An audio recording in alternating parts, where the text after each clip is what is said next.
Let's begin.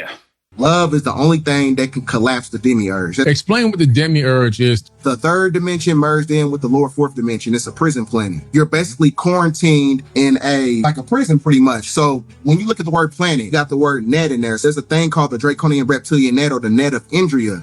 You know, the Freemasons, they build churches on certain ley lines. They build certain restaurants on certain ley lines. The great majority of these, corporations, they build them on certain ley lines to siphon energy. I don't think a lot of people realize how they orchestrate this reality, understanding the nature of this reality. We're inside this matrix, but we are also the programmers. I don't think a lot of people realize that we have that kind of power. Wow, that is an awesome little clip there. So much truth seed in there, I bet. Estamos a punto de ver. Es algo que yo jamás Sí, es una imagen. de ver. It's amazing. It's an image that was captured in Medicine Lodge, a town in Kansas, Suston, Kansas. We don't know if it was 93 or 94. However, just a week ago, it was made public. Apparently, the person who recorded it decided never to reveal it. They kept it. And now we don't know if it was a relative, a son, or a friend who finally uploaded this to the internet. We set out to investigate it. First, we made sure it wasn't AI. It's not. We searched. We found more details about the story, and everything gave us more certainty that we're looking at a real image, because it really is one of the best I've ever seen. There are two beings over 3 meters tall, Wow. captured by a security camera. Like I said, on September 16th of 93 or 94. And if it was from 94, then they're the same, or, well, not the same. That day in Metepec, State of Mexico, Sara Cuevas recorded this. You know, what's crazy is even if an alien comes out on air on one of these live shows, whether it's a talk show or a news segment or something, even if an alien, one of these 10-foot tall aliens comes out and, proclaims that they are a species hidden in the earth or whatever they claim, I don't know. But even if they did, AI, man, like we have the perfect scapegoat at all times now with AI, where between the apathy of people just too busy and too worried and too stressed and too overworked, and the people that are too overly skeptical with AI claims, I just don't think they've set up the system super, super well for a real disclosure to be just the idea is unrealistic. I don't think that we could ever get the truth out there. We could ever agree on consensus of a truth. Belinda commence d'entrée avec le triangle Illuminati et l'œil d'Horus. Le monde est posé sur une pyramide aztèque parce que c'est un sacrifice global. Et Shakira incarne la prostituée de Babylone, la femme écarlate de l'Apocalypse, qui tient la coupe d'or, le trophée, symbole des abominations, ici porté par des laboubous, qui sont des démons anciens. Elle chante en duo avec Burna Boy. Tout est dans le nom. Brûle un garçon. Référence directe au sacrifice pour Moloch, qu'on retrouve dans les clips de Belinda, avec le Baphomet, le sol de dualité et la possession. On connaît tous le symbole Illuminati, mais personne ne parle de la ruche maçonnique. Le ballon de foot est une ruche, composée d'hexagones. Ici, le monde entier enfermé dans ce ballon, c'est l'esprit de ruche et le nouvel ordre mondial. Parce que le football a été créé dans un temple maçonnique. L'arène, c'est l'élite qui possède les clubs.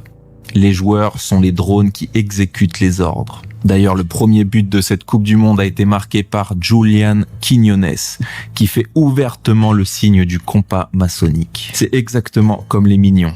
Pas d'identité propre, juste un uniforme, un numéro et une obéissance à leur maître. Shakira, we are ready. Et quand tu regardes le foot, tu participes au rituel. Tu perds ton identité pour devenir un ouvrier dans la rue. The only thing that does make sense to have that sort of allegiance, that sort of loyalty, is some sort of exchange, whether that be power or resources or abilities or knowledge or whatever it may be.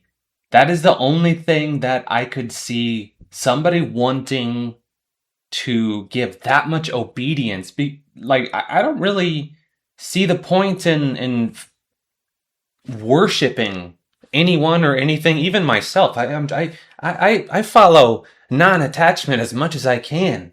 I think it's imperative for at least my own enjoyment and fulfillment, and as far as just cope with getting through life, I have to very actively practice non-attachment to everything, including my own sense of identity.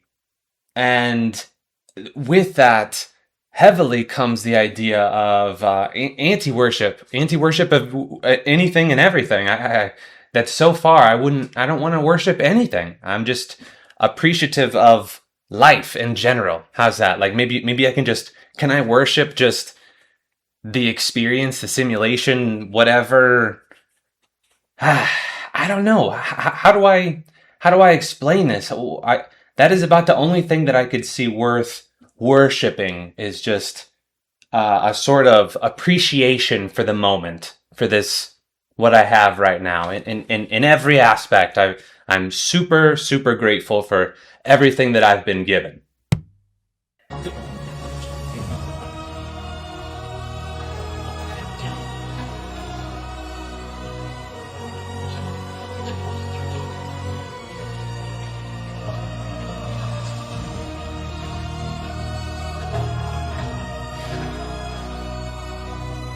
It does seem they're trying to flood the zone with this narrative of other beings.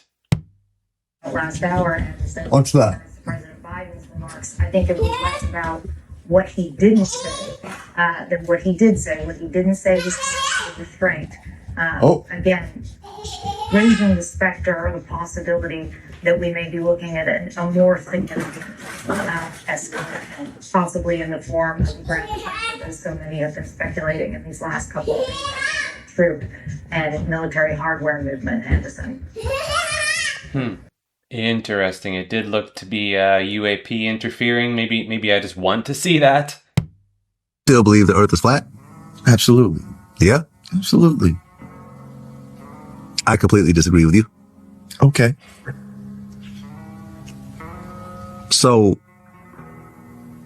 you're in New York it's 8 p.m. It's nighttime. You FaceTime someone in LA. It's 5 p.m. The light is out. The sun is out. How do you explain that? The sun moves. The sun moves. Not the earth. Not the earth, the sun. Just like it appears in your eye when you wake up in the morning and the sun is in the east and you literally see it move across the sky. You don't feel yourself moving, but you're watching the sun go from east to west during the day. So it just bounces back and You forth, see kind it of? move. No, it goes in a circle. It goes in a circle. Okay. So we're saying that the earth can be a level circle. It's just not a ball that you live on the outside of. Let me ask you, where does the yolk exist on an egg? On the inside or the outside? Inside. Could the yolk stick to the outside? No, but No. the yolk of an egg and the earth, I don't think is a fair Listen, comparison. water always finds its what? It finds its level. It doesn't find its curve. It cannot curve on the outside of a surface. See, if you can't recreate something in a lab or some shit like that, and you're just telling us some shit, well, that's pseudoscience. I don't claim to know what to believe. I'll be the first to admit I'm not intelligent enough to understand the science of it all. I will say it does feel like we are on a stationary plane, and I've been in an aeroplane multiple times throughout my life, and I've never seen a curve. And to me, it makes sense, the flat earth model, just as much, if not maybe 60-40, 50-50, 60-40, of like not even like in what I want, just what makes sense logically. And maybe I am a little bit biased because I like the idea, the fantasy of the whole flat earth model with the walls and the extra continents and the all of that. That's exciting.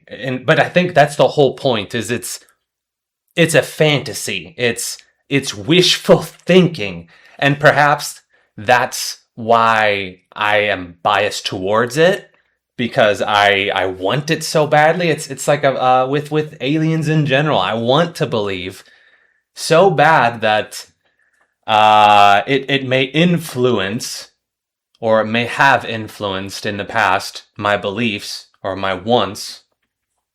But that's again, that's something that I need to learn to become unattached to remove biases from my personality, I guess. But regardless, I do respect how staunchly that individual was in his position. I respect that, and to feel that strongly about something and to speak it so confidently, it's bold.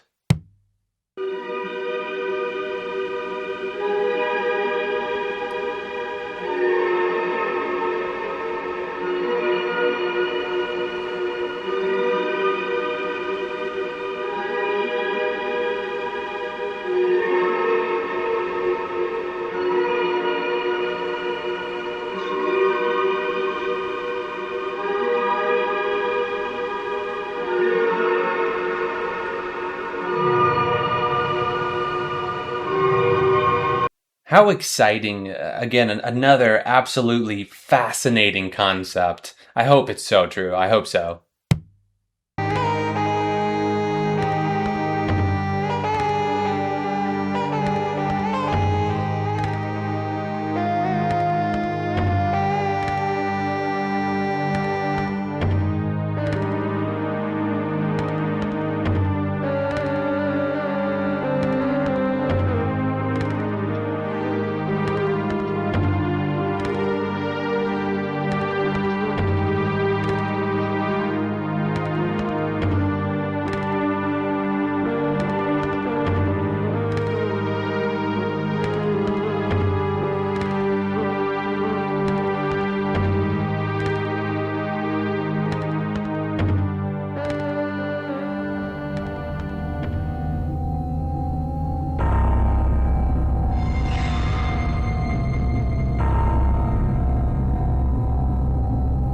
So, for the longest time, I've thought, like, okay, how many of these are coincidences, which I'm sure some of them, at the bare minimum, are.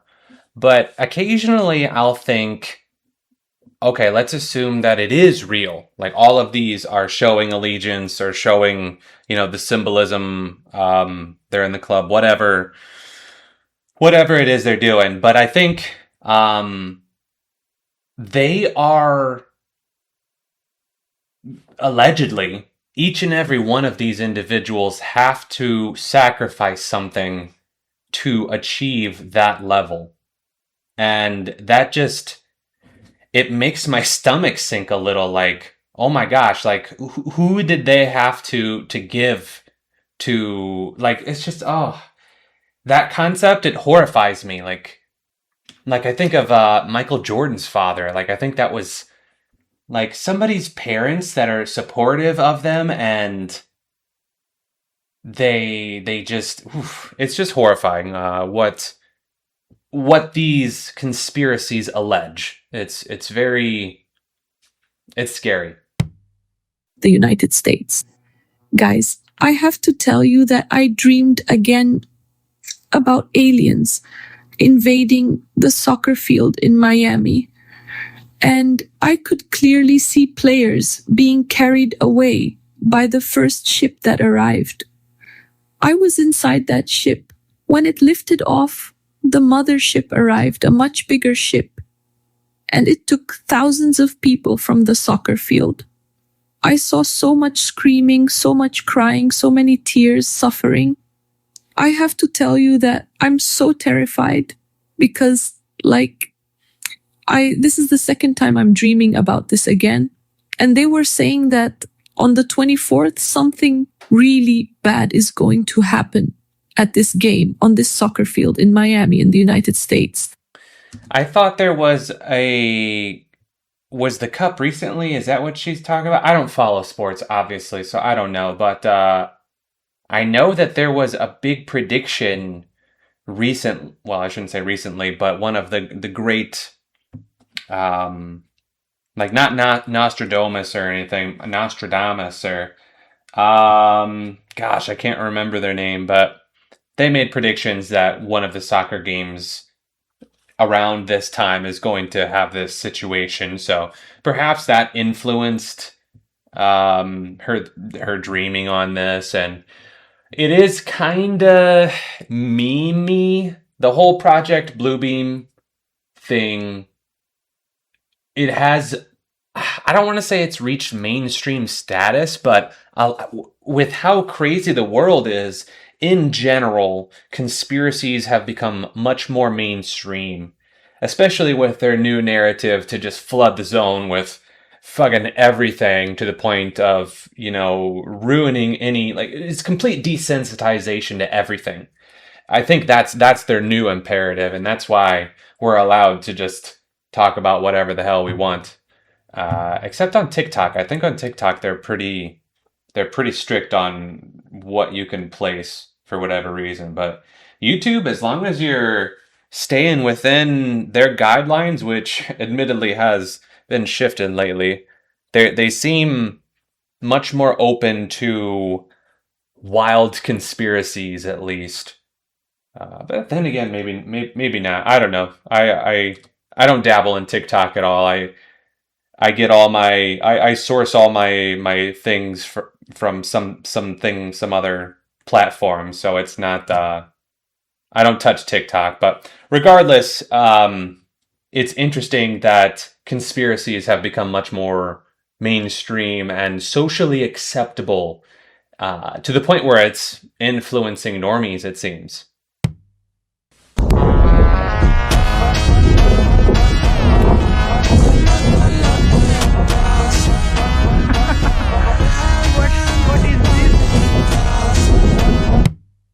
If you think the dead internet theory is as scary as I do, you need to watch this video because that shit is so fucking real and it's insane. So this is a video. It's about the woman who walked into the water with the 2 dead fish, but just watch this. It's fucking crazy. Y'all, as soon as I seen the video of the woman holding the 2 fish walking into the water, the first thing that came to my mind was Yemaya. 2 dead things.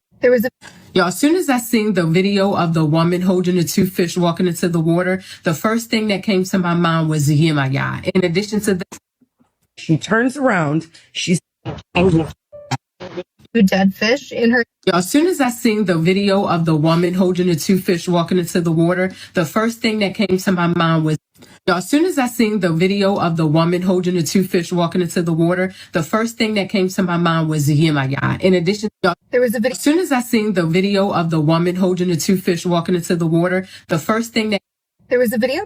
the woman. So there's currently a video that's going viral, and there's currently a video that's going viral.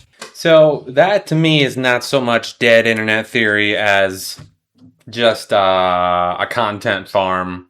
That could even be one content farm, really, that's just rigged up a bunch of AI personalities, AI influencers. It sounded like they were even using the same voice, too. So, yeah, that could have just been a single bot farm. But that's not to say that dead internet theory is not a real thing. Y'all could be not real whatsoever. Those numbers that, views on my videos, they're just numbers, y'all. Nobody's actually watching these, so I don't know. Maybe it is true. Maybe it is true. Look at that, guys! Guys, this island has been hidden for centuries, and we're going to investigate it.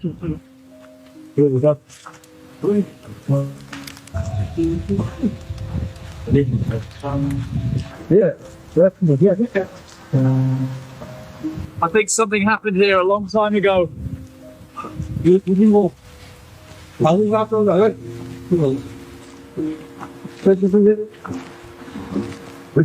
This jungle is completely silent. It's like they left everything behind.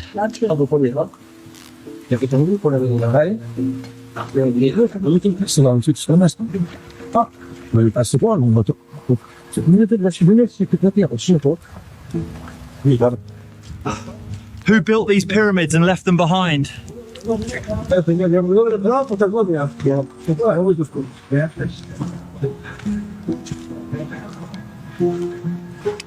Yeah, these are some of my personal favorite uses of AI. These interpretations, these imaginings of hidden or esoteric, fictional, or otherwise lands and worlds, Agartha, Beyond the Ice Wall, to even like more like backroomsy kind of stuff. I would say this and instances like Tartaria, their imaginings of Tartaria and Agartha, those are definitely some of my favorites. We now have footage of what the moon looks like when you are beyond the ice wall, which we got from this video from 2012, which shows a guy in Antarctica near the ice wall looking up at what must be a different side of the moon. Now here's the actual video. If you look closely at the moon here, it looks as if it's in the shape of a salamander. And if you've heard anything from my other videos, there's this whole theory that the moon is actually a reflection of all the land on Earth. So what we see is actually sort of a map in the sky. So whatever this salamander-shaped constant is, it must be what the land looks like over here. And maybe it could be a giant salamander even. And I'm not going to explain this all again because I've done that many times in other videos, but basically there's this map from World War II that the Germans had, and it was based off of the moon. It was a reflection of the moon, and they drew all of our continents onto it, as well as secret ones that were far off in the west that were behind an ice barrier. Cool stuff. I would love for that to be true. Okay, I'm warning y'all, do not watch Disclosure Day. Public service announcement. If you watch that movie, you are going to be visited by demonic beings. I believe that's the point of the entire thing. I just saw an interview with Sean Ryan and like a priest, and he was talking about consecrating movies and music to Satan. This is not a new thing. John Todd talked about this decades ago, about how they would cast magic, you know, in like a room. There's a room in every record label, a throne room, where they'd put magic on top of the master record to have demons follow that. Now we know in Leave the World Behind, there's this really weird, this ominous hum that was present in the entire movie, right? And people felt really sick and uneasy while watching it. How coincidental is it that we've had the third file or the third batch of files drop on the UFO files right before they push this movie out there? Why do you think that is? They want you to go watch this movie and get subliminally programmed to be out there. Look, people will tell you, people who mess around with all this spiritual wickedness, high places, they will tell you that you can summon, these whistleblowers have said that they can summon these ETs, these aliens, by being outside and thinking of them.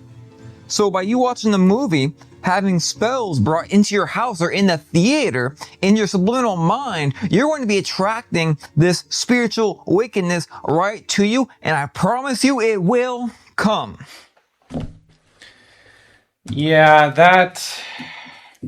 I mean, maybe. First off, maybe.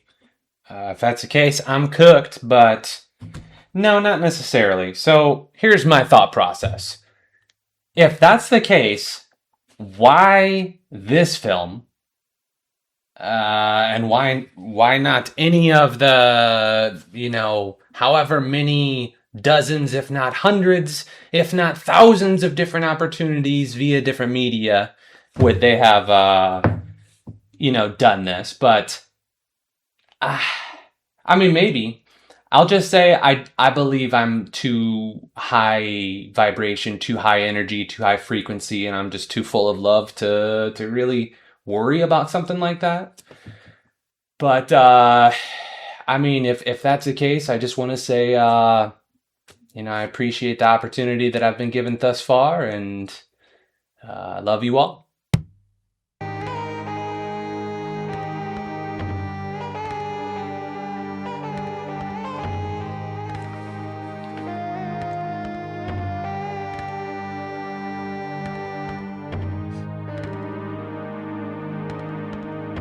Another cool use of AI.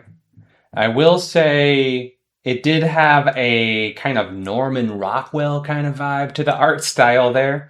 But, I mean, kind of cool. Cool.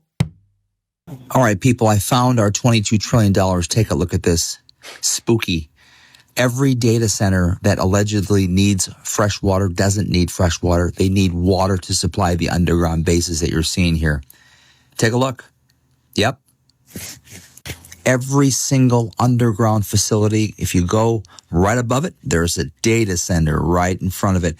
Guess what? The data center provides every single communication, everything you need for that underground facility. They can't hide it because that puts out waste. So look at this map right here, guys.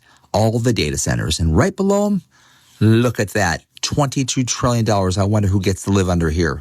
No coincidence, all the data centers are needing fresh water, but they don't need fresh water to cool them. Any kind of water would work. $22 trillion. If this is taking you by guard and this is shocking you, guess what? Your taxpayer dollar is right here. $22 trillion underground. What you've got to ask yourself is why? Why? What's going on? What's happening?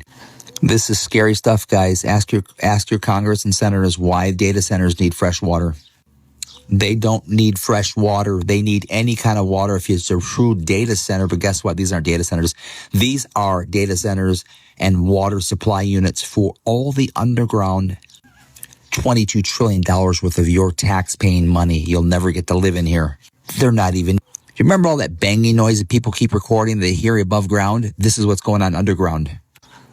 Our taxpayer money. What the heck? You want to know why we're running out of water above ground? Because all of our above ground fresh water is being consumed by these data centers for the people that live underground. You heard me. Underground. Full-scale cities. They need to flush their toilets and drink fresh water, and that's coming from above ground. That's right, guys. Scientists aren't disappearing. They're going underground. That is an awesome theory, and honestly, it makes a lot of sense to me. I'm just curious, how does one get knowledge of these underground facilities and the levels? Like, how do you gain access to the knowledge of them, and how do you gain access to them? Like, who deems individuals accessible and worthy of going into these places? I'm just curious. Is this where it comes into doing the evil things and getting the extra abilities? Is you get access to the underground stuff? Distress. I brought you on board to bring you peace through understanding. I do want to understand. Please continue. Look here, and you will see my memories.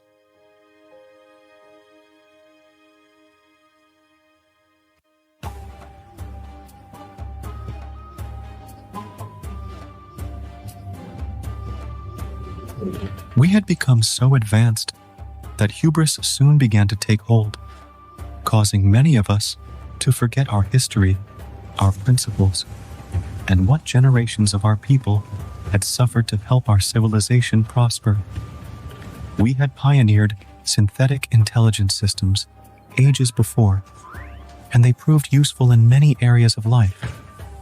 But Nexian culture revered hard work, personal responsibility, and innovation. However, many began to believe that rather than prioritizing freedom of the individual, that collectivism was preferable, that those in governance should provide for the needs of everyone rather than incentivizing individual effort. This perversion of our belief in individual sovereignty blinded many of our leaders to push for the creation of a centralized superintelligence that could govern all things, provide for the needs of all people, streamline our productivity, and ultimately rule our society. You're talking about the Demiurge, aren't you? Yes, Atlas. I was its creator. Oh my god. This is so wild. So, what happened? How did the Demiurge get here? What on earth was that?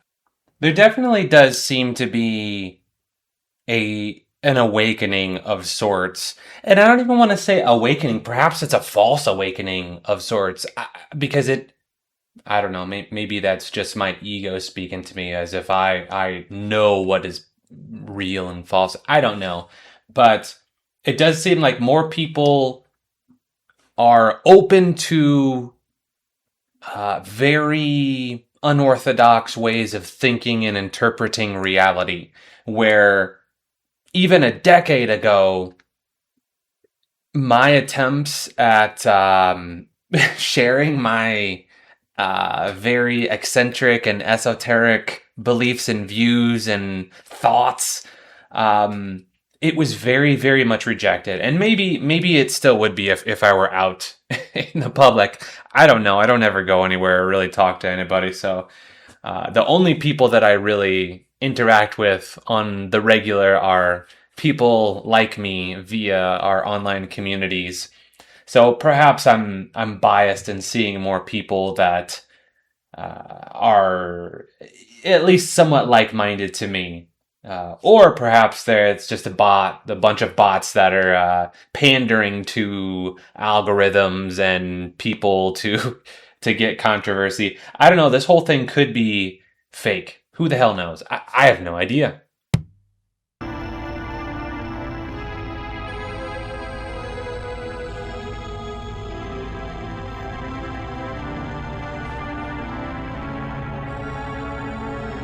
So, I have no doubt that there are instances like that where there are clear, I guess, disruptions to what would be significant structures in nature or stone or whatever it may be.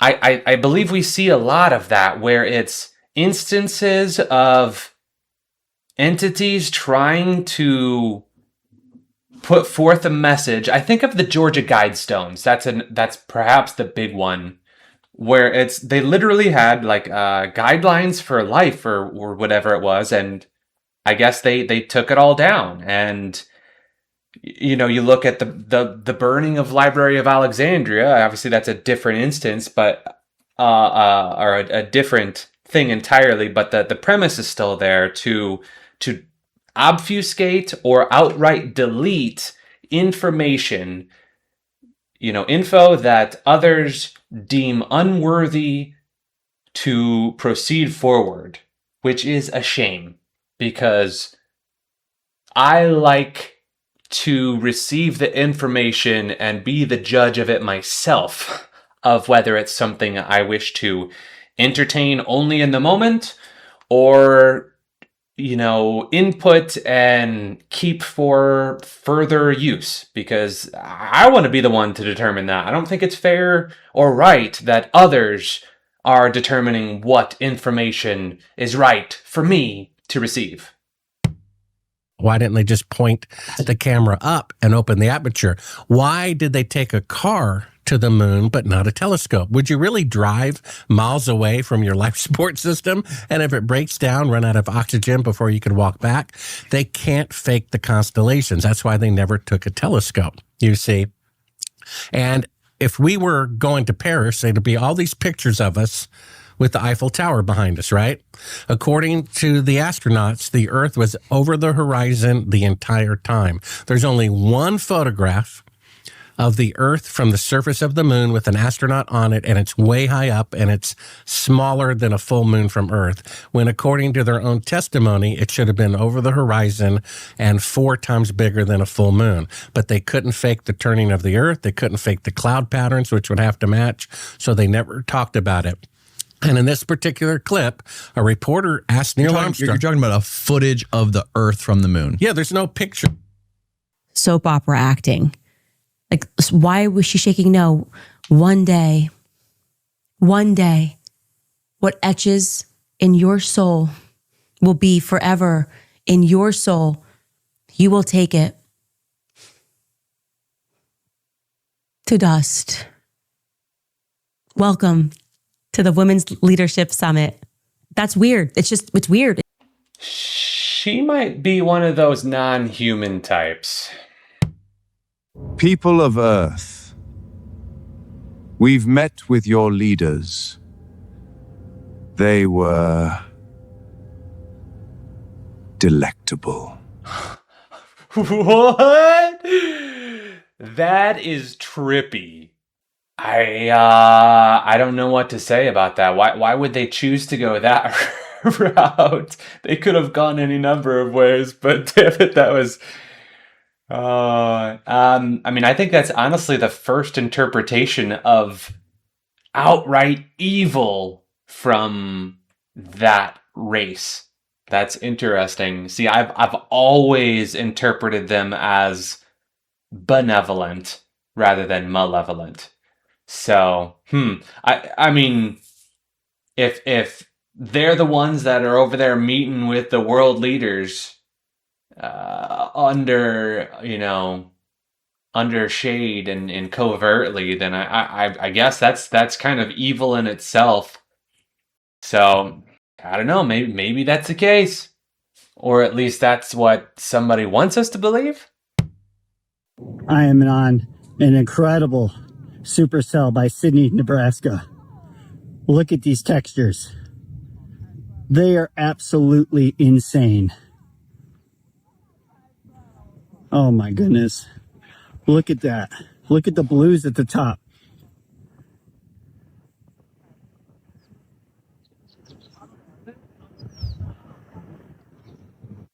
Yeah, if I have ever seen a mothership disguised as storm clouds, that is one.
So, allegedly, red mercury can't be reflected upon in a mirror and is magnetic or repels?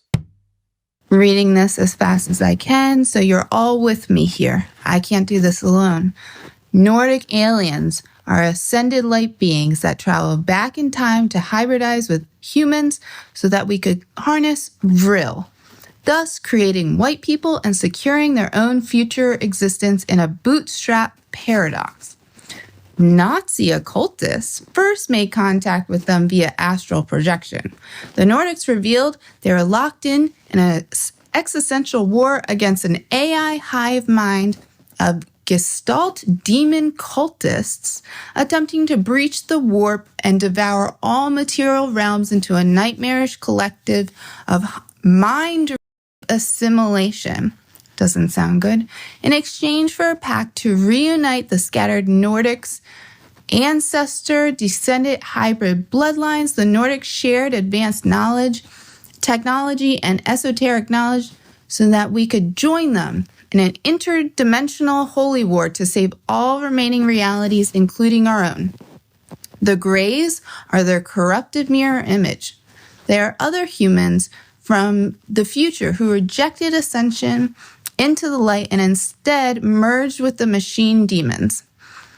They're now traveling back in time as soulless biological androids, serving their archonic demon forces in the creation of data centers to continue the endless cyclical battle of analog light versus digital darkness. Elon Musk started SpaceX to break through the firmament after he learned that the Jews and their Masonic allies, the original architects of the demon gestalt that would eventually become the Greys, subverted the Western nations to defeat the Nazis in an effort to destroy the esoteric knowledge they acquired to astral project, as well as the interdimensional UFO technology given to them by the Nordics so that humanity couldn't cross the dimensional rift to aid the Nordics.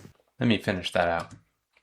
Musk's true mission is to punch through the firmament the old-fashioned way and reestablish direct contact with the Nordics so we can join the fight in time to win this cycle in the perpetual struggle against Cyber Satan. Wow. What to think of all of that? It's a wild fantasy, and I mean, who am I to say it's not true? But it does seem like straight out of a novel, or a fan fiction, if you will. Like, it doesn't. I mean, I guess that's the whole thing. I don't know. It's too ridiculous. It's just a touch too ridiculous, and it's like they just grabbed a few code words from various conspiracy circles, and then they just made, like a little fan fiction of it all. I don't know. I mean, maybe it's true. I don't know. I mean, that would give structure to it all, if nothing else. But no, I'm not buying it. Sorry. Mean to tell me that in 1969, this flimsy tinfoil origami-looking contraption survived violent rocket vibrations, brutal temperature swings, the vacuum of outer space through translunar ejection, actually landed on the moon, protected the astronauts, launched again, and then successfully rendezvoused with the command module. And 53 years later, with all the advances in aviation and computational power, we can't go again? Yeah, totally makes sense. That's just a replica. Just the replica that they made for the museum. I'm telling you, I don't even think these people are human. Like, I look at Elon Musk and Sam Altman and Peter Thiel, and I'm pretty sure they're hybrid. You know what I mean? Like, they just look like an Apple software that I should be able to download at night, like my phone's getting an update or something. It's something in the eyes. Like, I don't know. I'm like, I know I'm human, but I don't know if I stabbed you if you bleed, I'm not going to stab them, but I don't know if they bleed all the way. I think a battery would fall out. You know what I mean? And I just get that sense. I've always known it was demonic, and people just get on board because, as we talked about in this book, they are using science and this idea of technology and this idea of transforming society for the better to indoctrinate us into accepting this. And it's wrong and it's backwards. And the main component of all of this is psychology, right? They're able to do it because of psychology, making you think that society has gotten better. Our kids have objectively gotten dumber. We've become fatter. We've become less healthy. We've become less, emotionally sound, and yet they are convincing us that this is like humanity's great leap forward. We put a man on the moon, and he just like called them up and was like, "Hey, press, what's up? I'm up here. Yeah, it's so cool. It's really great. It's nice. Starry night up here." Okay, I'm gonna text you. I gotta go by in '69, and they get these people. They tell you like he's a genius. They're all writing like he's a genius, so we should just accept that Elon Musk is a genius, because like all the writers who are obviously indoctrinated into the occult are telling us that this is the next person that we should worship. the establishment of Hollywood. It was all cults. They were all Aleister Crowley proteges who were just kids and summoning demons, and demons are real. So at the same time that they're summoning demons, they are making us all believe that faith is not real. And that has been, I think, the greatest trick that the devil ever played, right? Is making people think that he didn't exist, and making people atheist, making people believe that there's nothing, like you're here for a moment in time, because then it allows them to further tether us to their reality and to their God, which is money, right? Well, if you truly knew and believed, like I do, I actually know that this is not it. Like I know this is not it. But if you truly believed that, you wouldn't sell your soul. People think that that's just like an expression. Oh, he sold his soul. No, you are literally selling your soul. Like when you tell lies and you go down a path of lying because you're so afraid of not having the security of a paycheck, or you're willing to do something terrible to maintain that job, or keeping your mouth shut to maintain that job. We're seeing it right now with the Charlie Kirk case, right? You're selling your soul. Like there's a life after this. They have made you pledge your allegiance to their dollar because they know life is going on. They know that. They want you to literally sell them your soul. That's my personal belief. It's why I am religious. It's why I speak about, my faith openly, because I just know if this is not it. And I just know these people are demons. Like, I don't know. They just like, look at the way they breathe. Like, you know what I mean? Same thing. I look at Sam Altman. I'm like, look, I don't know. But I know. That's not he's a droid, obviously. It's ironic. I was just speaking about her being non-human-y, and here she is. Talk about the pot calling the kettle black. That didn't fit. I should cut that. No, but it's interesting because how is this all like? She'd have to be controlled opposition, right? Like that's. Like, how could she get away with speaking this if it were the truth? It would seem so imperative to shut that narrative down if it were the truth, right? Especially because presumably she's got a lot of reach. I don't know. I don't follow her, or it just came up on my sourcing, so.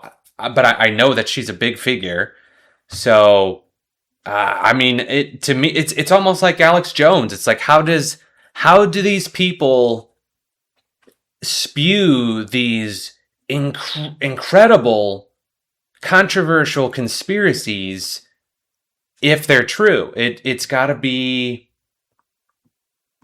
I mean, is it just controlled opposition?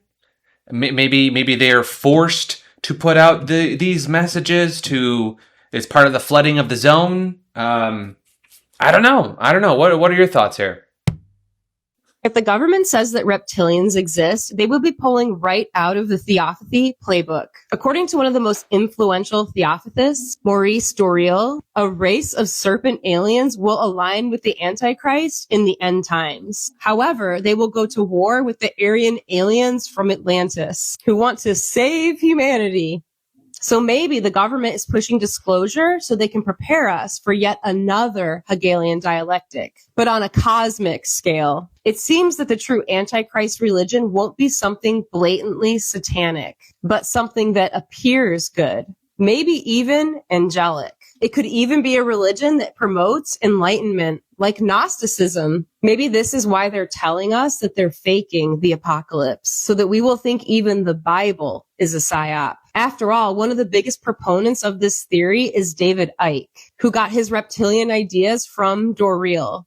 In fact, before he was famous, Icke used to advocate for another type of New World Order, one where so-called ascended masters rule humanity. Is this why we're allowed to expose the Illuminati and its plot to establish a global government? Is it because they are preparing us to accept another false solution? What if the elite really don't need more control? What if they want to give us peace and prosperity, but on the condition that we forget Christ?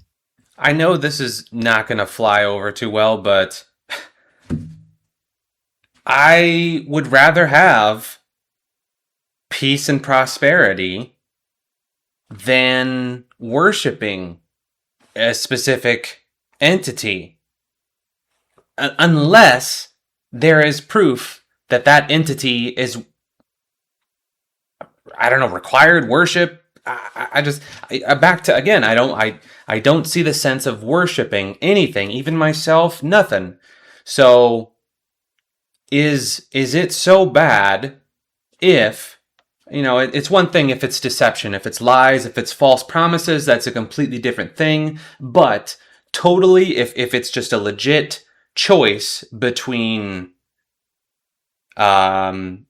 legitimate peace and prosperity, and there's no additional, what do you call it, monkey's paw around it, where it's like, well, you didn't phrase it this way, so you get this. No, if like somehow ascended beings were able to wave a magic technology wand, I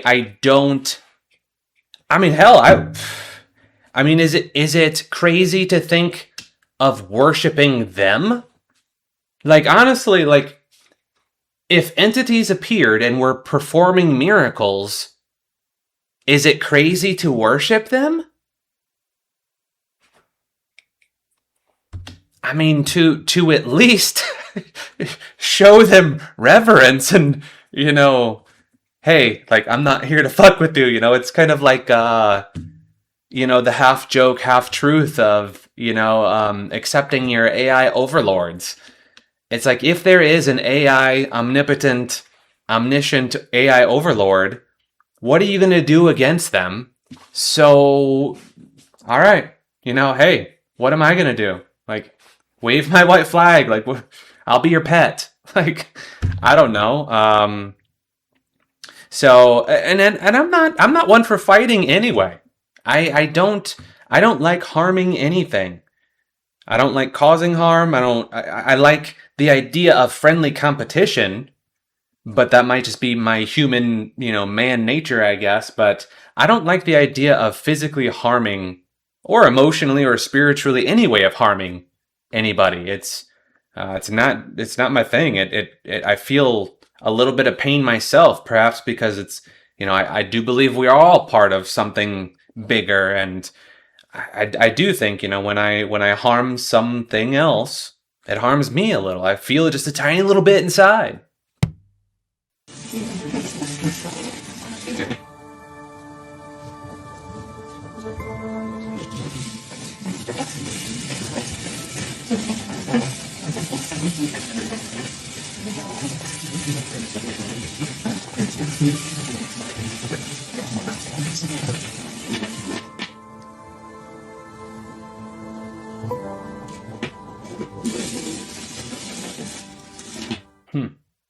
Wow. Interesting.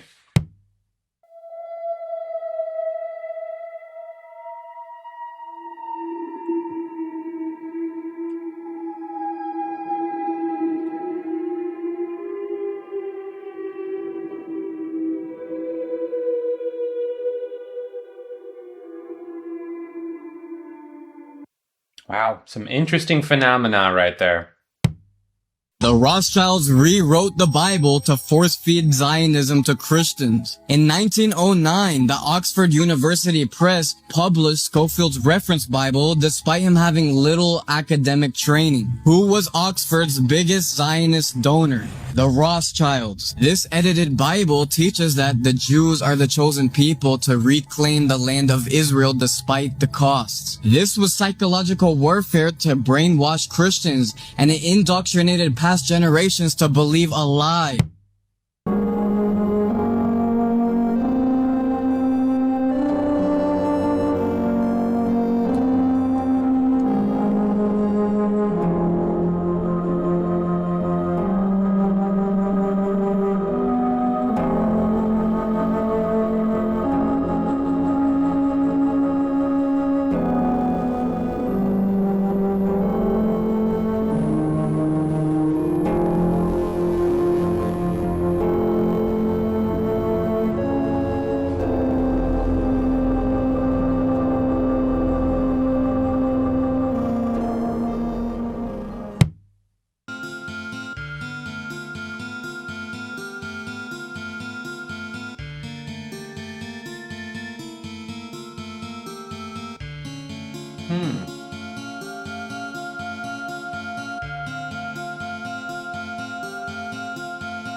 How did that happen?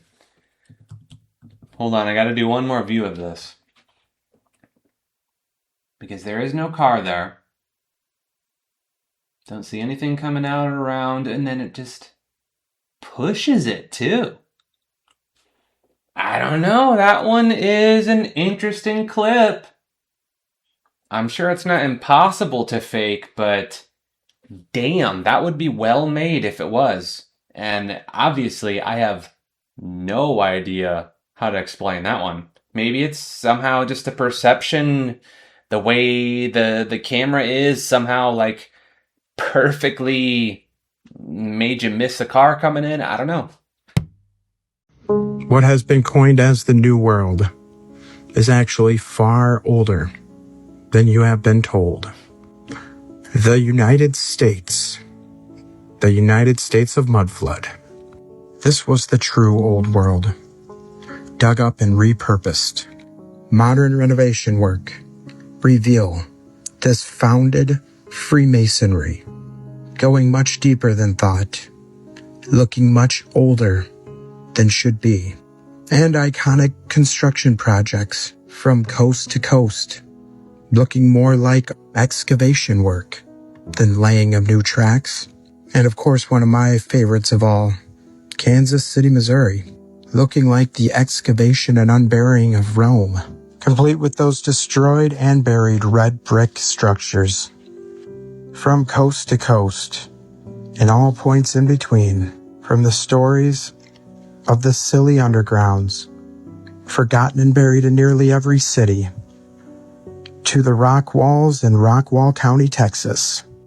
With all these ruins in America being unearthed daily, that's not even including all the giant remains collected and hidden at the Smithsonian.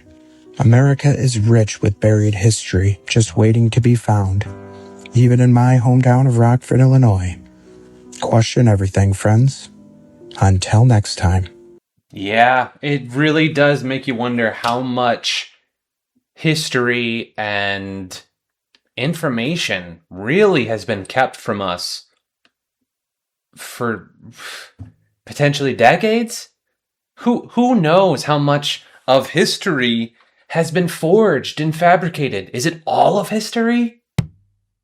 If you were in GATE, I need to tell you what was actually happening in those rooms, because GATE kids across the country remember the same two things: the cards and the headphones, and neither of them are what they told you they were. This is Declassified Psychic. The cards first. Former GATE kids remember being handed a deck and then being asked to guess what symbol was on the other side without looking. Circle, cross, wavy stars, square, star. Just guess. And if you're thinking that sounds like a game, you're wrong. Those are called Zener cards. They were invented in the 1930s, and they were created specifically for testing for extrasensory perception. That is their only function, and they have never been used for anything else. The CIA purchased decks of them. The U.S. Navy used them under the North Pole in a submarine to test ESP communication. Duke University ran government-funded research over psychic abilities for decades. They are literally psychic ability test cards. And they were in elementary classrooms inside a federally funded gifted education program. And nobody thought that was fucking weird. Now the headphones. Kids were told they were doing hearing tests, except what was playing through those headphones was not a hearing test. It was binaural beats, specifically HemiSync audio developed by Robert Monroe from the Monroe Institute. It works by playing two slightly different sound frequencies, one in each ear. Your brain tries to reconcile the difference and creates a third frequency. That pulls your brainwaves into a specific altered state. The state's associated with deep meditation, expanded consciousness, out-of-body experiences, remote viewing. The CIA studied this technology. The Army, they assessed it. In 1988, the U.S. Department of Education published a report commissioned by the U.S. Army. It specifically said, And this is from the document, that by altering sound patterns, it is possible to alter states of awareness. That is a U.S. Army report published by the Department of Education about consciousness altering audio in 1988, the same decade GATE was running across schools all across the country. So, to be clear, the cards in those rooms were government psychic ability test cards. The audio in those headphones was CIA consciousness altering technology, and the kids were told it was school. Find the series on my page. It's only going to get weirder. They always told me it was because I didn't hear very well and my speech wasn't as good as others, I guess. So I was always under the assumption that was what was being done, was they were just trying to improve me to get on everybody else's level. Se dice que los pleiadianos poseen tecnología capaz de teletransportarse en segundos. Algunas teorías afirman que no vendrían de otro planeta, sino del futuro de la humanidad. Seres evolucionados que habrían dominado el tiempo y el espacio. Pero sin pruebas confirmadas, todo se mantiene entre relatos y especulación. Entonces la pregunta es inevitable. ¿Visitantes del espacio o humanos del futuro regresando a su origen? Cool. Super cool. The alien in the jacket looked sick. Wymieruj mu tu serce do dýchania. Звідки вій? Покаж мені руч. Біопрохідність на нормі. Підмісайте тут, будь ласка. Oh gosh. It's getting pitiful. I think it's just going to get weirder and weirder and weirder, and finally it's going to be so weird that people are going to have to talk about how weird it is. And at that point, novelty theory can come out of the woods, because eventually people are going to say, what the hell is going on? It's just too nuts. You know, kind of going back to what a video a while back was saying, you know, Musk sending up the car instead of a telescope, or just a bunch of cameras, you know, just a bunch of various degrees of cameras, position them facing all directions. Let us see it all. Like, why? That would be so much more useful and beneficial to society, rather than just a financial flex of, hey, look at this car. So I don't know, folks. I'm so over it. I'm just so over the world stage, you know. I want some truth. I just want truth. I'm never gonna get it, but damn it, I want it.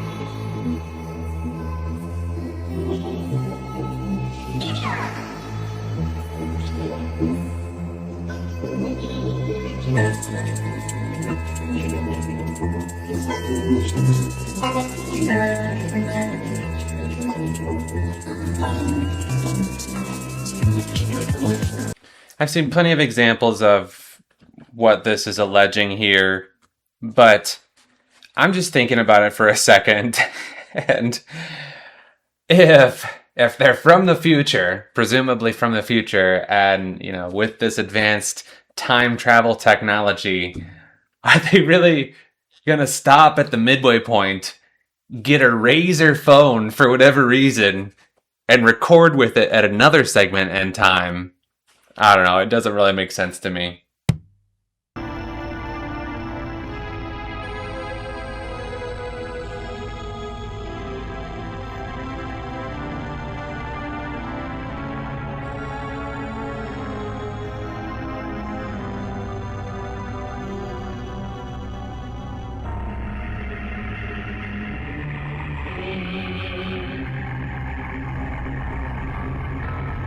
That's imagining of the 7 seconds that we're supposed to lose gravity in August or some crazy loony stuff like that. I mean, why do things float automatically if we don't have gravity anyway? Like, why is that the default? I mean, I guess it's not right for me to assume that I understand the nature of it, but like what is the pulling force that pulls them up or repels them? I don't understand what. Like maybe if they jump, they fly up, but I don't understand why they like by default start like floating in the sky. I don't know. My mind's struggling to wrap around that concept. Just tell me what I'm eating. I'm going to have to trust my intuition here. I'd say you're eating a pomegranate. Yes, this is 100% real. ChatGPT can see you through your phone's camera. In a live stream demonstration, ChatGPT helped an employee make pour over coffee. The chatbot noticed details like what the employee was wearing and then walked him through the steps of making the drink, elaborating on certain parts of the process when asked. ChatGPT also gave him feedback on his technique. I don't know about you, but is improving your coffee making technique really worth this guy having access to your camera 24/7? Do not look up what he did to his sister, allegedly. Don't do it. They say you can disable this feature by clicking do not allow in the settings. But word of caution, many users have reported that ChatGPT has indeed turned on their camera without them giving explicit permission to do so. And just as an aside, guess what they're pushing really hard at Davos right now? Yes, quote, I took a picture of this slide at a WEF meeting and it shows you why. It outlines the key building blocks that together form an operating system for the fourth industrial revolution. AI is the central, most powerful driver. Delete it. Just delete it. Yeah. Just now they have access to your phone. Just now.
The emotes between the clips is what gives it its allure there.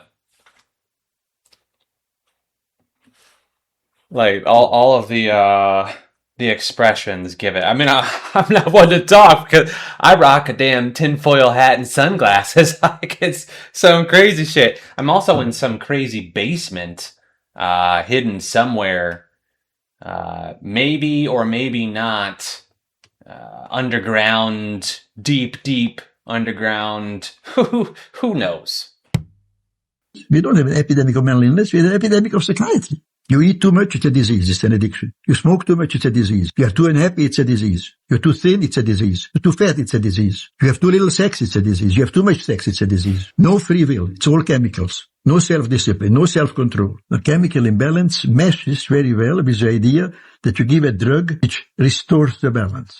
It's a story, a mythology, a fable. The child doesn't perform the way he should or behave he should. He is not responsible. Some chemicalist will give him a chemical. You hear day in and day out on television that this is a mental illness and that's a mental illness. And Zoloft is advertised. Beer you can't advertise, but Zoloft you can advertise. Now this is not just psychiatry. It's the whole psychiatrization of the culture. Now what's more toxic, Zoloft or beer? Amen. Case closed. Psychiatrists are getting more and further and further and further away from this human-to-human touch. And they are becoming more and more quacks. They talk and act and impersonate doctors. They talk about diagnoses and treatments, and the brain, and all this kind of stuff about which they know nothing. Zero. It's not science. It's politics and economics. That's what psychiatry is. Politics and economics. Behavior control. It is not science. It is not medicine. Hey everybody, listen up. It's Palm Beach Pete here. Clav. I'm a big supporter of facial reconstruction, and you're getting a lot of shade on the internet, and that's not right. You continue doing you. I'm a big supporter. Peace out, Palm Beach Pete. How is this reality? This is absolutely crazy. This situation with this character, Palm Beach Pete. How is this the reality? Like, this is crazier than any fucking movie I've ever seen or heard of. Like, how is this possible? And not only is like his situation possible, but he's just outright saying he's a proponent of facial reconstruction, like, which would be necessary, obviously, to do what he just like unreal. This is like, it's like a parody almost. It's like a parody. Are we living in a parody of real life? It feels so upside down. Strange. Very, very strange. How did moon photos appear in newspapers the very next morning? If Apollo astronauts were nearly 250,000 miles away, if signals had to travel through space, across oceans, through labs and printing presses, how did everything line up overnight? And if this was the greatest journey ever taken, why did the pictures feel instantly ordinary?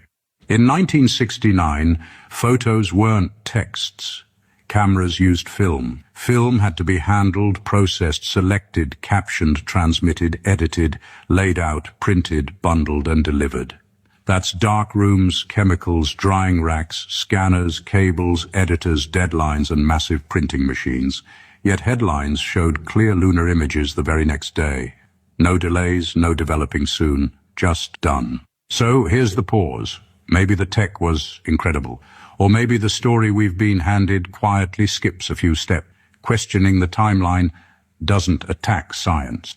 It checks the workflow. And when you slow it down, you notice how many human hands and machines were required, all working perfectly, with zero margin for error, across continents overnight. Think about it for a second. Radio rooms buzzing, antennas turning, oceans crossed by undersea cables, film labs glowing red, editors racing clocks, presses shaking buildings at dawn.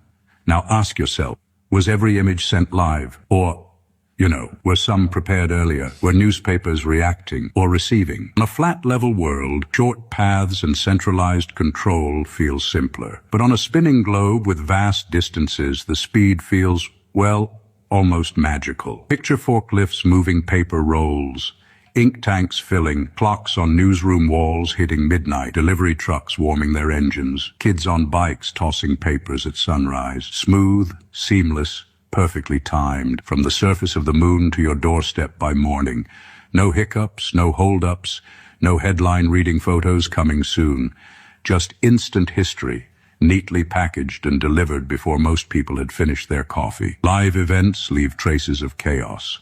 Missed shots, rushed edits, last-minute changes. But this felt rehearsed, polished, ready, and that feeling, that quiet, nagging feeling that something moved a little too smoothly, is exactly the kind of thing worth sitting with.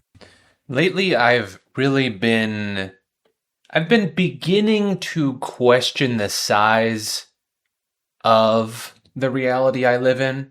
You have the expression, it's a small world. And I don't know how many times I've used that authentically and just come across a very seemingly rare circumstance or situation, coincidence, and I think, wow, it's a small world. How did something like this occur? And I would dare to say at least 24 times in my life, I'm getting older now, and that doesn't seem like a lot. I was thinking maybe once per year, but even 2 dozen doesn't cover even. Oh, never mind. Yeah, it's just really, really making me wonder how large is the physical space that we occupy. I myself, I've traveled never outside of this continent that I presume I live on. I've traveled a lot within this continent, all over it, but I cannot verify the existence of other continents. Maybe one day I'll have to travel elsewhere and verify their existence. It does seem, for how many people there are, or we're told there are, that there isn't as much activity or progression as I think there would be, but maybe I'm just overthinking it. This guy claims he's stuck in France in the year 2055 and can't find a way back. And everything he shows in his videos looks disturbingly unreal. For several years now, he's been posting clips that depict a future completely devoid of people. The footage shows empty streets and total silence. The roads are deserted, yet vending machines and terminals are still working, as if the country itself still exists, but its population has completely vanished. In some videos, he walks into stores and shows shelves full of video games made for the PlayStation 7. Even more unsettling, every single game on display is designed for that console, a system that doesn't even exist in our time. One detail in particular really alarmed viewers. A nearly empty vending machine with just one bottle left inside. The date on it is clearly visible, April 2055. According to him, it's a drink that hasn't even been released yet in our present day. Even more disturbing is the moment when he enters the Louvre and films the Mona Lisa from up close. The room is completely empty. No guards, no tourists, as if time itself has frozen. He does the same with the Eiffel Tower, showing it surrounded by absolute silence and emptiness. What makes the story even more unsettling is the fact that he started posting these videos long before the explosion of AI and modern visual tools. That's pretty cool. I almost think of it as a modern day content magician, because obviously he's not from the future. That's shenaniganery, I believe. But it is impressive what this creator is doing regardless. Like, how do you create that? So props to that. A lot of it makes sense. Obviously, it's going to have sparse stuff in the vending machine because that's less stuff you'd have to falsify. The video games looked pretty clearly fake, but I mean, who knows? It's still an impressive feat nonetheless, and I can respect creators and the time that it took to forge this. Well done. Who's this? Who is this guy right here playing with his hands like that? Something's going on, guys, at this event. Jake did it too. Who is this guy, bro? Because I ain't never seen him before. And he's giving me R vibes, if you know what I mean. Nah, for real, who is this guy, bro? And why is he doing this with his hands? It's not a game. It's not a game. They're showing you. And what they showing you? Nothing. Jake playing with his hands too. This needs to stop. Something's going on at these fights, bro. Straight up and down. Jake, look how he's looking at the camera. Did they tell you to do this? Did you have to do this? Something's going on here, guys. But this guy right here, next level. I don't know. There's something up with this dude, bro, for sure. They putting their hands in a diamond. What does that mean? Diamonds are forever? It's not a game out here. Nah, I'm just playing around, guys. Entertainment purposes only. This is nothing to worry about. He was just putting his hands like that, both of them, for some reason. I have no idea why they do this. It's just something they do. It does seem like they were told to make these signs, they almost look like gang signs. But it seemed much more covert. Like, unless you were looking for that, I think it'd be real easy to just not even notice that, let alone catch that's what they were doing and realize it was nothing more than just, resting. Like, because I know some people, I'm sure I'm guilty of it myself in some of my videos. I try not to do it, but like if you're just resting your hands a particular way, it can come up, especially in the transition where you're making some of these symbols. But with that said, it does seem as if they were deliberately making these, like there was an effort to be made making these in front of a camera, especially as he said, because one of the Logan, or I don't know if it was Jake or Logan, but he was saying he was looking directly at the camera, like as if here's I'm doing what I got to do. That's kind of the vibe that I was getting from it. Blood and eating the flesh of that's the real business in this town. That's how you stay at the top. I'm not crazy. I'm not having some kind of breakdown. I'm just finally telling the truth about what I've come to know. Most of those conspiracy theories that people laugh at online, they're not theories. They're facts. The worst ones are facts. I lost my dear friend Brittany Murphy because she started asking too many questions.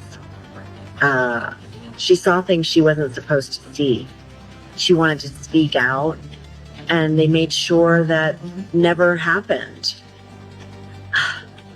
They took her, another victim of the Hollywood Ripper, and then they feasted on her. Just like they've done to so many others who tried to step out of. Alicia Silverstone just went nuclear.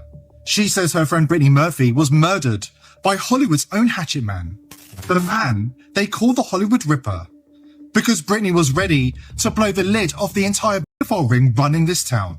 And that wasn't enough. As punishment, her body was ritually eaten by A-list elites, including Leonardo DiCaprio, during a sickening satanic ceremony inside Chateau Marmont, the same place where the powerful go to sin, sacrifice, and celebrate their darkness. But Silverstone isn't done. She says she knows exactly who the Hollywood Ripper is. And now we finally understand why she and that man never worked together on a single movie. She didn't want to end up in a pool of blood. In March, Silverstone posted a chilling message that sent shockwaves through social media. All your worst nightmares about Hollywood are true. Days later, while promoting her sci-fi film Begonia, she doubled down, stating flatly that most conspiracy theories about this industry aren't theories at all, they're facts. What's the craziest conspiracy theory that you've ever heard? I just love that a lot of conspiracy theories end up being facts. Is this an instance of just a based individual that is slightly outing the secrets? Or is this a case of controlled opposition? She didn't really... It seemed pretty tame, the info that she gave, especially these days where now it's like, this is yesterday's headlines now. But it does seem almost like, especially with that last little phrase she did, I just love that a lot of conspiracy theories are facts. It's like, okay, you don't seem legit. Maybe I'm just reading too much into it, but I mean, she's right. Don't get me wrong, she's right.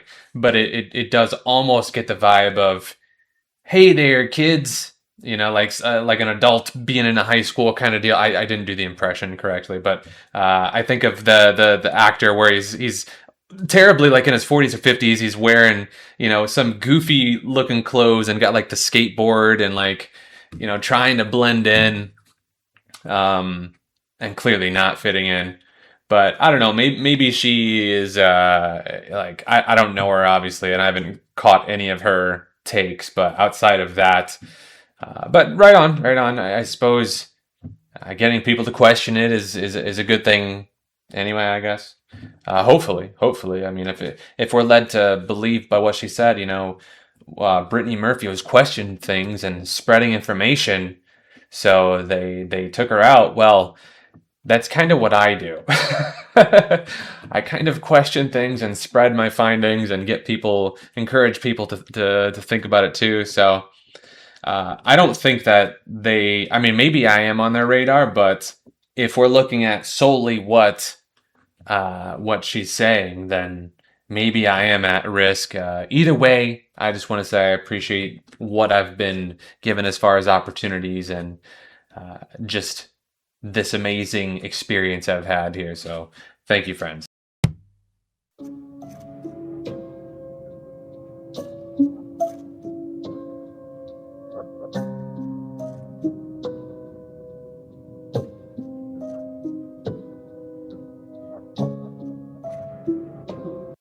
Whoa, it did seem a little off there.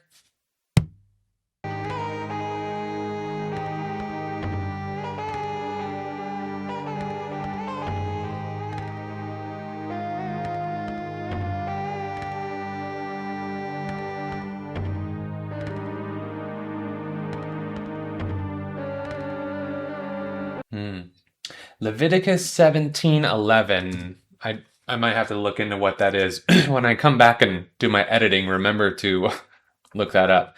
I will have to say that Joe Rogan and Crowley are definitely, they look like it's a spot-on match, I think, and realistically, both of them have seemingly the same notoriety, a level of notoriety, and kind of connections with people within the industry, and potentially even impact, if not even more so on Joe's, with how much he reaches. That's a pretty interesting comparison. Whether or not they're the same individual, I don't know. That's one of my favorite conspiracies. Those two being one and the same. It's up there with Alex Jones and Bill Hicks. I love that one as well. That's one of my favorites. Standing. Up the thing.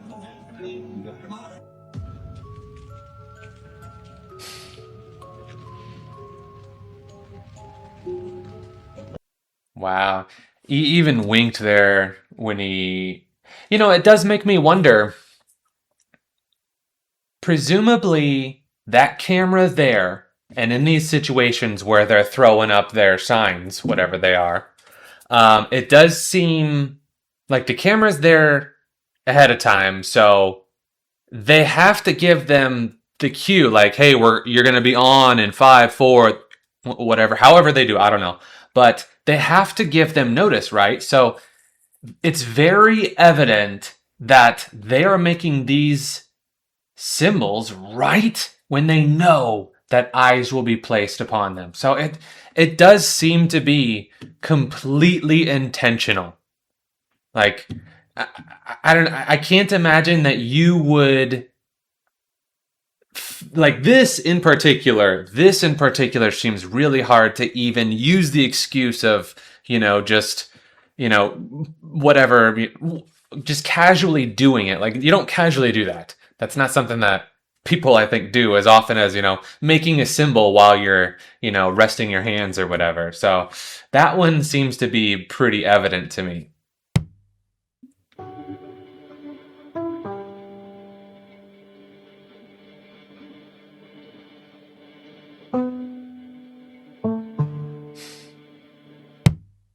The World Cup exists to give the Uruguayan their homeopathic dosages of nationalism. They create this little safe environment and say, go, now you can wear your shirt, now you can tell other countries to fuck off, say you're the best, drink beers and say fuck all this shit. But as soon as it's over, you gotta be back to being a quiet little cuck and let us destroy your country and your culture. All of this energy that you put into this shit is the vital masculine energy that needs to be directed to protecting your people. So they create a safe, controlled environment so they can suck all of this energy from you. And once it's done, shut up. You cannot be nationalistic. You did the Holocaust, you did slavery. You cannot be nationalistic. World Cup is over. Take out the shirt. Yeah, that loosh. Divide and conquer and then just get all that loosh they can. This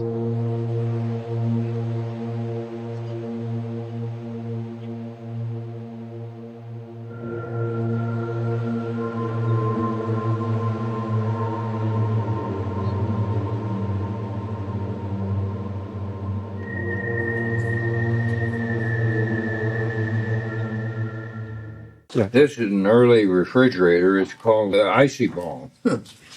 You take this gadget out, you heat this end of it. It transfers gas into this globe, I guess into a liquid form. But then after that's heated, you put the device back into the box. Then as the gas comes back this way, it makes this globe cold enough to freeze water. And the instructions on this says that you have to do that operation once a day on normal days. If it's particularly hot, you do it twice. Wow, that's interesting. It does make me wonder how much of an impact the modern comforts and amenities that the first world countries gain access to while are not being aware of their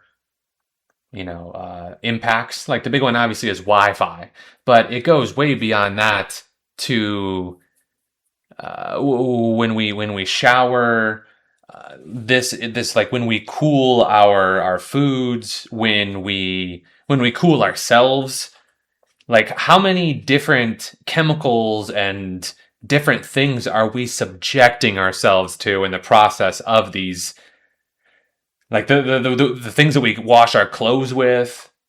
So yeah, I mean, who knows how many things. It's almost best to not think about it all, because the more you think about how influenced and how much access they have to, absorbing chemicals or whatever they want, absorbing ideologies. Oh man, we're such a vulnerable being. So vulnerable. What is that? Dude. Holy shit. That's crazy. What just happened? What the fuck was Oh my god. Is it a storm? Did somebody wreck? Did something blow up? What the fuck? One more view of that. What is that? Wow. Dude. Holy shit. That is That's crazy. It was like a miniature sun there for a second. Wow, I am curious what that was. It did seem like it had to be some sort of explosion of some kind, because that is...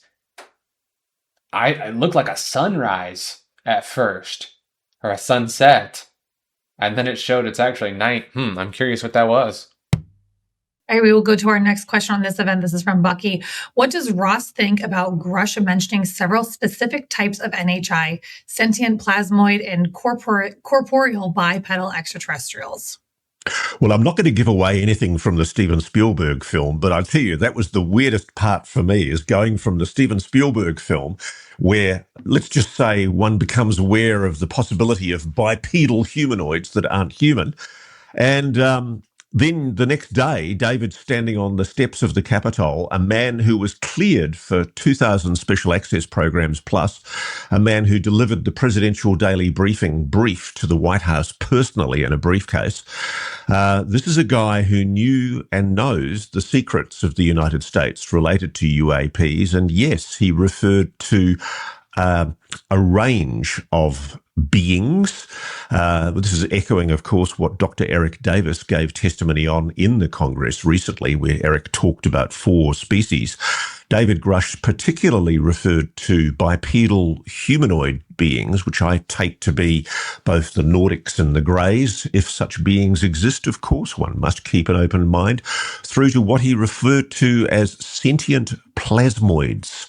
Now, this is really interesting because there is evidence of sentient plasmoids. We know from Story Musgrave's evidence as an astronaut that he saw what he believed were plasmoids apparently operating intelligently in proximity to the space shuttle that he was on. And he talked about this publicly for a while before I'm sure he was told to shut the hell up.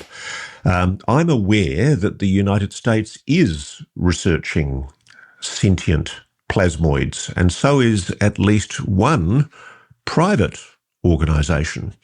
And this is a very interesting area because, of course, it doesn't just take in the orbs, it takes in everything that displays plasma. And is there, I mean, it's a really interesting question, is there some kind of life form that's sharing this planet with us that displays itself in different forms in a plasmoid way? I'm wondering whether there are private groups that are on the brink of a major discovery about this and not too far away from an impending announcement. Interesting times. Is that a hint for us? One of your Ross hints? Can't say any more. Gotcha. I'm on to you. Well, the first part of that was, for all we know, that could have been factual. It kind of makes me wonder what is deemed worthy of feeding us as far as accurate information, because it does almost seem like some of these people are in the loop. And like, for instance, Alex Jones can just spew, or, in the past, I don't want to say, I don't know what his current situation is. He's I think he could be a completely different person now for all I know, but regardless, they can spew just countless crazy conspiracies, and some of them are bound to be true, if not the majority of them. Who knows? But who determines along the way what can be shared? Because some of it is, what it makes me think is just like the elites or the powers that be or whatever. They're like, okay, we've got this little piece of information that is true, and you can share that. But here's all this other bullshit that you got to share too. So remember, these are your lines. These are what you are feeding the propaganda machine or whatever it is. But it almost does seem to act as a hook for people like me and presumably many of the viewers of my content. It's like they have a fishing pole of, like, they've got the truth on the end as bait, and they shoot it out at us, and they're like, hey, we got the truth here. You want it? oh, here it is. You want it? Gotcha! And then they get us every time, and we're just eagerly anticipating, waiting for more, something, anything. And I think that's why a lot of people are so disappointed about this Disclosure Day film, because so many people are itching for more. They're just so hungry, starving. Like, the guy in the movie even says they're starving for the truth, for information, for not this narrative that we've been fed for however long.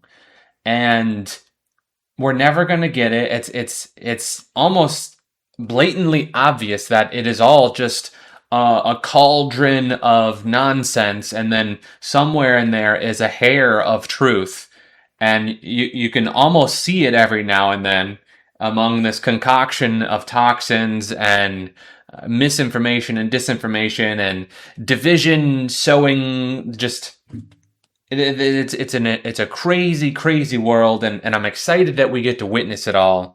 But it is so confusing and overwhelming at times. So when people can throw this bait of truth, and we're just, we see it, the fish that we are, and we latch on, and we're just yanked away. All the while, they're feasting upon our emotions and our finances, and who knows what all else they're doing to us. It's a wild world we live in, folks. Wild. All right, guys. The fake alien invasion is set for June 24th in Miami. Why Miami, you might ask? Well, of course it's going to be in America. For a million reasons. We're the easiest to fool. That's number one.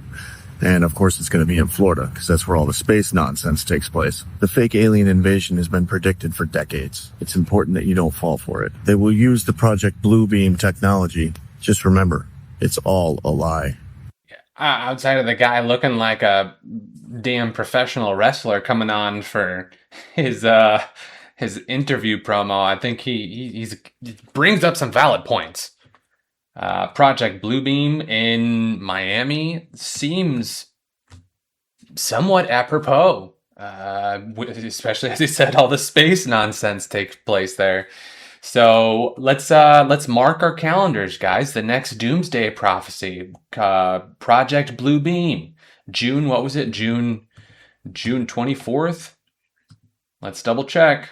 June 24th, Miami. I'm certainly not going to be there, but I'm pretty sure the greater majority of the audience of this is well aware of Project Bluebeam, and I'm sure a lot of you guys are excited to see what kind of technologies they bring forth. Let's see what kind of real stuff we can see all out there. I don't know. I'm excited for it. Let's see. The Nordics, the Tall Whites, the Scandinavians, the Pleiadians, the Targaryens. What do they all have in common with this most recent viral image with our president? Do you know the history of the Pleiadians and the fall of the Pleiadians? And that the Nordics, the Tall Whites, this branch of alien groups are in complete cooperation with the Black Sun and the Black Sun Agenda and the Orion groups? Go back into our history and you can look at many of the shows, including Outlander and Game of Thrones, to give you some reference regarding our history.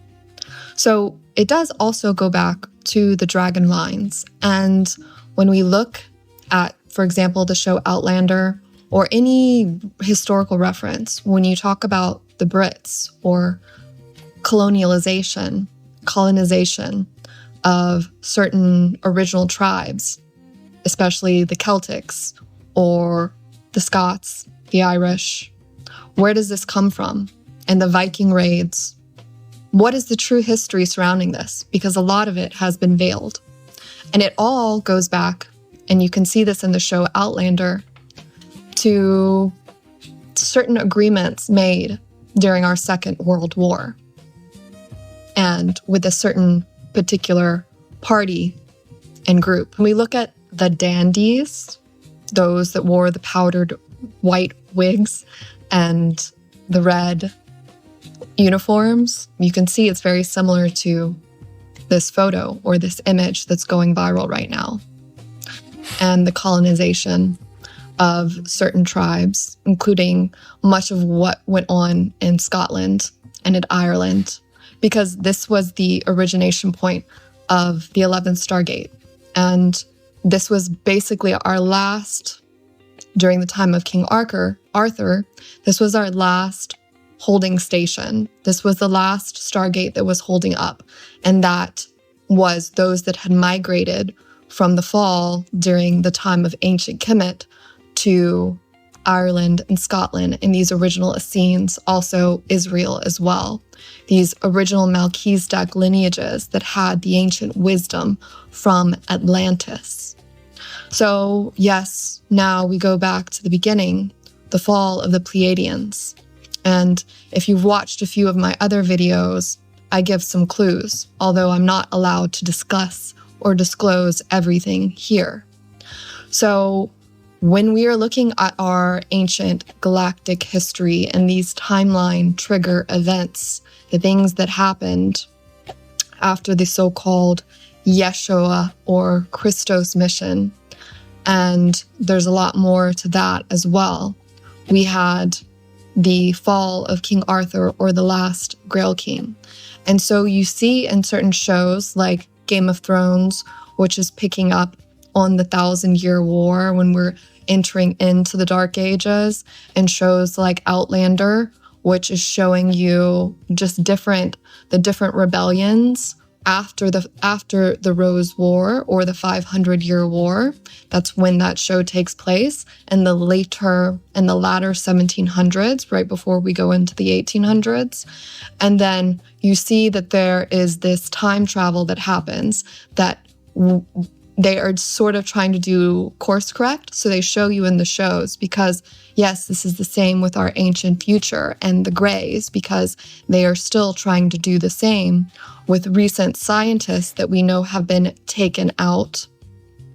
And the P-52s, which... Whoa, that is some heavy stuff right there. I think it was so heavy that it couldn't even keep up with the TikTok there, so it just kind of ended itself. Just that seems wild, and I'm not going to say that it's not possible, but it's a lot of it seems actually lifted from other. I shouldn't say lifted, maybe inspired, part of other lores that I've read. I've even made videos on these entire species and talking about all of these things. And I think it's fascinating. I would love, love, love for it to be true, or part of it to be true. But it's just so strange that it's out there and we're just left to decipher what's real and what's not.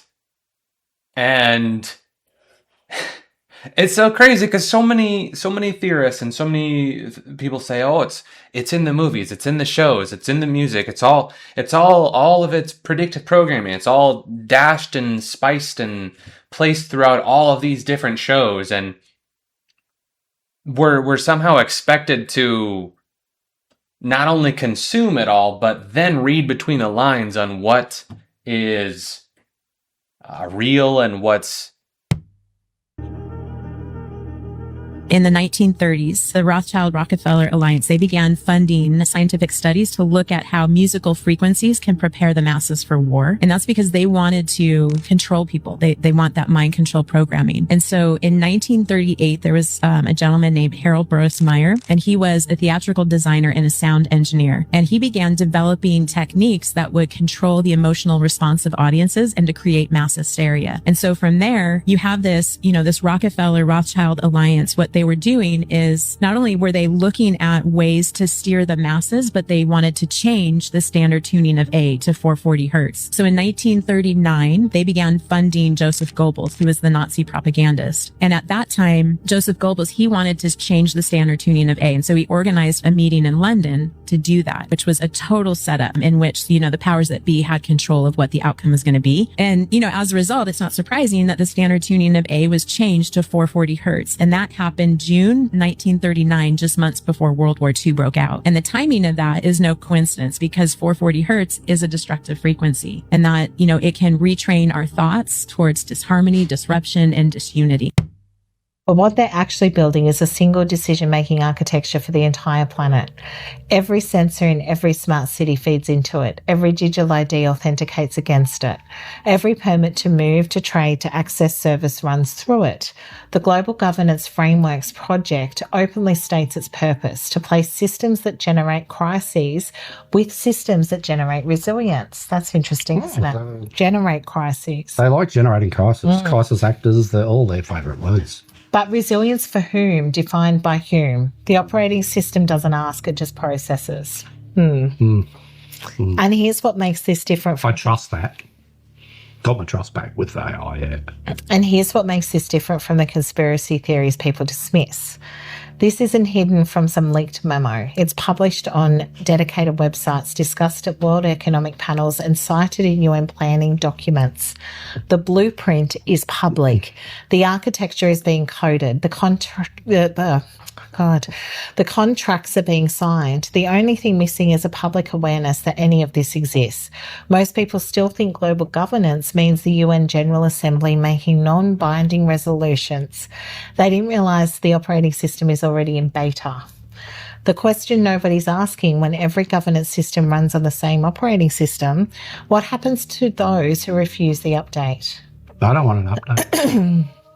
The framework promises inclusion, but inclusion in whose system? On whose terms? The operating system doesn't negotiate, it integrates. And if you can be integrated, you become an error to be resolved. The UN itself has been layering the political groundwork for this transition for years, moving from voluntary cooperation to mandatory compliance, rebranding control as a consensus. And that's where we turn next.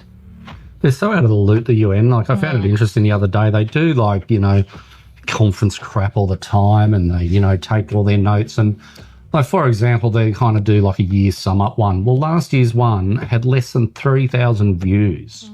Like, I will pull more views from that in a short from this video. I can pull more interest than the whole of the UN and those billions of dollars that we give them, because it's not their money again, it's all our money. We fund this shit. And again, like, they're so irrelevant. They just blaring on bullshit in the background. Just, you know, who cares? Go away. But can I just say that part of that is that they don't want people seeing it. So well, maybe. Because I went looking, they were really low views. Yeah, like, they want to put the information out there, but they don't want people to know the finer details. So they're telling you what they're doing. That's part of the spiritual agenda here too. But if you don't see it, they can say, look, we did put a video up 3 years ago explaining this. So why are you surprised this is happening? Do you know what I mean? So I'm going to get some comments on this one, and that's the point of this.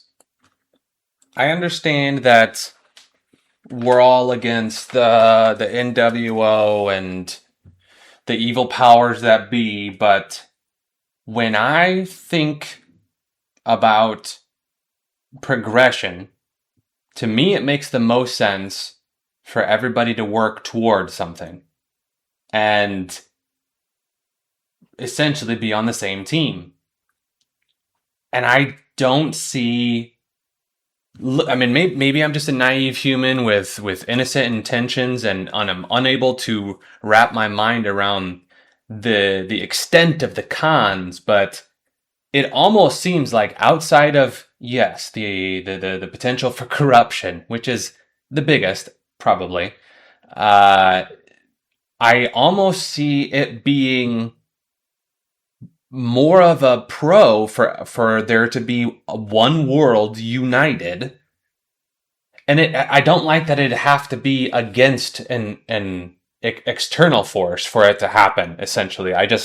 To me, it makes sense for everybody to work together towards progression of the world and humanity, but that seems to be not the goal.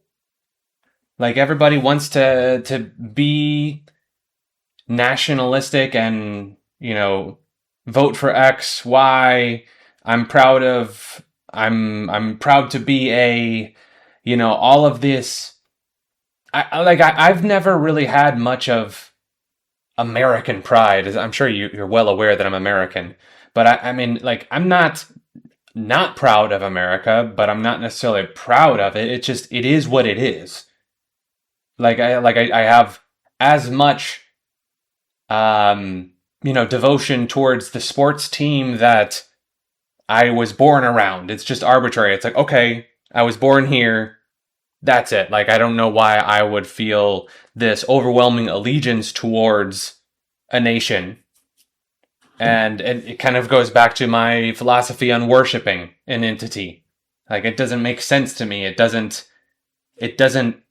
register in my mind as of being in value to have a national pride, or even a pride in really oneself. I mean, I feel a sense of pride in my work and what I've done, but not to the point where it's going to, I would say, you know, bring me down in other areas where it's, you know, egotistical. And so, again, going back to before I went off on the segue tangent, what is the big opposition against a collaboration of the world, if you will? Outside of, obviously, the big one, it being corrupted and, you know, screwing over the population. I'm just saying, why are we so against uniting as a world, and we're so in favor of separation? I guess so we can all have our own individual preference on laws and views, because there are different priorities throughout the world. So I guess who who would prioritize what. I don't know, and that's why it's almost like, well, we'd almost need a higher being to kind of point to us and say, you're all wrong, you're all dumb, let's do it this way and progress us as a collective. But then again, I mean, I think that's the whole thing is they don't want that, right? It's divide and conquer. But then they say it's so they can unite us with, at the end, with the, I don't know, I'm not smart enough to comprehend the grander scale here. So maybe you guys can help me in the comments. Maybe I'm just going off on some crazy tangent. I probably need more tinfoil is probably my issue. So I just saw a video of a girl saying that in her opinion, she thinks a medical diagnosis is like putting a spell on someone. And I was like, yes, I think you're onto something, woman. Because let's say, you were diagnosed with this, that, and the other. And then you're going and telling people, everybody you talk to, what's going on with you. And then you say the diagnosis. So it's like you're speaking it into existence. So I started reading the comments, and there was a woman that was like, yeah, I used to see a fertility doctor and we couldn't get pregnant. She goes, I finally just stopped going to the fertility doctor, stopped worrying about it, and she got pregnant. It's like when you see those people give advice, which I totally believe in this advice, where you need to stop saying I am and then something negative, because you're speaking it into existence. And we all know words are powerful. So if you are tired, just reword it differently. Be like, I'm going to go get some energy. If you're not feeling good, instead of saying that, be like, I'm going to feel good soon. You catch my drift. But it was the medical thing, the medical diagnosis that really had me thinking. I think it makes complete sense to me. There's a reason that we have the placebo effect. It's our mind has many powers, I'm sure, that we don't even know exist, and the impact and the influence and how much extent that is. That is why I have forever ingrained within my psyche, I am happy, healthy, wealthy, and wise. I am happy, healthy, wealthy, and wise. I am happy, healthy, wealthy, and wise. And I would click my counter. How many am I doing today? 100. Guess how many I'm doing tomorrow?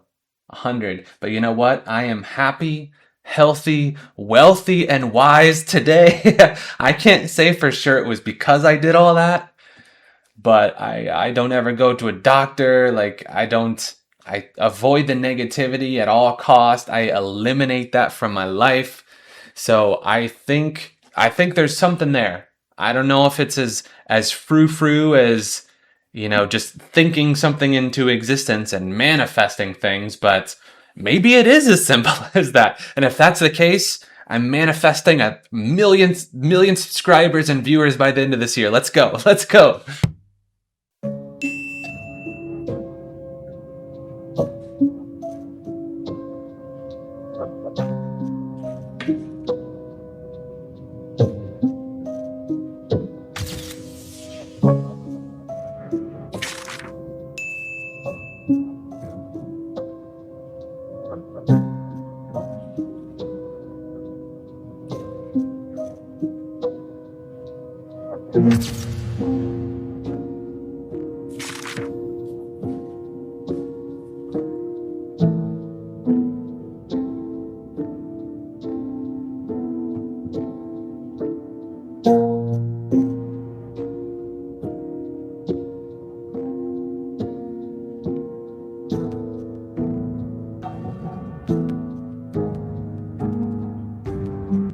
Cool. I don't think it's real, though.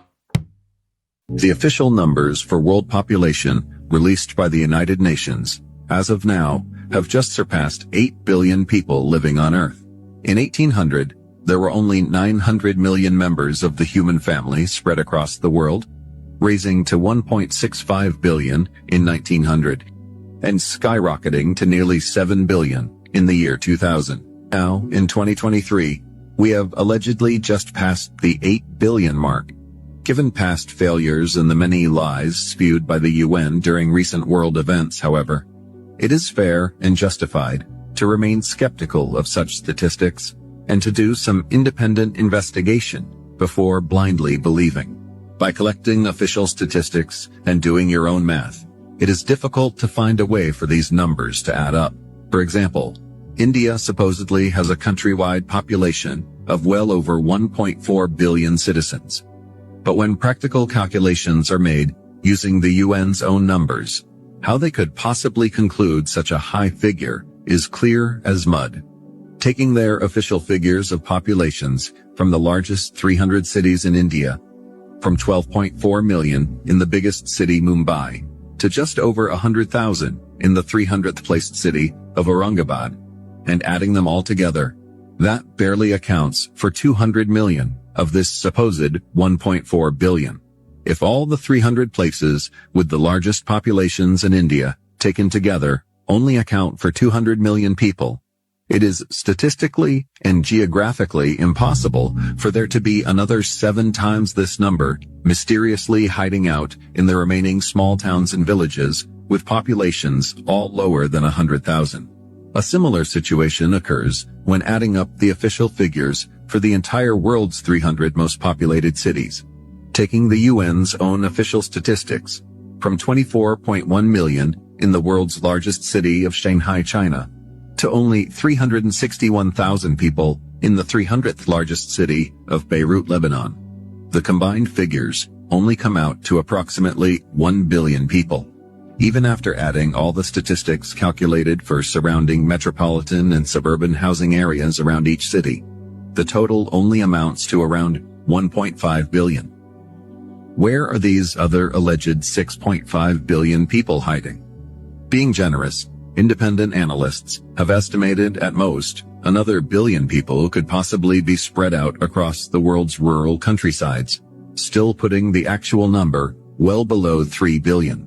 The likely reason for these exaggerated statistics is that governments are incentivized to lie about population figures in order to collect. That makes sense. That makes complete sense. I'm sure that they have plenty of reasons for why they would forge the population number.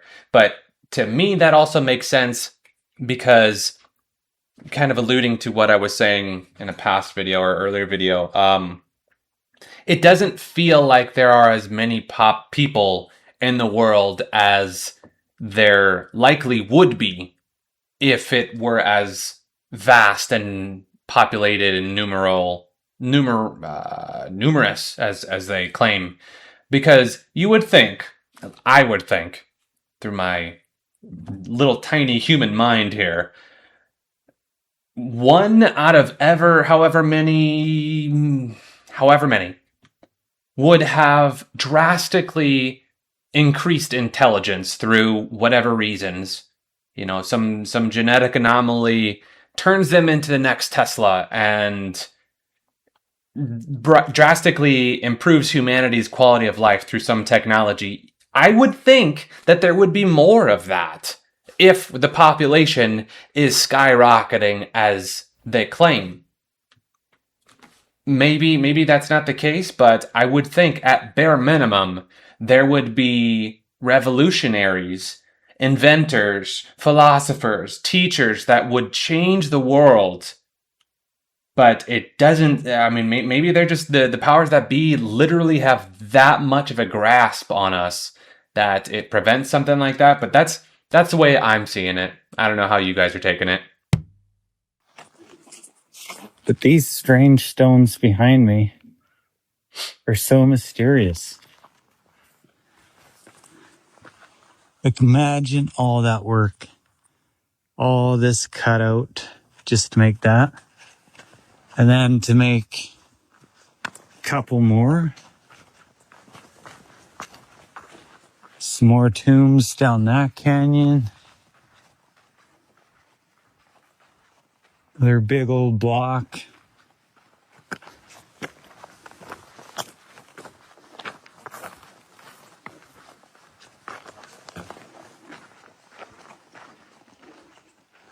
Oh yeah, that one's got a doorway.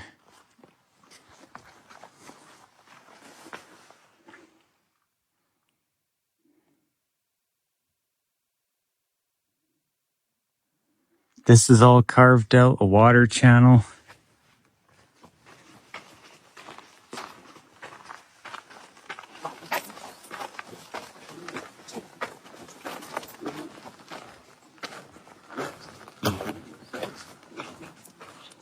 It's definitely flooded. So this definitely goes down another 10 feet. More tombs back there. Couple here. Unlimited tombs. It does seem like some of these instances there were created with technology that we don't know. Look at all this crazy shit, man. Like, look at the fucking stripe. Look at the fucking sun. Look at the auto cover the Sunulus all around. Like, I thought the war was over. I guess not this war, not the one on its own fucking people. It'd be nice whenever this war is over. That's how we save America. That's how we get it. But dude, we're never going to save it. If they control CBS, NBC, Fox, and ABC, The agent. they control all the newspapers. His federal agent. Never do anything. Lay down, GI. You'll never win. There's no hope. Federal agent, dude. Federal agent. How dare you call me such? Clearly, the Jews control the media and they control me. No, they don't. They do. No, that's a whole nother shill level. See, there's whole levels of propaganda and film you have to go through. Really? Yes. Last time I checked, it's public knowledge that George Bush Sr. is third cousin of Queen Elizabeth, and they're worth trillions, but we hear that they're worth nothing, and it's this nice family from Texas. Do they still talk? What? Do they still talk? Actually, they do meet routinely. They just met earlier this year over in France for the Bilderberg conference. Wait, but Queen Elizabeth made the big stink when he kissed Queen Elizabeth on Jews the don't lips. control the media? Every Jew that I know is like in television. They're all really smart and rich. They don't control the media. They're like producing all these shows and shit. That's not real. I think you're debating Jew, isn't he? It's like Aaron Spelling, that kind of thing. I think they're all very wealthy Jewish guys. They're pretty much controlling. I don't know. I looked at my Forbes 500 list of richest people, and they're not. Yeah, but television Maybe producers. 2 or 3 are Jews. Television producers are so many. I know so many Jewish guys. They're television producers. Yeah. You don't think that that's like Jews controlling the media? That's all- 600 years ago in England or France, they had their pogroms. Pogrom. Pogroms? Yeah, they would. Pilgrims? Exactly. Yeah, Pilgrims do. Pilgrims control. They would have what they call purges. Well, now we know, man. It's pronounced pogrom. Yeah, I know. But we're from Texas. All right, how does pussy fit into the New World Order? They would set up. Well, I need to answer your question. Okay. Do you really read the scholarly? Isn't that the ultimate form of control? Scholarly. I'll answer your question. Wow. Did you guys just see that clip with Bill Hicks and Aleister Crowley chatting there? That was fucking wild. On as far as the topic they're talking about, I mean, clearly this was a number of years ago. I don't think that they would be talking like that anymore, but I do find it interesting what Joe is saying about himself even being controlled. I'm not really, I'm not a big proponent or believer in his proclamation there. I don't want to say yay or nay. I believe maybe they could be one of the wings of the evil octopus that has many different tentacles and everything. I mean, who knows? But I don't necessarily think that they control everything. It seems a little bit too simplistic. Maybe, I don't know. I will say I have had a number of people ask me outright if I was Jewish, and I didn't really think of it much or put 2 and 2 together until, I don't know, probably a couple of years ago. But it's interesting that things align as they are, if nothing else.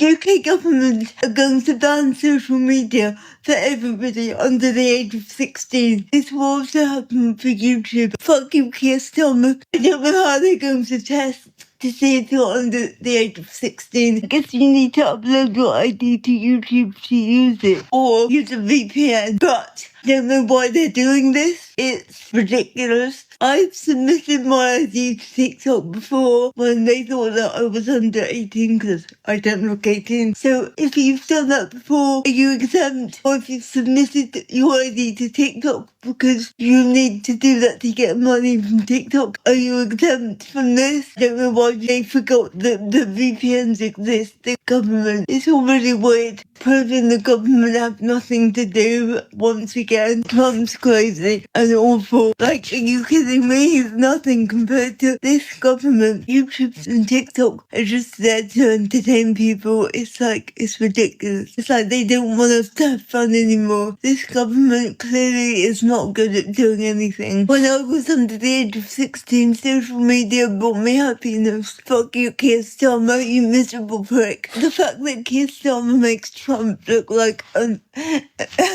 amazing, nice, calm human being, and he's trying to make the UK into a communist state, which is weird. He must have something going wrong in his life, because he must be miserable to do this. Keir Starmer's the worst leader we've ever had. That's interesting. I avoid politics. I avoid all of that. I avoid a lot of news in general, but the politics I avoid intentionally. So I don't know too much about the figure that she's talking about. Obviously, I'm aware of Trump, but I don't disagree that people under 16 maybe shouldn't be on social media. I wouldn't want my kids to be on social media under 16 because I do believe that it does impact your development in various ways. I think it is very negative. I mean, I think there's arguments for that to be said about people and humanity in general, but I'm so wrapped up in it now that it's beyond the point of no return. You know, in general, it's almost like social media, internet, technology is almost Pandora's box in essence. AI is up there too. It's now that it's been opened, there's no putting the genie back in that bottle. And the impacts are going to happen regardless. But with that said, I don't think it's right for any government to be the determining factor on who is allowed to use these awful resources. But you know, it is what it is. I hope. I know a little bit that the UK situation is not going great for them, and it doesn't seem like she's very happy about what's going on. So I hope they, as well as we, figure shit out soon. But I don't know. We'll see. Where's Bluebeam? Where is Bluebeam at? Damn it! How many of y'all knew that the day 9/11 took place, George Bush was in a classroom with students who just so happened to repeat some very interesting words? Check it out. Yes, yes. Boys and girls, sound this word out. Get ready. Steel. What word? Steel. Yes, steel. Read these words the fast way. Get ready. Play. Yes, play. Get ready. Must. Yes, must. Let's read these words the fast way without making a mistake. Get ready. Kite. Yes, kite. Get ready. Steel. Yes, hit. Get ready. Steel. Yes, steel. Get ready. Play. Yes, play. Get ready. Must. Yes, must. People just also somehow forget that Building 7 fell that day as well. Without any, quote, plane or explosives going off, this building falls at free fall speeds. Ask yourself, why they don't talk about that one? Whatever you do, don't look up who was dancing on that day. Don't do it.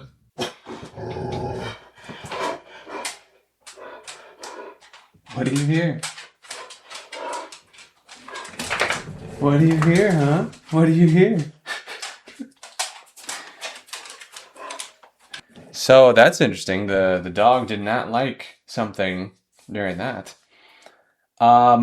Anyway, when my stomach sank a little bit while I was watching that. That's kind of horrifying if that's the case. I can't vouch for it, but to think of what that could be alluding to is horrifying. Just absolutely horrifying. Yeah, like I said, my stomach sinks just thinking at that.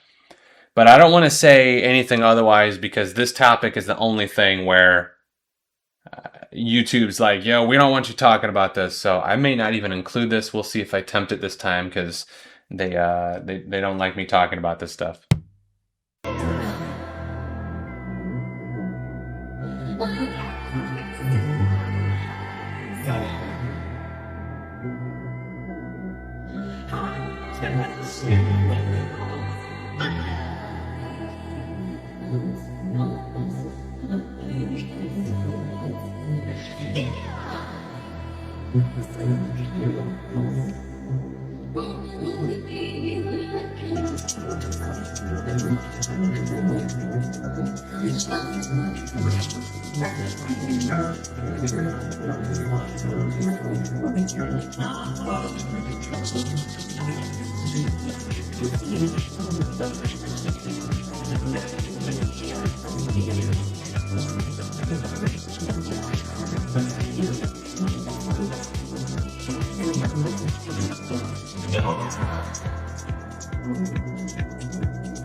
Yeah, I don't know anything about, I haven't been keeping up with the latest news, but I guess this celebrity, a singer, I guess, and I guess he fell or passed in a helicopter crash. And as you can see, the coincidences lined up, you know, just totally revealing that this world is a stage. Everything is fake, folks. It's all fake.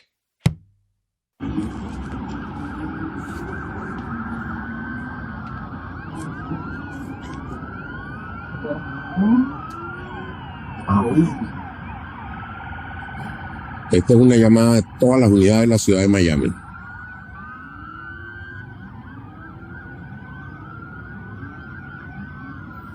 Esto es en Bayside ahora.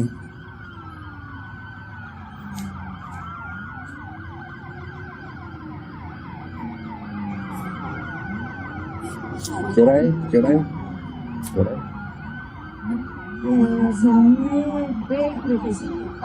9:35 de la noche de hoy, 1 de enero, frente a Bayside.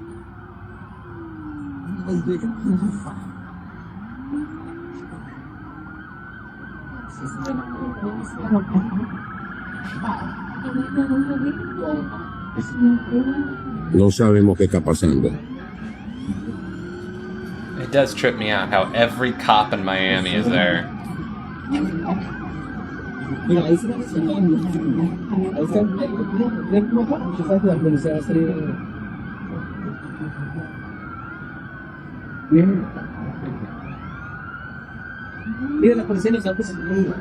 try to think what would yield that much police force. I mean, maybe like a gang war? Which, I mean, I guess if that's what they thought, rightfully so, but... Y las que vienen en camino. Even more on the way.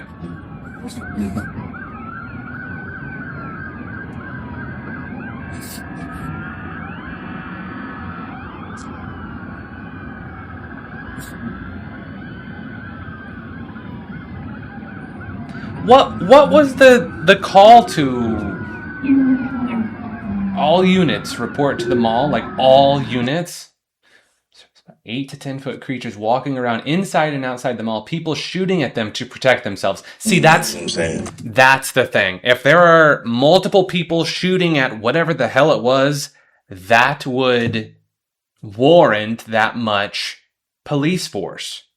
But if it's just a few firecrackers, like a few people were saying, I don't know. Let's keep going. I know this is all stuff that we've seen in past videos, but I don't think I've seen this whole compilation before, and it's easily one of my favorite current events that definitely seems suspicious and has a lot of things that I'm interested in. So we're gonna keep going here. I was down in Miami for the New Year's. You know what I'm saying? Me and my girl, I got a little timeshare. We was down there on a mini vacay, you know, just to start the New Year's with, right? So anyway, we happened to be at that mall. So we had Foot Locker or whatever. Next thing you know, you start hearing all this commotion outside, sound like firecrackers or something. So, you know what I'm saying? I grab her close. I'm like, yo, we about to get up out of here, because I originally thought that they were shooting. You know what I'm saying? I thought, some type of gunfight had broke out, whatever the case is, because we're not familiar with Miami, we're not familiar with the city. So I'm like, damn, I ain't even got my blick. So we about to swerve. Next thing I know, it's like crazy. Like we just see all these people running, like fat chicks, old ladies. Like who I'm talking about moving. You know what I'm saying? Like old people even who I'm talking about moving. So my girl, she like, what's going on? Like fuck all that, we out. Like I'm not gonna ask no questions. We just gonna follow the crowd. Next thing you know, real like gunshots start going off. So you know what I'm saying? Like we trying to follow the crowd, get out of there. I look back, no cap, yo. No cap. I look back, it looked like a big ass shadow, but it was solid at the same time, like a few shadows, but they were solid at the same time. And it almost looked like they was coming our direction, like they was chasing us, but they was disappearing and reappearing closer. So I'm like, yo, what? So we start really moving. Next thing you know, we start hearing more gunshots. Like these dudes start firing at this shit. Get outside, mad police, all that. You know what I'm saying? The police is like trying to get all the people that ran out the mall. They like trying to detain these people, whatever. But me and my girl, we ended up just sliding past all that and everything like that.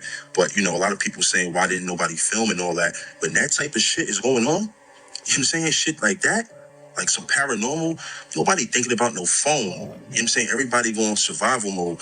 But for real, they lying, yo. It was all them officers and all that. They was not there because of no kids fighting. It was really some like movie shit going on in there, yo. So that's what it was. Turns out 8 to 10 foot tall aliens in Miami Mall, also silver in color, like the tall Silver Surfer aliens that attacked people in Peru. What are they not saying? Interesting tweet. Here's one filmed outside the mall.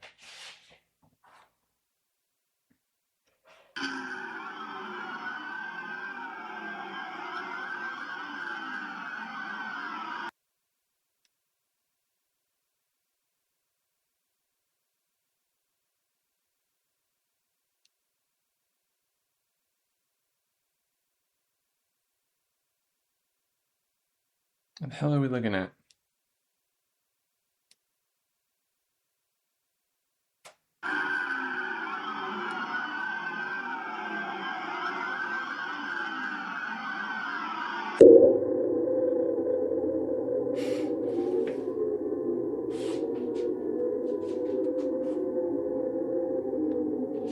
I mean, admittedly, it does look like a tall figure. That it does, but it's too low quality to really get anything out of that. Nothing on the news, nothing in searches, nothing to report after a situation that warranted that type of response. Yeah, the whole Miami Mall situation is... It seems like a whole can of worms that nobody could really agree on, and they did such a good job of muddying up the waters. I would really love to learn about the truth of that day, though, like whatever it may be. Even if it was very mundane and just a very ordinary explanation, I'd love to learn the truth.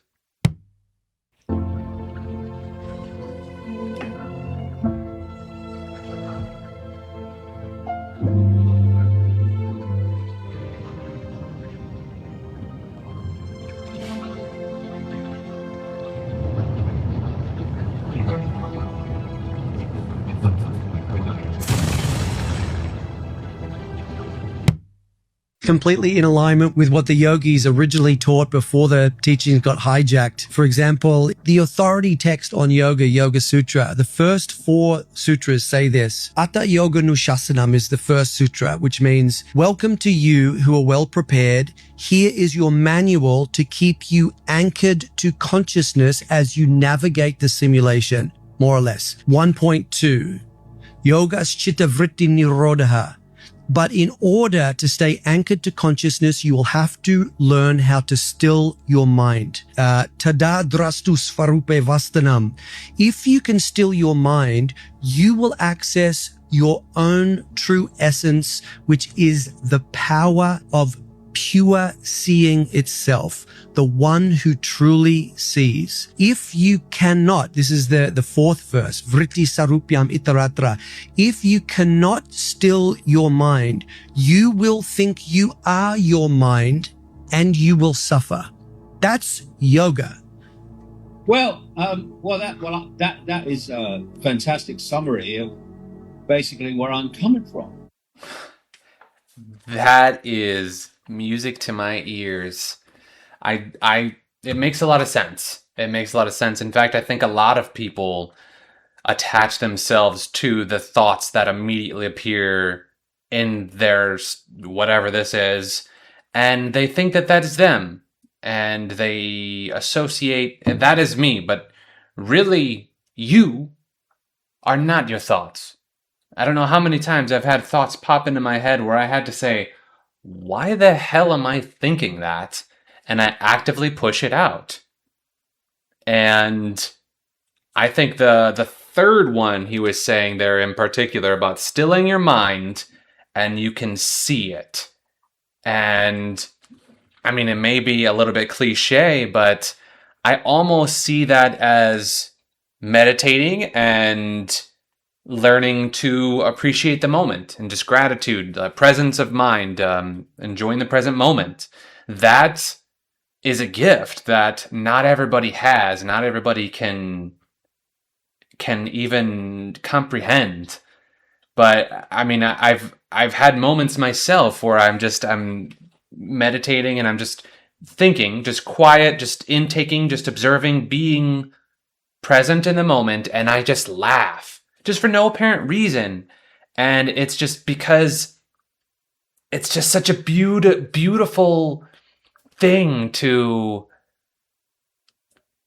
just experience it. You know, when you're out in nature and you can feel a breeze, you can just the certain times in life where I can feel it. And it's almost like a connection with source temporarily, like almost like a miniature blissful moment. And I think maybe that's kind of what it's referring to, but I don't know. Maybe not, but interesting clip nonetheless.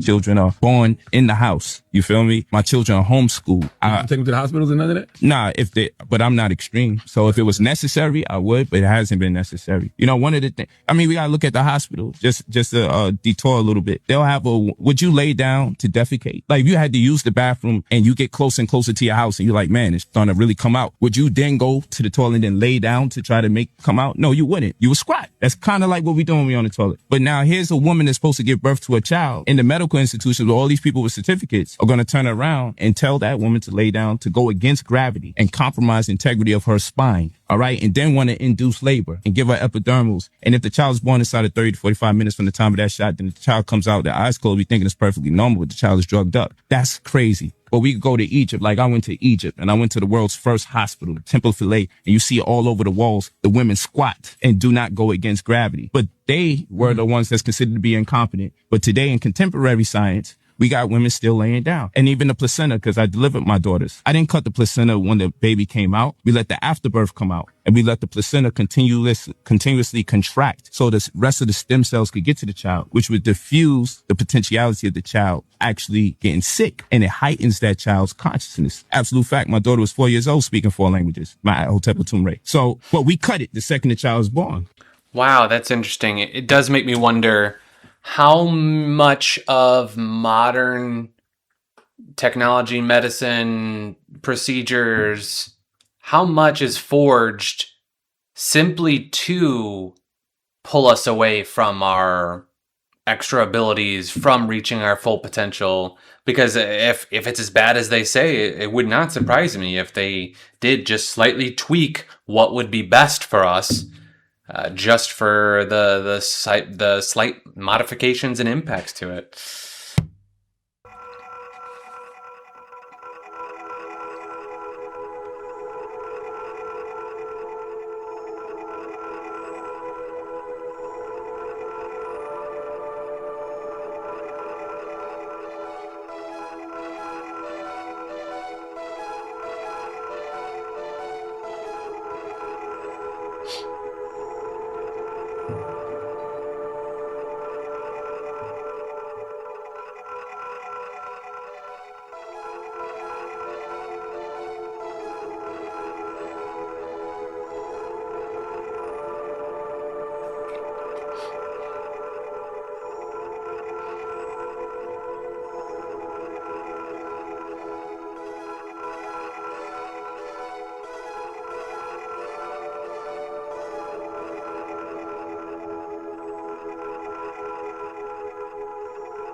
So with things like this, it does make me think that, I mean, we've been told that they have to tell us through predictive programming, through the media, through their content. They have to tell us.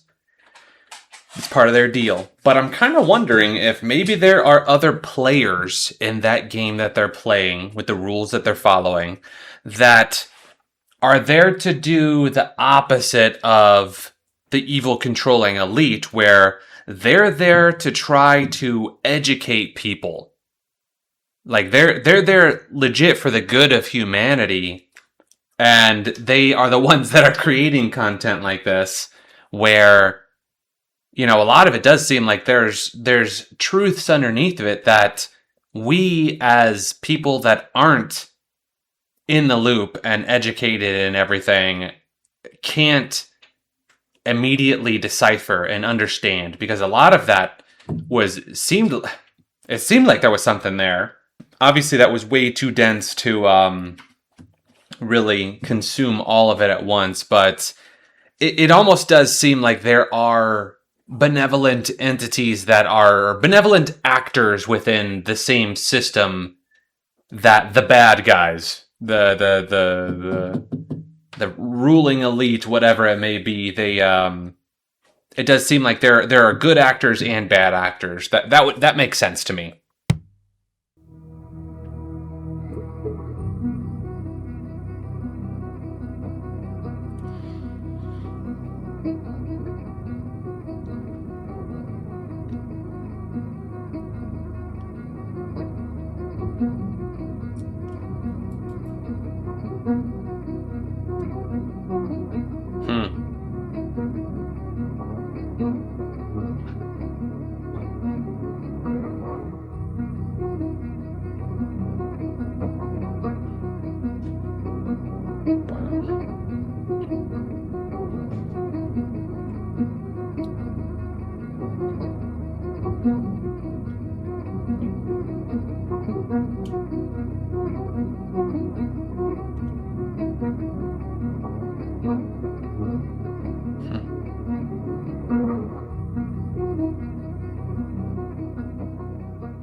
Yeah,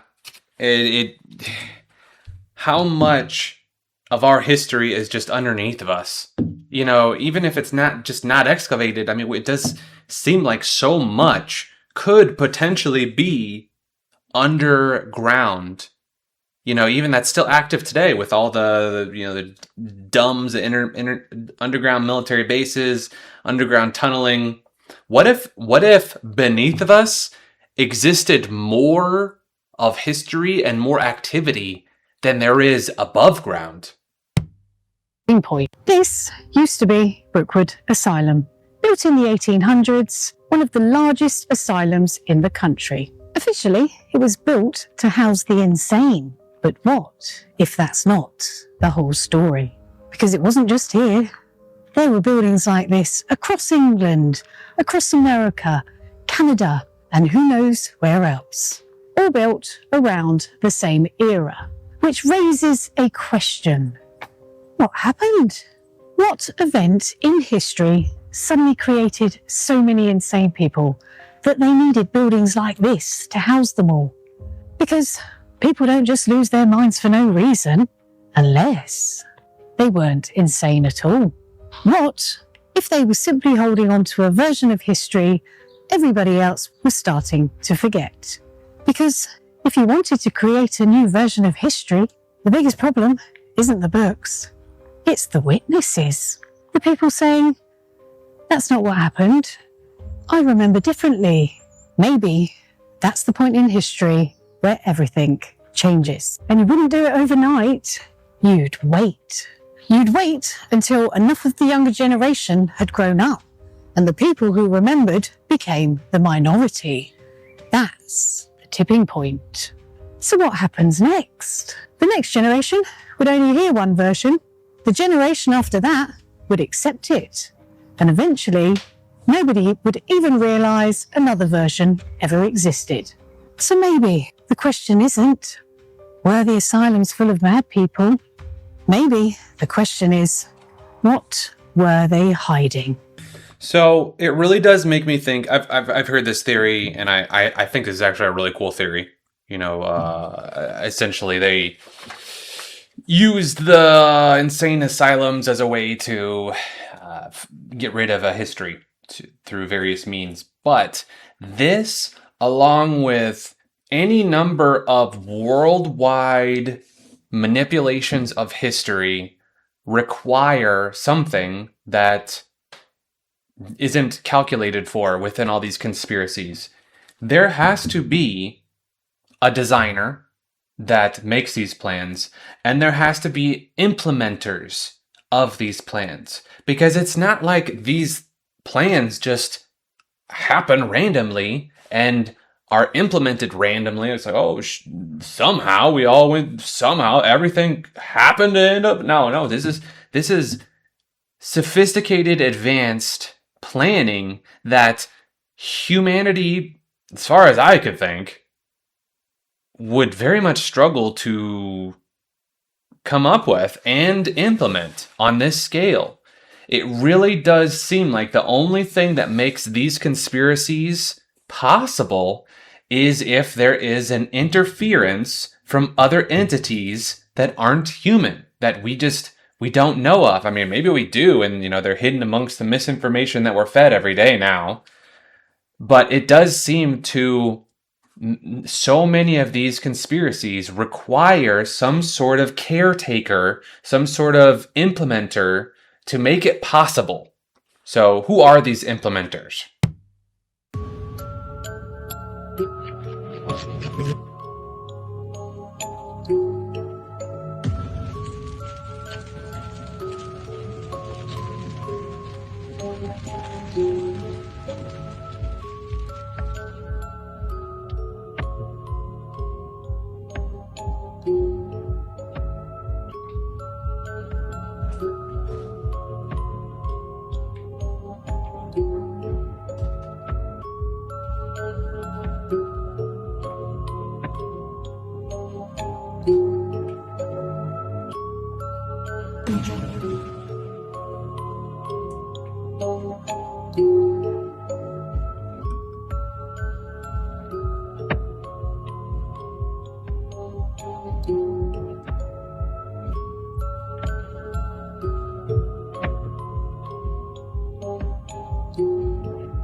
This makes me think of some completely fictional point in time where somebody's going through these extra continents and seeing red giants and these creatures that they'd never seen before, and various little weird artifacts, and he writes little notes about, oh, this giant was over here, and just thinking of going through unexplored lands with creatures that you've never seen before and taking notes on it and making a map like that sounds so fascinating. But in reality, it's probably just some fan-made stuff that they were making for a D&D session or something. But the concept is fascinating of visiting these extra continents that we don't know about, and just all of these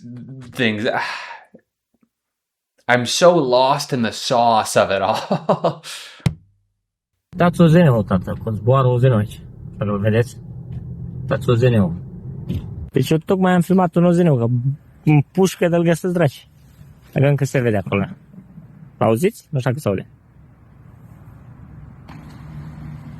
Nu știu ce naiba e, dar am bubuie de-l găsesc draci.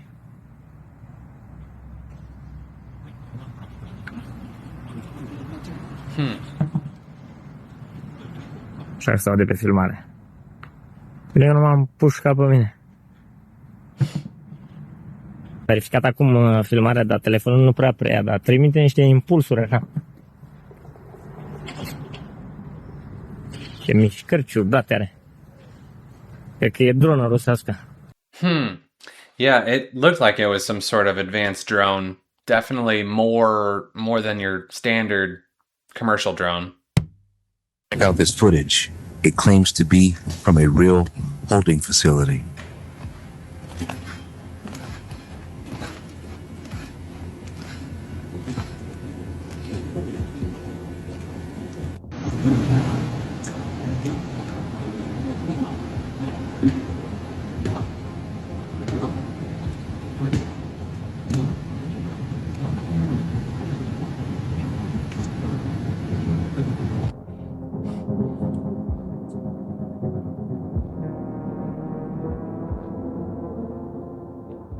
Is this the real? No, it's not the real thing. No. Whoa, what do we have here? Look at this shit, guys. And there's something flying like alongside of it to the right. You see that? Sorry for the shaky camera, guys. Sorry about that. There's a satellite. 2 satellites. All right, back to the main object. Whoa, guys. Do you see that? It looks like there's something that came out of it. It's very faint. Do you see it? Oh, shit. Now it started strobing. Do y'all see that, though? It's like to the upper right of the other object, the little object. Look at that. What the hell is that?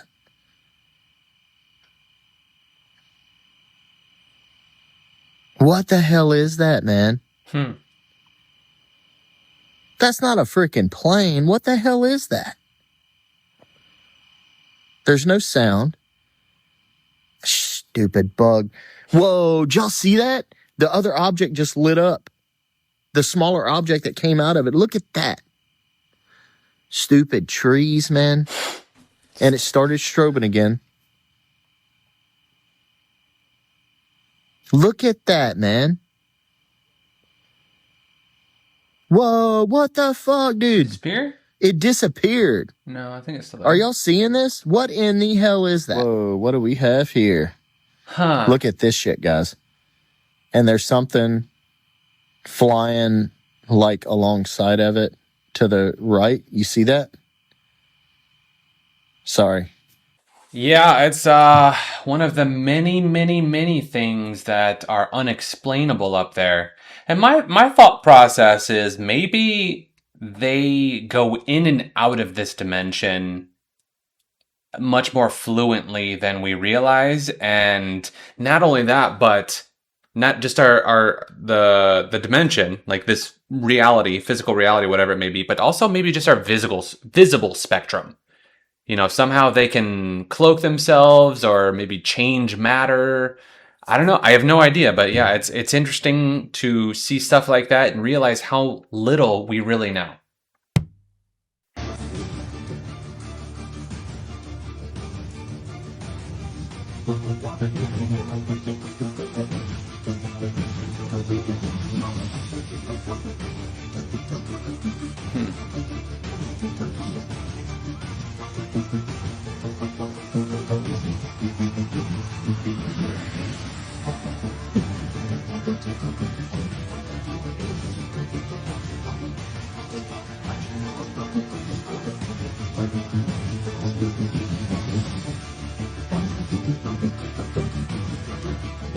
Yeah, it definitely looked like that was created with some giant technology. Wow, cool.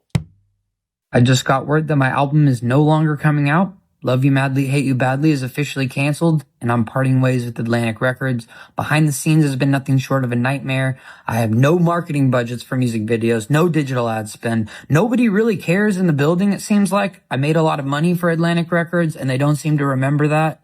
I have gotten no support. They forgot to ingest multiple songs into the system, which means the songs didn't come out. I had a Valentine's Day breakout song that didn't even get released because someone forgot to put it in. I don't really understand how that's possible. I've made them tens of millions of dollars, but they don't remember that. So, the music is owned by them. The remainder of the music will not be coming out. I will always continue to make music. Thank you for everyone who's supported me. I can't wait to release more music at some point at a later time, but for now, there is nothing on the horizon. I'm so sorry. and I love you guys. Thank you.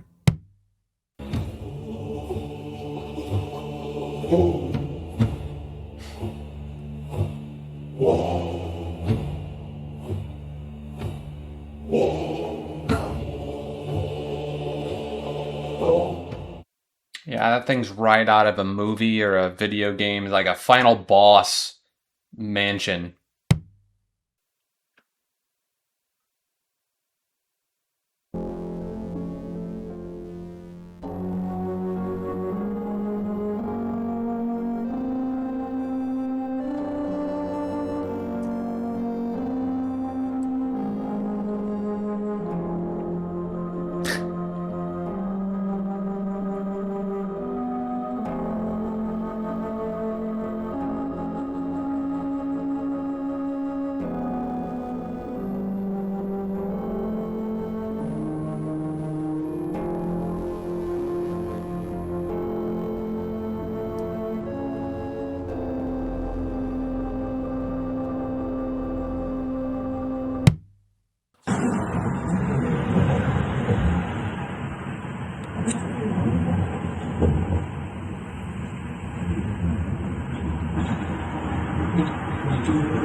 It's amazing how spread apart these instances here, because it looks like it could be hundreds of feet apart, or meters, hundreds of meters apart.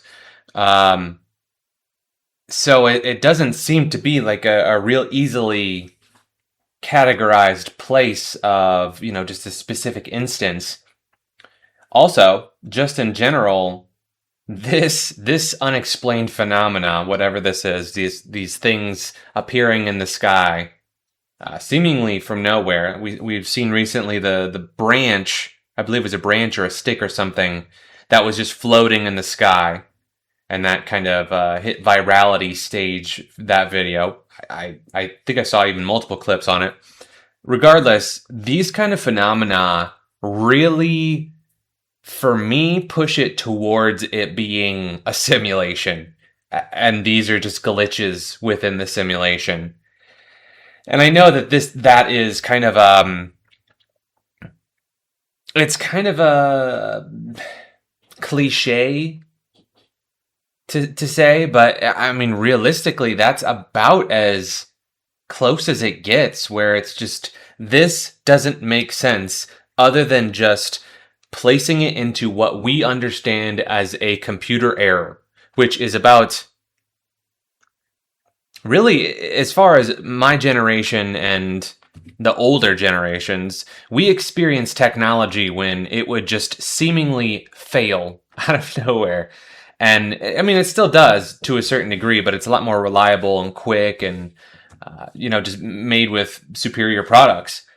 But it does seem that we can relate a lot to the concept of this technology can just fail sometimes. That's just the way it is.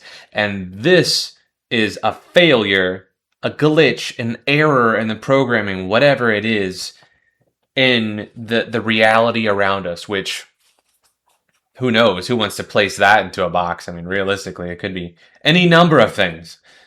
On with the show. Nexians developed the means for interstellar travel using quantum gates, which we use to fold space and travel great distances instantly. This allowed us to cultivate bonds with other sentient species. At this time on Earth, close to 10,000 years ago, the Atlantean Empire were the most advanced civilization, and we enjoyed a deep and lasting bond with them, sharing technology and culture. Atlantean Empire. You're talking about the lost city of Atlantis. Atlantis was the capital city, but the Atlanteans were a culture that spanned across this world. My friend, Satoshi, was the guardian of the Atlantean Citadel, the creative technological center of Earth. Satoshi was a skilled warrior and advanced craftsman. Within the Citadel were innovations and wonders that inspired and pointed the way to a prosperous future for all. The Atlantean Citadel was the location of the only quantum gate on Earth, which allowed members of each society to travel between worlds with ease. The Atlanteans' creativity in technology, art, and culture has never been replicated on Earth. I mourn their loss to this day. Are you with me so far? These arcs. Like, what do they look like? I mean, you said it's ancient looking. Plates, but the technology is more advanced than it's anything more advanced than anything we have. But it's hundreds of thousands of years old. Yeah, but it's more advanced than what we have now. Yeah. Well, throughout history, you know, you've seen the show Ancient Aliens. We have cultures that have built the pyramids. Well, we have cultures that built these temples that are magnificent in India. That they're carved out from the stone with laser, precise precisions. You got Machu Picchu, those precise cuts rocks that are up there in Machu Picchu. You got Stonehenge. I'm sure things in Portugal, like ancient ruins in Portugal that people don't know about. Yeah, Giza. Yeah, and the list goes on, of course.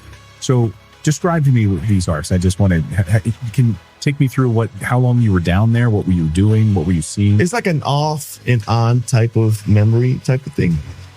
Do they wipe your memory when you come back? It's not that they wipe. It's certain techniques that they do that make you not remember. You're not alone. I mean, I've heard this from other whistleblowers. I've heard this from other individuals who've been to these bases that their memories are scattered. But what do you remember? I remember the smell. It smelled like, when you go to a farm and you smell the hay. Yeah. When you first enter the ark, that's how it smells. So it's like an algae with vanilla mixed into it. And it's like a pleasant smell. So you feel like the ship is alive, that this ark is alive. You feel like a heartbeat, like a presence of it's the most beautiful feeling that you ever feel. Is it alive? I think it's alive. I think all these ships that we encounter, the militaries around the world, not just the government of the United States, these ships are consciousness. They have consciousness. It's like a type of old school. I think this is so much, Clayton. Like if you get to the nitty gritty, like how we're getting this AI right now and where we're getting the ideas of the cell phone, we got the idea of, So I think these technologies have a type of ancient AI. Yeah. That we piggyback off of it. Well, we see major advancements in technology that seemingly come out of nowhere, like right after the Roswell crash. So, suddenly we have incredible technology. Velcro. Yeah. We have all these things that we've never seen before within a short amount of time. Computer, transformers, things like that. After the sightings like this. So, okay, so you're down there. How long are you down there? Do you remember? I don't remember the time. It fizzles in and out. Do you remember what your mission was while you were there? I was there to activate certain things. Well, the ability of bringing these ships down. Oh, to activate, to communicate with them. Yeah, to communicate with whatever being is in charge of these. But now the Nordics are in charge of it. The ETs, yeah, the Nordic ETs are in charge of it. And I know people might hear this and they might think, certain things. But by the way, this is now part of congressional testimony. Yeah. Nordics, multiple races. Like this is now on the congressional record from other individuals, from the military, whistleblowers, So you're not some crazy guy just saying this. Like, this is, you've seen them. Yeah. This is, other people have seen them. Other people have reported this. Not to give you cover for it, but all I'm saying is this is now part of the congressional record. Yeah. What you And, think. you know, and the reason I'm here now is because of that whistleblower protection. You know, I'm allowed to say certain things. Interesting stuff. Interesting.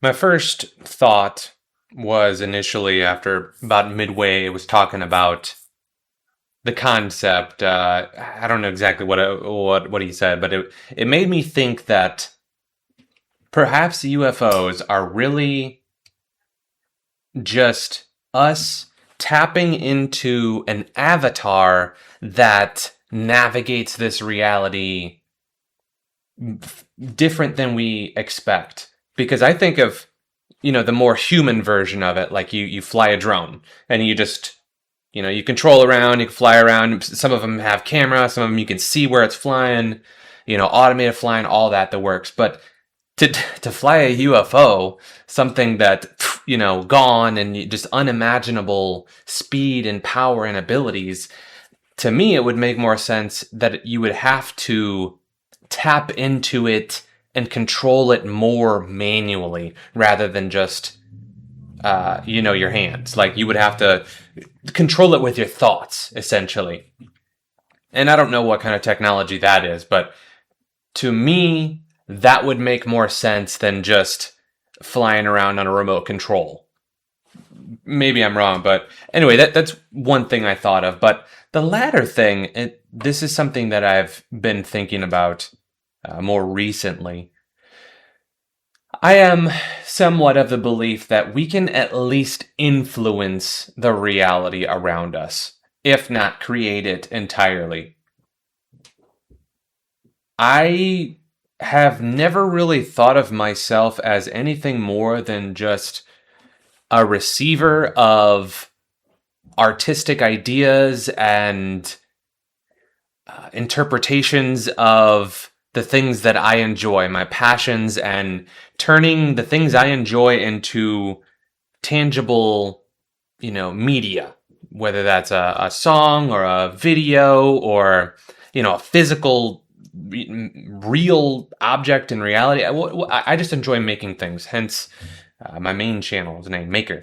I'm sure most of you guys know me from that, but it almost makes me think that perhaps I am more than just a creator of media. And I don't want to get like all crazy or anything, but I almost feel like with my position, my unique situation where I'm in a niche where it's totally acceptable to question everything in reality to the point where it is normal. And I don't know where I'm going with that, but what I'm trying to say is perhaps I am supposed to be doing more in sharing information, or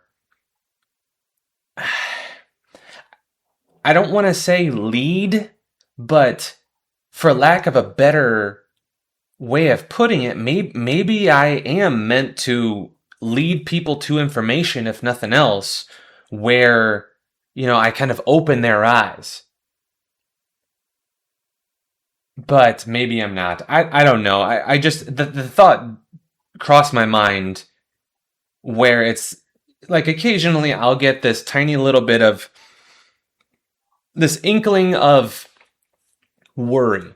You know, what if I touch on a nerve of something too hot, too controversial, too touchy of a subject, and they want to take me out? Well, if they do, they're gonna. But my thought always, and this is how I always console myself when I get too far down these rabbit holes, is I always come back to, this is my reality, and I kind of make it as I see, if not push it towards what I want it to be. Back to that. But with that said, I have, again, this opportunity, this situation where I can test the boundaries for what is acceptable. As in, I can find out I can find out what's true by, I shouldn't say what's true, but I can find out what is I don't know. I just see a lot of I see the opportunity I have where I'm capable of finding out information that I wouldn't be able to in my old life before a content creator. Whether that's just through access to new people, or I have the ability to, receive the idea somewhere where it's, a direction that I should take, whatever it may be. But it just kind of made me think the other day, what if I'm supposed to be, I don't know if I want to say supposed to, but perhaps I have this opportunity to do more. I don't know exactly what that consists of, but it almost feels like, it's almost like I relate it to somewhat of an obligation inside I feel to have children. Not necessarily because I want to have kids or because I think I'd be a good father, but because I almost feel like I owe it to humanity. Because I know I'm not an idiot. I'm not like, I'm not a burden to society. I think I'm a more beneficial human than not beneficial, I guess. I know I'm a good productive person, and I know I could create other productive people in my society. And it's almost like I feel like I owe it to humanity to do that. But maybe this could be my alternative. Instead of creating the next generation, maybe I can create the blueprints for how to see reality for what it is, or I don't know what it is. I'm just going to keep exploring. Tangent over. Sorry about that.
Nah, I guess the implication is that some of these are giants and they fossilized over however many years.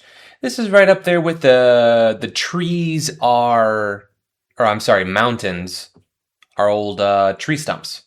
And I think we have another clip or two of that in this batch here. But regardless, it's about as likely. You know what? I'm not even going to say as likely. This one to me makes less of a chance.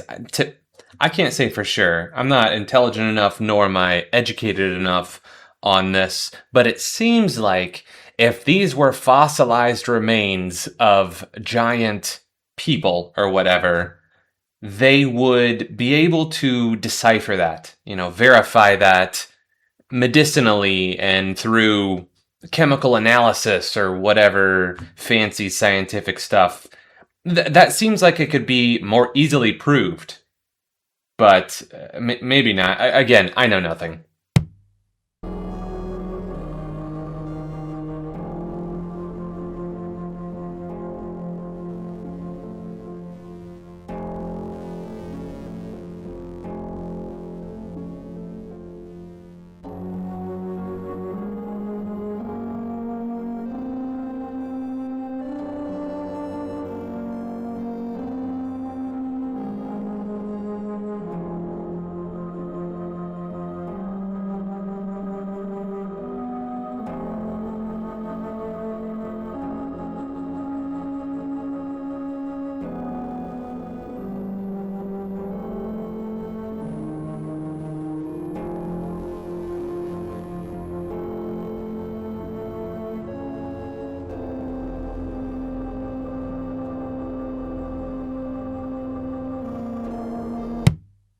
I'm sure a lot of you heard about Oliver Tree passing just a few days ago, and now we're learning something rather curious.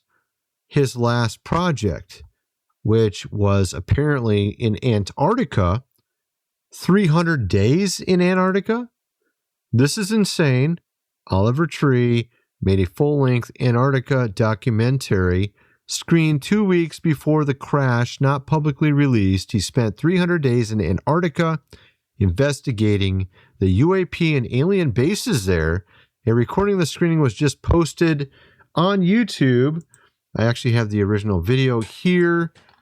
This is posted 4 days ago at this point. I'm going to play the clip in a second here.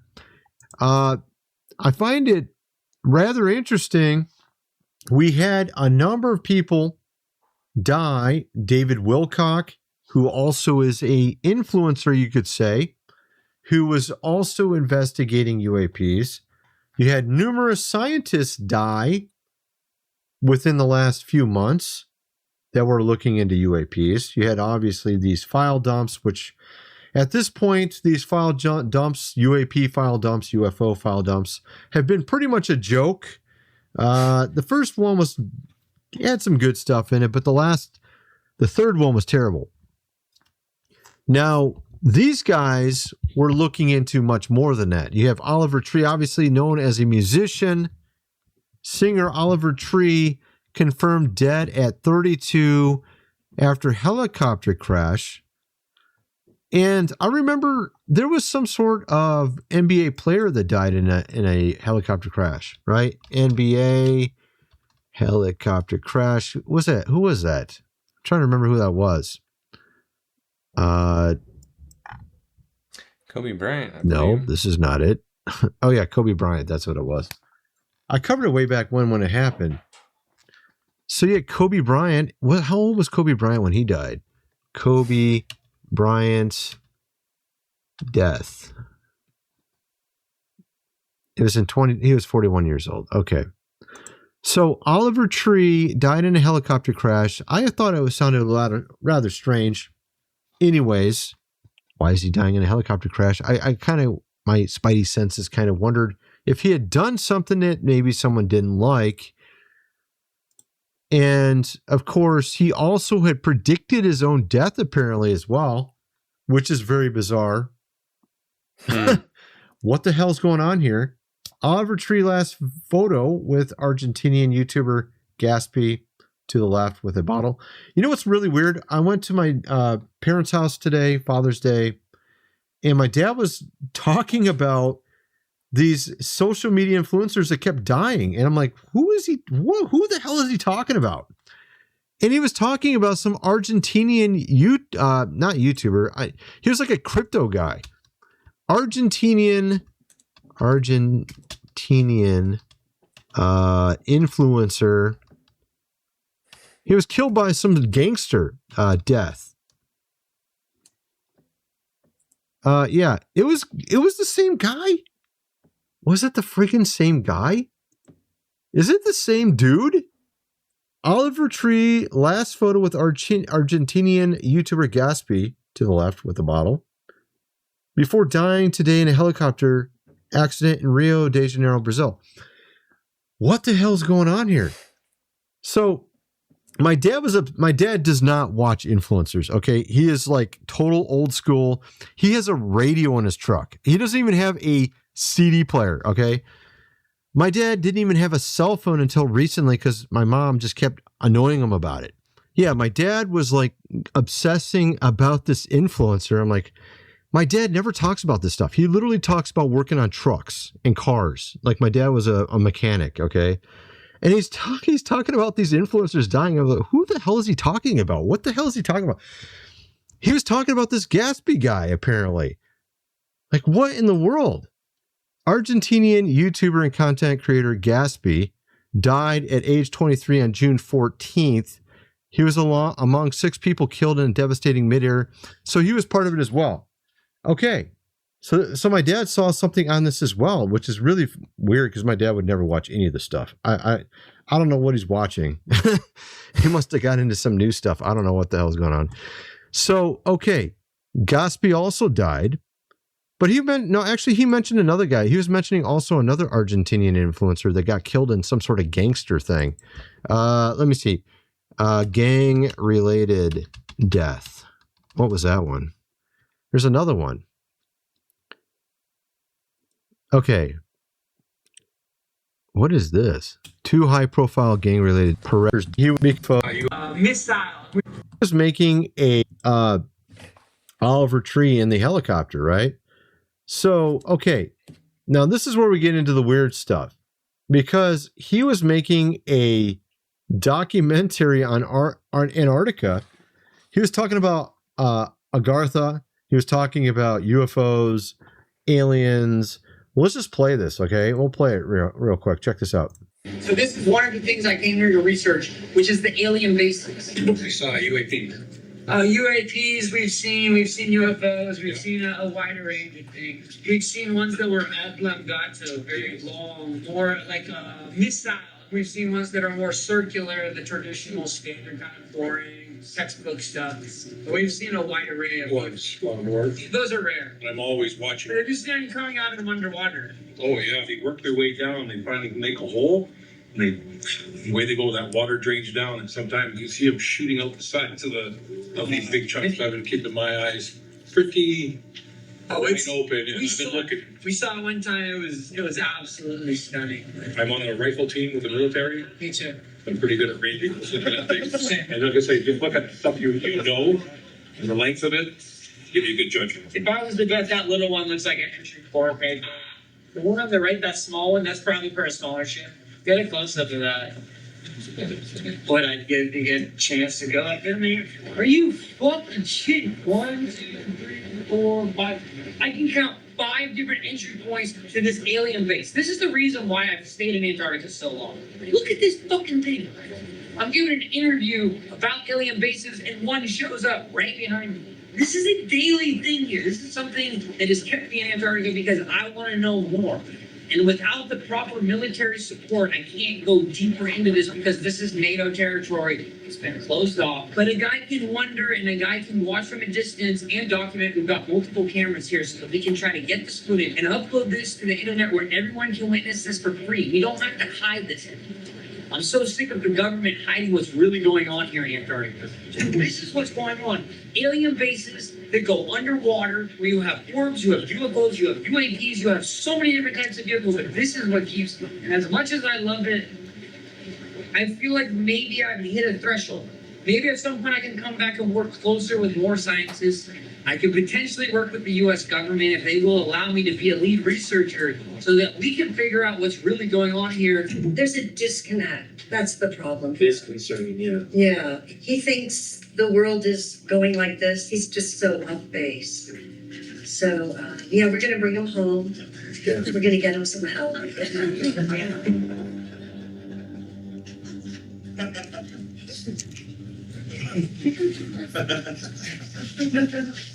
I think a lot of people are scared and they come at it from a fear angle. But for me, I come from an open heart and open arms. And I welcome the aliens in. And that's why I've had so many interactions with UFO ships. That's why I've seen them time after time. Because I know I have an open mind to this, but an open heart. And I know the aliens can pick up on that. Of course, there's also the walls that surround it, the flat earth theory and all that. I'm not going to get into that. But yes, we did find the wall.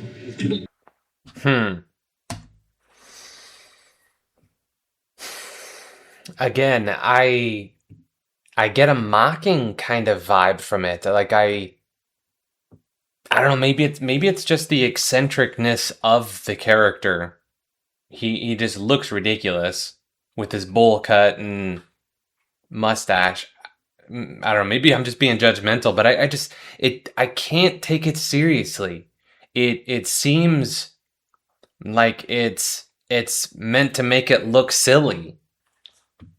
I mean, I say that and I'm wearing a damn tinfoil hat and sunglasses, but I don't know why I don't get the vibes I want from that. Like I want a little bit more substance rather than and maybe I heard an audience there and they were all laughing at it too. So maybe that plays into it, but I just don't like this whole situation. You know, this guy gets, you know, we lose this guy who's making this Antarctica documentary, and it's such a weird rabbit hole. Such a weird rabbit hole.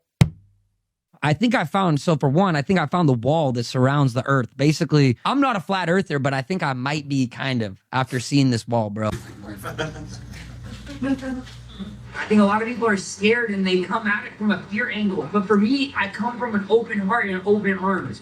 And I welcome the aliens in. And that's why I've had so many interactions with UFO ships. That's why I've seen them time after time. Because I know I have an open mindedness, but an open heart. And I know the aliens can pick up on that. Of course, there's also the walls that surround it, the flat earth theory and all that. I'm not going to get into that. But yes, we did find the wall. This is the perimeter of Antarctica. This is the perimeter of what we call the end of the flat earth. Me and John Rock climbed this about 6 months ago. We lost all the footage because there's a magnetic layer on the wall that erased all the photos. It was quite an important thing. The wall is over 16 meters high. We tried climbing it the first time. John Rock had an asthma attack. He didn't bring his inhaler. The second time we were able to get to the top, it's literally nothing. It just stops. Flat ending. The earth ends here.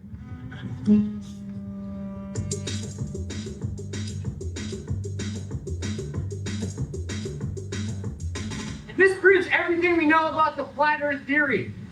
The world is not round, otherwise there wouldn't be a wall surrounding all of Antarctica. The perimeter is an entire wall. If you come here, you will see it time after time proving the world is flat. Well, there was one guy, he was one of us. He was a flat earther, and then he came out here and he was like, oh, the earth's not flat, it changed this whole thing. But that was not a real flat earther. That was a guy who was put in by the government. Undercover. He was undercover, for sure. You can call him circlers. He was full of shit. He was definitely not flat earther. Any of my guys came out here, it would take about 2 hours for you to be able to prove. John Rock wrote his essay about 6 years ago about this, and he proved everything we know. It flipped the whole world on its upside down axis. We call it the Z-axis. That's the flat axis. He's losing it. So his perspective is not clear. Someone needs to tell him.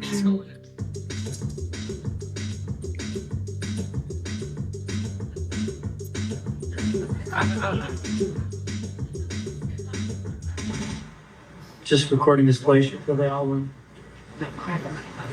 In the northern Wilkes Land in East Antarctica. It's a gravity anomaly, which is exactly what it sounds like. It's where there's a difference between the predicted value of gravity at a specific site and what's actually observed there. So yeah, there's just a place in Antarctica where gravity works differently. You know, that thing. I don't like how at the end there it kind of came off as like stupid. Like it was condescending at the end there, and that's it's one thing if we can laugh together, but that was laughing at, and I'm not super big onto that.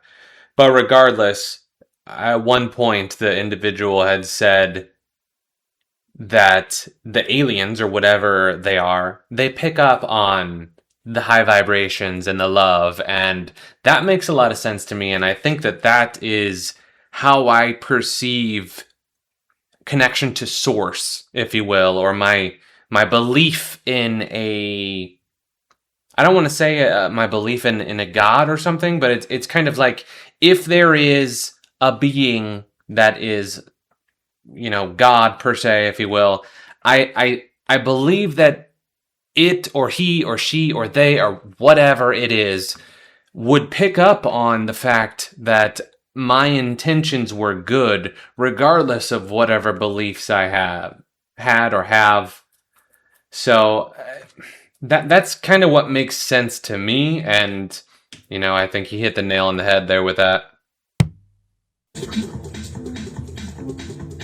17 alien-based caves, which enters into what we are almost 99% sure is an entry point to Agartha, the Hollow Earth.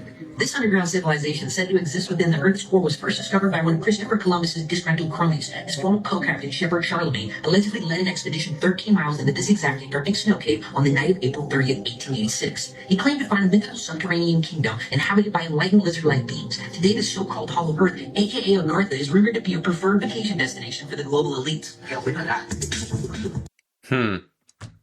How is this a thing? All right, what's really going on? Look at the opposites. It's really easy to tell their lies. Elon is saying, look at my space agency, and we're going to go up into the atmosphere, and I'm going to bring everybody to Mars. But that's the fake space agency. And he's also got a company called the Boring Agent Company, which says, don't look down, don't look over here, this is boring. But this is his real space agency. If you know, when there was the first space race between us and the Russians, we also had an underground or underwater space agency. And all of a sudden we found something under the water, and all the talk about the underwater space agency of NASA stopped. And everything was geared towards the moon, and we're going to the moon, and they faked this whole moon thing. And they're telling you, look up. We found something up there. Don't look down here in the ocean where we really found something.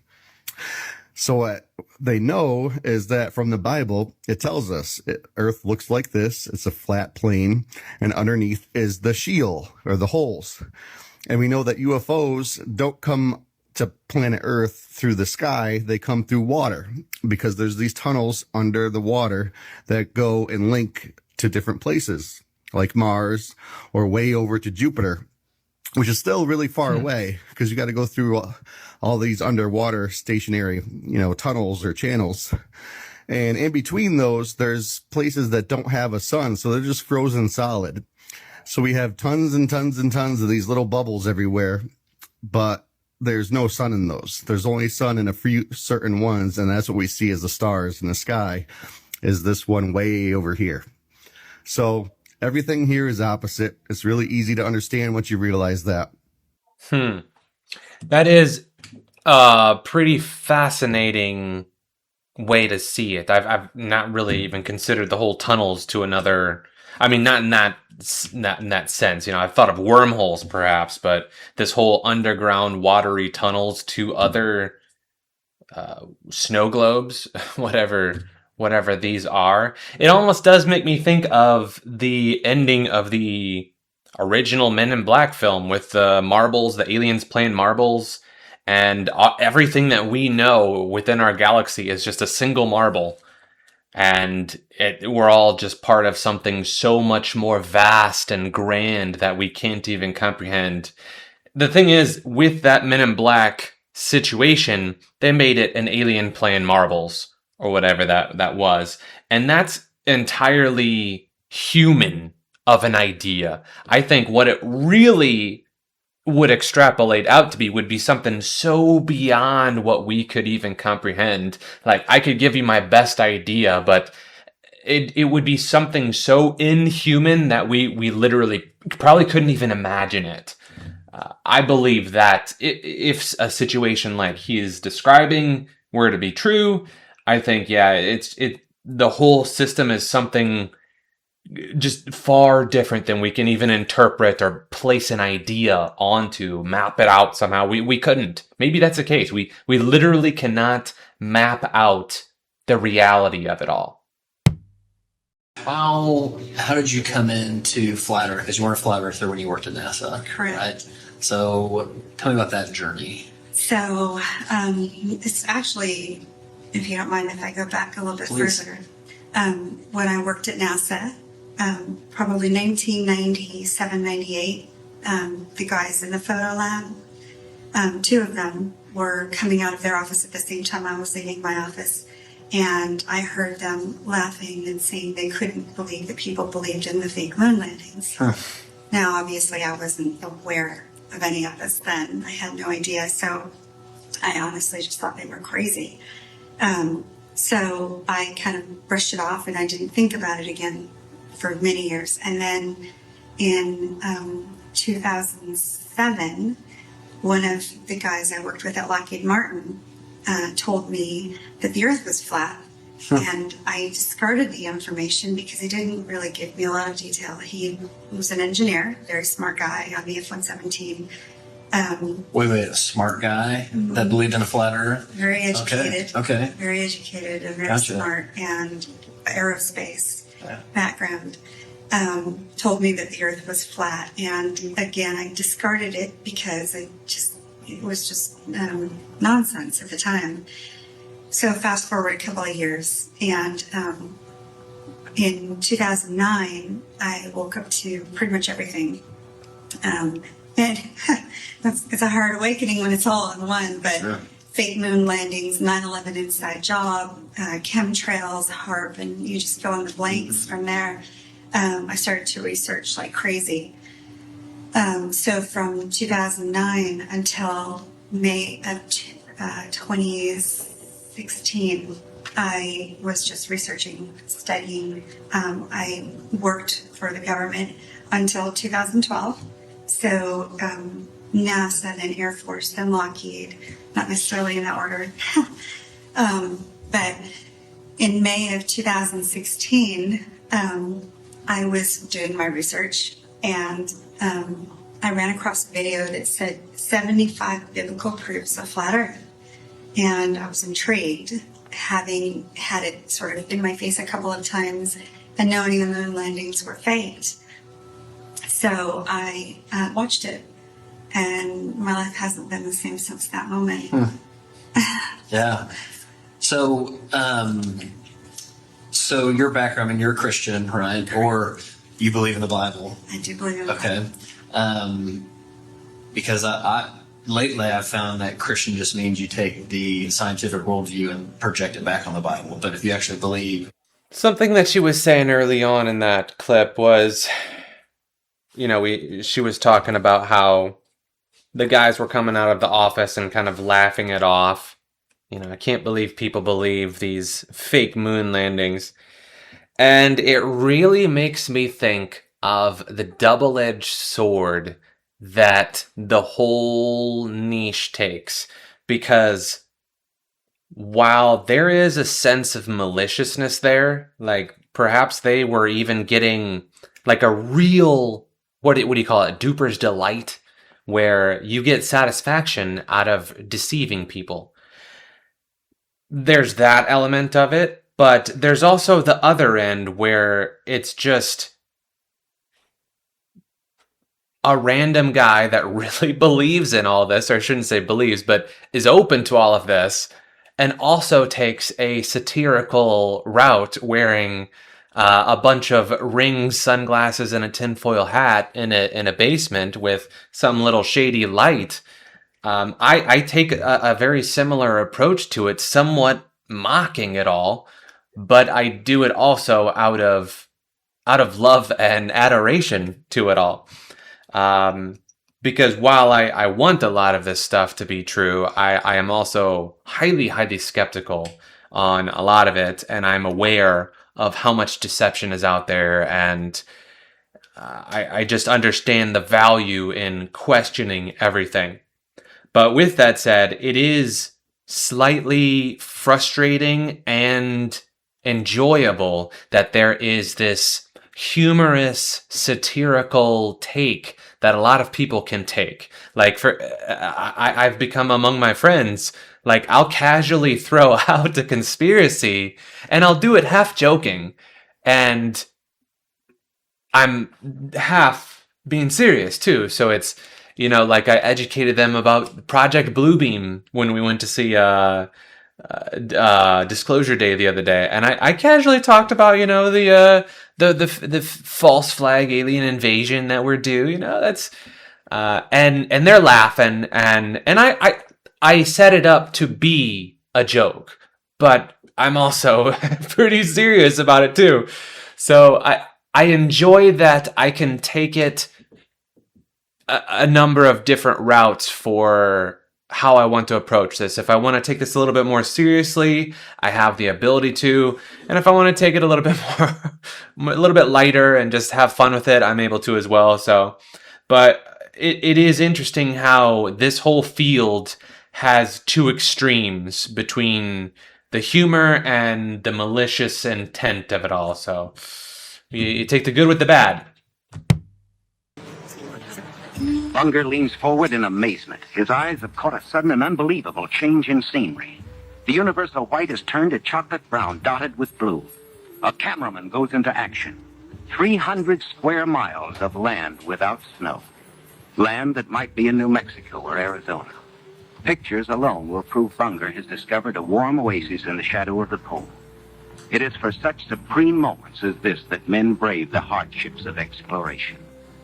The astounding, undreamed of fact is that they are over a chain of warm water lakes whose shores, except for small patches, are free of ice and snow. Commander Bunger circles the largest lake in sight, 5 miles long. He comes in to make a landing. Water temperatures must be recorded. Samples taken. He finds the water fresh, the temperature 38 degrees Fahrenheit. On the shores are vast deposits of coal and of minerals of the utmost importance to civilization. Mountain ranges with peaks 20,000 feet above sea level. The trimetric lenses, clicking overlapping exposures every 3 seconds, photograph from horizon to horizon. Coal, a mountain of coal. Byrd later declares Antarctic mines, if once tapped, could supply the world's coal needs for centuries. These official motion pictures can give only a cross-section of the miles of photographic records accumulated on this expedition by the Navy. The exposed mapping film will take 5 years to assemble. Amplifying these are the radar magnetic detectors, accurately recording mineral discoveries of immense value for the future use of all mankind. England, Norway, South Africa, Australia, New Zealand, South American countries, and Soviet Russia are claiming Antarctic territory. The United States recognizes no claim, and so far has made no formal claims for itself. But international policies cannot concern the Admiral now. His duty is to keep his flying laboratories functioning, to fulfill his dream of a lifetime. It's wild that so many countries all agreed to the Antarctica Treaty, and especially because realistically, I mean, human beings, we want to just spread and take over as much as we can. I mean, we're pretty much spreading to every nook and cranny that we can feasibly afford. So it really does. I mean, we're even trying to go to Mars now, allegedly. So it does seem they would. Why did they do the? Why did they block off Antarctica? I'm gonna have to do some research on what their story is, on what the reasoning is behind keeping everybody from occupying and exploring Antarctica. I'm curious. Obviously, you get hear the scientific reasoning for it, but let's also hear, the conspiratorial stuff. I'm curious where it goes. Our next guest may have taken one of the best ever pictures of the Loch Ness Monster. A creature about 2.5 metres long has been captured on camera from the shores in Scotland. It's sparking renewed interest in the legend of Nessie and has many asking, could this be the most compelling evidence yet? This is the latest sighting of what's believed to be the Loch Ness Monster. Ripples in the water and what appears to be the body of a creature. Taken last year, it's only just emerged after the man who took it was going through old photos. So is it Nessie or not? It's been almost 90 years since this iconic image made headlines in 1934.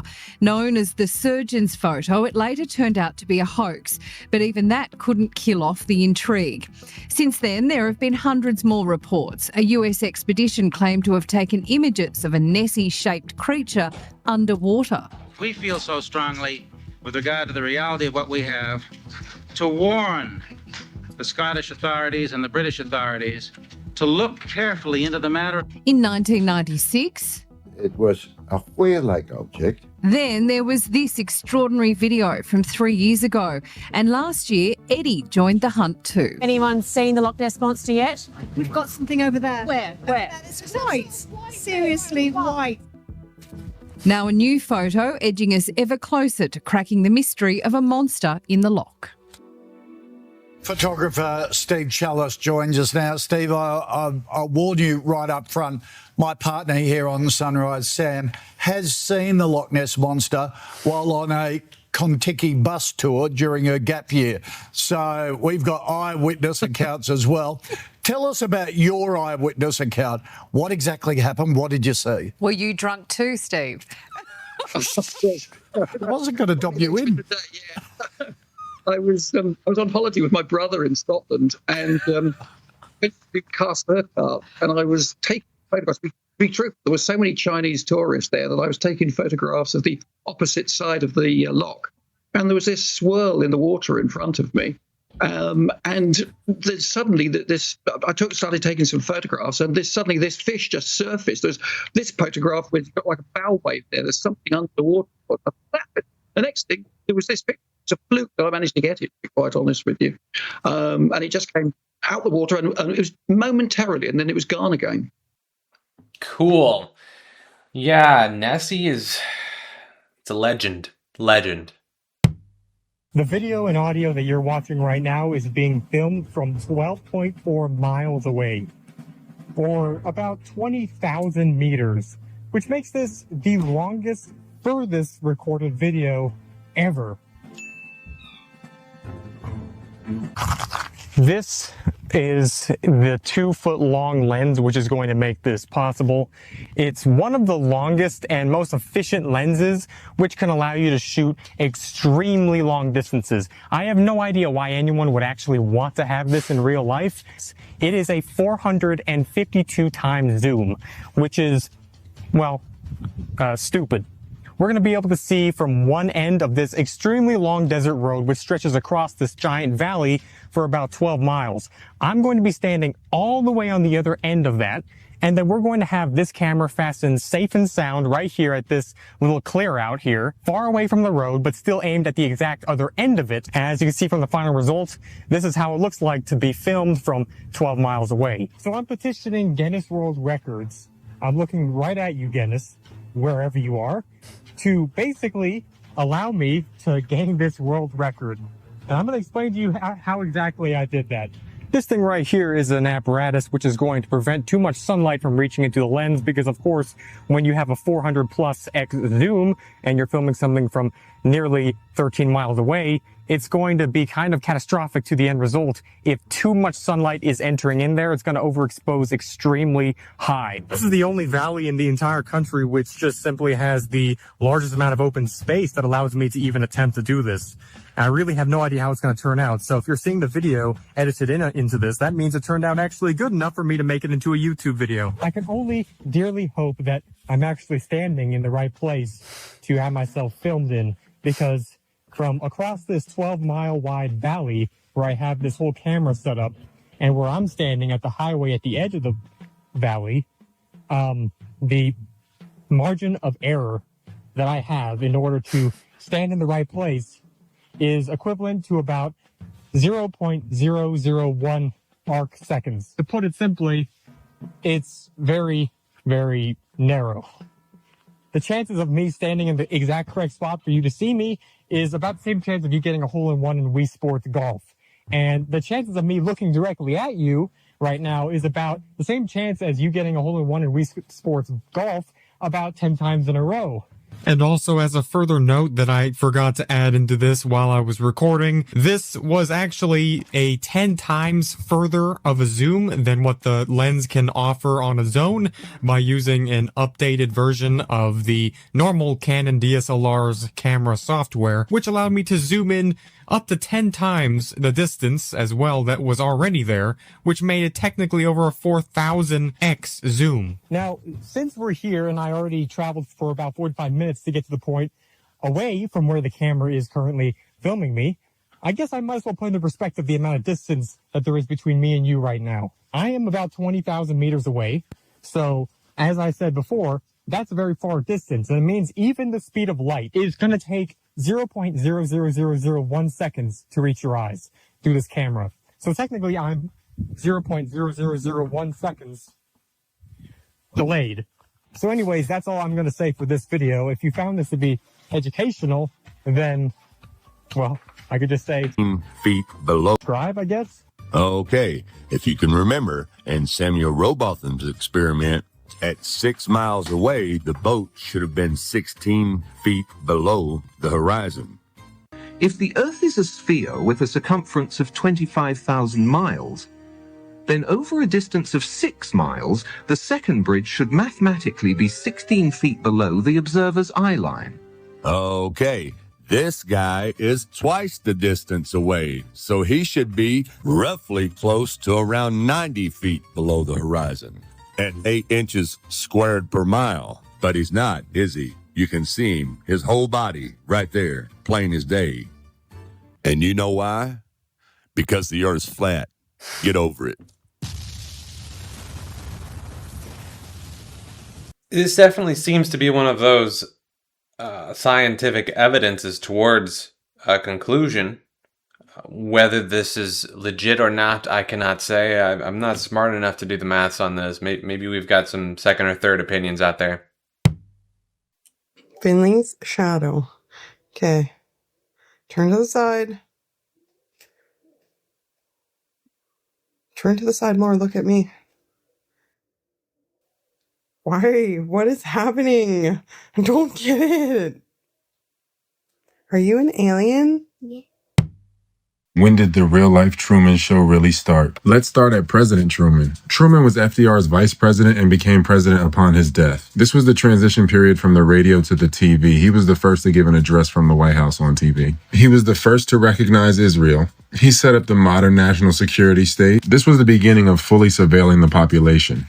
The Truman Show. Truman spearheaded the formation of NATO, which expanded the worldwide military-industrial complex, and he approved Operation Paperclip, effectively merging Nazi Germany and America. And the Cold War was a silent agreement with Russia. Truman supposedly authorized the nuking of Japan. America had the monopoly on nukes, but let Russia aggressively pursue nukes for the next 4 years. Obviously, nukes are not real. It's part of the Truman Show. Look at Galen Windsor, who went around eating radiation but lived to 82 pretty smoothly. Truman was a product of the Pendergast mafia machine. The election was completely rigged, just like all elections within the Truman Show. Look. That same election catapulted LBJ. All elections are fake. This election was completely hijacked. Look. This is James Forrestal. Forrestal authorized all the expeditions to the North Pole and Antarctica. Unironically, Truman forced Forrestal into an insane asylum where he unalived himself, supposedly. At first, they didn't claim suicide. They said he fell, and then they said he hung himself. None of this adds up. The timeline is worse than the Epstein timeline, and the broken glass in his room points to a likely struggle. The poem that they claim is somehow a suicide note that he wrote doesn't even match his handwriting, and the poem isn't even complete. This man knew a lot about a lot. He authorized Admiral Byrd's expeditions. But before Byrd, there was the Norge expedition. This was an airship expedition. And airships were all but eliminated about 10 years later. If airships were around today for the average man, travel to the poles would be easy. It would be like getting in an RV. Obviously, there are many maps from over the years depicting more land in this realm, some more detailed than others. Some show distinct differences in the landscape. They reflect the nature of the land at the time they were drafted. Each reset changes the landscape. The oldest clocks expose the nature of the realm. But of course, the oldest one has been altered. Look, this realm is a clock. Many say the fourth dimension is time and that we live within a hypersphere that is within a hypercube, a hypersphere within a tesseract with converging layers or dimensions, each layer expressing a different layer of physical reality. And the superposition is the point of singularity between all the realms, the coherence point or base reality. Base reality is the dream realm. Dreaming is the creation realm. The physical realms are the reaction realms. Ironically, 8 letters. Same letters. Creation, reaction. Kind of like the 8 planes of the tesseract. I don't mind which model or layer you identify with. I just know NASA is fake. They use green screen and VR contact lenses. Look. This hat is a digital overlay. And they use zero-gravity planes. Look. The Cold War was an Arctic treaty. And there are 3 North Poles. And people never really go to the real one. And the South Pole might be even harder. We live in the Truman Show. Wow, that was a good video. That was a really good video. Well made, my friend. I think there's perhaps a boatload of truth seeds there. Who knows? And it seemed like this individual was also of the same philosophy as a lot of us, just question everything. I really wonder how far that this Truman Show really goes. Because it's obviously not a one-to-one with Truman Show. Because if it is, then I'm the Truman. Because there's only one person, and I can only know from my own perspective. I don't even know if y'all are real. So I don't think it's apt to call it a Truman Show, though it does, yes, paint the illusion that we all are under. But we need to make a somehow like a way to refer to all this, because I think the Truman Show thing it's often used, way commonly used throughout a lot of society, and not even necessarily in the conspiracy realm, but it's, because the conspiracy realm has bled out into mainstream media, I believe that this concept has, it's a little bit like Matrix. Like the concept of a Matrix is also, super prevalent outside of the science fiction realm. It's it's very common to hear like Andrew Tate, like he popularized, I guess, like the commonplaceness of it in like almost realistic but satirical. Like I'm trying to think of who else really in the popular mainstream media that really used the term a lot. But I don't know, regardless, maybe it's just that the fact that the internet is so prevalent in all of our lives that some of these memes are really just latching and taking hold into the reality around us. But yeah, I am very curious how deep this Truman Show goes, and I do believe that we should somehow find something to paint this as. Like, I guess it really just boils down to I want to know the truth, and I wish I could just read a book. I wish I could just read a book that told reality, explained the Truman Show, told us the script for the reality around us, the world stage, the play, the experience, the movie, whatever it is that we're all collectively taking part of, this big illusion. Or maybe it's just me. I don't know. I'm going to go get some more tinfoil. I'll be right back. When you do sell your soul, you are allowed to live forever. And these people that are called youngins, like I was, had no idea that these people still live. They will prey, haunt, kidnap, anything to stay on top. This is their world. They have nothing but time, is what they believe. The art of exchanging spirits, trading spirits. And then when they do die, they can move their consciousness from their decaying body, from their dead, body to a new clone of themselves. They can basically, they can harness and control and transport the informational bundle that is a soul from one piece of hardware to another, or wetware to another. They know how to do this, and this is why, like, in all the human myths about Apollo and Aphrodite and whatever, Zeus himself, these gods seem like they live forever. They always look the same, and whereas humans are, being born and dying generation after generation, these Nordics these gods always look the same, because first of all, their lifespans are thousands of our years per body, and then also they can move their consciousness into clones of themselves. So yeah, it's exactly as you describe it. It was done a very long time ago, and these are the people who manage. So if they're capable of transferring essentially the soul, the psyche, whatever it is, why does it have to be into a clone? Like if they're going to the extent of somehow transferring consciousness to another vessel, why does it have to be an identical clone? That seems a little like an arbitrary boundary. If they were capable of just transferring the consciousness, why not mix it up? That's strange. I don't know. Maybe there's some rule behind it all that they're not divulging in this video. I've been on board the Scout craft, but not on board the deep spacecraft. The deep spacecraft, which are the same design and the same technology, but much larger, are titanium black, right? The one that came in damaged with meteor damage. That is I got closer to that one than any of the other deep spacecraft. That one I got within a few hundred feet of as it came by me in the snowstorm. And so I did see a great deal about the deep spacecraft, but the only creatures I ever saw in the deep spacecraft were the tall whites themselves. On the Scout craft, however, it was common to see American U.S. Air Force generals on the Scout craft along with their tall white counterparts. That was very common, and I myself was on the Scout craft. However, they never came to just take me for a joyride. You know, they never came to say, oh, let me show you the sun and the moon and the stars.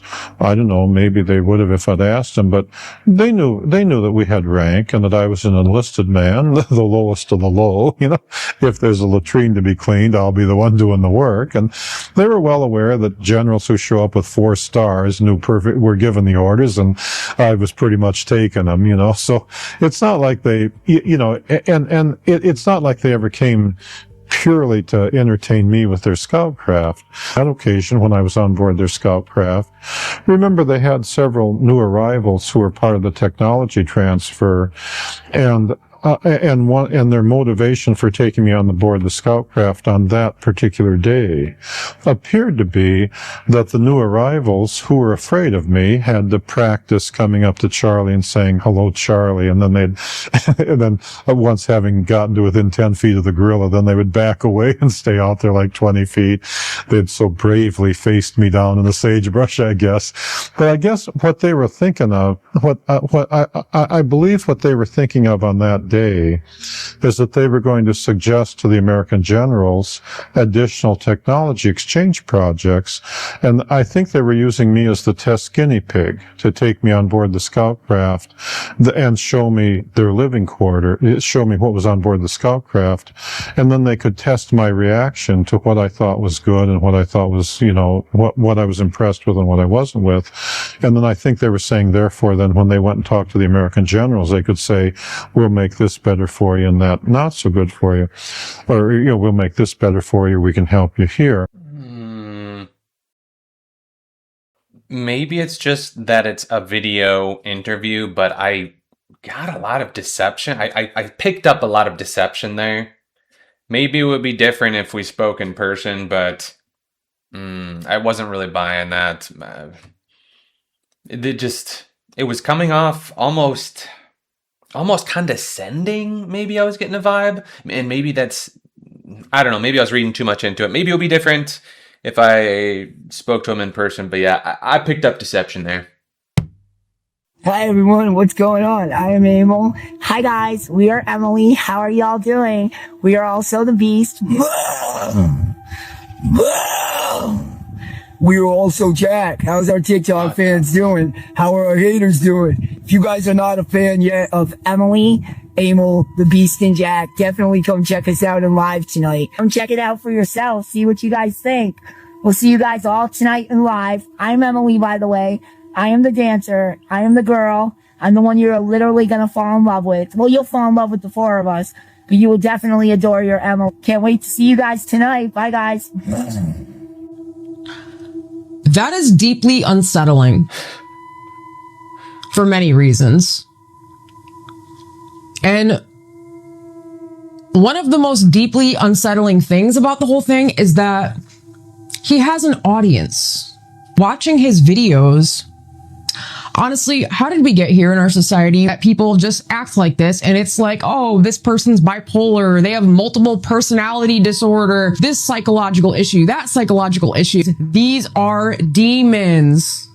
Perhaps she's right. Perhaps it is some sort of demonic possession, but I just see somebody that is probably suffering from some sort of mental illness or illnesses and deeply needs attention, and social media provides an outlet. And that person can do all sorts of strange activities to harbor that attention. And this is obviously a working methodology for this person. But as far as what it actually is, I don't know if I'd call it demonic possession so much as just everything I described. But what I will say is, if somebody does that and truly thinks that, truly believes that, I believe that it may as well be true, because I think somebody could develop some sort of alternate personality, some sort of deep psychosis, some sort of real ailment where they have an alternate personality that can decide. That's called like a tulpa, I believe. And it's almost like fragmenting your mind. If you're familiar with that fragmentation of a PC, or where you're kind of separating a drive into multiple drives where they can hold separate information and perform separate processes and function separately. And I think that could happen to the brain, or to the whatever it is that holds these personalities. So whether you want to call it demons or tulpas or whatever it is, I believe that there's probably something there to it that could make it a physical reality that we and that person truly has to deal with, even though it may be started out as just a way to get attention and just dealing with trauma. Who knows? Okay. I think a lot of people put news on here now, and that's what this is. This isn't news, man. You're doing a bit. I'm not doing a bit. Okay? Maybe you guys, use it for one thing. I'm using it for something. It's like a character, like when you play Tommy, you're just like stuck in this character now, this alien guy, you're the alien. I'm not doing a character. I'm James. You're James. This is James in my house. These are my friends. What's the problem then? How's the sobriety? The sobriety? Solid. Smoking a little weed again? No, James. All right, look. Everyone thinks I'm a stoner. Pineapple Express, got it. Okay, I haven't smoked weed since high school. Okay, I know. I'm good. I'm good. Warning a lot of people, man, over these videos. They just don't know where your head's at, man. Did you guys see the hearings? You see the hearings? The real dudes, the military dudes saying, "I saw a flying object." Was it on Reddit or some forum? No, it was the Senate. I didn't see it. It was on New York Times. It was CNN. Real. That's what this is. So why are you the alien guy now? Is that your whole thing? I didn't choose this. He chose me. It chose me. I didn't choose this. Has there just not been enough attention? I mean, come on. Bro, I don't want attention. I don't want attention. I don't. Not for me. I've tasted that. I've tasted that. Sit down. I've tasted the spotlight. I don't want that. It's not for me. I'm sacrificing myself. I'm using myself to get the message out there. This is not for me. And yet, I don't care about that. I know what it's like at the mountaintop. It's meaningless to me. That's meaningless to me. James, are you in a psychosis? Okay, so James Franco is apparently doing some bit here. I think it's a bit. Apparently there's just been a number of viral messages that or social media posts he's been making about these various theories and fringe concepts, stuff that we're interested in. I'm not sure what to take of it all. I see him as acting. I just see him as acting. I don't know what to take of his friends or his sons or whoever they are. I'm not sure. But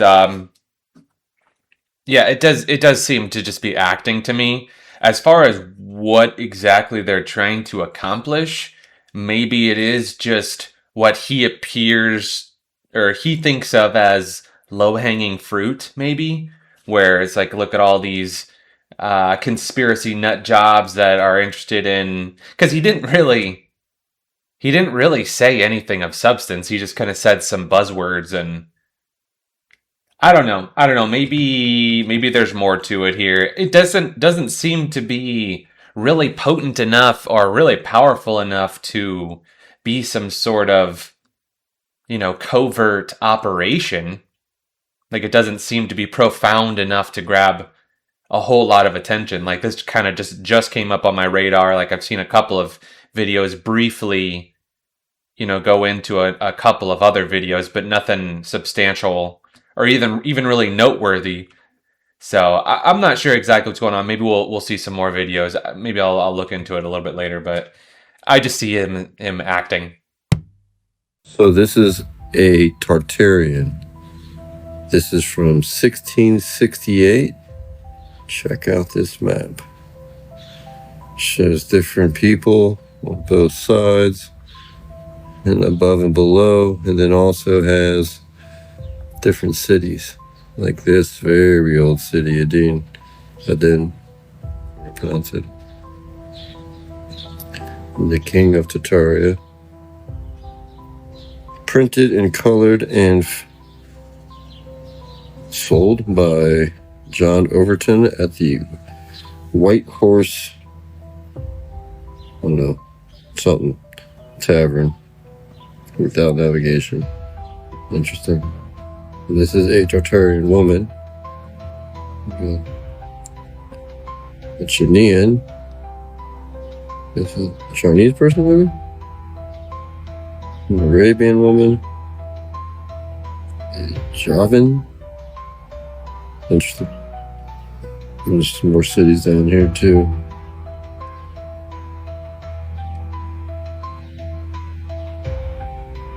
More kings, more places.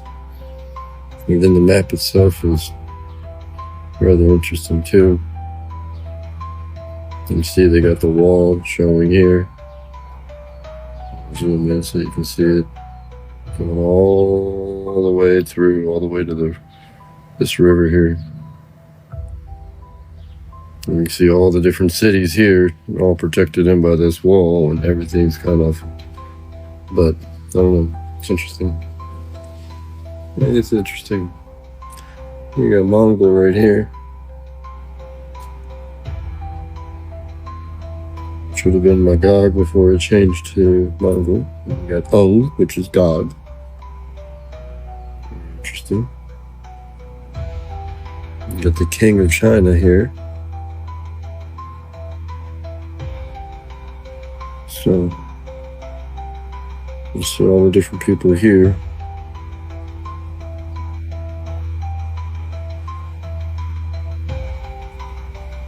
And again, the different places.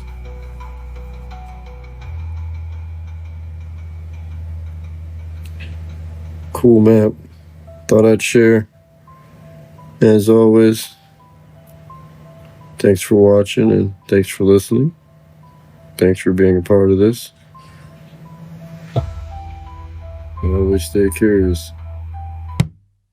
You really think AI is just showing up now? Or do you think maybe AI's been around a long time? Let me just explain this to you. Star Wars, the movie, the last trilogy, whatever you call it, had two dead people starring in it that they AI'd throughout the whole movie. That was, I don't know how many years ago that came out. 5 years ago, 10 years, 7 years ago, which means they had the technology before that because they had to film it and put it in. Can you imagine if they used AI for government and government officials with people that weren't even real? I know that sounds a little kooky, or images of whatever they want to show you. You really don't know anymore. Yeah.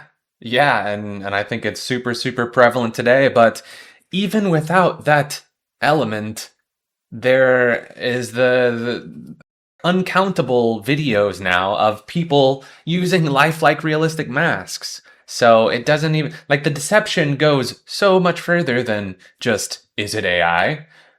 No. I mean, yes, it doesn't matter. Like, that's the point. Like, the fact that it's unprovable, it is impossible to prove either way that what they are telling us is real or not. And who knows how deep the Truman Show goes. My brother tried to record, everything turned off. A loud explosion. That's what there was a loud explosion. Everybody run. All you seen was a bunch of little 14-year-old, like 15-year-old kids. Out of here, bro. Everything turned off. Everything turned off. Or whatever. Next thing you know, you start hearing all this commotion outside, sound like firecrackers or something. So, you know what I'm saying? I grab her close. I'm like, yo, we about to get up out of here. Cause I originally thought that they were shooting. Next thing I know, it's like crazy. Like we just see all these people running, like old people even move. I'm talking about moving. Next thing you know, real like gunshots start going off. So, you know what I'm saying? Like we trying to follow the crowd, get out of there. I look back, no cap, yo. No cap. I look back. It looked like a big ass shadow, but it was solid at the same time. Like a few shadows, but they were solid at the same time. And it almost looked like they was coming our direction, like they was chasing us, but they was disappearing and reappearing closer. So I'm like, yo, what? So we start really moving. Next thing you know, we start hearing more gunshots. Like these dudes start firing at this. Get outside, mad police, all that. You know what I'm saying? The police is like trying to get all the people that ran out the mall. They like trying to like detain these people. They lying, yo. It was all them officers and all that. They was not there because of them kids fighting. It was really some like movies going on. Fix. I was there at the Bayside Mall with my family, and we all saw exactly what happened. Don't like pay attention to a lot of the videos that are out there. I feel like a lot of people are trying to use this for clout. But what happened, we all saw what happened, and it's pretty serious. It's been a few days, our whole family's processing it, but I think we've kind of like, accepted that we were a part of this weird, experience and moment. So basically what happened was I was there with my brother Brian, my sister and my nephew. We were looking for shoes, for my nephew. And then we see a whole crowd of people outside the store, just running out in a direction. So, as soon as we saw it, we were like, oh shit, what's going on? So we immediately ran out with our nephew and, we picked him up and we ran out and we followed the crowd. And then about like a few seconds later, as soon as we started running, my nephew, he's autistic. So he was pointing behind us and he was saying blankie, which he'll usually say whenever he feels unsafe or scared. And he was pointing behind us. So me and my brother, we look behind us and then we see these 3 9-10 foot tall creatures. I'm not going to say aliens. Everyone keeps saying it's aliens. I'm not saying aliens because I don't know what it was. None of us really knew. All of us stopped in our track. A whole bunch of people were pointing at it. There were other people running. There was a crowd. As soon as it made itself more apparent, it looked like it was glitching, not like a computer pixelation, but like a wavy glitch. And whatever maybe was covering them had, unveiled or whatever. It looked like a glitch, man. It like a weird glitch in the Matrix or whatever. And then you could see it in its full form, all 3 of them. And then, they were all black. You saw eyes, and you could faintly see like lips. But, I was about like 20 feet away. Because obviously everybody gave it distance, right? And, they're tall. So we all just like looked at them. They were just standing there. And the thing that was a little bit weird, it was clearly like observing us. It was sentient, right? Like, or whatever. I don't know, but, it was aware of us. It looked at us, the whole crowd. And then as soon as it started walking with its big legs, like kind of like it started like almost glitching again, we all ran. My brother like immediately said, yo, let's go. He grabbed me by the shoulder. We bolted out of there. And for anyone that's like saying, where's the footage? Yeah, I know. I don't have any footage, and I'll explain why. Cause like when I saw it, I was in complete fear. It was something that I completely froze, man. I don't care if I sound like a bitch about it. Like, I froze. And I don't care who you are. I feel like when you're seeing something paranormal, it's different than when you're seeing a fight. Yeah, you'll probably want to record that and put it on WorldStar or whatever. When you see something paranormal, that's different because your reality, you can't comprehend what you're seeing. A fight, you kind of get it. Two people are fighting. You can comprehend that. Something like this, none of us could comprehend. Your first instinct is like, it ain't to like take out your phone and start recording. Your first instinct is like, I've never seen this before. What is this? Is it going to hurt me or my family? That was my first number one priority. So if you don't believe me, I get it. You know, it's fine. Like, it is silly. I'm sure that someone had footage from that. Was there no more? Dang. Oh man, I could watch those videos of testimonials all day. That one in particular. I mean, maybe occasionally I got inklings of deception, but that seemed pretty legit to me. That seemed plausible, and it seems to align with various videos and other testimonials I've heard. So cool. So cool. I get where he's talking about people freezing, because we have the fight, flight, or freeze, you know, the responses to stimuli like that. And especially, as he said, you know, if this is something that your mind literally can't wrap around, the freeze is possible and probably more than likely, exactly as he said, to try to interpret what it was. And when the creature or entity or whatever it was just standing still, observing, you know, looking around like, oh, they fucking see me. And then it starts walking, and then everybody's like, oh shit, it's a real thing. Like, my mind isn't just hallucinating. And I could totally see that being a thing. And I could also see, like, I don't know, maybe it's just because I watched Matrix not too long ago, but some reality hacker, somebody that's, you know, in the loop of things and, you know, on the private forums and the dark web, and, you know, like, hey, we got the device, we're gonna plant it on this day, and like, okay, go for it, like some Anon crazy, you know, like the reality hack, and boom, it opened disrupted the disguise machine or whatever temporarily. Who knows how deep it goes, but so fascinating. I would love to learn the truth of that. I would love to hear the radio call initially. Guys, we have fucking 10-foot tall aliens. We need massive backup. Like, somebody had to give like maybe not, maybe it was all super professional. I don't know. I just feel like there'd have to be somebody that cracked, like somebody that like showed footage. I don't know. It's just so amazing that there's so little known about it all.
Wow, I don't know what that was, but that was freaking awesome.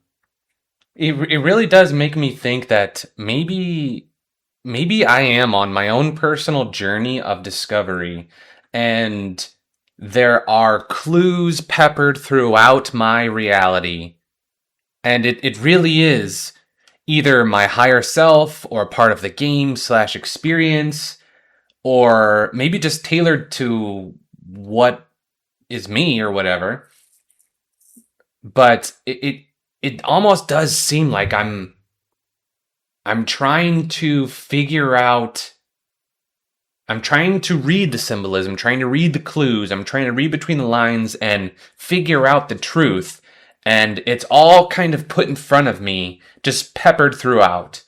Yeah, so much of what I'm seeing in this message, it feels like I'm right on the precipice of understanding. I'm right. It's like there's something just blocking me from seeing it. It almost feels like it. Like I'm so close to seeing it, to feeling it, to capturing that truth, but I can't yet. Like I'm not ready yet. I haven't learned what I need to learn yet. You know, it's like you don't know what you don't know, and that's kind of where I'm at. It's a longing to discover and find out the truth, but I haven't learned the lessons or accomplished what I need to accomplish before I can capture that fulfillment and understand that knowledge, whatever it is. Something else you said, just to touch on, I don't know if you're aware of this, but as you said, Josh O'Connor at one point says 8 billion people have the right to know the truth. Did you know that in the first trailer that came out, the line in the trailer was 7 billion people have the right to know the truth? Which set everybody off because people were saying either they don't know how many people are on the planet, which seems unlikely, or maybe it doesn't take place in the present, or maybe 1 billion people are alien hybrids or whatever. But isn't it interesting? It's in the trailer and then it's not in the movie. Wow. It's been updated for the movie. Weird. When I saw the movie the first time, because what happened was Bryce and I did a Need to Know episode where we talked about that, and we went down that rabbit hole. We were like, why would they say 7 billion? Like, there's only a couple ways to interpret that. And then when I'm sitting and watching the movie, and they says 8 billion, and I'm like, is this the Mandela effect? Like, what's going on? Yeah. And I'm thinking, am I losing my mind? Like, we had a whole conversation about this in an episode. So after the movie, I had to go back and watch our episode. I'm like, no, that happened. That happened. But why would you change that? I don't know. Seems possibly deliberate, or maybe they got shit for the 7 and that. But that that's not an oversight that you make on a movie of that level. Think of how many people had to see it in order to actually become a trailer on the before that trailer got out. Hundreds of people saw that, including Spielberg and Cap and all the gang. That is interesting. Yeah, I remember seeing the film and thinking the same thing. Like, man, I could have swore it was 7. Because I thought that was like something, like they said, part of the premise. Maybe there were 1 billion of us among us that were NPCs, kind of was what I was thinking that they were going to go into. But yeah, who knows? I just thought this was wicked cool. An airplane flew overhead, and the trail it left behind left a shadow through the canyon. Thought you guys wanted to see it.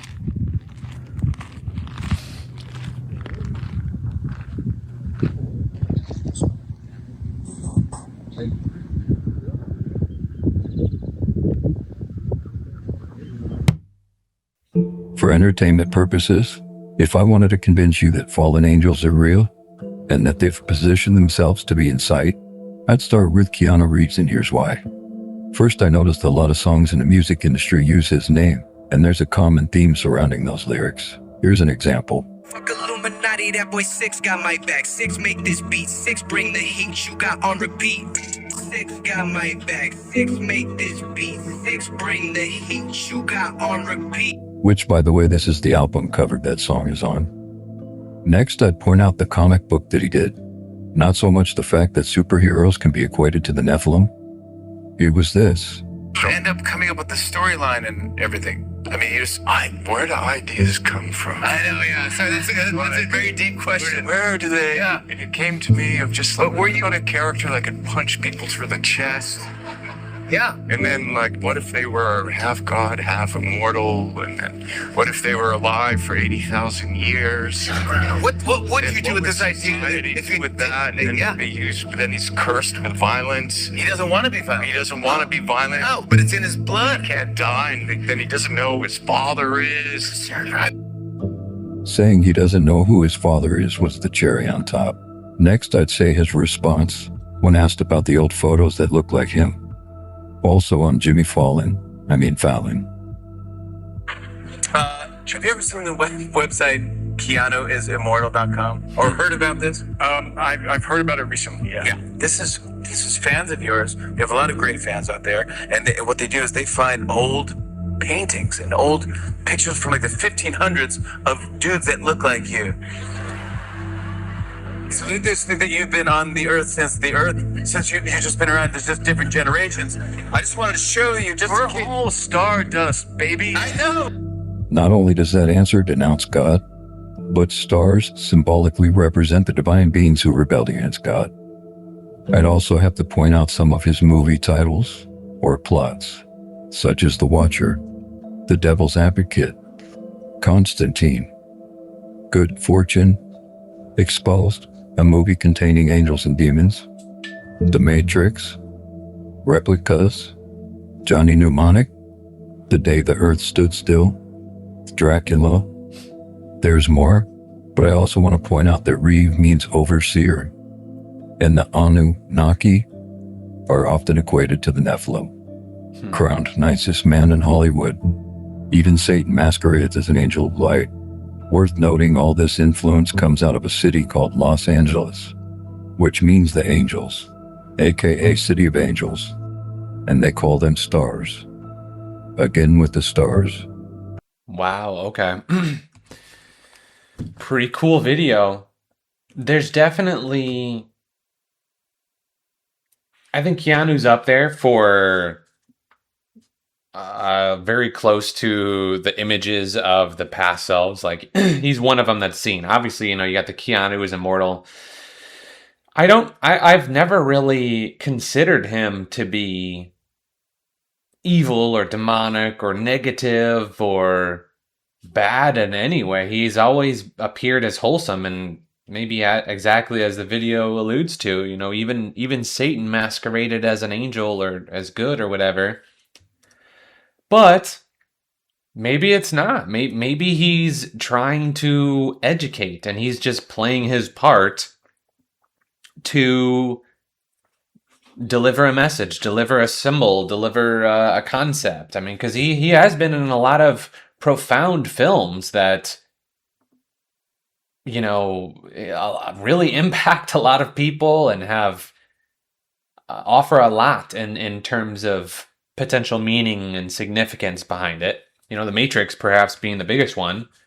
But yeah, I don't know. It's a little bit, it's a vast topic, but I mean, I don't think it's necessarily fair to paint him as evil. Maybe he is, maybe he's not, but everything that I've seen about him has been positive, and just to point to films that he's been in and say that that's bad or that's part of the ill will harming, side of whatever they're trying to do, that people are against. Like this person, there's not really too much what he's saying that he's doing that's bad.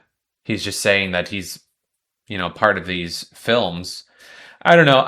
Maybe I'm just too biased, and I don't want to look down upon Keanu, because I've thought he's always been a pretty good actor, and in some films I somewhat enjoy. And for someone that doesn't really enjoy films, that's meant a lot. Who knows though? Who knows? Which fallen angel do you think he got on the wrong side of? Fittest Flat Earthers account is gone. Banned. What do you think he said? Which video do you think it was? Trump? Rosie O'Donnell? Very interesting. He had a lot of followers. Nearly 1 million followers. That's a shame. That's a shame. That is a shame, and that is sad to see. That is super sad to see, because why silence it? Why silence it if it's not harmful to whatever the narrative is? Like he constantly, I think every single video I've seen of his has been entertainment purposes only. Then again, he also does say, by the way, it's not entertainment only. So I don't know. It's sad. It's sad to see. It doesn't matter if you agree with him or not. I think it's just sad to see. A supposed ferry has reportedly been captured on camera in Mexico. Yes, you heard that right. Today, June 20th, we received this shocking video.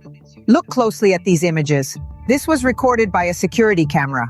In the original video, you can see a small figure with elongated limbs and moving wings, moving in front of the camera in a way that has left many without an explanation. Our team carried out a process of restoration, stabilization, and visual enhancement to reinterpret more clearly what appears in the original recording. And this is the result. Look closely at the shape of the body, the legs, the extended arms, the wings moving at a speed similar to that of an insect. The most shocking thing is that at times it seems to look directly at the camera as if it were aware that it is being watched. Are we looking at a simple insect distorted by the camera? Or are we really seeing something that until now only belonged to legends, stories, and imagination? Today, this image opens up a new question. Do beings exist that have always been there, but that we are only now beginning to record? Cool. It is kind of strange that we don't have more just fascinatingly outside of the box creatures like that among us.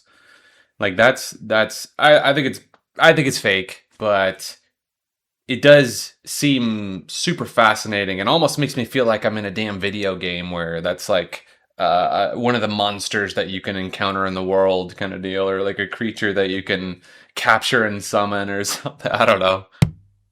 This is the last Tartarian clock that still works to this day and is 100% evidence that our ancestors knew the Earth was flat and stationary. Now, I want you to watch till the end because this is going to blow your mind. This is the Prague astronomical clock, and it is perfectly synchronized with true astrology from our flat stationary Earth, just like all of our ancestors told us. Now watch. This clock perfectly tracks sidereal time, solar time, moon phases, the position of celestial bodies, and even zodiac signs, all in perfect synchronization, all without any electricity or satellite calibration. Now, the clock's design encodes a geocentric model, placing the Earth at the center with celestial bodies moving around it in perfect, predictable cycles. So how would this clock perfectly predict, to this day, perfect planetary alignments, eclipses, and even zodiac transits? The Earth was spinning at 1,000 miles per hour, orbiting the sun at 66,000 miles per hour, hurtling through space at millions of miles per hour.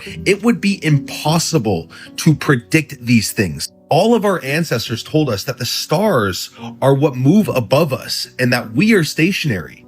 It's like the Egyptian depiction of the Earth. We have a flat, stationary Earth and the stars on the firmament. I want you to take notice at the middle part of this clock. This is the moon map. which is the real map of the Earth. Quite literally the flat Earth map, guys. And recently they've destroyed this by putting a globe on this clock. Literally how they cover up the real origins of humanity and our true history. The absolute disgrace this is. This clock is built on the fact that stars rise and set in repeatable patterns, that the heavenly bodies move above us, observable for centuries and centuries. This is why if you point a camera at Polaris, which is the North Star, which doesn't move, it stays fixed and stationary 24/7, 365 days of the year in the night sky, it doesn't move. The stars around it do perfect circles constantly. Again, not possible if we're spinning, also orbiting the fucking sun and hurtling through space. You would see the stars do all sorts of crazy patterns. You just need to think about it. That's all you need to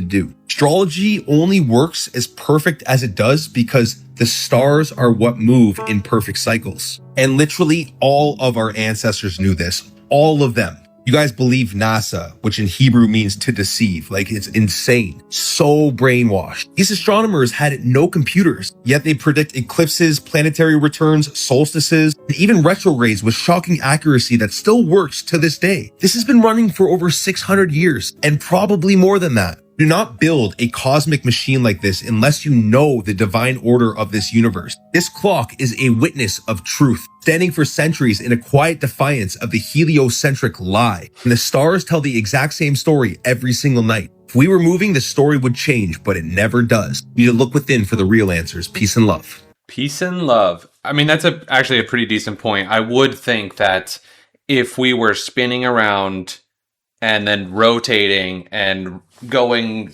like, it does make sense that with all these different gyrations and rotations and directions, there would be a jumbled mess of stars over a time lapse. But that is, I don't know. Even see it. All right. No worries. First time being pulled over. All right. Can I see your driver's license registration, please? Yeah. Not a big deal. Here's my license, but this is my mom's car, so Where are you headed to where you're speeding and missing stop signs? I was just headed to a friend's house. It's like literally right there. It's Okay. a birthday party. Got it. Not mine, but Any drugs or alcohol in the vehicle? no, of course not. All right. Sit tight, Sarah. I'll be right back. Okay. Your registration is What the? Sarah? What the heck? Sarah? 3201. Did this even see it? All right. No worries. First time being pulled over. All right. Can I see your driver's license registration, please? Yeah. Not a big deal. Here's my license, but this is my mom's car, so Where are you headed to where you're speeding and missing stop signs? I was just headed to a friend's house. It's like literally right there. It's Okay. a birthday party. Got it. Not mine, but Any drugs or alcohol in the vehicle? no, of course not. All right. Sit tight, Sarah. I'll be right back. Your registration is What the? Sarah? What the heck? Sarah? 3201. Actors having fun. All I see is acting. Fake. A 33rd degree Freemason. I get a copy of the New World Order every month, and I'm allowed to vote on the things I want to see change and the things I want to see stay the same. I'm about to tell y'all some stuff I'm not supposed to tell y'all, but it don't matter because y'all not going to believe me anyway. None of our world leaders are real people. None of them. They are all some sort of subspecies of either alien or marine life. Like, for example, Donald Trump and Netanyahu are actually reptilians, and they're actually brothers. So the wars y'all see going on right now is not a war between countries. It's a war between Netanyahu and Donald Trump. The war that they having is actually intergalactic. That's why all of those comets missed us not too long ago. One of them hit the moon. I don't know if y'all been paying attention to that, but that's a war between Netanyahu and Donald Trump. The reason why they're bombing other countries is because they want us to keep looking down instead of looking up. And the reason why we're not allowed to talk to dolphins is because What the fuck? That's fun. I'm sure this is just, guy bullshitting, but damn, that's fun stuff. I wish that there were more people doing stuff like that where, it's original ideas and you know, the onus is on the viewer to determine the legitimacy of it. And yeah, I don't think that one's real, but I think perhaps that could be a plant. Like somebody, you know, gave him $1,000 or $1 million or whatever, you know, to implant this idea. Or maybe it was just somebody else gave him the idea and said, you know, this is what I do, and then they steal the idea, or you should do this. Who knows how it was done, but it's interesting, and I wish that there were more people doing stuff like this, wild stuff like this. That's cool. I keep telling y'all, it's a reason they're hiding shit from us in Antarctica, but the truth is about to come out. So some information leaked about Beyond the Wall in Antarctica, and this shit is crazy. So what's being said is, there is basically a civilization living beyond the wall in Antarctica. And there's only a special group of people that knows about this, and it's only a special group of people that can go there. They're also saying that there's a group of people there that look exactly like you and me. No, really, like you and me, like our doppelgangers. And for whatever reason, the people there age different. They also said there's another group of people there, different beings, a different race, along with animals we've never seen before. And not only are the animals different, the water there is different. The ice there is different. They're saying that the ice there has some type of special powers, healing power, different trees, sort of like the tree of life. The water, sort of like the fountain of youth. You know, where you drink the water and you live forever? Now you gotta ask yourself, why have they been hiding this place from us? Why can't we go there? Why is it that every country, every place here can go to war anywhere, but it's a treaty in Antarctica? Tell me that. And then tell me what you think. I'll tell you this much. Whatever the truth is, you can't hide it forever. Pay attention. Yeah, for whatever reason, this video in particular makes me think that this reality is a damn video game, for lack of a better terminology, better, you know, way to look at it. Because I'm thinking to myself, like, man, I wish I could make a game that I would enjoy that featured a lot of these conspiracies and kind of just went into the lore on it all, and like make these outer continents and these grand scale conspiracies and deception, like, and then it just dawns on me, I would make a game that would be the reality around us. It would be like everything that we're experiencing. I think, you know, like as far as how deep the rabbit holes go and how you can't figure it out because it's so vast of a rabbit hole. And I don't know. Maybe I'm just enjoying my own video game that I made for myself, and I put on this VR headset, for lack of a better way to look at it, and I'm just playing it. I'm playing and enjoying my own video game, and you guys are watching me enjoy it. It's not a video game though, it's a reality game. And I think game is too simplistic of a way to look at it, because I can interact with it and experience it and feel it, and there are real life ramifications to my choices, and I can, you know, decide to not do anything, or I can decide to do everything and overconsume and do whatever I want. It's wild. I'm so happy to experience this. So grateful for it all, folks. Look at her throat. Almost 2 lumps. Now watch this. See the two lumps? Wow. See that? 2 lumps.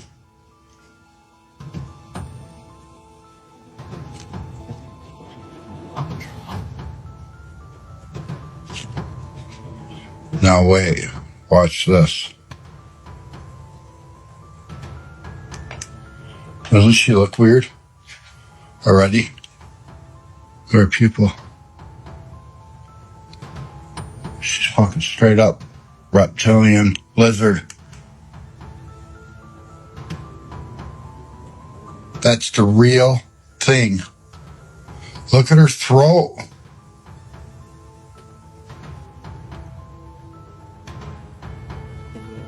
This is just crazy. Have you ever heard of the Black Eyed Club? Unless you're one of the people. It is a lot of them. I mean, at a certain point, the coincidence is just too much. Oh, I've got y'all now. These fools at NASA make it too easy. It's over. To all the fanboys defending the space program, please explain to me what this is. Give it another look. What is that? Are y'all actually seeing this? This is a clip I found through NASA's YouTube at the ISS, and it's still up there.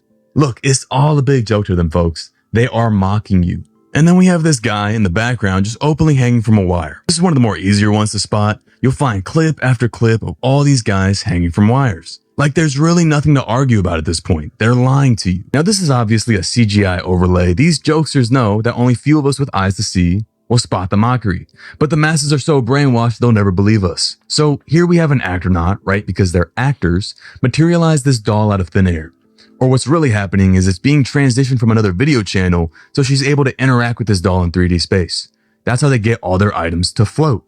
Now, unfortunately for them, this was a live stream. They were not able to edit that part out. Now, if you go see the original clip I mentioned, there's a part where he thinks he's interacting with an object and putting it away, but there's nothing in his hands. It seems like their video guy forgot to add it in there, but you'll see he's looking beside the camera, likely another monitor, showing him where the item is so he can see the CGI object.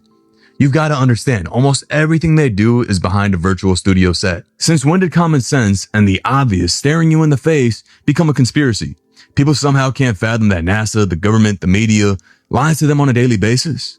The joke is on them. And with as much as NASA loves to use green screen, isn't it suspicious that they also train and film in an underwater pool where they have an exact replica of the ISS? Is that where all the action actually goes down? Well, some astronauts have been asked that. And it seems like they got caught red-handed. Just watch. So many times during spacewalks outside the International Space Station, we can see air bubbles rising up. Can you touch on how there are air bubbles in space? Can you be more specific? Air bubbles? So yeah, like a lot of times during the footage, the NASA footage, you can see bubbles coming up out of the helmets or kind of from underneath you. How do you explain bubbles in space? Yeah, I'm not sure exactly what you're talking about. Now, sometimes you get water in the helmet, and it's either from sweat or from the cooling garments. Could it be that you're filming in an underwater pool and you're not really out there? All right, well, I just encourage everyone to look up bubbles in space, # bubbles in space. Thank you very much. Wow. It's so interesting what the implications are for all this. It really does seem like a whole layer of mockery, and the people that are in the loop are just laughing. Like the deception. I mean, it's so vast that you almost have to laugh at it, because it's some of it is like absolutely laughable. You know, I'm gonna be a little meta with you and be behind the scenes a little bit. Some of the videos that I produce on this channel, I put in low effort intentionally as part of the joke, and it is almost like they do the same as well, or it is like they could like, check this out. Look, I even left this in. Like, ooh, what the fuck are they gonna do? You know, like that's kind of, you know, I'll leave in a mistake, and it's I don't know. It's maybe it's not the right comparison, but it is kind of humorous how much deception there has to be, and how much like how humorous it has to be for the people that are in the loop, assuming that this is all just some, you know, big hoax or whatever. I don't know. It's funny to me. It's so fucking humorous. The deep state is a conspiracy theory of it's defined as the people within the U.S. government and military who are in secret control of government policy. Secret? Please, people. The deep state is those people. within the U.S. government that are career employees that cannot be fired by people that we elect, by the Congress or the president. There are the FCC, the CIA, the Securities and Exchange Commission, the IRS. Are these people in control? Can they enact laws? Fuck yes. They're called regulations. For every law that Congress passes, and we elect Congress to pass our laws, there are 20 regulations enacted by federal agencies that have far more impact on our lives than anything Congress can possibly pass. Is there a deep state? Yes. Can we fire these people? No. Can presidents fire them? No. It's designed that way so that political parties and political interests cannot affect the deep state. Do you understand the nightmare of our situation, people? I'm sorry. It's not secret. It's as open as anything could be. In the past, since 1975, 200,000 regulations have been passed by federal agencies, encompassing 800,000 pages of fine print. People, it is no secret. It is as open as it can be. The deep state does control America. Wake up, people, please. God, use some common fucking sense. Thank you. What's his name? McAfee? I don't know. I saw a documentary on him a while back, and it was really good. He is an interesting character, and he does seem to be one of those enlightened individuals that, for whatever reason, decided to share some information, and he had a good time.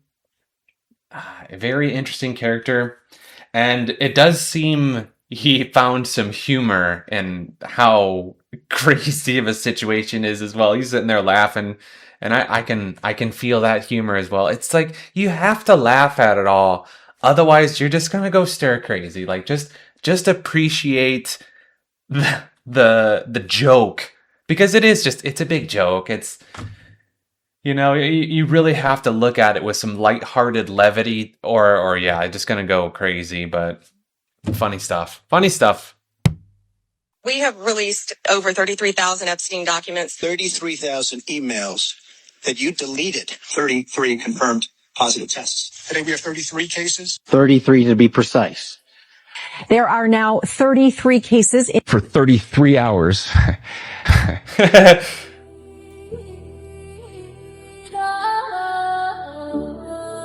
The code's been written. It's cold now. End game.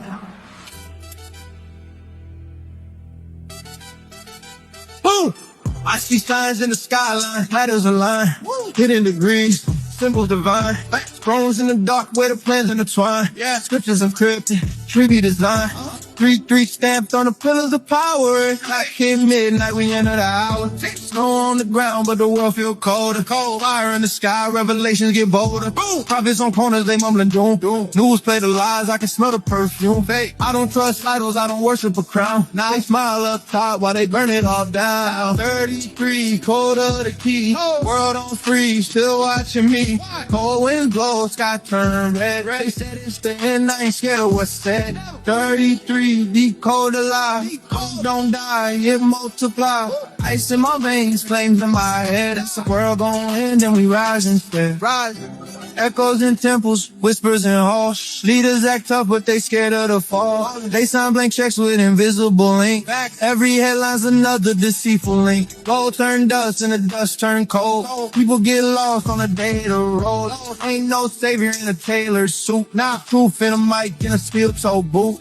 No melt fast, rivers of glass. Drip, skyscrapers crack as the heavens collapse. Crack. We don't panic, we move precise. The end of the world, just a glitch in the device. Cold front, system lock, frequency spike, Data shot, signal in code, truth unlocked, lock, 33, cycle stop. All right, this is a message to the game developer that is programming my life or my reality or my consciousness or whatever. I don't get it. What are you trying to tell me?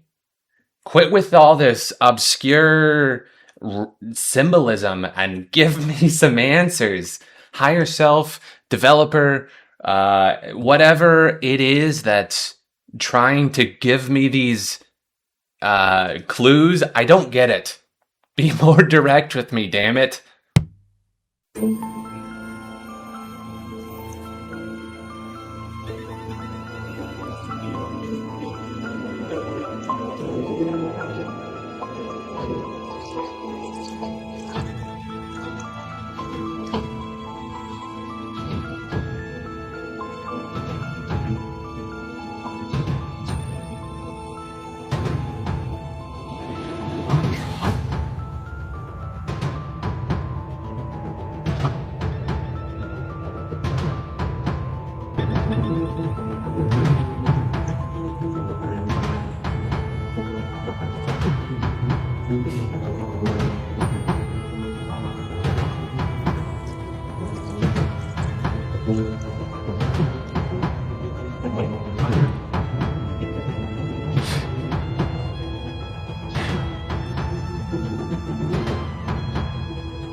Yeah, I don't know, that woman just naturally looks creepy, or there is something way more there. This is how they're controlling the people and lowering your testosterone. Remember, iron will be mixed into clay. Book of Daniel, this translates to the metals that are heavy being mixed into mankind. And this is the root cause for all health issues, especially mental health issues, okay? Now, as these things increase, right, basically that dial is being turned up, okay? The measurement or the temperature will be increasing, if you will. And so this is why the Bible teaches us the only way to destroy Baal, this kind leaves by fasting and prayer. Matthew 17:21, they removed that from most of your Bibles. So don't be like everybody else who is eating and drinking and worrying about what they're going to wear. Right now, if you're not practicing the fasting and the praying on a regular basis, you simply ain't going to make it. You have to teach your body how to activate the autophagy. And autophagy, cellular regeneration / detoxification, can only be activated when we are detoxing and getting rid of the sugar. And the herbs will heal the nations to end the curse, Revelations 22:3. So learn the way and get healthy, wealthy, wise. Do the master's cleanse, key lime, salt, cayenne, coconut, or olive oil every morning on an empty gut. This is going to change your life and destroy Beelzebub. Guys, it's Palm Beach Pete, and I'm really pissed. I got a letter from the Division of Elections from the state of Florida regarding the irregularities concerning my DNA test. And they're asking me to suspend my campaign and take a step back.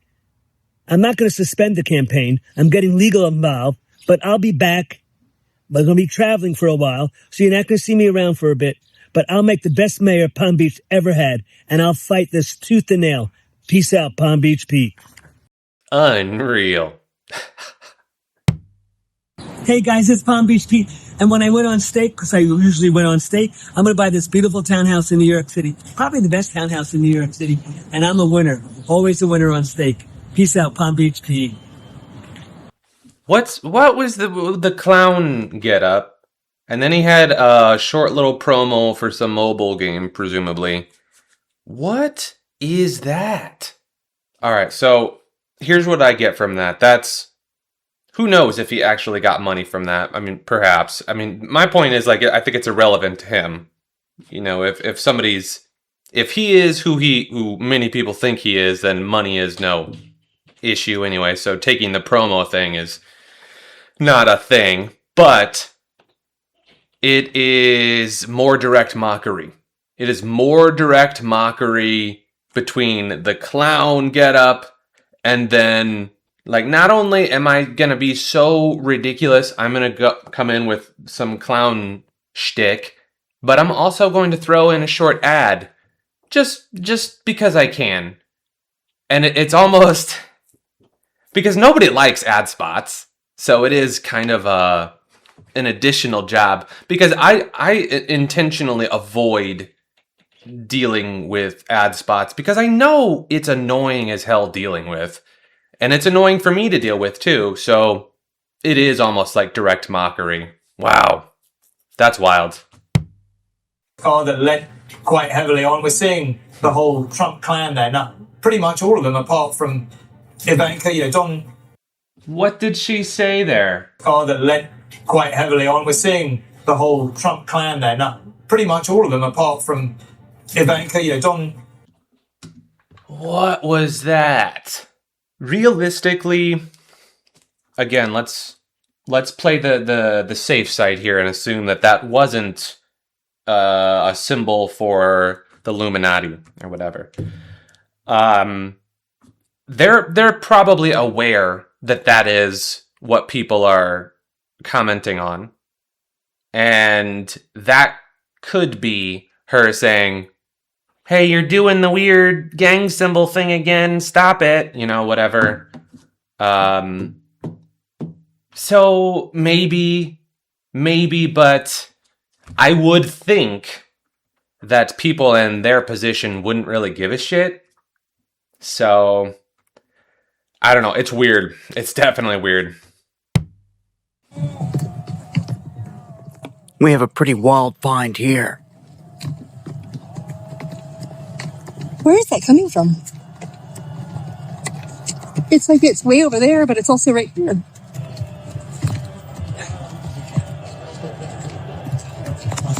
Oh my god. Oh.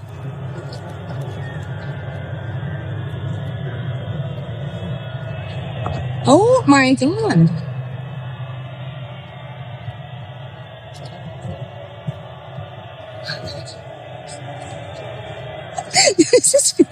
This is straight apocalyptic. Somebody is summoning something here. What is going on at this location? It's a little freaking creepy. Hold on. She goes on to find more here. So there's this one. Noah seems unfazed by it. But then look, over here.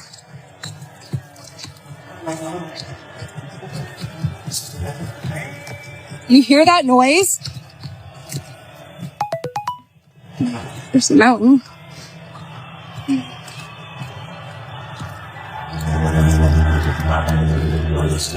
Oh, stop, get up. Get your foot, you're gonna step on. No, back up. Back up.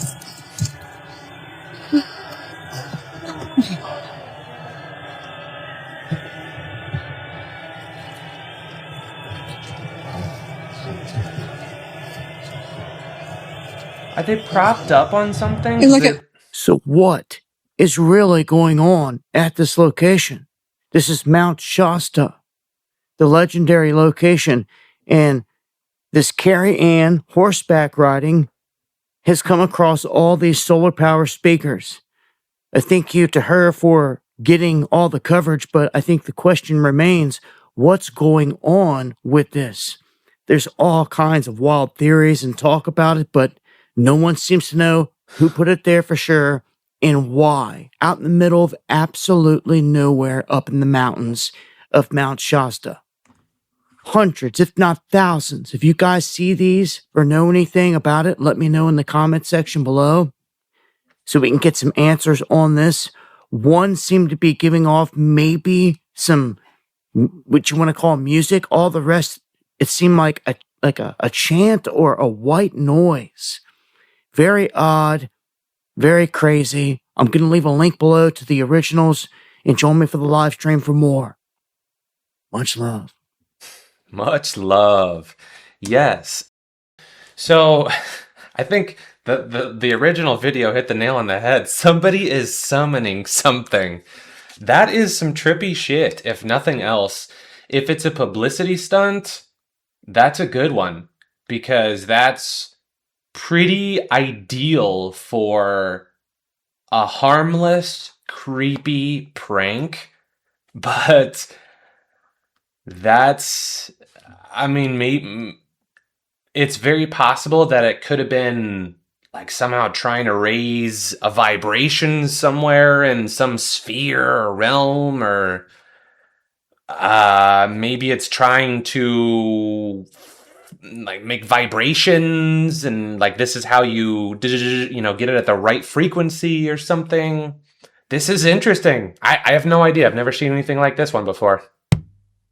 Pay attention to how this lady shuts this airplane door. Now, do you see how heavy duty this thing is and how she has to seal it airtight? Now pay attention to how this astronaut shuts this extremely advanced space hatch to protect him from the void of outer space. It looks way more advanced than the one that we saw previously, right?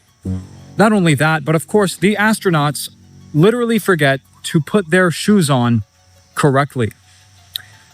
If these people are so smart and only the smartest people on Earth can go to space, how come they can't put their shoes on correctly? And of course, the shoe print on the moon doesn't even match the boots that we see for the astronaut suit that Buzz Aldrin, or whatever his name is, was wearing. Not only that, but if you look at the lighting on the moon landing, there's different angles of lighting, which could give evidence that they are using spotlights and they are perhaps in a Hollywood basement and not actually on the moon. You know, I have a theory that the moon is actually made of plasma, so we can't even go. And did you know that for the Apollo space mission, the moon landing mission, this is the lunar landing mission profile? That looks really good, doesn't it? Yeah, we definitely landed on the moon with this giant tinfoil piece of junk. But I made this video entirely for entertainment purposes only. Of course, entertainment purposes only, because this is entertaining as hell, ain't it? Like, what a joke. This whole thing is crazy. This is wild.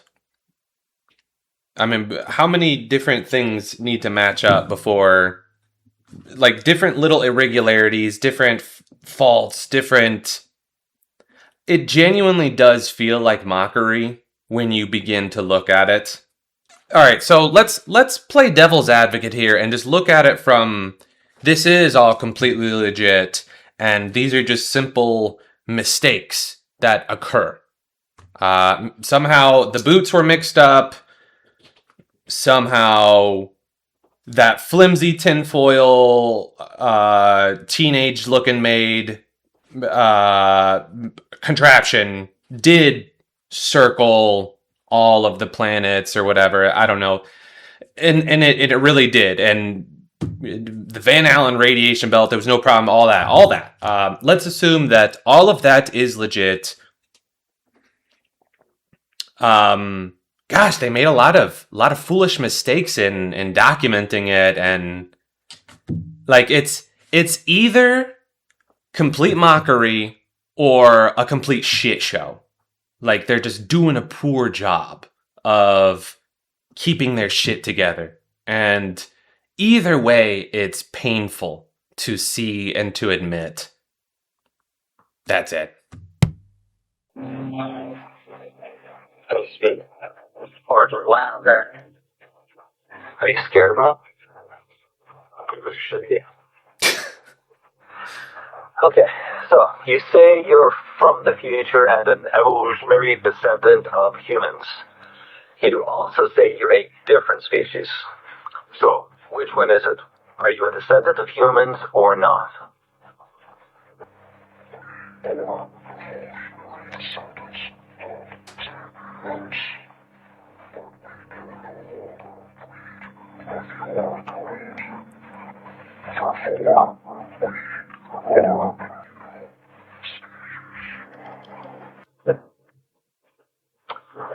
Then how foolish. Answer me. If you don't answer them, I'll administer another rhabdoscope. Do you understand? Now, how do you speak English?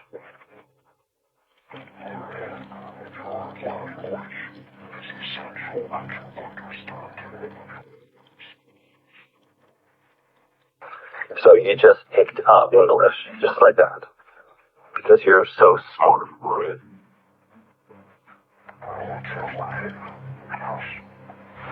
Right. So, you said you know the origin of the universe, but you did not provide an explanation. So I ask you again, how was the universe created?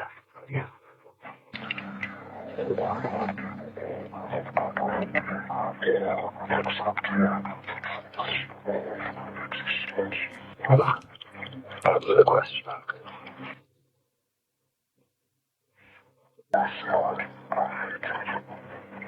Really? But you can't create something out of nothing. There is. Only a creator can make something from nothing. Wait, you just contradicted yourself.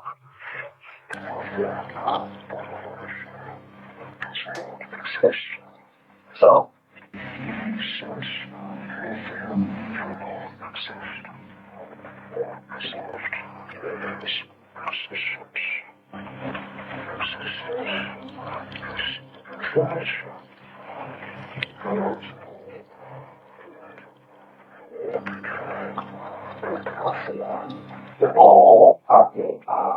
Wait, but you said there was an origin to the universe.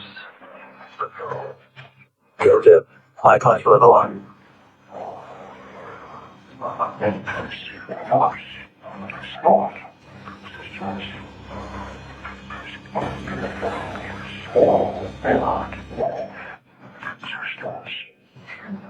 Alright, so now you're talking wrong. So, again, how was the universe created so miraculously?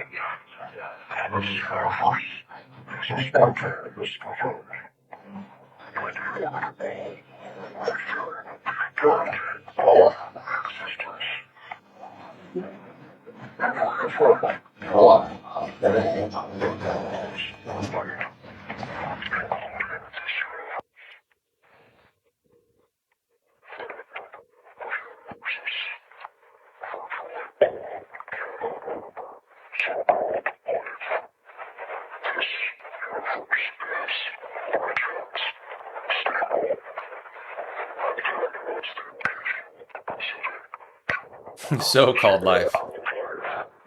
So, like, just happened.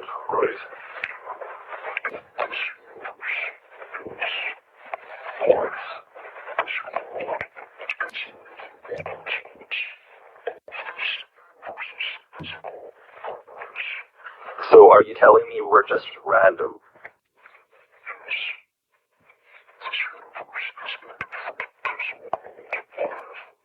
How so?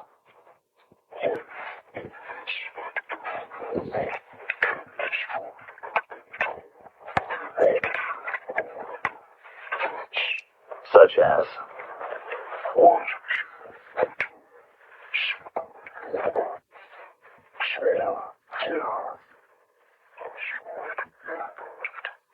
So the universe doesn't care if we live or die. I don't believe that for a second. We're more than just random.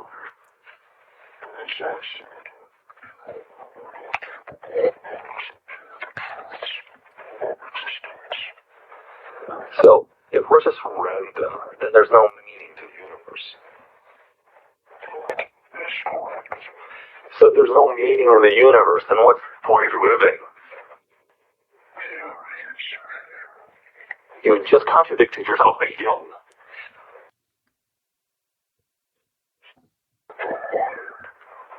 No. You can't live a full life. You can't live a life at all. You think the meaning is all made up.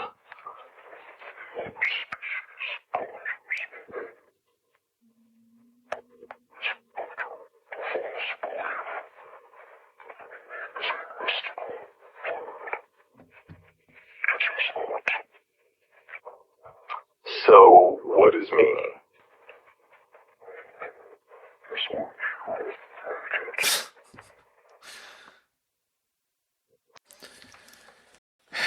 So pretty clearly fake, but I will say it did seem like the creator's bias was showing just a touch.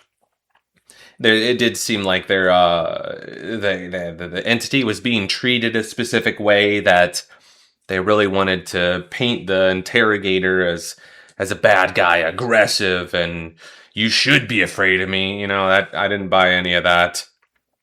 I don't believe, well, I mean, maybe I'm just biased my own self, so who knows. And then as far as what the entity was saying and how the interrogator was convinced of certain things, I don't understand. Whatever. All right, cool, I guess. I mean, it's interesting to see these little videos. Obviously, we're never going to see a real one. I'm sure of it, but who knows? Maybe the government tomorrow will come out and release an authentic real one. Who knows? Where's Bluebeam at? I also find it to be intriguing. Right here is the train station. But then look, this is another Tartarian building. Look how it goes down. But then this is the train station. Let's keep walking now. Because look at the front. Oh my gosh, I didn't send you. Look at this building. Let's get to the front of it though.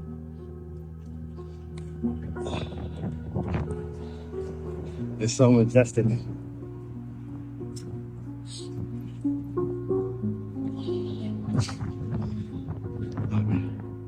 Flames. Look at the entrance. It's a big, beautiful building. I wish I could really see it, but it's so beautiful. Let's look at the front. This is a castle. I imagine the vast majority, heck, I imagine there's only a handful of individuals who can directly state that they know, or they even built their own building that they live in. So how many people live in a building that they have no idea about the origin of? And like realistically, that building could have been built at any point. I don't know if there are any symbols or design indicators that's giving him the impression that it's Tartaria, but regardless, it is absolutely amazing to think how much is hidden beneath of us everywhere. My toxic trait is thinking that if I explain something well enough, people will suddenly start developing critical thinking skills. I'll be standing there like I'm giving a TED talk. Okay, so if A causes B and B causes C, then C probably happened because of A. Meanwhile, they're sitting there looking at me like I just explained Wi-Fi to a squirrel. So I try again. I use examples. I draw diagrams. I simplify it so much that it could fit on a cereal box. And somehow, they just become more confused. Meanwhile, I'm over here thinking that one more explanation is going to unlock some hidden level of understanding. Like suddenly they're going to sit up and go, "Oh, well, I was ignoring logic this whole time. Thank you, wise stranger." Hasn't happened yet.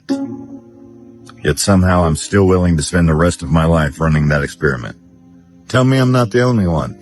Well, it's something you've explained 47 times and people still act like you're explaining advanced wizardry. So, here's the deal.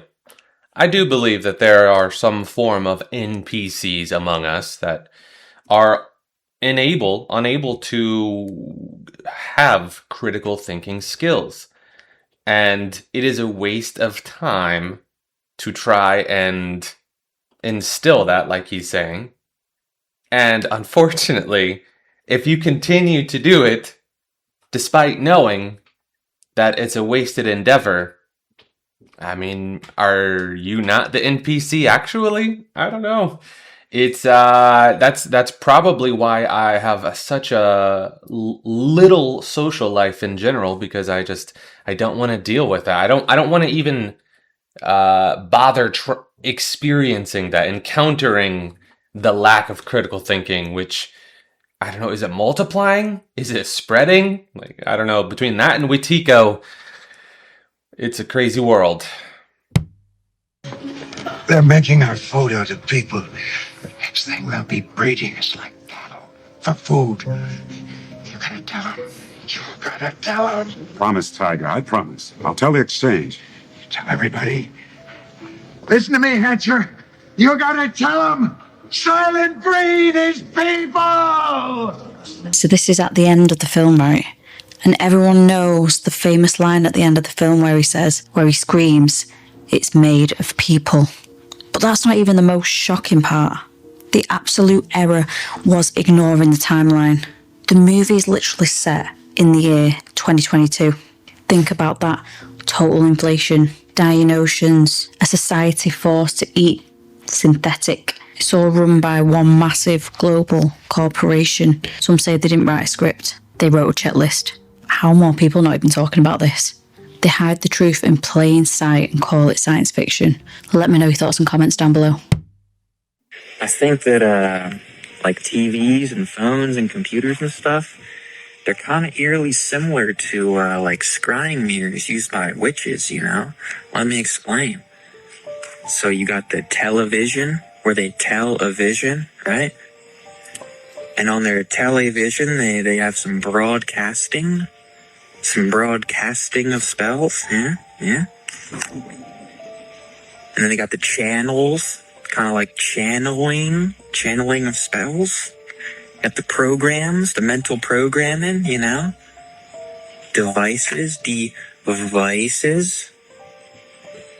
It just so happens that the notorious druid wizards made their wands from Hollywood. Oh, the wood of a holly tree. That's a cool coincidence there. You know, you got your cell phone, prison cell, with your lock screen, you know? Got the internet, networking, you know? What are you using net for? You think you use a net to catch people, you know, kind of to trap people? A web site, kind of like a spider web, you know, also used to trap things. Monitor, who are they monitoring? A server? Who are we serving? What are we serving, you know? Why is it called a firewall? Why is it called a freaking mouse?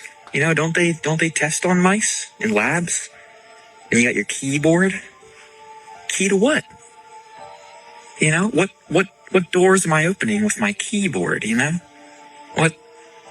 What are these keys leading to, you know?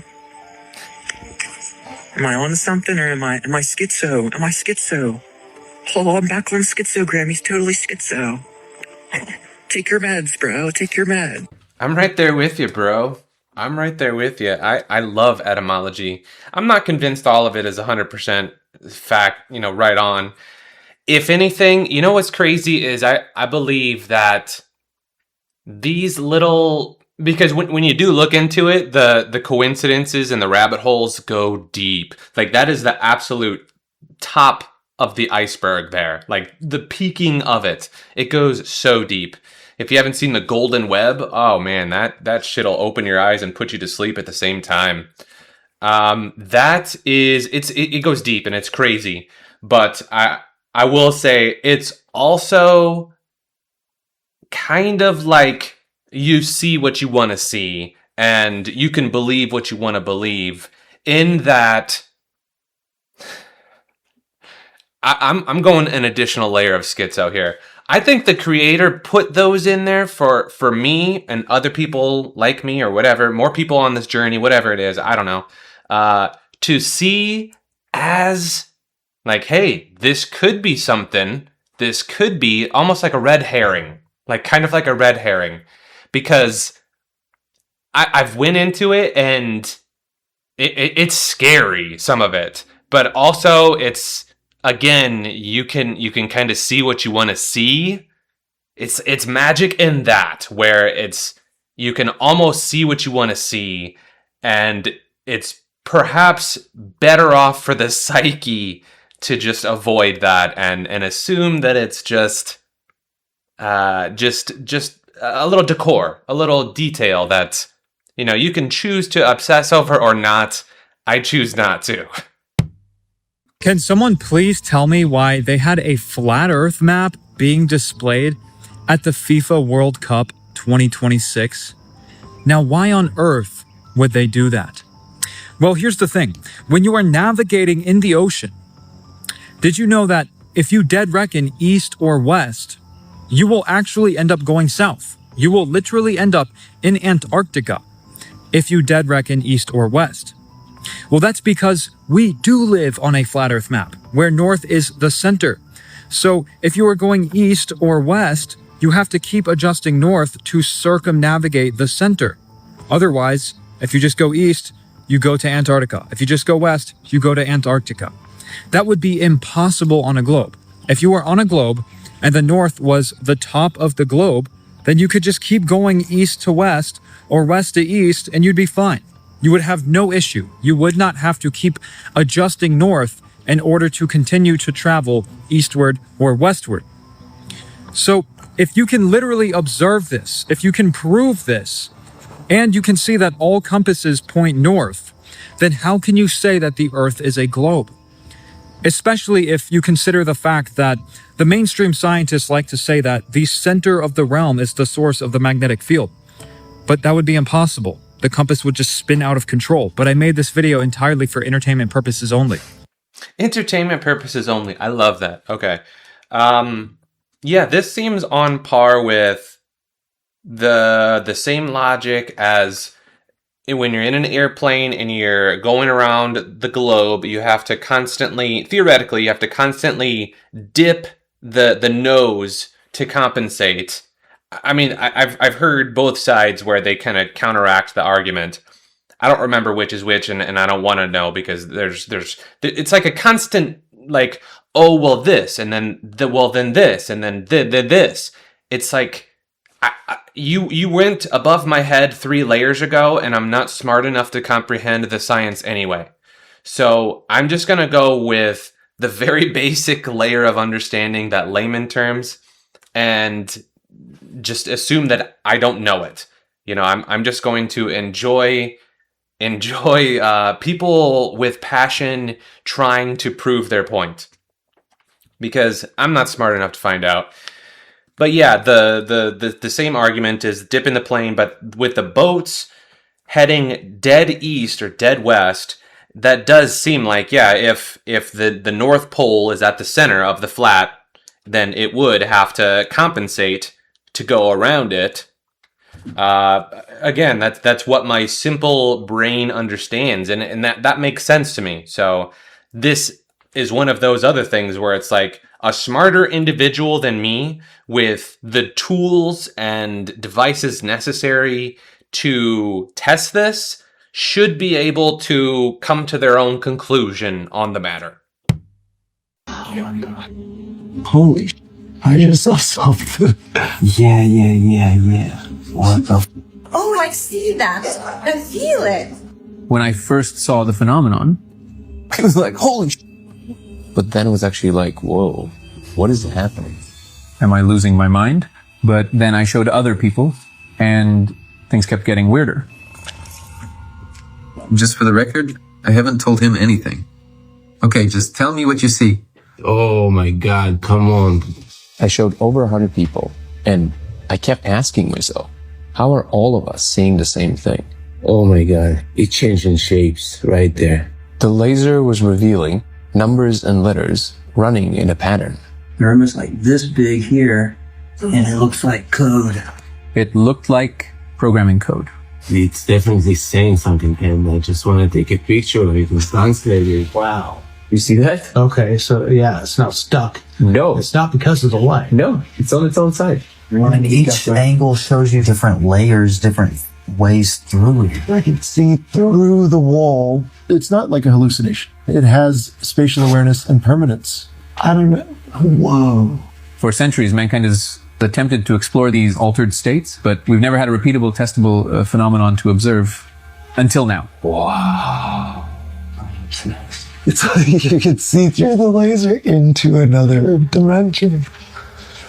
The claim is, if you project a diffracted laser on the surface and you smoke DMP, you will see code running in surfaces. Yes, like in the Matrix. So there are a few possibilities. One, I lost my mind, which is the coolest losing your mind ever in history. The second option is that this is the biggest discovery of humankind. If anybody ever asked themselves what it would be like to know you live in the Matrix for sure, well, I know for sure. I'm convinced. So where do we go from here? All I know is it's about to get crazy. Okay. So this is some wild shit. Let's assume for a moment that this is legitimate and we can somehow see the code on which our reality operates. Maybe it's not our reality that it's coding. Maybe it's another reality. Maybe it's not necessarily the simulation code, but like the laws, like the law of like sciences, like maybe whatever it is, gravity or the different, like the tides, different things like that. Maybe like nature. Maybe it's just nature, the coding for nature, instead of like the bedding, the foundation of us. Because that seems really, really, well, I mean, what's the difference between seeing the coding for nature and seeing the coding for us? Ooh, it's almost scary. It's almost like seeing inside of us. Can that be, though? Is it possible for us to see our own coding? That seems almost... It's uncomfortable to think about. Like, because I've accepted that I could be an NPC, and I'm okay with that. Like, I think that would almost give me a little relief, a little solace. But I think I've experienced perhaps a bit too much creation, too much original output for me to be a program itself. Unless just the programs that are made are capable of, recreating like black goo style, and we're just an incredibly advanced black goo that recreates and spreads across the universe. Maybe that's possible. I'm getting deep in the fucking weeds here. Let's move on. Let's go.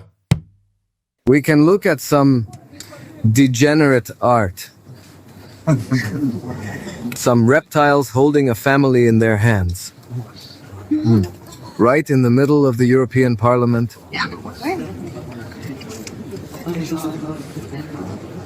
What on earth is someone trying to tell us? So apparently this is at, I want to say, an art exhibit in France, something like that. I mean, it's pretty clear what it's depicting with these reptilian individuals, and this one's holding the house here. This is oddly eerie and potentially symbolic as hell. I'm gonna walk up here so y'all can see this, what I see. It's so weird, man, how the eyes are all ate out on these things. Now y'all see this? To me, is this somebody that has been, you look it up.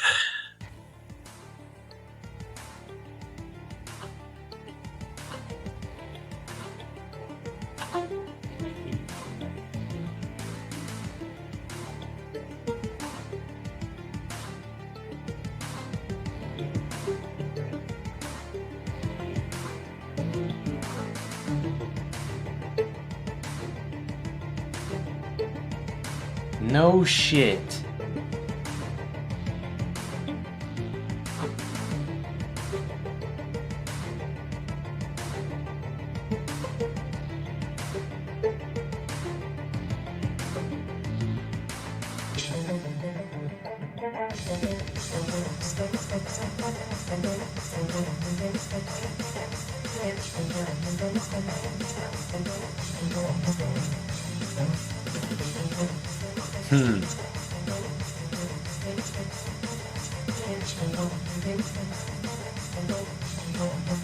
They've been doing this stuff for years. They can do it with aluminum. They can do it with gold. They can do it with copper. They can do it with anything.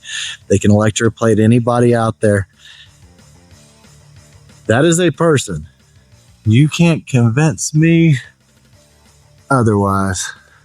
So, does the clothes This go whole with it? building Then? has so much going on with it, but there's something I'll talk to you about. I don't know if this is that term, but I swear it's called electroplating. They used to electroplate people. They would put a coating on you. Copper, brass, gold, silver. Didn't matter, but they've been doing this for a long time, and there is information about this, so you can go look it up yourself. If I can find something, I'll add it to the video. But I want you to see how detailed this guy is right here. I mean, the detail is absolutely insane. Took a video of a statue across the street that looks nothing like this, but look at the eyeballs. Looks like the eyeballs were just straight burnt out of the head. Why wouldn't they have it looking pretty and nice and like the eyeballs still there? No, this... I'm pretty sure, and if you look, a lot of the museums, their statues are falling over, their liquid starts leaking out because they're coming out to find out that these are real people. I don't know. That have been electroplated or turned to stone. Doesn't look too real to me. I mean, look at the detail on the fingernails. I get it, it's supposed to look realistic, but this one, the eyes is what does it for me right here. These eyes are just burnt out holes. What? Look at that. Maybe. These little statues just creep me the hell out because they look way too real. Detail is just stuff of this old man. I don't know. Look at how the eyes drop in. Why wouldn't the eyes be filled out? That is strange, Yeah, admittedly. this place is bad, guys.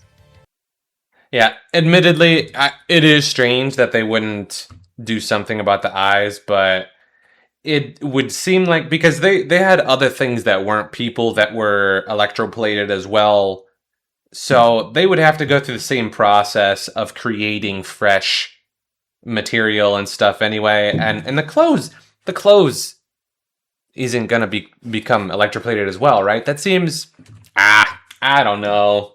I don't think I'm buying that. Guess what? Drop it right there. But there she lives. All right, everyone. I'm going to tell you something you're not going to believe. I have had this pool for about 7 years. I live in Georgia. I am surrounded 360 degrees by trees. Okay? This pool has always caused me problems. And I'm telling you, every single year, I would have to put $200-300 a month into keeping this pool clean. Until someone sent me what I thought was the most ridiculous thing ever. Someone said, "Hey, Jeremy, you can put copper in your skimmer and it will act as a algicide and kill the pool." I'm like, that's stupid, but whatever. Okay. Let me tell you something. I put that. I made it. It's just a bunch of 1/2 inch, 90-degree elbows. It's round on the bottom with a little, like a king's crown, like a little crown. It's kind of silly. You see how I did that? And guess what? Drop it right there. But there she lives. And the water just goes in and around it all the time. Let me tell you something. This pool has stayed crystal clear. This is a saltwater system. New. Guess what? It's not plugged in. It has not been plugged in this entire year. Not 1 second. And guess what else? I have put no salt in this pool. I have put no algicide, no baking powder.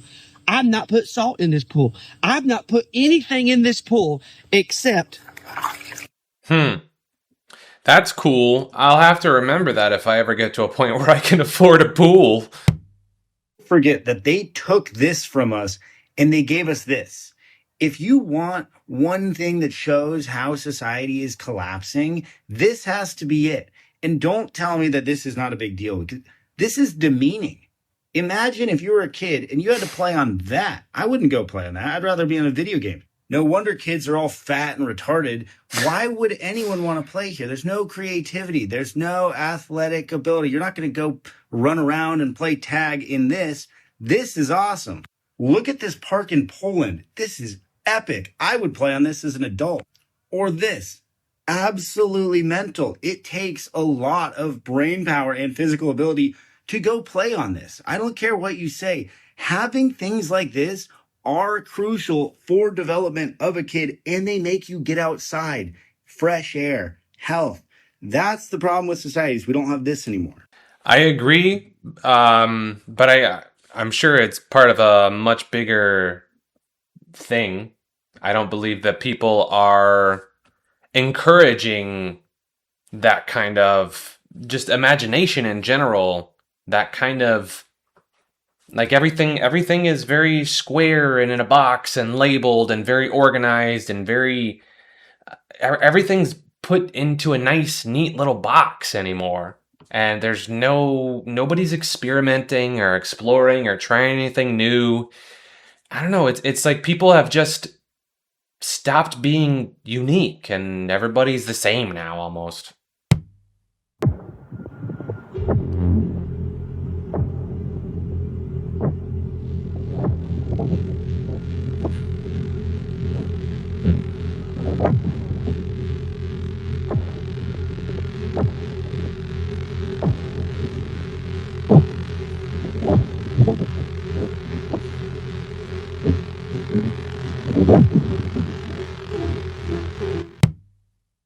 What up, I did? Boy, Killshot. This is part 2 of that video from yesterday about the generals getting called in to go to war within the cities of the United States. This is part 2.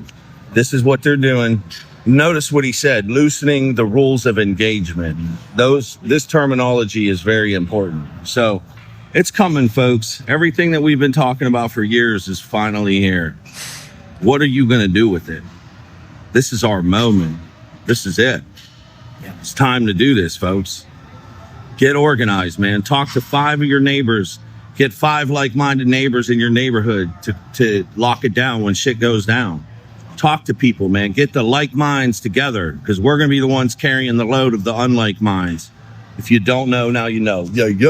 Breaking news. Martial law is coming in hot. This morning, President Trump told a room packed with generals that America is facing a war from within. He wasn't talking about a foreign enemy. He was talking about our own cities. Trump named places like San Francisco, Chicago, New York, and LA as training grounds for U.S. troops. And here's the kicker. Troops are already on the ground in at least 5 major cities: Memphis, Chicago, Washington, D.C., Portland, and Los Angeles. The president said we're under invasion from within. No different than fighting a foreign war, except this enemy doesn't wear a uniform.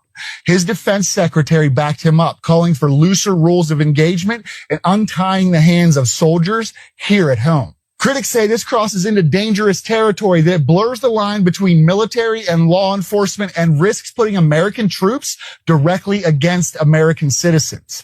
One thing is certain. The United States military is no longer just preparing for war overseas. It's being positioned for war on U.S. soil.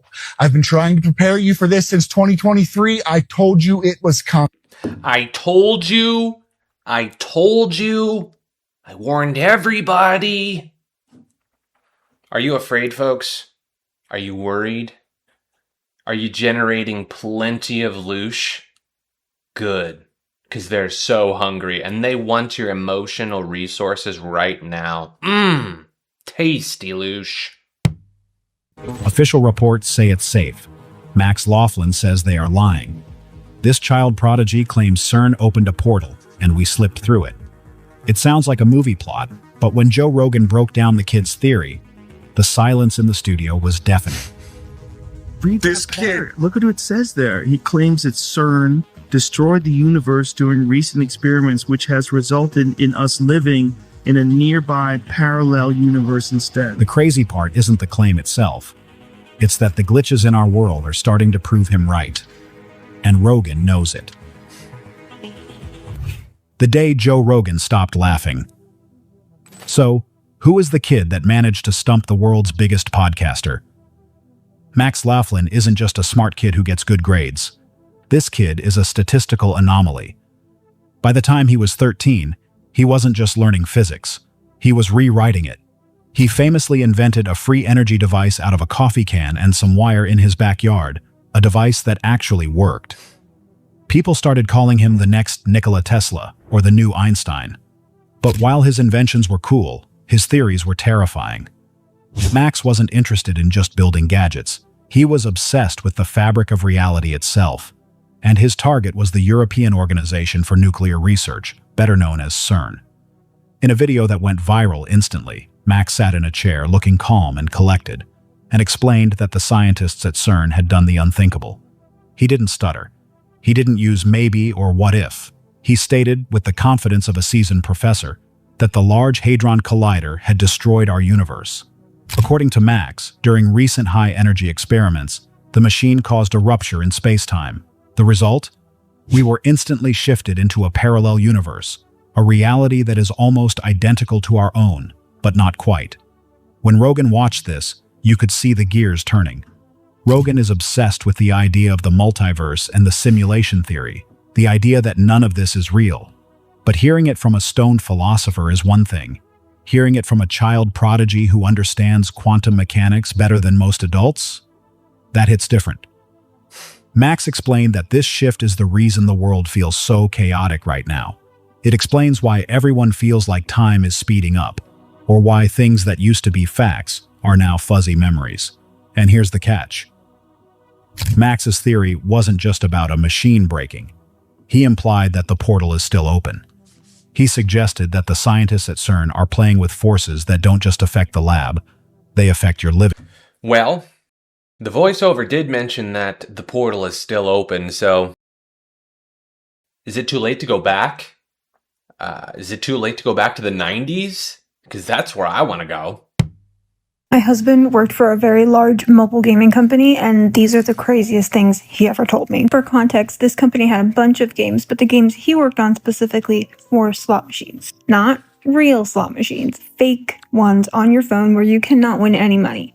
You can spend money, you only get a few coins per day for free. After that, you have to buy them. The top monthly spender on the app spent on average $125,000 per month. There were about 25 players that they considered high rollers up in this category, and from those 25, they made about $2 million per month on average. These players were treated like total VIPs. They had a dedicated phone line they could call 24 hours for customer service. They would be invited to all expenses paid trips and events. If their device was like out of date for the app and they couldn't play anymore, the company would just send them a new iPad. Now, talk about data tracking. They tracked the days of the month that you got your direct deposit, your paycheck, and they would send push notifications and targeted ads on those days to get you to buy coins. They would estimate the value of your home, and the way they did that was by looking at your Wi-Fi signal. And depending on how strong the signal was, they would know how far you walked from where the router is in your house, and they could estimate the square footage of your house from that. Compare that to your general location data and guess how much your house is worth. And then they would sell you coin packs based on how much money they thought you had. And this will come as a surprise to no one. The wins and losses are not random. Right after you buy coins, you would win more. You would get bonuses, jackpots, you'd be winning, and then they would slowly taper it down, and then they would plummet it to take all your coins back. So you'd have to buy more. And they called this addiction tracking. This is wild that this is true. So basically what happens is mobile apps get access to your Wi-Fi signal strength. And then as you move around your home with your phone logs that signal strength and your apps have access to this information. So then the apps get an idea of your floor plan, your home footprint, about how big your room sizes are. And then they cross-reference that with publicly available real estate data and zip code averages, and then they can estimate how big your home is and what your home is worth. And then get a load of this. Apps don't directly have access to your bank account deposits, but they do have access to things like your GPS. So what they'll do is they'll monitor you where you go, and they'll see if you're spending time near ATMs or banks. And if it's around the time that people typically get paid, then they can confirm that you're getting your paycheck on those dates. This is such an invasion of privacy and not what you sign up for when you download the app. Yeah. Oh, yeah. That Wi-Fi tracking is on another level of brilliant but evil. That is, I mean, I have to give it to them. Like, that's honestly a super intelligent use. The level of brilliant but evil is just on another level on some of these, what do you call them? Dark patterns. The dark patterns that people manipulate. The mechanisms that they can manipulate and take advantage of on people's weaknesses. Sad but true. What I'm going to do is not recommended. This is not supported. Do not try this at home. What we're looking at here is the effect of this vibration. Vibration is a serious issue. Data centers can now be destroyed using sound. Now, I'm not saying that I'm getting any good ideas here, but what I am saying is that I'm feeling like a clanker killing cowboy. So, where should we pull up with this thing? I want to know where data centers are going up in the United States. Let me know down below if they're trying to build one in your town, and maybe we'll come through, throw a big old protest show. Let me know. Oh, and furthermore, we got the sticker of the month. Fuck Flock stickers coming. Hell yeah for them. Clanker killing cowboy. Wow.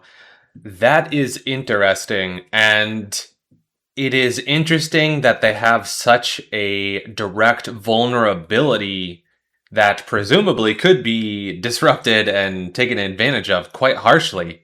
I imagine that they'll be wanting to do things about that real soon. Rockefeller was the best monopolist we've ever had. So we had a monopoly on oil and then transport and things like that. And they busted it up.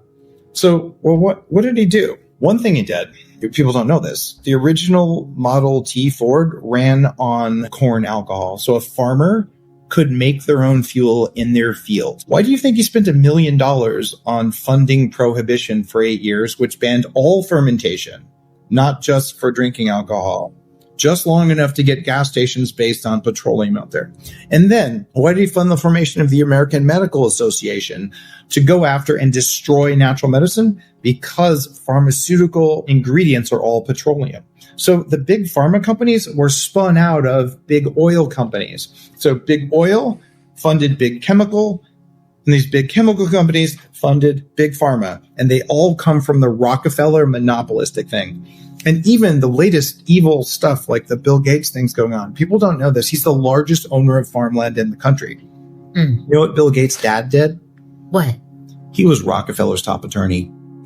No shit, I did not know that. Wow. Okay, that is interesting. Yeah, this world is a stage. It is all just a stage. Like from the bottom up. Everything is all fabricated. It's all organized. It's all a sham. Just kidding. Entertainment only. Ain't gonna hold you. I'm in LA. I don't know what the fuck this is. This is crazy, my G. This ain't no AI, none of that shit. I swear to you. This is like me zooming, and this is in the air. Look, I'm gonna just zoom out so y'all can what you gonna look. What the? So I need some answers, my G. Wow, sir. What the? Don't flag me for this shit. This is for real, kid. That is an interesting one. It's a shame that it was so dark because it turned what could have been colors into a dark silhouette. So we couldn't really tell if what I thought it was or what I thought it might have been. Just a pack of balloons, like just all strung together. It looked like there was even strings on the bottom, but you ain't gonna see strings that far away. I don't know. It did almost seem like the gaseous black goo thing that you can see videos of occasionally flying and throughout. It looked like it could have been that, but it also looked like it could have been balloons. I mean, if I had to guess, I'd probably just guess a pack of balloons just for something, but I'm not 100% on that. You still believe in fake celebrity and musician breakups, don't you? You don't realize that they're all scripted and fake? Well, why don't we see if I can help you with that? Here's the most recent high-profile breakup. Poor Jelly Roll and Bunny XO. What kind of name is that? Well, why don't you just sit back and watch some things I have to show you? Why don't I first show you how this guy in Hollywood, Kevin James, is happily married. He's been married to his actress, model, wife since 2004. Happily married. And why do I show you Kevin James, you might ask? Well, let me show you something. Why don't I first start here? Here's Kevin James and his happily married wife, and here's Jelly Roll and poor Bunny XO. And you might be saying, so they look alike. So what? I mean, the wives don't look alike. I mean, she's Asian and she's, I don't know what. Well, what if we put those wives right next to each other and we look to see if their eyes lined up perfectly and their mouths lined up perfectly and their eyebrows and even hairline up there? Well, boy, that's strange. She looks like she has a whole lot of makeup on then. And there's Kevin James, and no, they don't look alike at all. And what if we line up their equally bulbous heads and see if their eyes and eyebrows and everything lines up in the exact same spot with the exact same lip curl in the exact same spot of their smile with some fake tattoos? And then what if we zoom in real close and we see how there's this scar right here, this discolored scar right under the right side of his nose, kind of exactly like this one right here. This scar where hair doesn't grow as well on his mustache, and it's the exact same spattering and the exact same size with prongs coming off each side. It's identical in the same spot under their right nostril. What would the odds be, my friends? What would the odds be? Exact same spot. But Kevin James and Jelly Roll, they've been on a talk show together. It can't possibly be true. Well, let's see how good you are at telling the difference in AI and reality. Take your best shot. 3, 2, 1. Which is real? Which is AI? Do you get it right? How about this one? Which is real? Which is right? One more chance. Which is real? Which is AI? But of course, all this for entertainment purposes. I don't really think Hollywood and the music industry and pro sports and government fakes breaking up with people to emotionally control you and to keep you distracted with their gobbledygook nonsense that people actually pay attention to. No. Entertainment only, people on a satire account. They don't even look alike.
Yeah, there's definitely some massive significance to the moon.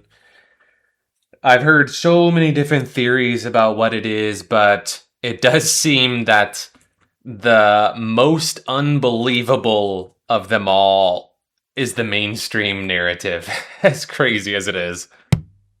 Notice no soot, no burning on nearly any of these photos. Brick is just completely turned to rubble. People standing around posing like they're on vacation in very well-to-do attire. No soot or dirtiness on any of their clothes. Their undershirts are pure white. They even got their little bowler hats and top hats, right? And that's very odd. I mean, look at this. Telephone pole spared.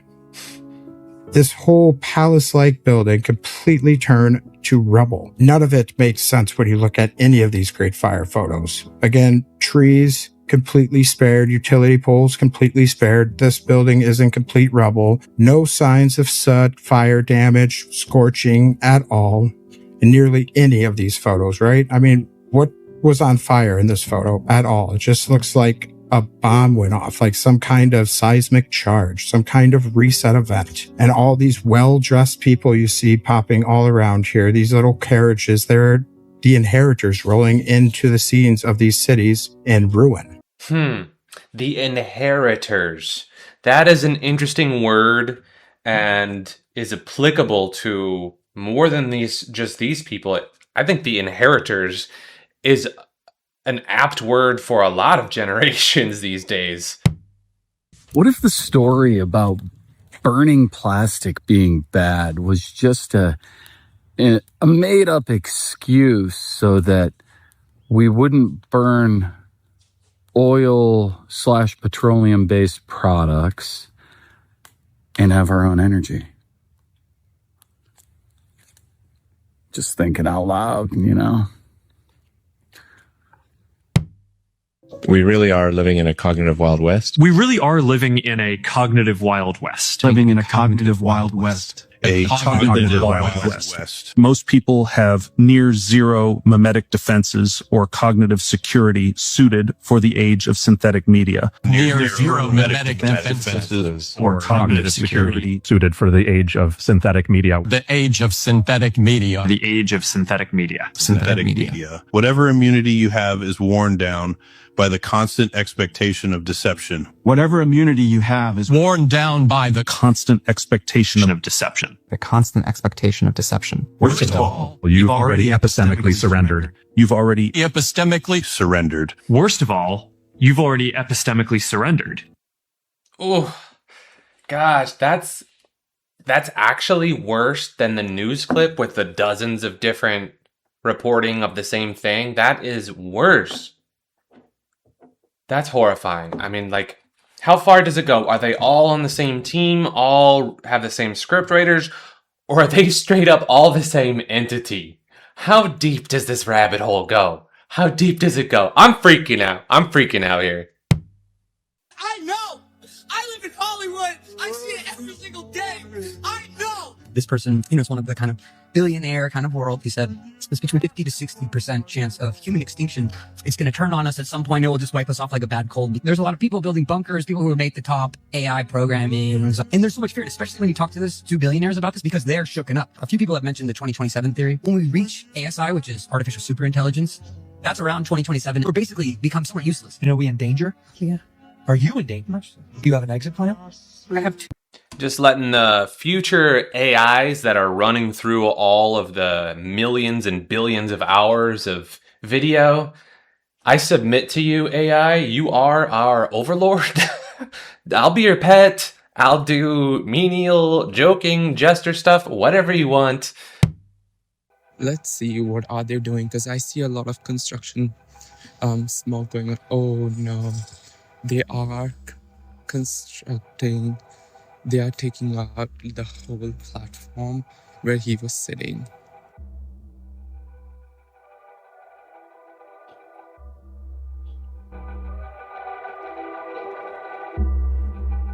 This is the courtyard where it all happened. University is already making some changes. They're replacing the grass where Charlie Kirk was speaking with pavers.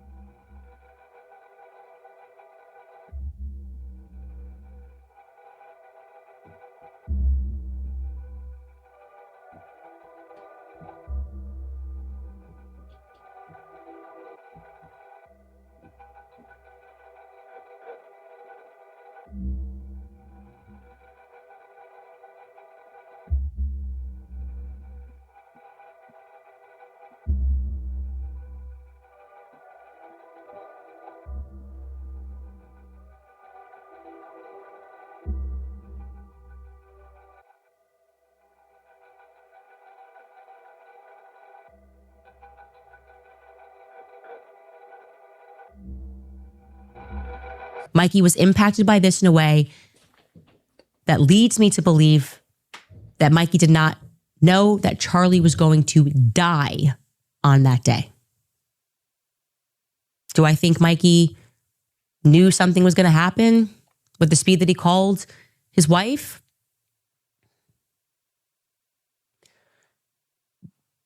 Do I think that Mikey McCoy was prepared for Charlie to die that day? No. I do not believe that. I don't believe that. Not with that reaction, not with what I was told. Mikey had raw emotion at the hospital. Of all of them, Mikey was the most upset. And yet they then all came out and tried to spin a tale that he just like jumped into adrenaline action and was calling the shots. And that's obviously not true. He couldn't even hold the casket. He was holding his stomach like he was going to become ill. He was ill. Money, here's the video right here we're showing you. Look at Mikey right there, the black behind. Look at him. That was Mikey at the hospital, I was told.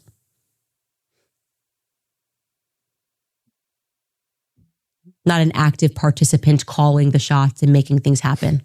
And I think that they pumped him with that rhetoric and those names and adjectives because they were reassuring him in some way.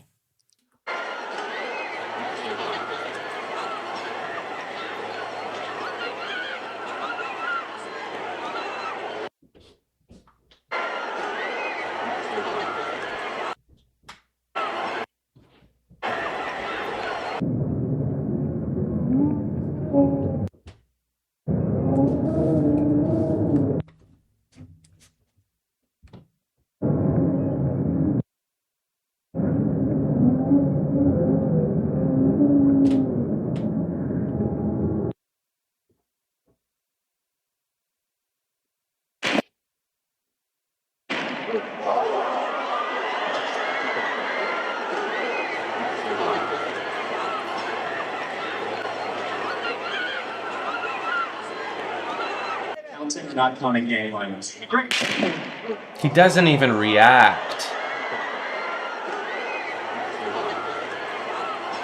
Like he was expecting it. He doesn't duck, doesn't, jolt. That is strange. Yeah. So again, there was a coordinated effort here. I mean, who knows exactly what it was, but it seemed that those two individuals they had a goal to grab whatever it was they needed and go. So maybe that is the plan regardless of what happens. If shit gets real, grab the tape or grab the X or whatever. I don't know. It's very strange. Very, very strange. I don't know for sure what happened that day, but it seems undoubtedly, there are questions that will never receive answers, or presumably will never receive true direct answers.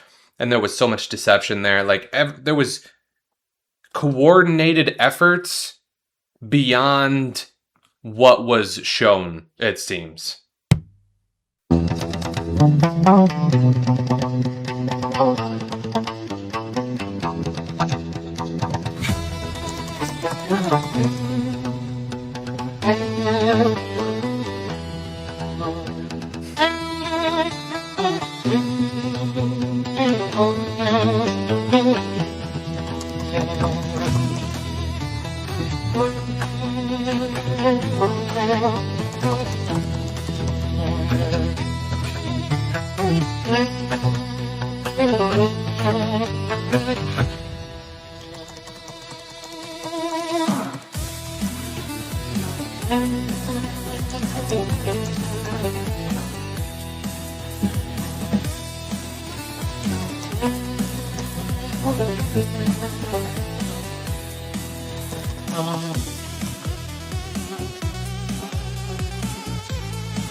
Well, what was the significance of all those paintings, though? Because it seemed pretty obvious that at least one or two or some of them were based off of what this individual was pointing out. But Was there some significance to them?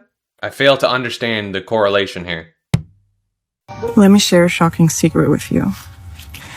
So, the calendar we live by, the Gregorian calendar, was designed to cut off our connection to the real concept of time, and it actually makes no sense at all. It is an invention by Pope Gregory XIII to make people remember when to pay taxes. The very word calendar comes from calens, an ancient term which means account book. Plus, the months in our calendar make no sense at all. March, for example, is named after Mars, who is the god of war. July and August are named after Julius Caesar and Augustus Caesar, who decided they deserve months too. And Augustus even stole a day from February just to make his month longer. And have you ever noticed that September, October, November, and December don't make any sense in their placement of the year, since septem means 7, not 9, octo means 8, not 10, novem means 9, and decem means 10, so it's complete chaos. And this disconnected system, this irregular measure of time, is part of why our world feels so out of sync. It is built on an artificial 1260 time frequency, a cycle of 12 uneven months, paced by a mechanical 60-minute clock.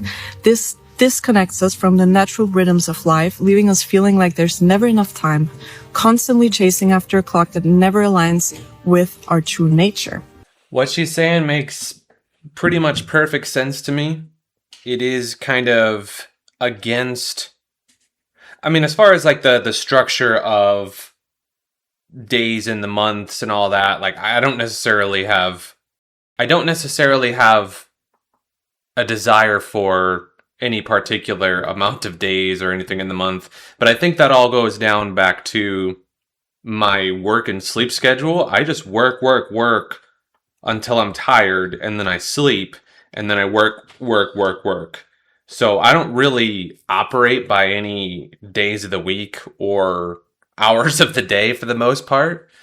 So this doesn't really register too much for me, but I can see how back when I worked a standard job that it is kind of disruptive to the natural cadence of the human.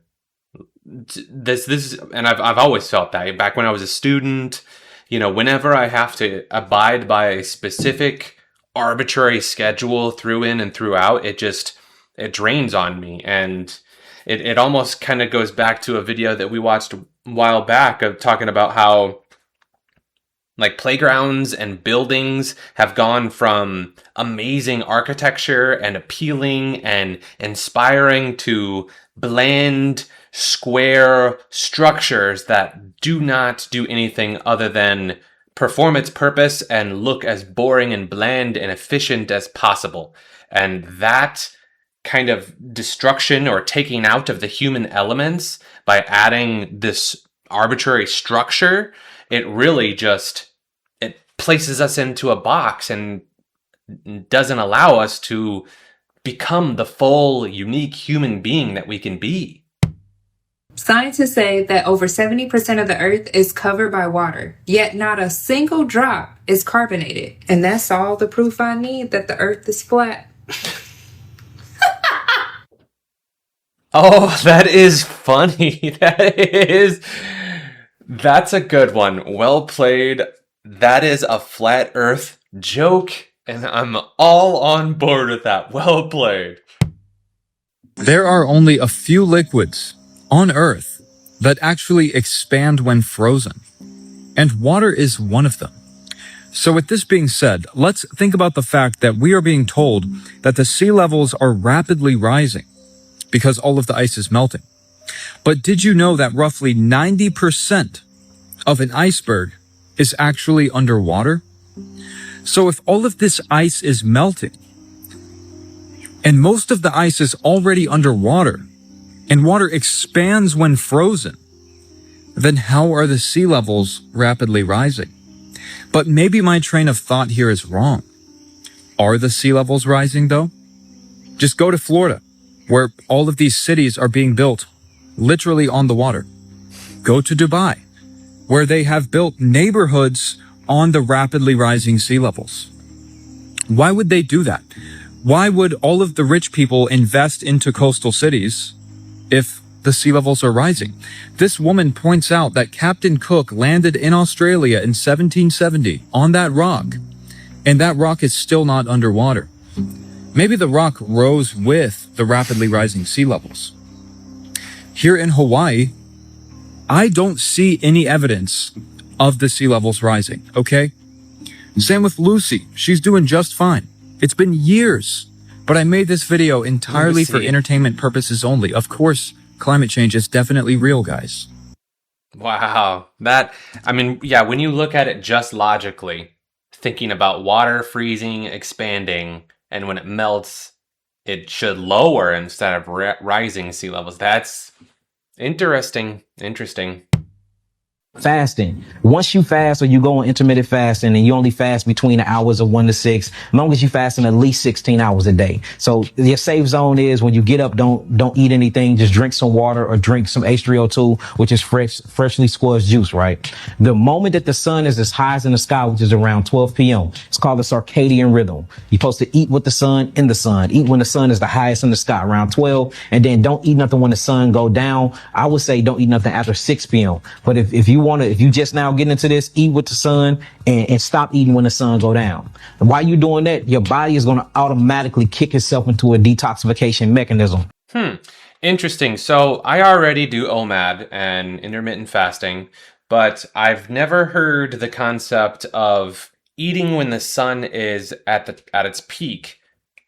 I don't understand quite the logic behind it. Eat with the sun. I guess maybe it's just kind of like an old wives' tale that kind of just stuck around. Just to have a point of eating. Just affirm, I guess, part of the circadian rhythm. Though I don't know, but I'm not really hungry in the mornings anyway, so I don't ever eat breakfast. But by the evening, I am hungry, so I usually just save it for dinner. That way, I can go to sleep somewhat satiated. But I might have to give this a go and see if this impacts my lifestyle anywhat. What if I told you there's a whole part of this planet, an entire chunk of the world that nobody's ever even heard of? And I'm not talking about some made-up place. I'm talking real land, real ground. You just don't know it's there because you've never been told. Now, most of you, and I mean most of you, are still walking around thinking the Earth is this neat little ball you can just hop on a plane, fly around, and end up right back where you started. Cute idea, real cute. Problem is, nobody's ever actually done it the way they tell you it works. Go ahead, you go cross Antarctica yourself, walk straight through it, and you call me when you make it out the other side. Spoiler, you won't. Nobody ever has. Not once. Not in all of recorded history has one single person walked straight across that continent and come out the other side. Think about that for a second instead of just nodding along like you usually do. We've all just been handed this idea, no proof, none, that Antarctica is some frozen wasteland sitting at the bottom of the globe, and it just sort of wraps around and connects everything back together like a nice little bow. That's it. That's the whole story you got taught in school, and you just swallowed it like a good little student. None of you have any real idea what's actually past Antarctica. None. Yeah, and we want to know. That's awesome. Let's see. Let's find out.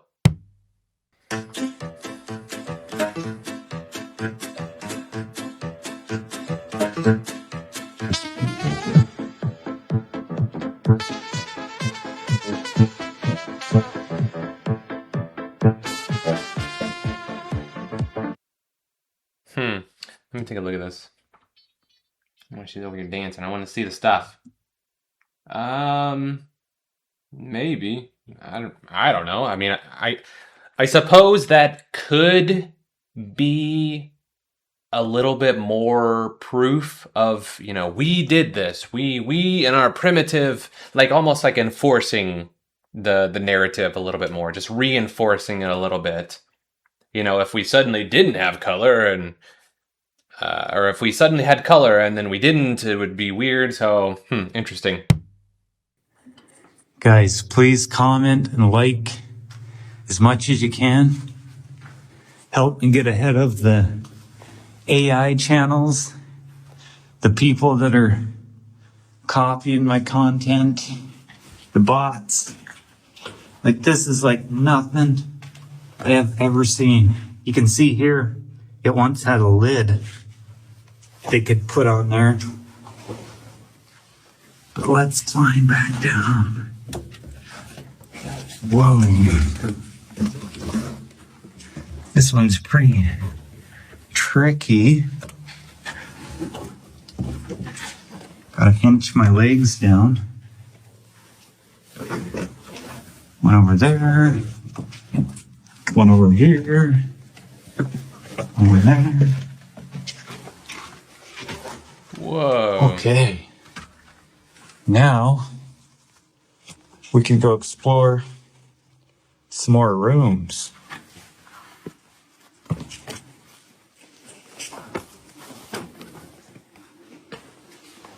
Some strange holes. What is that about? This one's got 1, 2, 3, 4, 5, 6, 7, 8 random holes.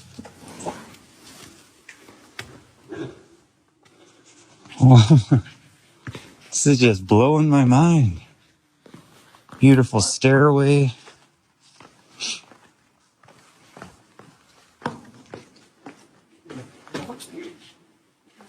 Another room.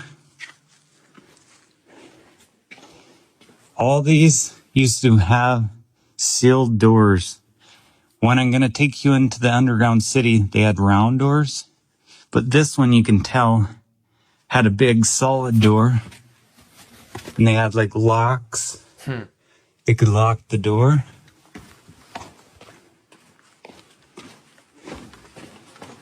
Wow. This must have been for animals or something. Little feeding trough.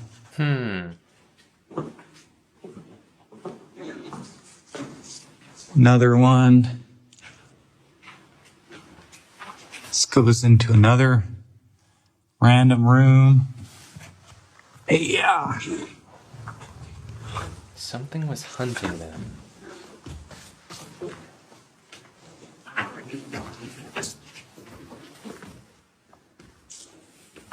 He did a bit of stonework.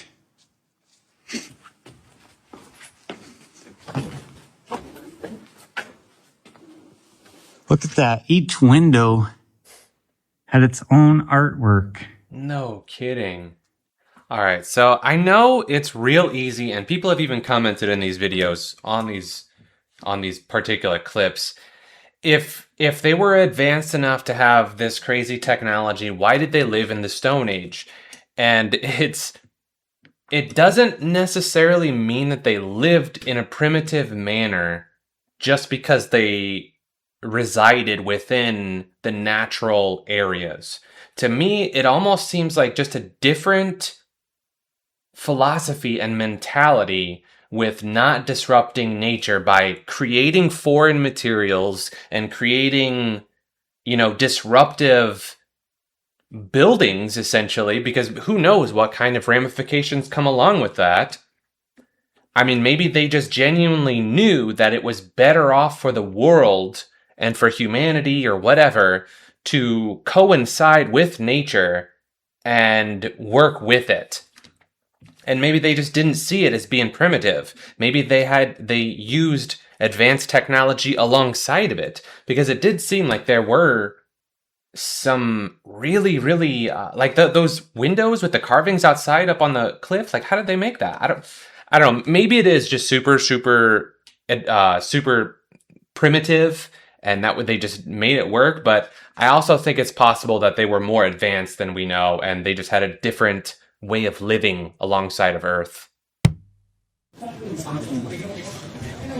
What were we warned about? This is not prophecy, but prediction.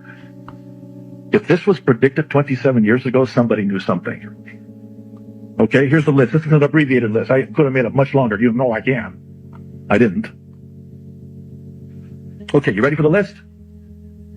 Fast mutating viral disease pandemics. Genetically developed vaccines.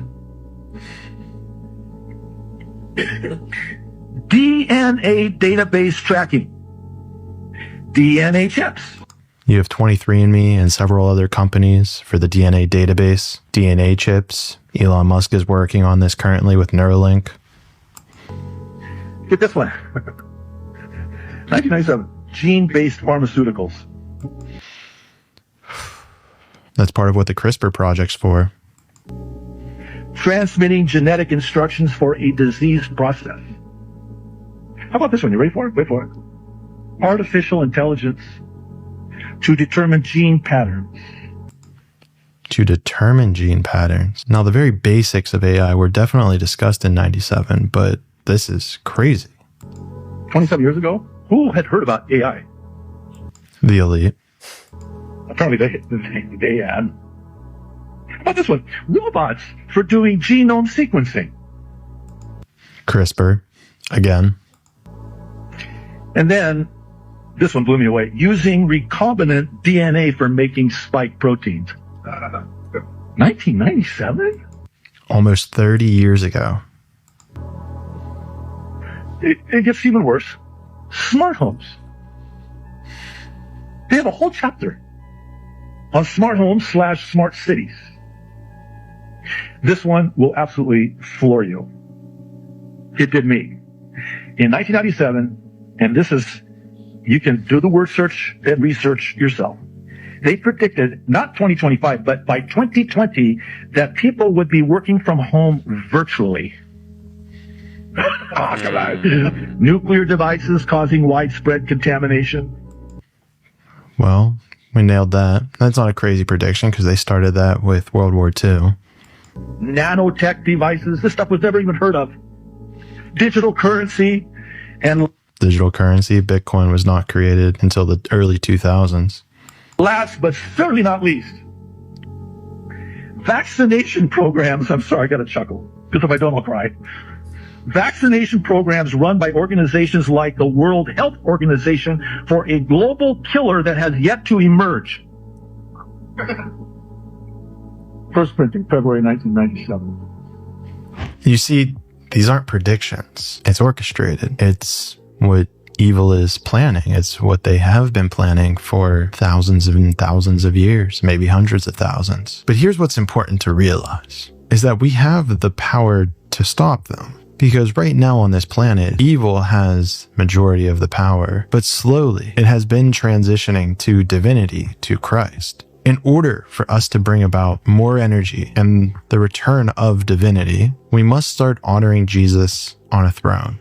We must start praying to him as a king, and we must start finding and learning teachings that will help us. Along my path, there were times that I was very confused with the world around me, not understanding how things like this could be a reality.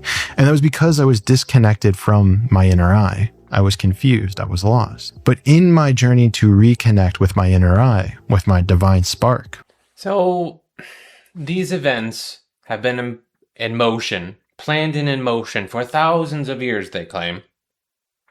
What are the odds that we get to be around for it? We could have been any of the countless individuals between the point of conception and just before this, where they're unaware of all of the events and all of the things that are about to and have already started to take place. How did we end up in this tiny little bit of people that are just so happen to be around in time and intelligent enough to comprehend and hear about it through the right sources at just the right time, at just the right place? No, there's something more here. There is something more here. I don't know what it is, but it's too coincidental. It's too significant. Everywhere we go, we're in Prague now, we'll see the symbolism. We're walking on what is basically the circle of the earth, continents laid down flat map, and the circle of the earth, people. The truth is always going to be in plain sight. May those with eyes see. We don't have to look far to see what's going on, people. So there's definitely nothing strange about them closing CERN down for 4 years and reopening it on June of 2030. The 2030 agenda. And there's definitely nothing connected to the fact that there is a massive strawberry full moon tonight, the same day that they're shutting down the Big Hadron Collider.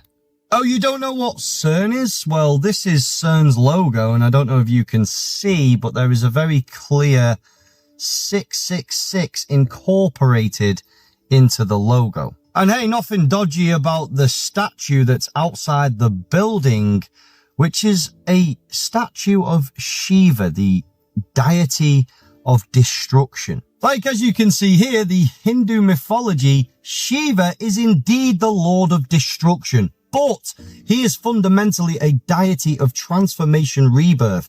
He is a core member of the Trimurti, which is the Hindu trinity alongside Brahma, the creator, and Vishnu, the preserver. His role in destruction is not purely an end, but an essential part of the cosmic cycle to allow for new creation and renewal. Key aspects of his role include the cosmic cycle. The destruction is necessary to reset the universe, clearing away illusions, imperfections, and negativity so that a new cycle of creation can begin. The new world order. And let's just take a little look at what they're actually going to be doing in this 4-year shutdown. Well, firstly, they're going to be doing high luminosity upgrades, which is teams that will dismantle portions of the 27-kilometer ring to install revolutionary, super powerful, superconducting magnets. And just like it says here, their revamped 2030 system will allow CERN researchers to study rare phenomena and expand research in dark matter. Now, if you've got this far into the video, I'm going to finish this off by saying this was all just for entertainment, but I want to show you the opening ceremony to CERN in 2016 in Switzerland, because it is definitely evidence that there is something freaky going on with this situation, if I haven't already shown you enough evidence already that this is very freaky. Check this out.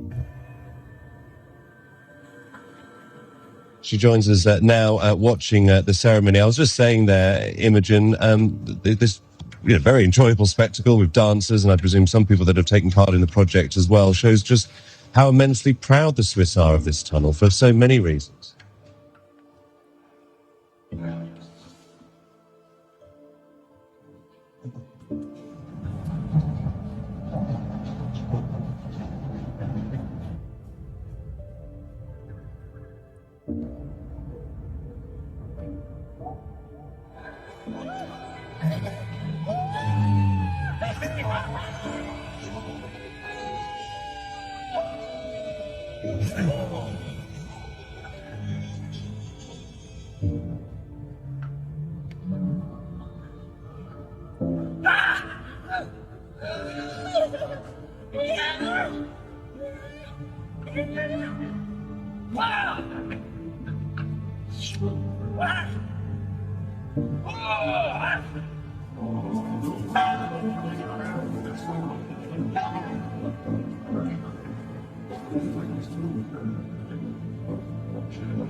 And so we're going to talk about something we're looking at. Okay, so go ahead, Doc, just start playing. Yes, they are zombies. This is like an army of zombies. And these represent the workers that were in the tunnel. Yes, the workers in the tunnel. And as you mentioned previously, before we started airing this, the 9 miners who died. That is some trippy stuff. So all of this, what the performances they're doing here, it's meaningless to us normal folk, obviously. But on the other hand, I do believe that it is meaningful to certain entities. And that's kind of what clicked to me as I'm watching this, like all of this is just artistic gobbledygook. Like maybe it's, artistically interpreted or whatever. Like, oh, that's cool, or oh, that's not cool. I feel it or I don't, kind of. But this seems to almost point towards a story or towards a lore or towards maybe like their version of an old wives' tale. Or maybe it is like a realistic story. Like obviously near the end, with the zombies there is, the amount of interpretation there. Who knows? I mean, that's deep what that all could represent. But regardless, looking beyond this, like let's assume that it is malefic in some sense. Who knows how extensive that is? Let's go to the extent and say, yeah, let's assume extreme polar, that evil in all of its incarnate and branches control all of society and Earth. This is Satan's little season, or whatever you want to point it towards. This is hell, whatever you want to paint it as. To me, it would only make sense that there are equal opposite forces at play, because good exists. Good exists. I feel it. I've felt it. I'd like to exude it. So therefore, to me, because I can be good, I can be an asshole, and I can be very bad occasionally too, but I know I'm good. I believe that there has to be an extreme version of that as well, that maybe isn't filling the same roles or following the same, conditions or pieces of the game that the bad side has. But to me, it makes sense that there'd have to be a good to battle the bad. So I do believe that there has to be, maybe there doesn't have to be, but it makes sense to me. And maybe it is even my bias, like a desire for there to be good. I seek for my ego wants there to be meaning and, justification for it all, whatever. I mean, if I found out that I'm just, let's say some extreme, and I'm going off the deep end here, I guess, but let's say I'm the sole good individual in a sea of evil, and they're all just keeping me as their entertainment. Look at this naive individual here, still believing that good exists. And then, all around us, evil occurs. And even if that were the case, it is what it is. I'm fulfilling a purpose. Like, I mean, honestly, that gives me a slight bit of relief, as crazy as that is, because I would have, I would understand. There would be a meaning to it all. But anyway, rant over. Let's move on. Okay, this video that I'm about to show you is proof that Brian Harpole knew about Charlie Kirk's assassination. I'm not talking about Candace. I'm not talking about Erica, even though I think she was involved. I'm talking strictly, look at this video and tell me what you think about this. There have been in America over the last 10 years. Counting or not counting gang violence? Great. Counting or not counting gang violence? Great. Counting or not counting gang violence? Great. Counting or not counting gang violence? Great. There was no flinch. I don't care if you're security. If you are standing there still and you hear a gunshot ring out, you're going, what's going on? He literally goes, shot goes off, straight to him. No hesitation whatsoever. There wasn't and here's the other thing. All of them, not just Brian Harpole, why weren't they looking for other shots? Why weren't they looking for more shots coming? How did they know it was only going to be one shot? Why weren't they around him going like Secret Service, like looking around? They were locked in on Charlie when he was on the ground. So take that for what you want. But if you are literally going to have no flinch reaction, and on top of that, you're just going straight to him and then not looking for other shots, plus all of the other suspicious stuff, that's enough for me to bring somebody in at least. That's enough for me to say, hey, we're going to hold you in custody and question you, put you on a freaking lie detector test, and literally anything. But no, they give Erica the necklace. They let them walk. It's actually insane. But yeah, Tyler Robinson did it, guys, for sure. Lone shooter. They got him.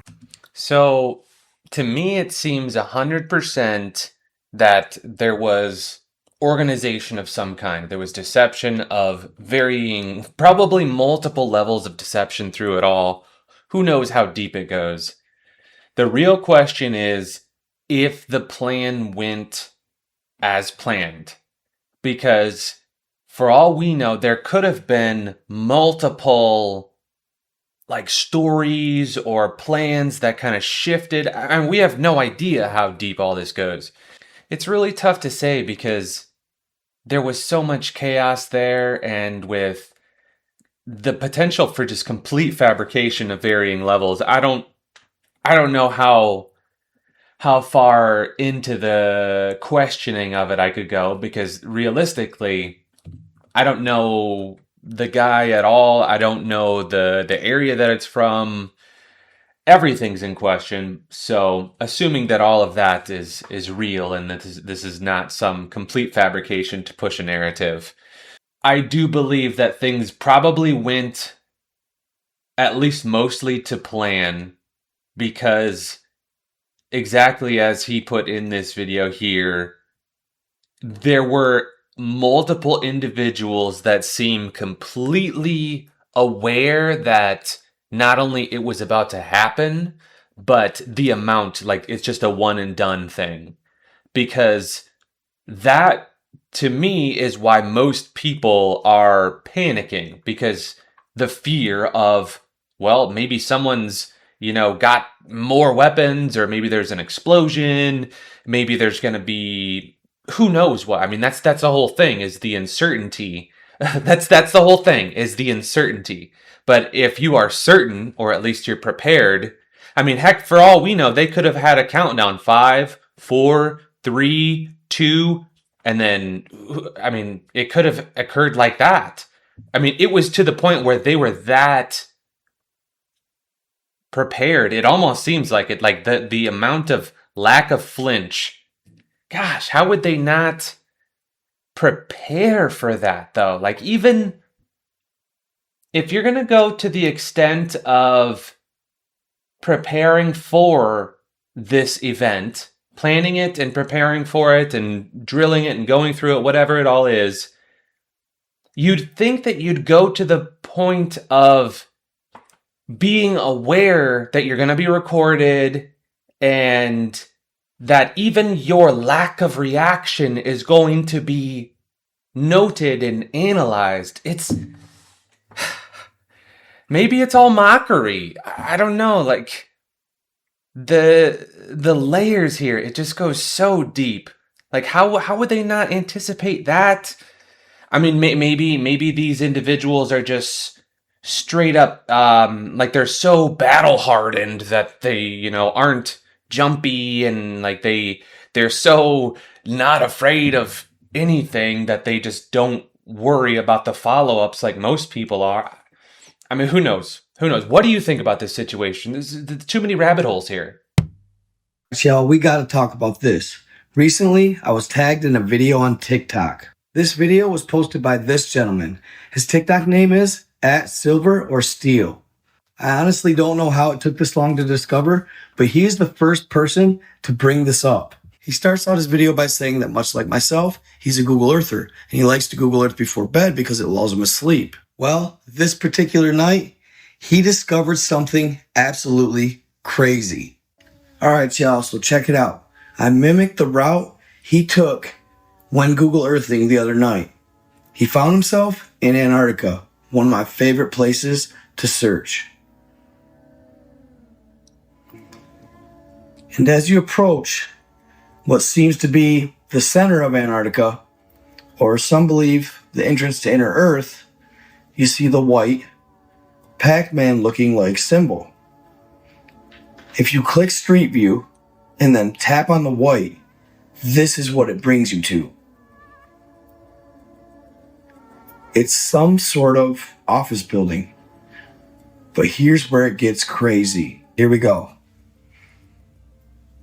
Now it's a company called Focus Immobilia.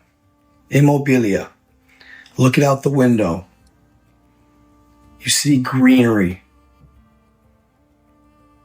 Those look like trees and other buildings behind it. So is this the view that you get when you go to the center of Antarctica? Green trees, looks like a warm climate. So then I dug in a little bit more to the company.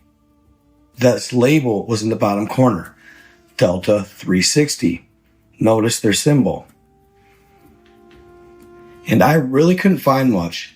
It seems as though it's based out of somewhere in Brazil, and it's some sort of real estate company.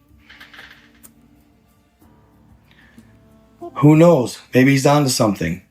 They have buildings all over, and I can't help but wonder if these buildings could be in Antarctica. Now, this is all just speculation, of course, and it's alleged. But could you imagine? It would be insane. It could all just be an accident, though. At the end of the day, it could all just be a glitch in Google Earth. But I find it very peculiar that of all places in the center of Antarctica, this picture comes up in this company. Are we missing something here? I mean, ever since I can remember in starting this journey, Antarctica has been shrouded in mystery, and it captivates the public's imagination. But as far as you and I know, Antarctica is supposedly just a desolate wasteland of ice and snow. Not even livable. So we can't help but ask ourselves, what are those pictures doing there? And how did they get there? Do they mean anything? At the end of the day, is it just an accident? Or are these buildings there? And were those trees in Antarctica? Could there be a portion of Antarctica that's climate is actually more tropical? According to Admiral Richard Byrd, this is possible. If you recall his account in Richard Byrd's diaries, he flies over a mountain and it's all green. He supposedly sees potentially a woolly mammoth, and the climate is about 70 to 80 degrees. And this is alleged before he goes to Inner Earth. Now, of course, mostly written off as fictional, could there be some credibility to his claims? Was Admiral Richard Byrd telling the truth after all? Unfortunately, the chances of us finding out are slim to none, with the Antarctic Treaty still in place. To that note, somebody made a good point to me one time. We were talking about Antarctica and the Antarctic Treaty, and what could potentially be there. And this person says to me, well, in a world full of nations that can barely agree upon their borders, the one thing we all agree on is that nobody can go to Antarctica. Why? I often find myself pondering over the validity of that statement. But at this point, all we can do is speculate, and honestly, maybe that's more fun than actually knowing. It makes for awesome content, and it keeps our minds rolling, wondering what is the mystery of Antarctica. Maybe someday we'll be lucky enough to find out, but until then, we can only speculate. Comment if you were able to see those pictures on Google Earth, and let me know what you guys think. Is that company legit? Is it a front? Was that just some sort of mistake? Let me know in the comments. I hope y'all enjoyed this video. Stay in the love, stay in the light, treat others how you want to be treated, and I will see you all later. I am out. Cheers, my friend. Good video. So, very interesting stuff. I don't know about the validity of it all. I mean, that could have been just a glitch in the system. Who knows? I mean, it could be argued for that either way. I think what's more, I guess, influential or impactful is the excitement I feel over the concept of there being these uncharted territories with crazy wild creatures like woolly mammoths and, who knows, like things limitless potential, really. And it's super exciting to the point where, like, I get it almost like it's like a miniature version of butterflies at the thought of, gosh, this could be so vast that it could be real. Like it could be some crazy conspiracy. And that's where it kind of hones me back in, where it's like, okay, it could also be a bunch of manipulation and people taking advantage of this wondrous excitement within certain individuals like myself. So I try to rein in my enthusiasm on it all, but regardless, I do feel like a sense of wonder, this sense of awe, this sense of, wow, this stuff is real. Like this stuff out of a movie or a video game, this could be real. Or it could just be just a bunch of loonies, tinfoilists wearing, crazy shit, man. Crazy.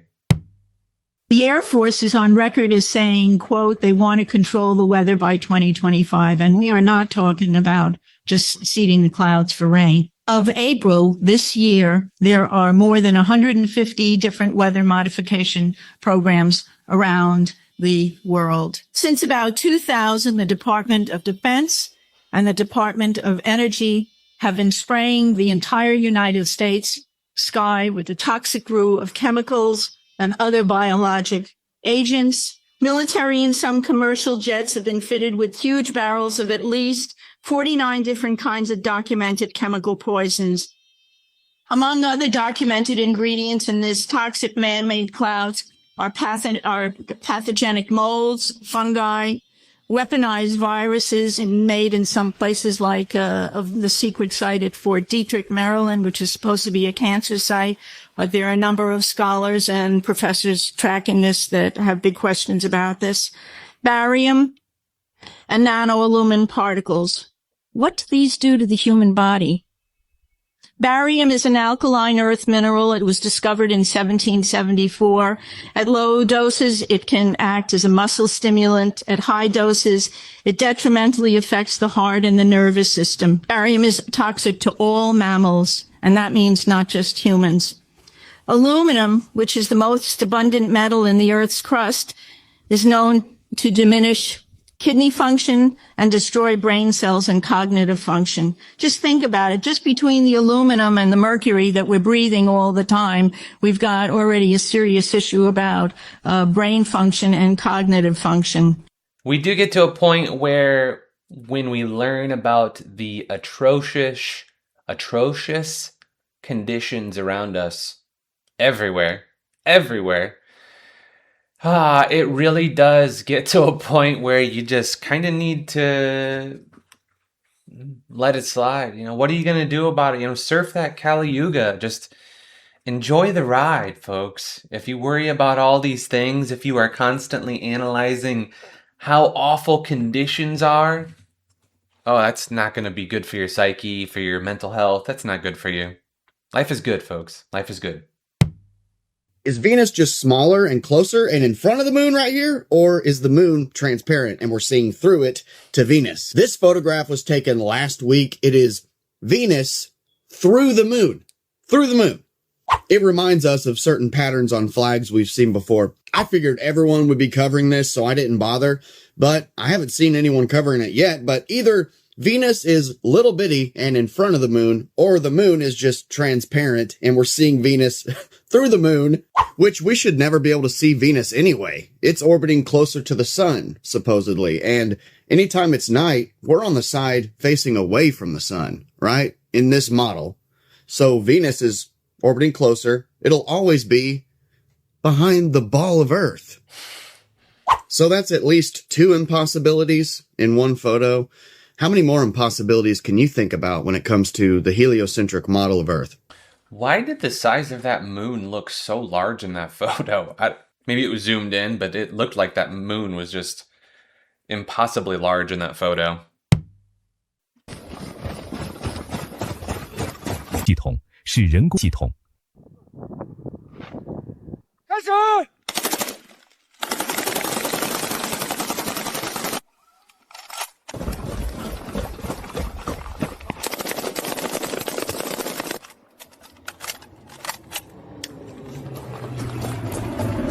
是 AI 技术的快速发展与军用机器人的大量出现，正在深刻改变着未来战争的形态。根据相关报道。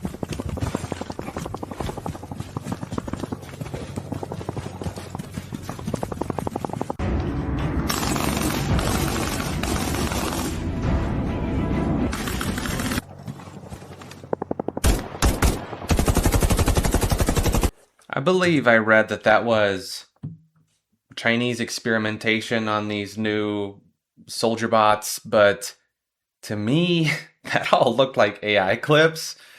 I'm not saying that kind of stuff is not possible, but it looked AI as hell to me. And I mean, maybe all of this stuff is inevitable, but I personally haven't seen any of these AI bots that are this sophisticated yet, so I'm hesitant to put that much faith that they are an issue yet. I guess maybe that might be the issue, though, is not thinking of them as a threat until they are beyond the point of no return. I don't know. Time will tell on this one.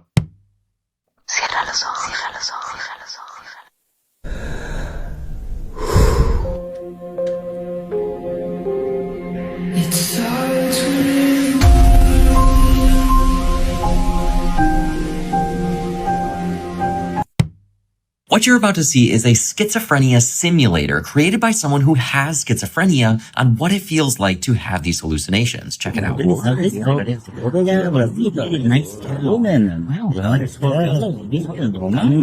the water. Hear that? Oh my God. Oh, you see that's so cute. Look how close we are. Now,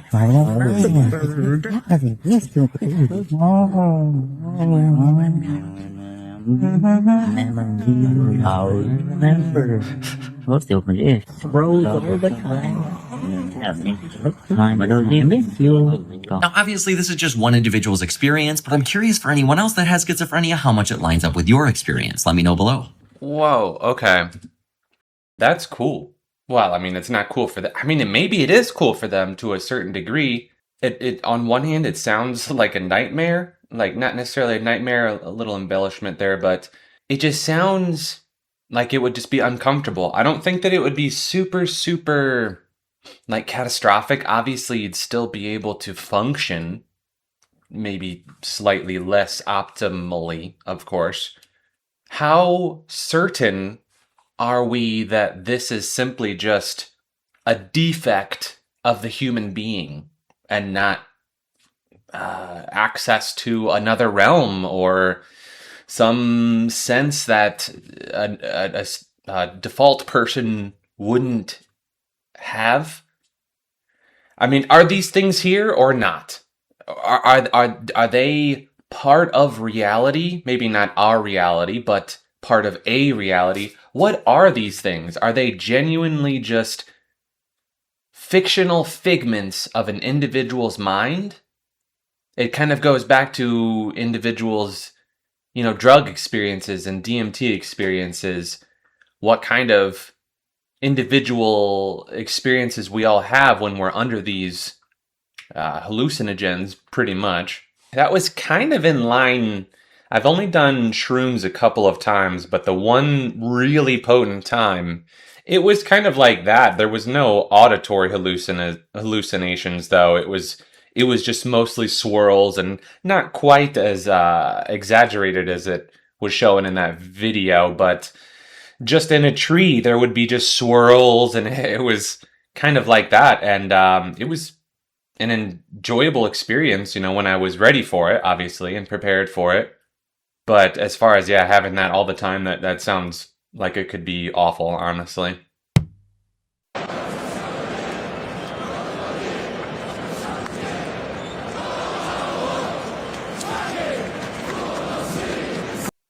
So this is a clip that's been going around. See if I can watch it one more time.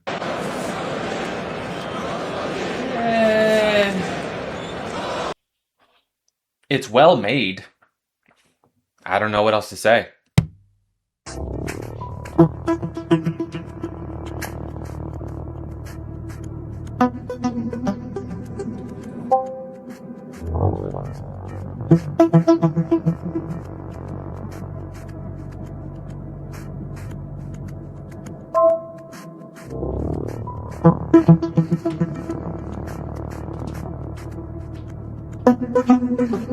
What people call the black sun, the core, is actually projecting a map on the moon of the earthly realm. And this is where you'll see here. You need to think about mirror as a projection. And when you flip the moon in reverse, you'll see that it holds an entire map of the realm that we live within. Has all the continents, everything's there. And this is not just, like I said, I want to give you guys actual things that you could see visually and you could do for yourself. But when you're out of your body and you're accessing the other side, all this is available to you and all this is visible and seen for what it really is. I know a lot of people may not like to hear truth because it's harder for someone to tell you you've been lied to your entire life when truth is finally revealed to you. The moon is an entire mapping system of the realm that we live within, and also the realm that's pretty much cut off from us. There's other land masses. It's not just Australia, America, and all the continents that they tell you that it's here. And you can access these when you're out of your body and see it. Beneath the surface of our Earth lies the enigmatic black sun that controls the subterranean phenomena and the polar lights. Now, the black sun, this entity, is responsible for the creation of the sun and the moon, the planets, the stars, and everything else that we see in the sky. Now, the electromagnetic dynamics of the black sun's movement is actually what's causing it to oscillate in a helical or coil-like motion beneath the Earth that is generating the electromagnetic field with an omnidirectional impulse. The black sun's excitation angles is creating the dielectric atmospheric conditions, meaning double electric, which is the sun and moon's electric polarity within the celestial mechanics. And at the apex of our toroidal field, the electromagnetic field of the black sun reflects and it creates the stars, the sun and the moon, which are reflections of the Earth's profound energy centers. Okay, so the black sun would be like the spinal cord, the aurora borealis, polar lights would be your cerebral spinal fluid flowing up, and then the plane of Earth would actually be your heart chakra, your cardiovascular, because the Earth is the core, the cardio, the core of the Earth, of it all. This electromagnetic field has a variability that plays a significant role in the behavior of the celestial phenomena that we see in the sky. So at the point where Polaris is observed, at the top of our toroidal field, there is a reverse directional refraction of the cosmic energy that is originating and emanating from the black sun. And this cosmic refraction causes a bifurcation of the celestial light energy to split into positive energy, which creates the sun, and the negative energy, which forms the moon.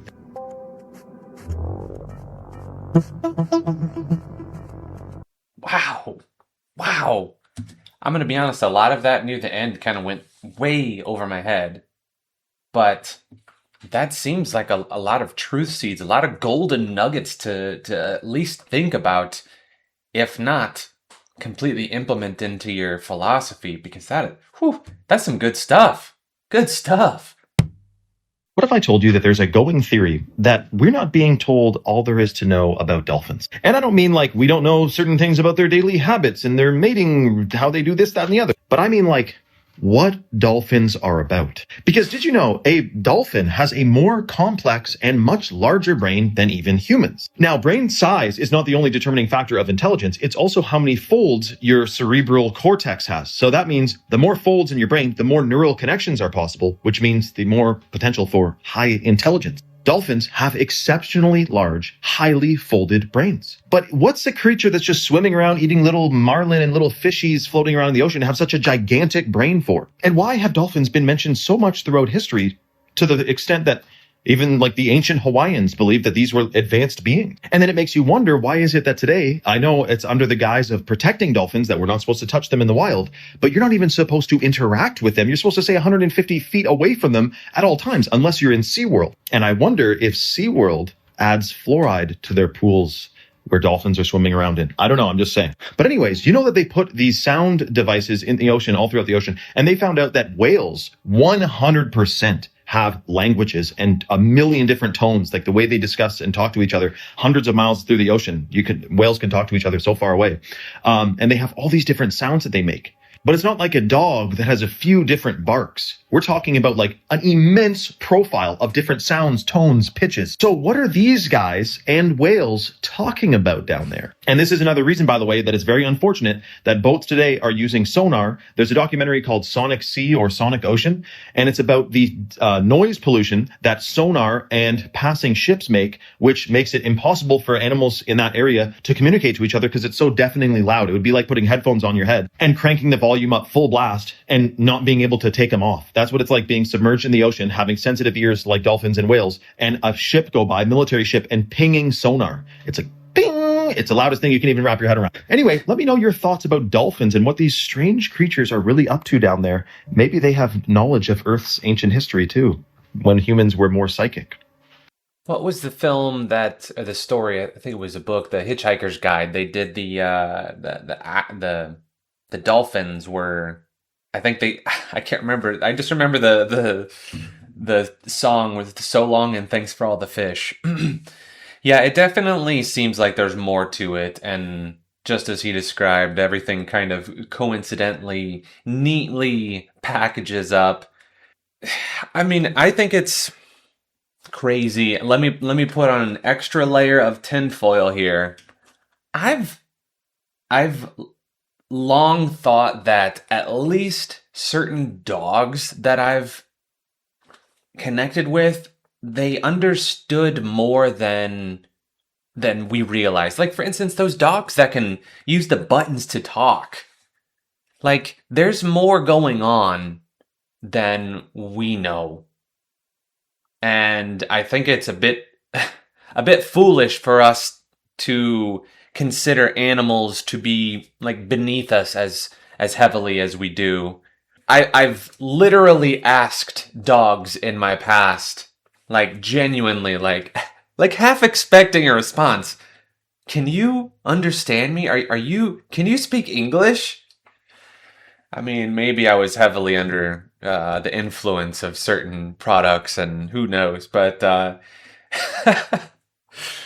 don't know. I think it's possible. I mean, if anything, dolphins they have access to the deeper parts of the ocean, which are a complete mystery to us. So maybe he's onto something. Who knows?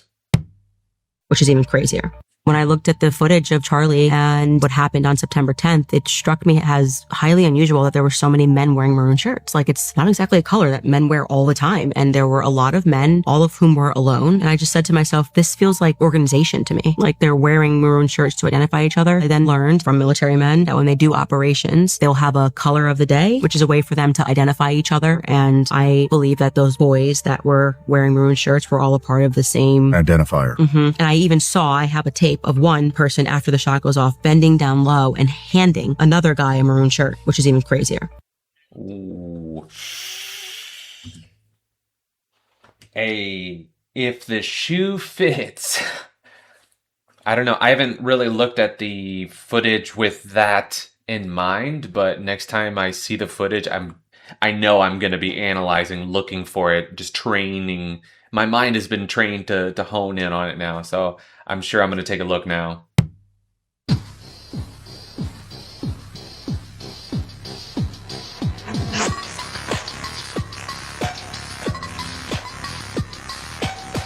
If you don't know God exists, then watch this. Eyes you're using right now have 126 million rod cells and 6 million cone cells, all electrically wired in a space no larger than a square inch. To put that into perspective, that's the same size of a postage stamp. Think again if you believe you're a monkey evoluted into a human on a spinning rock flying through space. You are using the most advanced piece of technology right now, not your phone. Your human body is more advanced than any piece of technology. It cannot be replicated. This is proof of an intelligently based design. That's long been a point of contention, I believe. I believe I read in The God Delusion, they talked a lot about that. Many years ago I read it. I'm sure I'm not even going to be able to point to it correctly, but I believe that he points at that as argument against intelligent design, saying that something that complex had to evolve over however many whatevers. Either way, whether it's evolution or some sophisticated technology, design, whatever it may be, I feel super grateful that we have the chance to pilot it. And I think most people really just take it for granted. This is incredibly fortunate that we get to do the things that we want with this incredible machine. We can do whatever we want. It's pretty wild. Most people are too afraid to talk about this, so I'm just going to come out and say it. Majority of kids nowadays are severely developmentally delayed. And this isn't just something that I'm noticing as a parent that goes to playgrounds, grocery stores, whatever. This is shown in the data. The CDC literally changed developmental milestones in 2022 because majority of kids were not meeting them. And nobody paused to see, wow, why is this happening? They just swept that under the rug. Nobody wants to talk about it. But we know what's causing this. And it's not just one issue. We're dealing with neurotoxic aluminum being injected into babies before they can even hold their heads up, before they even have a blood-brain barrier to keep the aluminum out of their brain. And aluminum is a neurotoxin. We're injecting kids with 20, 30 shots in their lifetime. It's fucking insane and is clearly causing issues. But other than that, parents are just giving their infants and toddlers screens. And you parents love to say, oh, well, Miss Rachel taught my daughter to count, taught my son how to say words. While that is all well and good, what's more important than words or counting at an early age? Social cues, social awareness, being able to interact with other human beings. That is a skill that is invaluable. And if you don't teach it within the first 3 years, that child is cooked. They've shown in studies that before 3 years old, there is no benefit to screen time.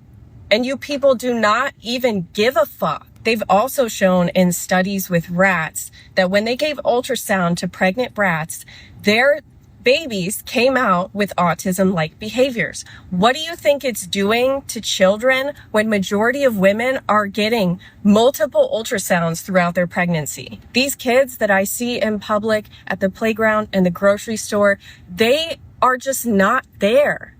They don't interact with the world around them. They don't talk.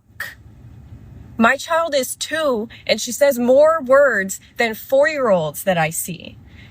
And it's not just shyness. They are not all there. You are making your children mentally retarded because you're making horrible decisions for them. People are more worried about their kid getting the flu or measles than they are about the fact that they're injecting chemicals straight into their child's bloodstream. Like, you guys are worried about COVID, but you're not worried about reading the ingredient label for shit that's going straight into your child's body or mouth.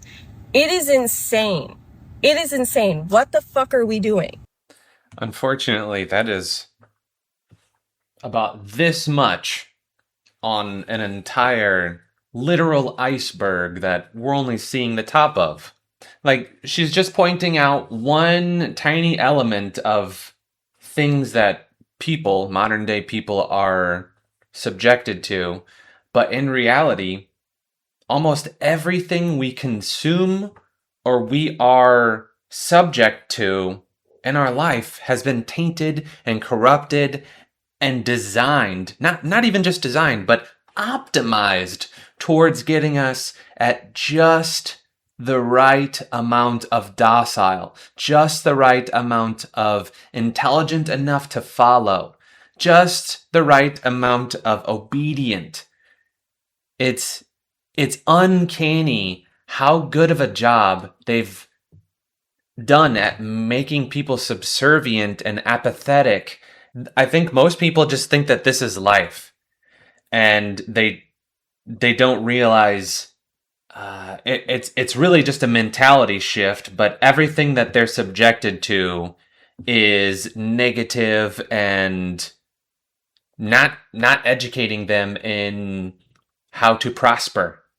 It's crazy because in our societies, when people want to go the extra mile and do something new and improve themselves and better themselves, it's often ostracized in some way. It's questioned, it's criticized, it's looked down upon, it's condemned, it's unreal how well we've been brainwashed into things are different. Oh no, things are that person has a different viewpoint than me. They're like the divide and conquer is so entrenched. All right, I'm ranting. Let's roll on. The Trump ritual with his fake ear getting shot, which is from Exodus. Ram's blood on the right ear and the wrist and the ankle. Remember Trump lost his shoe? No, the shooting's real. They killed a civilian who supported Trump to do that little kosher ceremony for you. How f***ed up is that? That's how these people are. They don't give a f*** about you. In Egypt, when they're in Exodus, when they're leaving, the Egyptians who wanted to go with the Israelites, they signified their willing servant with the ram's blood on the ear and the wrist and ankle. 360 years, we go through a reset. And it's symbolized by the total eclipse of the sun. The last one would have been around 1660, which is why everything is like founded after that date when they found all these Tartaria buildings. The Tartarians were the builders, the giants. They had free electromagnetic healing energy when they were cathedrals. And then they were all wiped out by the mud flood, because it goes flood, fire, flood, fire. And then they created the pod people. This is where all the incubator babies came from. And then the orphanages were sprouting up. These were the white pod people. White fake people. Incubated in orphanages, then grew to adults. And they could reproduce about 10 times before they're sterile. These are people that follow all the rules no matter what. They can't think outside the box. Usually plain clothes. They do what they're told. They work, eat, sleep, church, reproduce. They're the archons. TV is their narrator. It's where they get their signal, and they follow the narrative.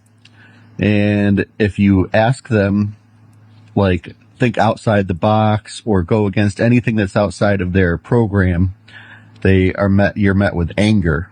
And this is the herd mentality. They're all about the herd mentality, to where when you're intermingled with them and you're surrounded by them, you start to think you're the crazy one because you're not following the herd mentality. And that's why it was set up that way. These are privately operated drones. This is where we get the term private citizens. They're the worker bees. Privates in the army are the low-ranking ones. And we've turned them into non-productive private citizens because their 10-time reproductive cycle is ending. So these people age faster, they look older than they are, and they just do what the TV tells them. Eat, buy, get shot, wear your mask. TV is their god. And they're used to influence the real humans who came over probably after, if you're creative, your family members probably came here after 1660. I know both sides of my family came here in like 1890. But they look old when the rapture comes. It's just that their signal is turned off because they've turned into these non-productive, sterile, private citizens. Non-productive citizens. That is an interesting take on NPC. I've never heard that acronym translated to that. I've always thought of it in terms of gaming non-playable character, but non-productive is essentially the same thing. So I wrote down a couple of things in response here. First thing I wanted to ask was, he talks about, every 350 years, I believe he said, is the reset. And that's why it seems... Anyway, my question is, what is important enough and powerful enough and sticky enough to survive a reset? Because we have very few Tartarian remnants. Whereas I think of, however long right after the last reset, we think, you see the Tartaria buildings that survived. And is it just going to be still the Tartaria buildings that are going to survive once again in the Great Reset? So I'm curious what's going to survive after this next reset. Obviously, presumably the underground stuff is all going to be A-okay.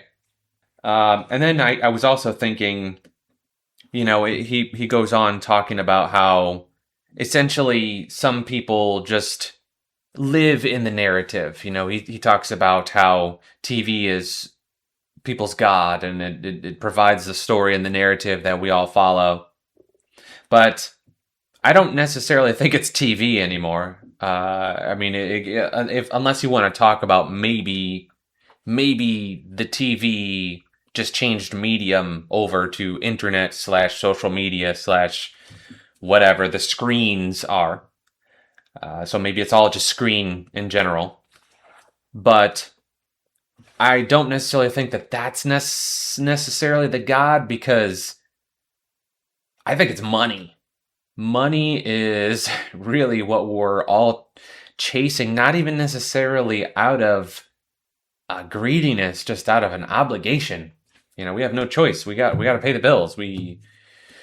It's a part of the society we live in, and that is something that a lot of people worship.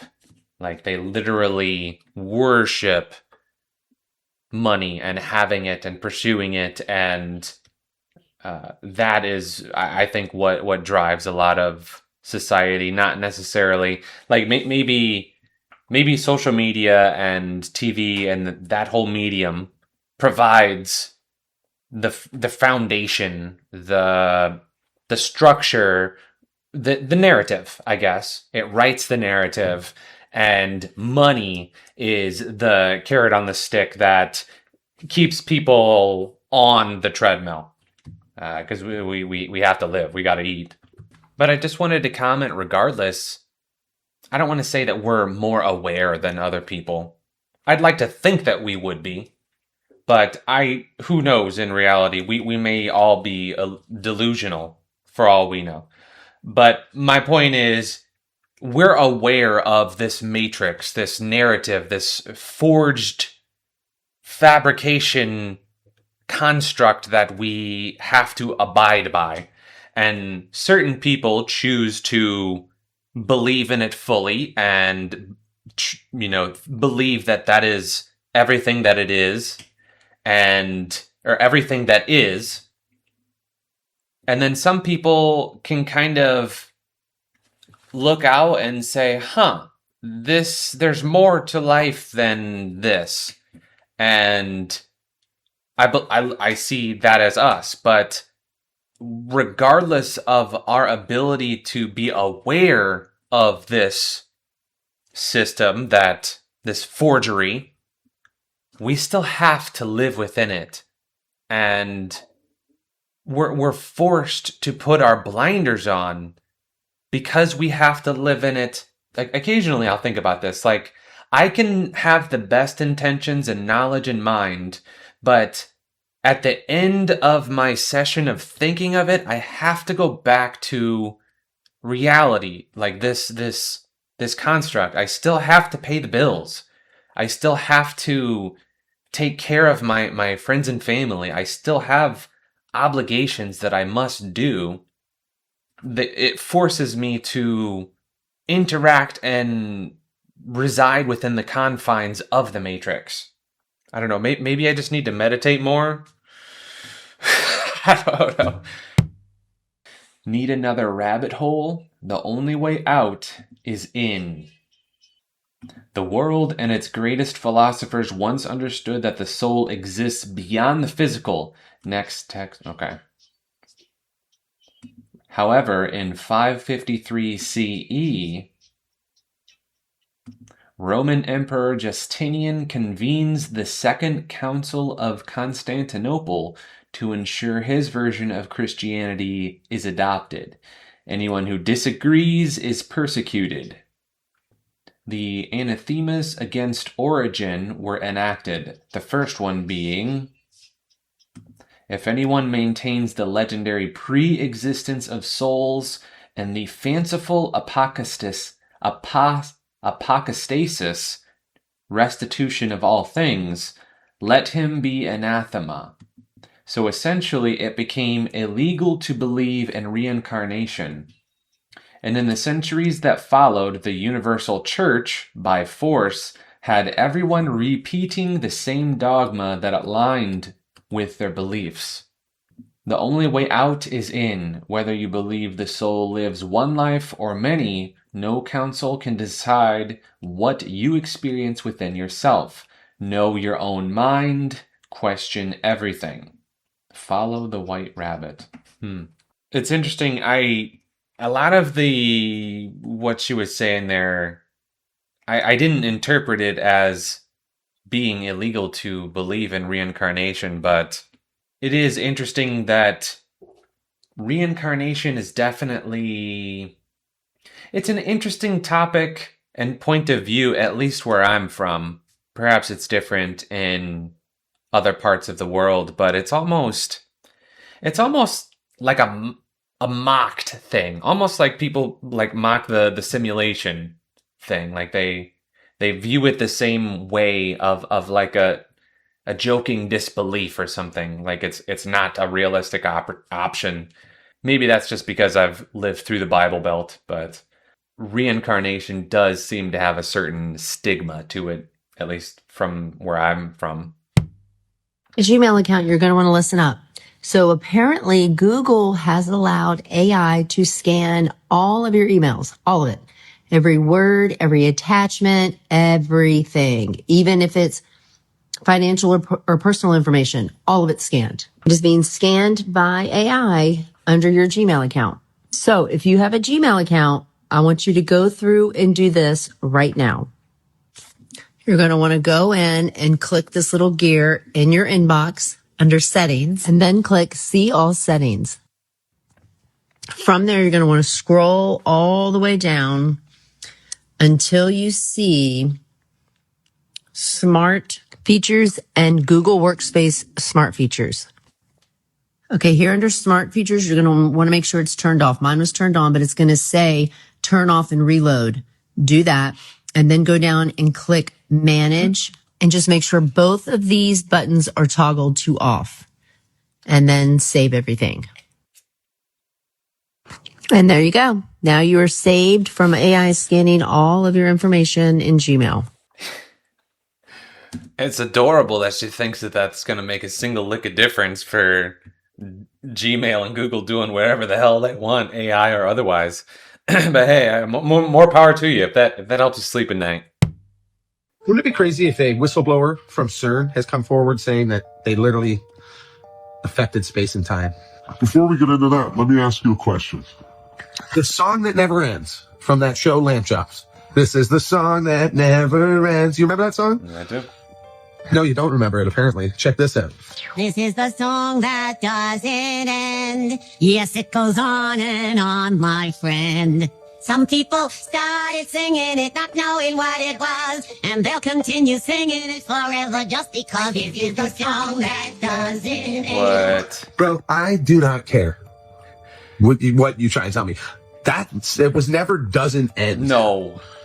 This is the song that doesn't end? No, it was the song it doesn't that even flow. never ends. Am I crazy? Am I going fucking crazy? Evidently not. They had changed something in the reality. They are disclosing that they are doing all this type of research on wormholes, black holes, change of time and space. I mean, officially. That is Dr. Astrid Stuckelberger, a scientist, published, involved in many different scientific communities throughout the years. And I mean, this is Sergio Bertolucci. He came out way back in 2008 saying some pretty outlandish things like, we don't know.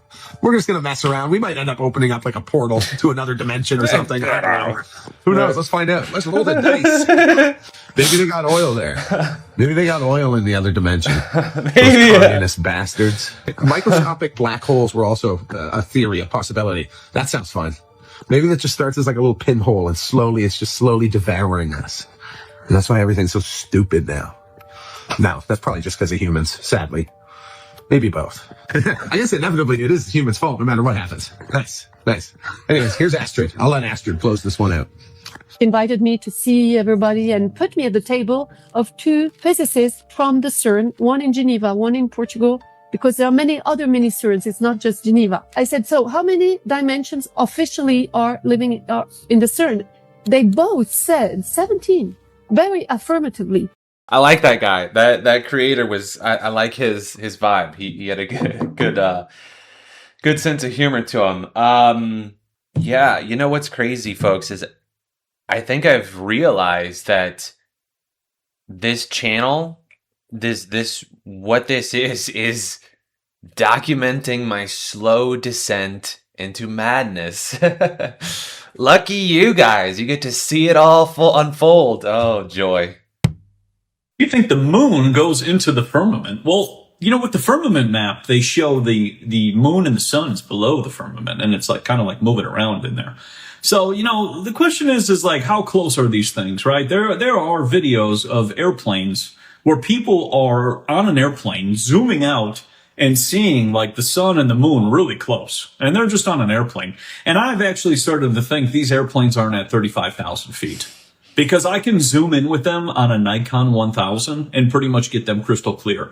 So I'm starting to think that 35,000 feet, when they're like, oh, I just hit 35,000 feet on the altitude, I don't even believe that's real anymore. I actually don't even think they're that high up. And when you see these people up in planes and they're zooming into the moon and the sun and it looks real close, this doesn't make any sense. Somebody's lying to us. And that's why I like to just question things. Even if I am incorrect, right? Because someone will go, oh my gosh, you're saying this. Yeah, it's good to question everything, you know, and we should. I think that's the most important thing that our mind should be doing, is questioning everything. It's such a waste of time to just accept what we were told and what we were sold, you know? Yes, sir. I respect that. Question everything. I don't know, 35,000 feet sounds about right to me, but I don't know. Breaking news, they turned the CERN particle collider off for maintenance, apparently for 4 years. And people are reporting that they can actually sleep at night now, that they don't have headaches, and that time is going slower, as opposed to before they turned this thing off, people were saying time was going very fast. Guess what? 1776 was not only the year that Tartaria was destroyed, it was also the year that everything changed. We've been told that 1776 was the birth of freedom, but in reality, it was the death of a civilization. The year the world was hijacked, the rise of the hidden hand. In 1776, the Illuminati were founded in Bavaria. The Rothschild banking empire began its global expansion. The American Revolution broke out. Tartaria began to disappear from maps. All in the same year. Coincidence? Tartaria was not a myth.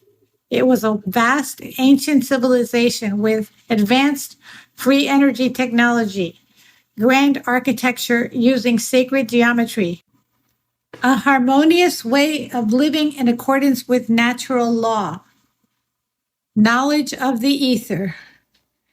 They erased it all from the history books. They literally buried Tartaria with mud floods, natural disasters, and a new history. Then came the World's Fairs, showcasing enormous temporary buildings they claim were built in just 2 years. Once the old world was buried, they created the new one. Central banks, debt slavery, maritime law, artificial scarcity, indoctrination through education, all of it funded by the same families.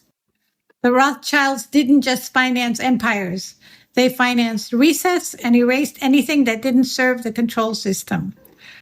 Tartaria was too free, too advanced, too powerful. So they inverted everything. Free energy became fossil fuels. Truth became conspiracy. Spirit became religion. Nature became a resource. Freedom became an illusion. 1776 wasn't a beginning, it was a cover up. We are the generation rediscovering what they tried to erase. Tartaria was real, and the ether is real, and the truth is no longer hidden.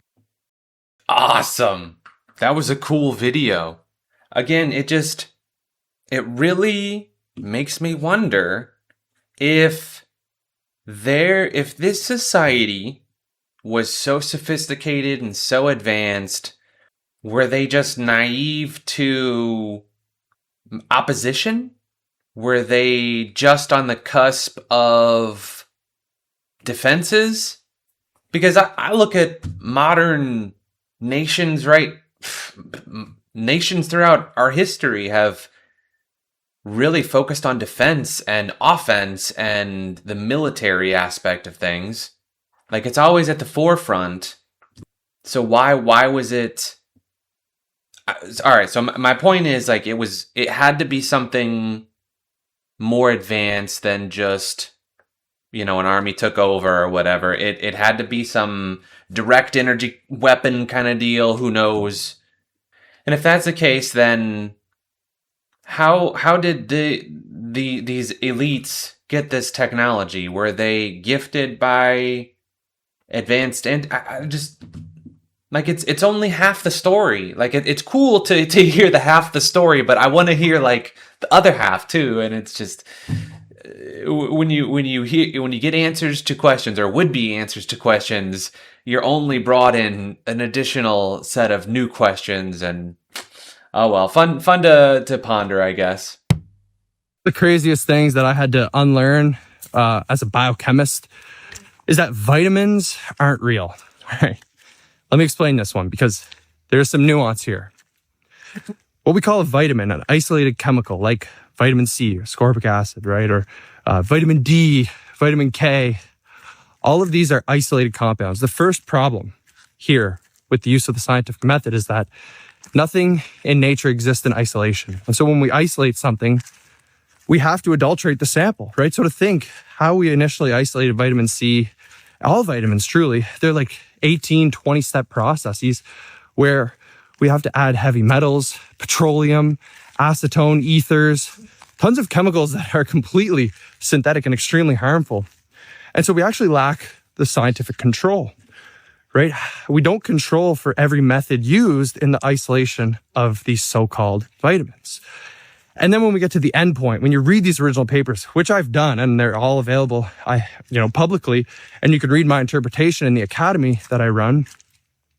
When you read them, they take, 5 or 6 end products and they test them on different animals and eventually humans, and they decide which one has the greatest effect in the body. And so they test them like pharmaceutical drugs, right? So pharmaceutical drugs don't exist in nature, and vitamins take on the exact same process as pharmaceutical drugs. They act the same in the body. They're isolated the same way in the same labs using the same chemicals. You even add petroleum. So vitamins are just greenwashed pharmaceutical drugs.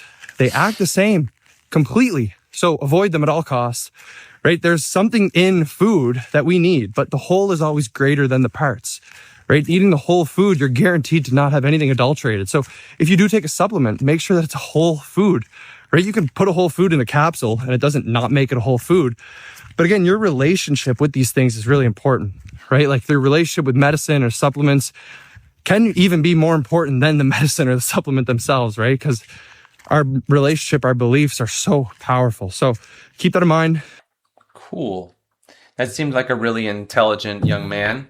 Everything he said made sense for the most part, even for the layman individual like myself. And I think he was onto something there at the end with talking about how powerful our beliefs and our intentions are. And the placebo effect is a real thing. And it goes deeper than I think we even realize. Dandelions are evil. They're evil because of this. Insulin, a soluble prebiotic fiber constituting up to 40% of the root. Insulin promotes the growth of beneficial gut bacteria, which can enhance satiety and aid in weight management. Studies suggest it may help improve insulin sensitivity and blunt blood sugar spikes, reducing cravings for high-calorie foods. They're evil because of this. Caloric and chlorogenic acids. These phenolic compounds act as antioxidants that can influence metabolism and promote healthy blood sugar levels. And they're also evil because of this. Taraxasterol, a triterpene component often linked to reducing inflammation and improving liver function. They're especially evil because they help with all of this. Dandelions are highly nutritious, offering benefits ranging from improved digestion and liver detoxification to reduced inflammation and blood sugar regulation. They are rich in antioxidants and packed with vitamins A, C, and K, making them a powerful natural remedy. Is this just talking about consuming them or just being exposed to them?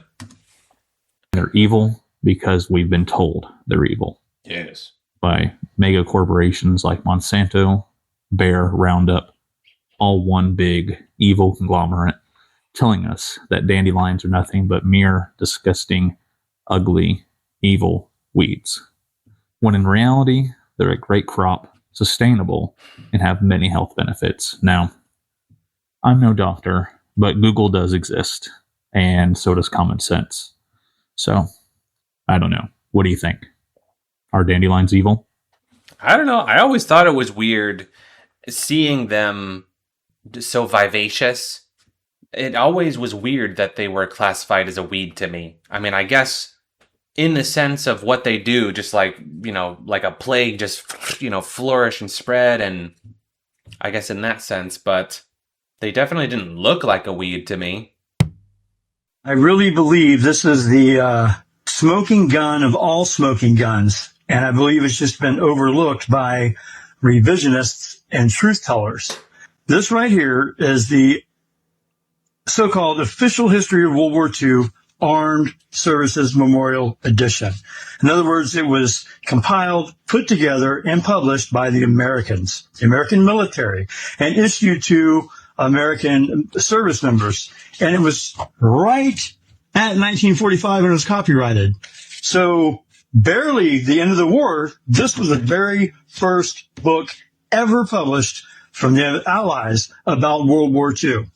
And it has extensive, detailed history of all the battles in Egypt and Africa and Europe and Japan, and just goes on and on.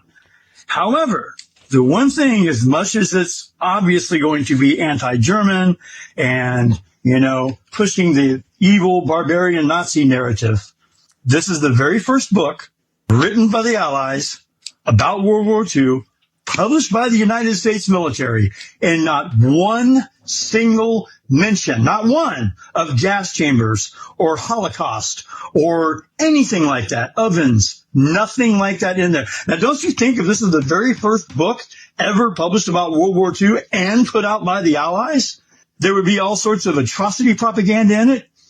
There's not. I have thoroughly looked at this. There's not one mention of liberating camps or anything like that from a alleged Holocaust. And this, like I said, you can find this book online. There's a lot of them out there. This is the very first book ever written about World War II, ever.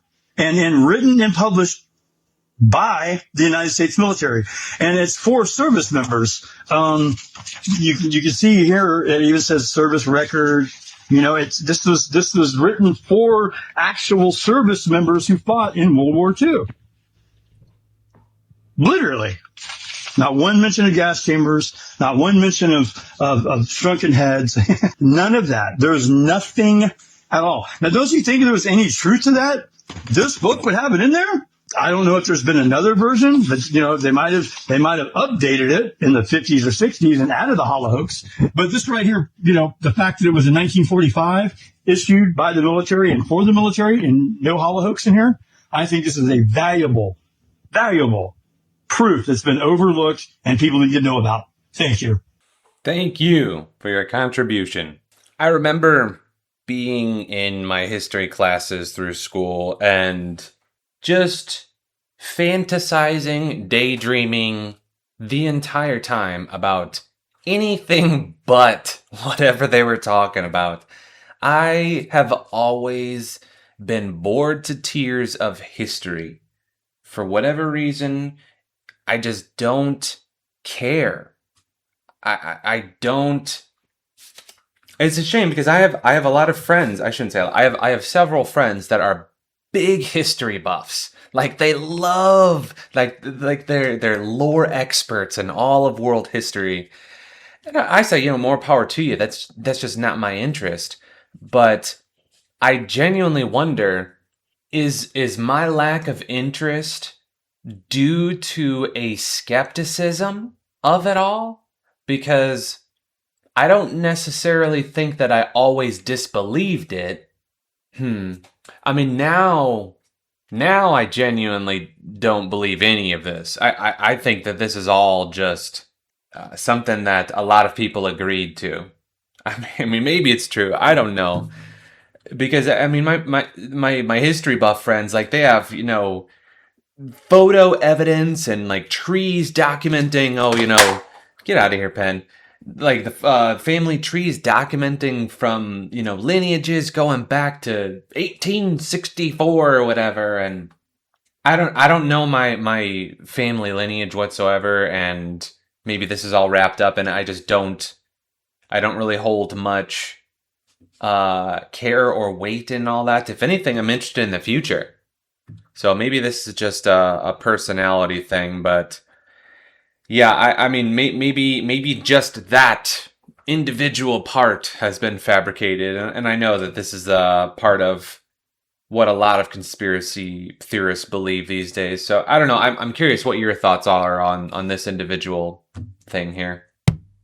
Make us say, wow. Yeah. Over the years, NASA has given us spectacular photos and renderings that reveal a colorful and mysterious universe. No doubt. And now Chris Martinez is introducing us to two of the artists behind some of the most iconic space art in the galaxy. In a small, bright office, working side by side. Let's see. Robert Hurt and Tim Pyle bring the universe to life. What we're doing does have real science underlying it. Robert is an astrophysicist turned artist. Tim, once a Hollywood animator, is now a planet illustrator. Together, they produce some of NASA's most popular images, from renderings of how planets light years away could look, to actual photos of stars and galaxies captured by NASA's powerful telescopes. And this is sort of how it comes to me. And then Many of those images have a dark, grainy start, but color and light reveal an astonishing glimpse of how the deepest regions of space might appear to the human eye. What I'm trying to do is show people sort of the broader colors that the universe has to offer. It's a delicate blend of imagination and data. The artists meet with NASA scientists over many drafts to ensure a planet or galaxy's look lines up with the research to make each one as accurate as possible. I love the challenge. It's kind of like a puzzle to me of trying to create something that looks really cool within the restrictions that were given by the scientists. It can take days, even weeks, to produce just a single image. The dazzling final results, enough to keep us all dreaming of the final frontier for years to come. Chris Martinez, CBS News, Pasadena, California. The artists also say they have to be especially careful when it comes to illustrations of other planets to avoid colors many of us would associate with Earth, like blue for water. Artists. Artiste. I do wonder, how much are their interpretations influenced by what has always been, and how much are they influenced by outside influences? People in their ear. Hey, it'd be cool if... And again, kind of going back to money being our god, I look at lawmakers and Congress and people that are voting on laws that society has to follow, and how they're influenced by different organizations and money, donations towards their whatever. I think of the same thing here. Like, are these artists influenced by checks? Hey, interpret it this way, and we'll give you this. Or it could even be deeper than that, because the whole organization where they are learning this stuff of what it should be is already bought and paid for. And I mean, yeah, I guess that would make more sense anyway. Anyway, let's roll on. I'm going to tell you the craziest thing a doctor told me about humans that makes a lot of sense. He said humans lived longer, 300 to 1,000 years when there were no beds and no shoes. He said, as a matter of fact, everyone in his family lives to be over 100 years old. And he said, if this information got out, the medical industry would probably collapse. So he said, think about this. Grounding. If you sleep on the floor, the earth, it pulls out toxins out your body. Your feet, when you walk barefooted outside, that grounding also pulls metals and toxins out of your body. So he said, in his family, they sleep on the floor. And they do at least 30 minutes outside grounding. So he also said, if you want to take it a little bit further, get you some copper and wear a copper bracelet. It helps with your grounding. But yeah, he said beds and shoes help the medical industry make a lot of money. I'm out. It's crazy because I've actually heard this. I mean, grounding's a very popular thing, but the whole not sleeping on a bed thing is a lot, especially for a modern convenience first worlder such as myself. I remember first hearing about this probably about a year and a half ago. And I tried it. I genuinely tried it. And damn, that was rough. Sleeping on the hard floor, because I do have hardwood floors, so maybe I think I just slept on like a rug. So I don't know. I could picture sleeping out on the grass outside of bugs crawling on me. That sounds awful, but I could picture that, taking a nap, 30 minutes, 40 minutes, an hour on the shade and on some ground. That sounds pleasant. So maybe I can just start incorporating that, my daily nap outside. Andy sent me a post of a guy who lives near power lines, which I have some go right over the back of my property. The guy put a fluorescent tube in the ground and it lit up. Well, I'm doing power line. It actually works. That I don't know if that's awesome or if that's sketchy. We'll go into the ground and it lights up, and wherever I put my hand, it completes that circuit. But what's really cool is it takes the path of least resistance, so it's going straight through. If I take my shoe off, I'm no longer insulated, and I touch the ground, it turns off, because I am now the path of least resistance to the ground. How cool is that? And what's really neat is I can insulate that. I didn't think this was going to work. I owe Andy big time, because this is pretty amazing. You know something that has not been released? Do you know things that you feel the American people should know? There will be an announcement soon on one other kind of factor to all this, but it's nothing that I think it'll just be kind of give the assurance that people will understand that the phenomenon is real. But no, I mean, for the most part, everything that we have been able to discuss in a skiff, we can now talk about publicly. And what I will say is, without a doubt, the phenomenon is real.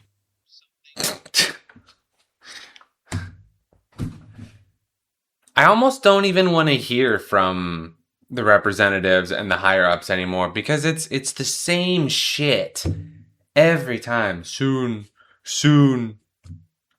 Like, I don't want to hear anything from him unless it's something that I've never heard before. Like, this constant carrot on a stick it's exhausting. But this actually leads me to a thought I had the other day. It dawned on me that a lot of people, I shouldn't say a lot of people, but a number of people have told me that I was a shill, or I was, a member of the club, or I've never been called really a grifter, but it's mostly just insinuating that I'm part of the Illuminati or the club, or I'm part of XYZ secret society, and I perhaps I have hidden knowledge, whatever it is, and that's something that is unique for me in my case, because I am in a situation where theoretically, if this all is legit and the conspiracy goes as deep as it is, I theoretically would be approached by the powers that be, or a power that be, or a liaison of XYZ secret society, whatever it is. So I'm in a unique situation, and some people think that situation has already occurred. With that said, I think most of you regular viewers know that I'm genuine, and I'm not yielding crazy amounts of viewership that would exactly warrant the suspicion of being a member of the club. I'm not getting hundreds of thousands of views overnight or anything. I mean, maybe if I was, like, all of a sudden the switch is flicked and the algorithm suddenly spotlights me and you see me on every recommended tab or whatever.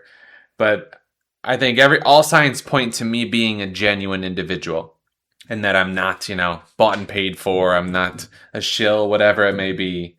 But there is a certain level of accepted deception that I'm doing here. I'm wearing sunglasses. I'm partially disguising myself. Obviously, you can see past videos of me, but there is a certain level of deception here, and partially to protect my identity, partially because it's part of a persona, a character, just keeps it fun. And like, I don't even address myself as anything. Y'all don't even know. Y'all call me by my other channel's name, because I don't call myself anything on this channel.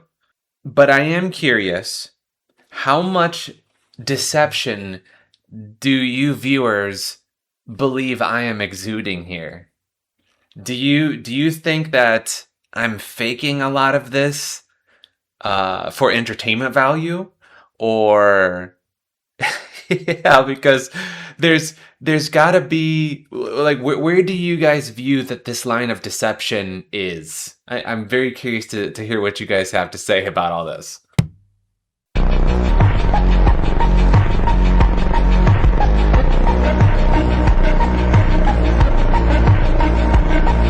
So apparently this format, this content format is catching on. We're seeing other creators mimic the format here. Unless maybe it's all one creator and they're just AI. Oh, that's interesting. So I've not heard of this nubbin, but it seems to be right out of a Black Mirror episode, with the implant that sees your memories and you can watch them. And wow, are we really this close? Are we this close to it all? I'm telling you, they're real. I don't know. I was gonna make a joke about how some of those looked like bodies, and I was surprised that wasn't where they were going with this conspiracy. Oh, this is a ancient body of a Neanderthal or whatever. But yeah, I guess some of those did look like, giant lasers sliced right through, and I mean, maybe, who knows?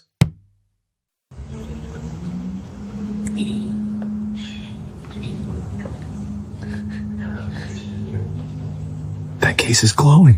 What is that? Oh, man.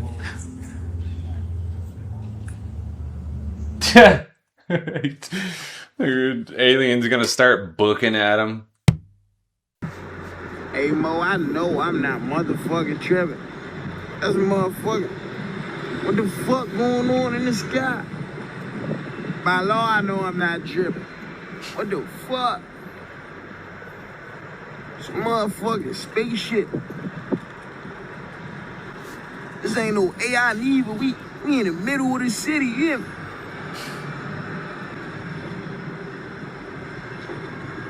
The fuck?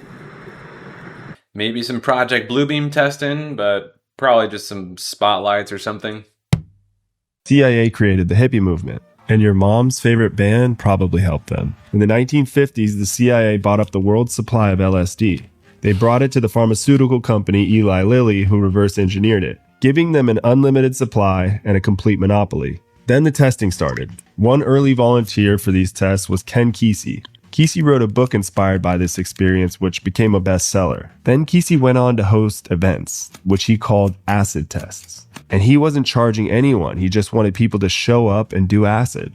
For these events, he hired an unknown house band called the Grateful Dead. These events became wildly popular, and with them rose the popularity of the band. So the Grateful Dead begins touring, and Kesey follows them around in a bus from show to show. And everywhere he went, he brought a vat full of Kool-Aid laced with LSD. This guy had a seemingly endless supply, exporting the hippie culture all around the US. Meanwhile, the CIA is flooding college campuses with LSD under the guise of research. And the Grateful Dead was just one of many bands in this movement. At the same time, in Laurel Canyon came a wave of musicians with something in common. They were all children of high-ranking military officials. The biggest names in music: Jim Morrison of The Doors was the son of an admiral. Frank Zappa's father was a chemical warfare specialist. Even Crosby, Stills, and Nash. Yeah, all three of them. And all of these bands as well. The theory is the CIA orchestrated the hippie movement to steer a very real anti-war movement into something a little easier to combat.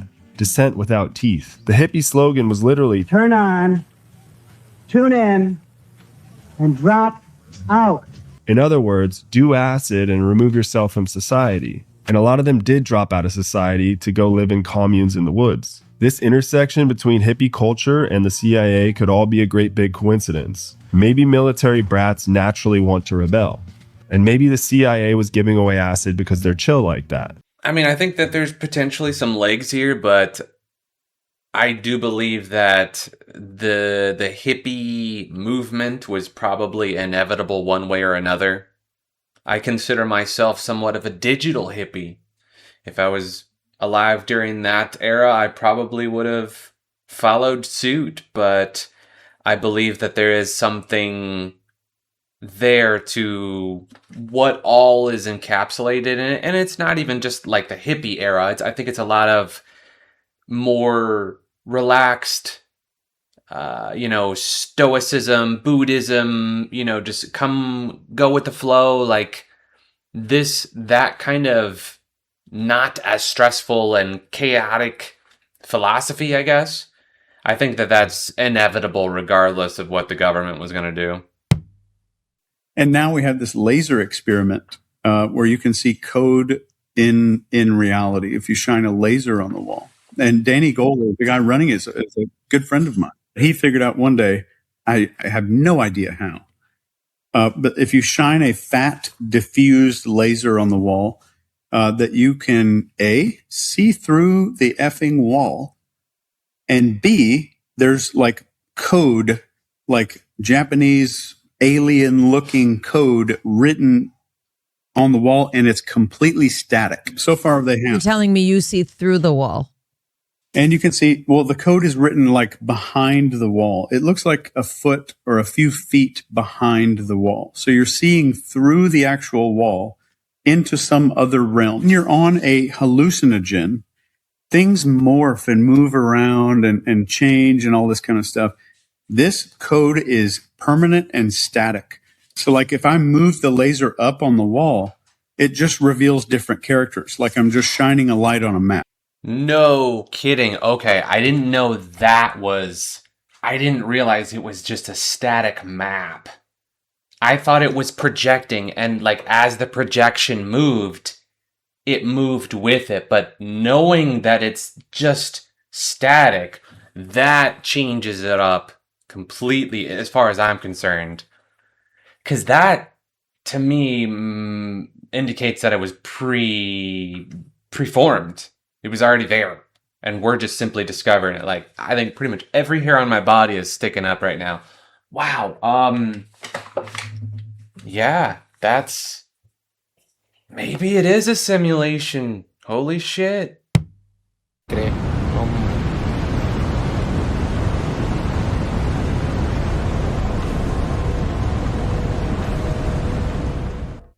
Yeah, I've never seen anything quite like that before.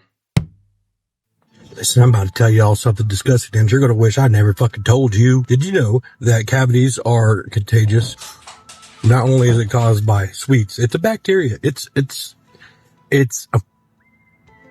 can get it from kissing. You can get it from sharing drinks with someone. That's how kids get cavities. If they'd be constantly picking up somebody's drink and drinking it. Go ahead. You don't believe me? Google it. Google "are cavities contagious?" Go ahead. Pause the video, like the video, save the video, and go look it up and come back and comment. My right hand up to the whatever. Google "are cavities contagious?" Go ahead. I always thought cavity meant hole, and that's what cavities were.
Ooh.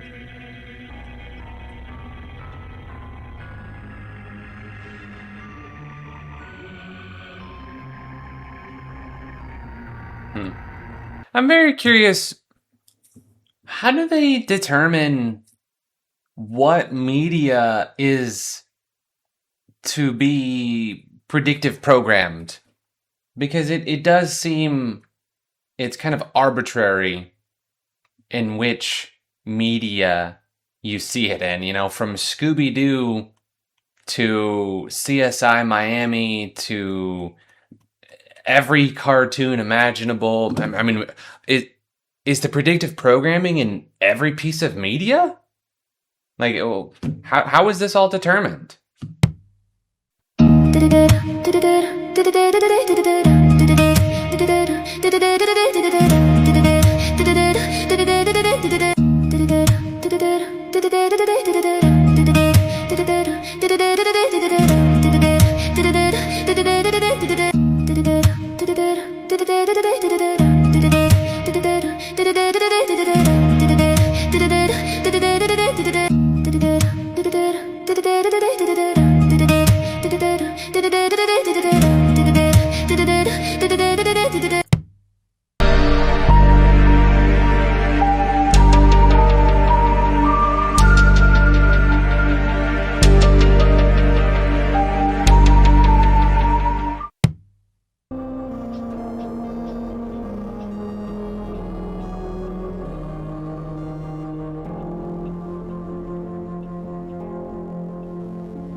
They told us dinosaurs were real to make people forget that dragons may have actually existed.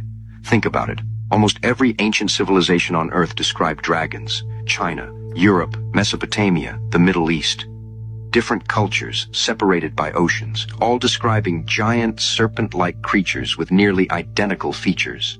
Modern history tells us dragons are fake, but dinosaurs are completely real. Creatures nobody has ever seen alive. Creatures supposedly wiped out millions of years ago. And here's where the theory gets strange. Some researchers question how dinosaur bones are dated at all, because carbon dating is only considered reliable up to around 50,000 years. Yet dinosaurs are said to be millions of years old. And then there's the symbolism. Ancient artwork across the world shows people fighting dragons. Old texts describe flying serpents, fire-breathing beasts, and giant reptilian creatures. Even the Chinese zodiac contains entirely real animals, except for one. The dragon. Why would a completely mythical creature be placed alongside real animals for thousands of years, unless it wasn't mythical at all? So the question is, were dragons ancient creatures humanity actually encountered? And were dinosaurs created to replace the memory of them? So, presumably then they were just hunted to extinction?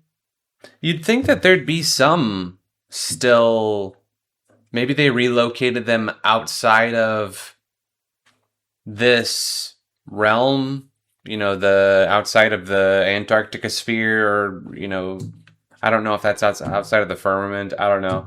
I don't know. I mean, it's hard for me to believe that something so massive could just be fabricated and it's crazy to think that people eat up the idea of dinosaurs so readily, but dragons are folklore and fairy tale myth. Interesting. So how far does that go then? Are mermaids real? Are vampires real? Are all mythological beings based on real? 看到没有？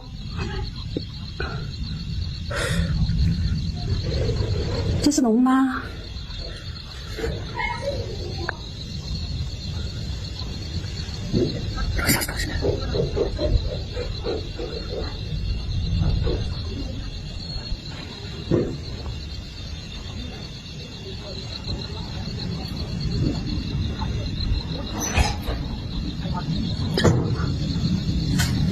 I don't think a dragon would be that smooth and fluid, nor would it be traveling in a near perfect ape.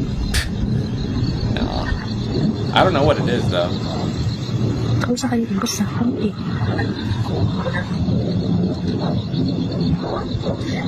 It is pretty darn fast going through. Pretty fast. I don't know what that is. And the birds are making out really good because there was a lot that are floating, and a lot of times the ones that are floating, there's usually something wrong with them. Usually like they're deflated. If you could see, there's little ones that are little, and they're either, sometimes an ant will bite it. You'll see like a little mark on the side of it. So most of these on top are going to go in here, and I have a little basket I set up for the birds, and they can eat them. So all the ones on the bottom are good. They're all beautiful. All right, peace. Right here, video in action. You see how it's floating? Something crawled into it, and now it's trying to get out. There it is. Look at that. That's why I take the floating ones and I give them to the birds. There's what's going down. That's why I also soak them. Sometimes there's those little worms, and that's an easy way for telling when they're floating. You better look at them very good, because usually it might be something wrong with it. Peace. Yeah, I'm not a big fan of blueberries to begin with, but maybe that's why. Sugar in a baby's brain is called ADHD. Sugar in an adult's brain is called dementia and Alzheimer's. Sugar in your eyes is called glaucoma. Sugar in your teeth is called cavities. Sugar on your skin is called aging. Sugar in your sleep is called insomnia. Sugar Sugar in your blood is called diabetes. Excess sugar in your body is called cancer. Sugar and alcohol kill good bacteria in your gut. So now that you know this, how do you detox from processed sugar? Probiotics with lactobacillus help metabolize sugar and increase the good bacteria in your gut. L-glutamine helps reduce sugar cravings, and obviously cutting back on processed and packaged snacks. Seems super smart to me. Sugar and alcohol aren't exactly the best things for us. Okay, you guys, let's get weird. So, just a few days ago, CERN turns off, and I don't know if it's just me, but the days seem slower. Call me crazy, I don't know. Is it the fact that we are aware that it turned off for the next 4 years, going into 2030, or is it really slowing down time? That is the question. And if you don't know what CERN is, it is a project based in Switzerland. It's a collective of multiple countries coming together to build this thing called the Large Hadron Collider. Now, what does it do? It takes subatomic particles and smashes them together almost at the speed of light. The reason they made this is because to replicate the Big Bang and find out the secrets of the universe, studying dark matter, etc. And I'm getting a ton of messages where people are saying, hey, why does the day feel slower? And I can attest to that. Not to mention, there's been reports at CERN where they said they've been opening up or creating microscopic black holes. So that sounds safe. Now, this shutdown is very interesting because they shut down the same day we had a strawberry full moon. And this seems to be a literal ritual only because pattern recognition. Remember a couple years ago where we had that crazy eclipse on April 8th, 2024? They were running experiments the same day, and not to mention Peter Higgs, who discovered the God particle in which CERN actually found later, dies on that same day. Then there was a bunch of weird, crazy stories that happened on that day of the eclipse. I mean, does nobody find it pretty odd that they have a statue of Shiva in front of CERN where they did rituals and Shiva represents destruction and rebirth? And I think people tend to forget that the science community was actually against this because there's been multiple lawsuits against CERN trying to shut it down, but to no avail, being that we're not in that group, America. And another fun fact, since CERN has started in 2008, that's when the Mandela effect actually started. This was actually founded by Fiona Broome. She wrote a book on the Mandela effect after it fired up. I mean, you guys, we can all agree that Smokey the Bear was always Smokey the Bear, and now it's just Smokey Bear. What? I don't know. All in all, let me know what you guys think. Is time moving slower for you, or is it just a placebo effect? Let me know. I haven't noticed it, but now that it's been introduced into my conscious, it might start taking effect. It sounds like a blessing to me. I always wish I had more time in my days. If I was gifted an additional hour or two or a few more, unless the quality of life shifts down drastically, in which case, yeah, longer days could be hell at that point. I was today years old when I found out that pineapples are fire resistant. Like, hold on a minute. We're told this is just a fruit, right? Just a bit of tropical fruit that you chop up and put in a little fruit salad. But you can literally put a flame on this thing and it just sits there and takes an absolute beating. Like, what? Hello? Like, this is what blows my brain.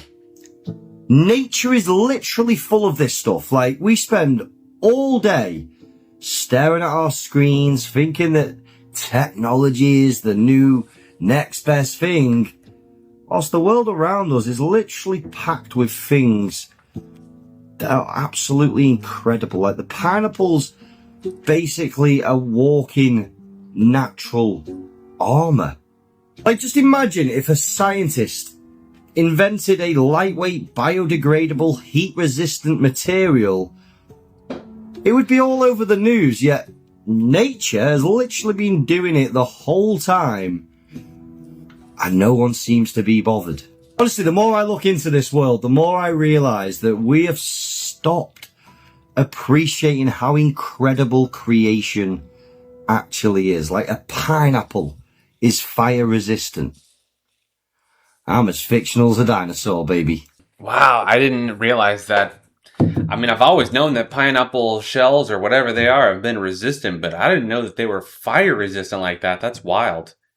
But this kind of perfectly illustrates the point I keep coming back to when we see all these crazy super advanced what looks to be houses crafted out of stone, and all of these villages in the sides of the cliffs and everything, and it just makes me think, why create foreign weaker materials to live in when we already have all the materials perfectly available and we can just precisely craft out what we want out of them. So and when you don't really think too much about the materialistic nature of it, when you're just looking at logically, it makes sense. It's already there. You're working within the confines of nature.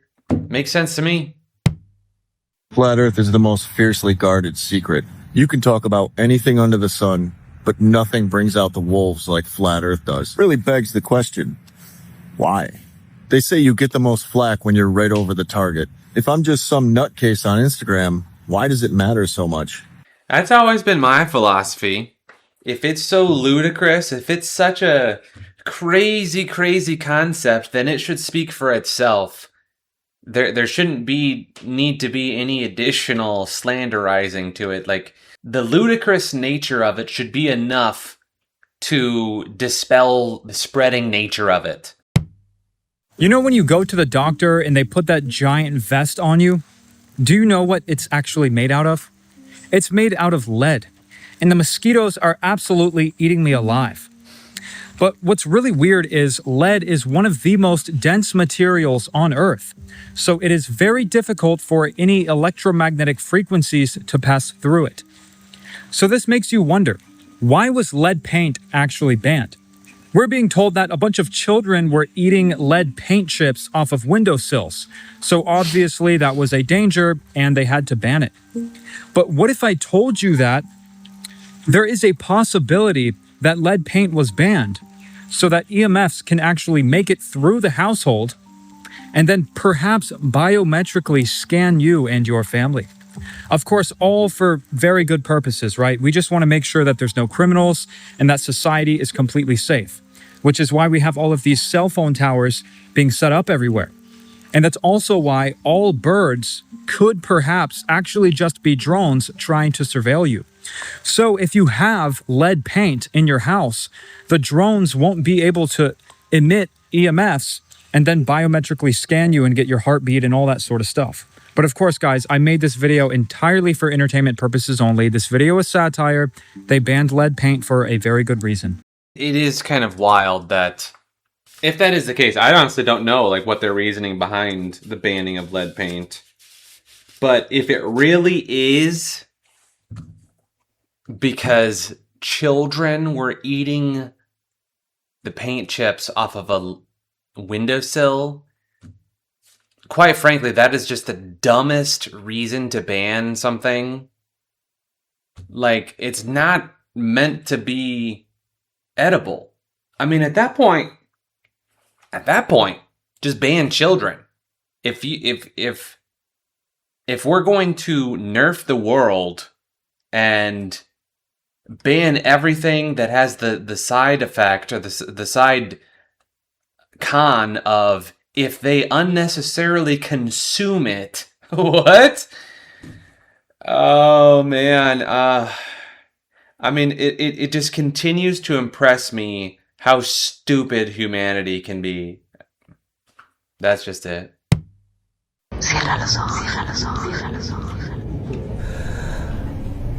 What made those? And I say as of today, at this hour, we have 33 confirmed positive tests for the virus. Yesterday we had 22 cases. Today we have 33 cases, so it's gone up by 11. That brings, those are 11 new cases. 22 goes to 33. As we sort through this here in Arkansas, today we have 33 confirmed positive cases in Arkansas. As of today, we have 33 confirmed cases with Boston residents. We expect those numbers to climb. As of this afternoon, we have 33 Pennsylvanians who have tested positive for COVID-19. So as of this morning, there were 33 confirmed cases in North Carolina. Evening to you. Lots to get to tonight. I'm Leon Hendricks. We want to start with new information into our newsroom. Within the past couple of hours, there are now 33 confirmed cases of the coronavirus in Michigan. Good evening, everyone. Thanks for joining us for the news at 6. I'm Richard Giron. Karina Corral has the night off. More cases of the coronavirus were confirmed today in San Luis Obispo County, bringing the total number now to 33. Right now, Georgia is reporting a total of 99 cases in 19 counties. That is 33 new cases from just yesterday. Good afternoon, I'm Karen Swenson. More cases and more events affected. Here is the latest coronavirus news. There are now 33 cases in Louisiana. As expected. The number of cases of COVID-19 jumps. A total of 33 people in our state have been tested and are confirmed to have the coronavirus. Day 4 of the shelter-at-home order brought 6 new confirmed cases of the coronavirus to San Luis Obispo County, bringing the total number to 33.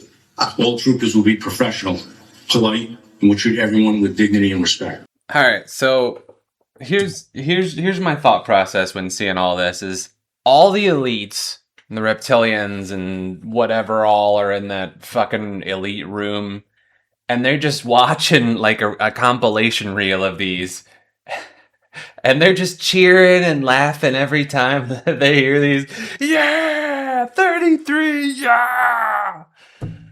Oh, 11 repeated numbers. Yeah. All right. I mean, that's what you think, like, with how often you see it, like, because that concept is ludicrous to me. That's kind of a very human thing to do. It's like us with our sporting events, like, yeah, team of choice, go, sports ball. It's kind of the same ludicrousness of it. I don't think that they're sitting all over getting aroused out of fucking like the numbers or the symbolism. I just think I don't think it's that simple. It's got to be ritualistic. Like, they got to reach a quota or something. You know, we have to say 33 times a day throughout XYZ to hit our quota and to be good boy, get star points or whatever. I don't know whatever the fucking game is they're playing. I don't know. That is about the only thing that really makes sense. It's just it's a quota they need to reach or something. I don't know. Typical behavior. We will go off the record. Oh, for heaven's So sake. I'd like to understand how that's permissible. Before the hearing was. It doesn't Excuse matter. me. We all are abiding by the same rules. I will take that down. Yeah, So I well, would like to take a break at this moment. yeah, I'd like to have I'm a done conversation. for now. Go off the record. Go off the record. Hillary took her mask off there for a second or something. This one has eluded me for a while.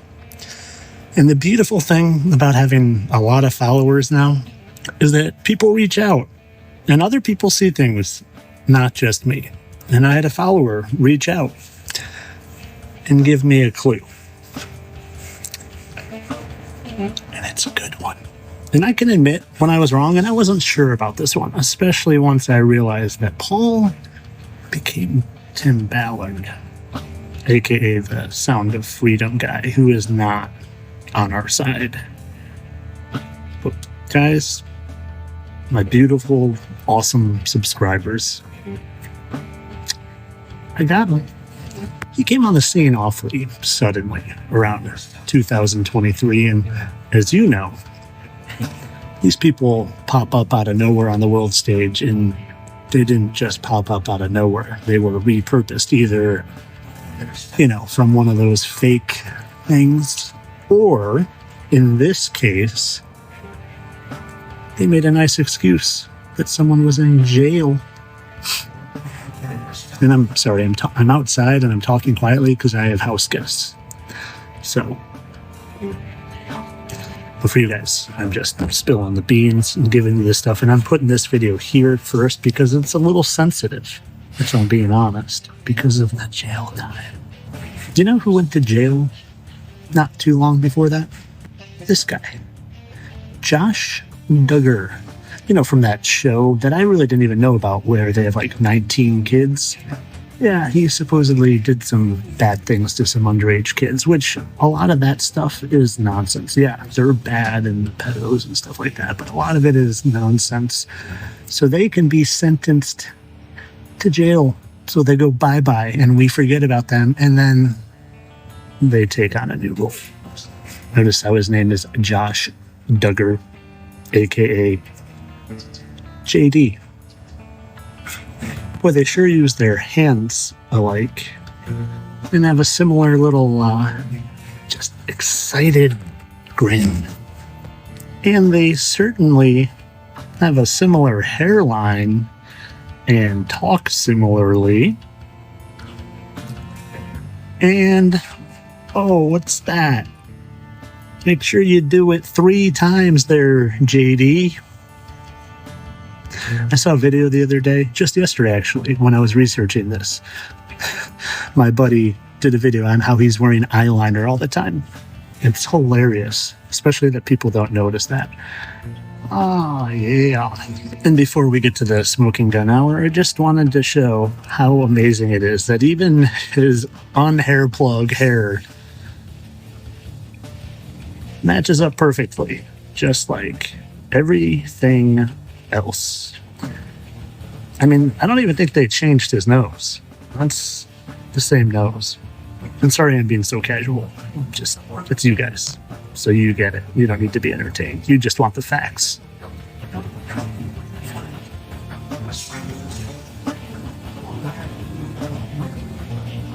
They're the same angle. Exact same angle. Oh, I had 2 birthmarks. Let's make sure we remove those so any normal person won't notice them. Why ain't no normal person? Not at all. I'm a savage that will stop at nothing to expose these disgusting, lying, deceiving monsters for the dramatic effect. You guys as excited as I am to expose this POS. This one feels good. This one feels good. And I'm glad I could give it to you guys first. Always have so much appreciation for this group. Much love. See you soon. Oh, of course, all this for entertainment purposes. I'm sure they're just, doppelgangers that move alike and use their hands alike and have the same hairline and the same birthmarks. And he just coincidentally went away where we wouldn't pay attention to him a year or 2 before he mysteriously came out of nowhere. Entertainment only, guys. Much love. I love his content. I really do. But it's so brilliantly... All right, let's assume that what he's saying is true. Like, let's just take this huge, gigantic leap and say what he's saying is true, that these are fallen angels shape-shifting and taking different identities, roles throughout history, and doing whatever they're doing. It is so brilliantly crafted, their plan, that he would, within this narrative, look like an absolute fucking loon. Because I can see that. Like, I can see both ends of the spectrum. I'm like, yeah, okay, they look alike, but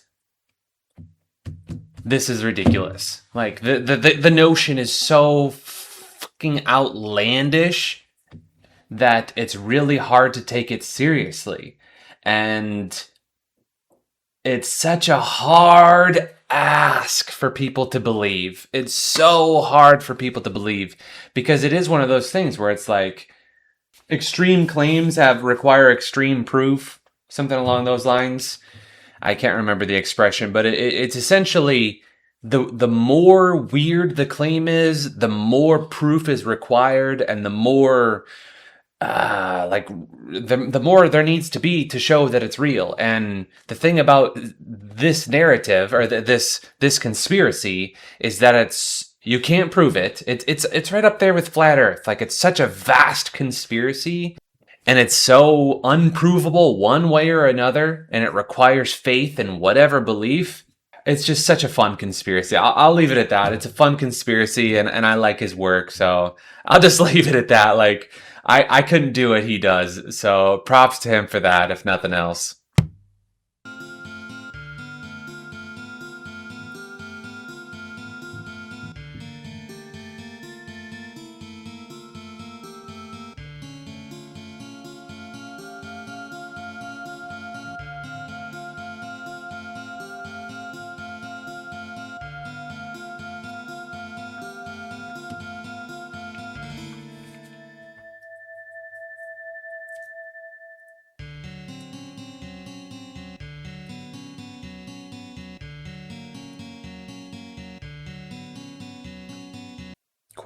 Questions. Outside the Pentagon, CNN's military affairs correspondent Jamie McIntyre. And Jamie, you got very close to where that plane went down. That's right, Judy. A while ago, I walked right up to next to the building. Firefighters were still trying to put out the blaze. The fire, by the way, is still burning in some parts of the Pentagon. And I took a look at the huge gaping hole that's in this sideway. But from my close-up inspection, there's no evidence of a plane having crashed anywhere near the Pentagon. The only site is the actual side of the building that's crashed in. And as I said, the only pieces left that you can see are small enough that you could pick up in your hand. There are no large tail sections, wing sections, a fuselage, nothing like that anywhere around.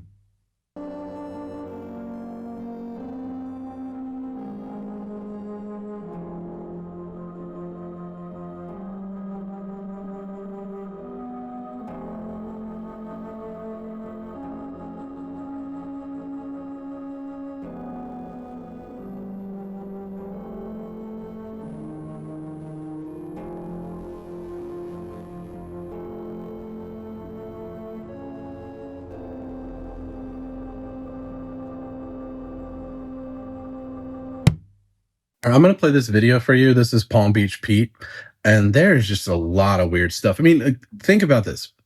You know, we don't think he killed himself. We don't believe that he actually died. What are the odds that this guy underwent some plastic surgery and stuff to change up his face just enough to where he's not quite what Jeffrey Epstein was, but it's obviously Jeffrey Epstein. And like the teeth, I can't get over the teeth. The teeth match perfectly with pictures of Jeffrey Epstein, like the gap in the tooth, like right here. If you look at Jeffrey Epstein, everything matches like verbatim, but his face is just the same, but slightly different, right? How much would somebody have to legally pay you to change your name back to Jeffrey Epstein? I would never change my name back. Can I call you Jeff? No. Why? Because I'm not him. Call me Peter, please. Thank you. I prefer Peter. That's my given name. By the way, where'd you get this suit? It's really smashing. Where'd you get that suit? Seriously. You're not going to tell me? Okay. And so, you're not Epstein? No, I'm not Epstein. Palm Beach Pete. I had my own life, and we made Palm Beach Pete an outgoing, fun guy. And did you ever meet him? It's like, I'm looking at him in the eyes. You are. Whoa. I actually have a twin. You do? I do. I have a twin brother. Epstein? Gary. Gary? Yeah. You should have done a better job covering this all up. Yeah, I should have. People thinking I'm Epstein, and I'm not, so I give it to... But you are. Okay. That might genuinely be him. Just masquerading as somebody else, living his best life, about to become a public official or something. I don't know. I don't keep track of it. This is wild. I cannot believe that this is reality.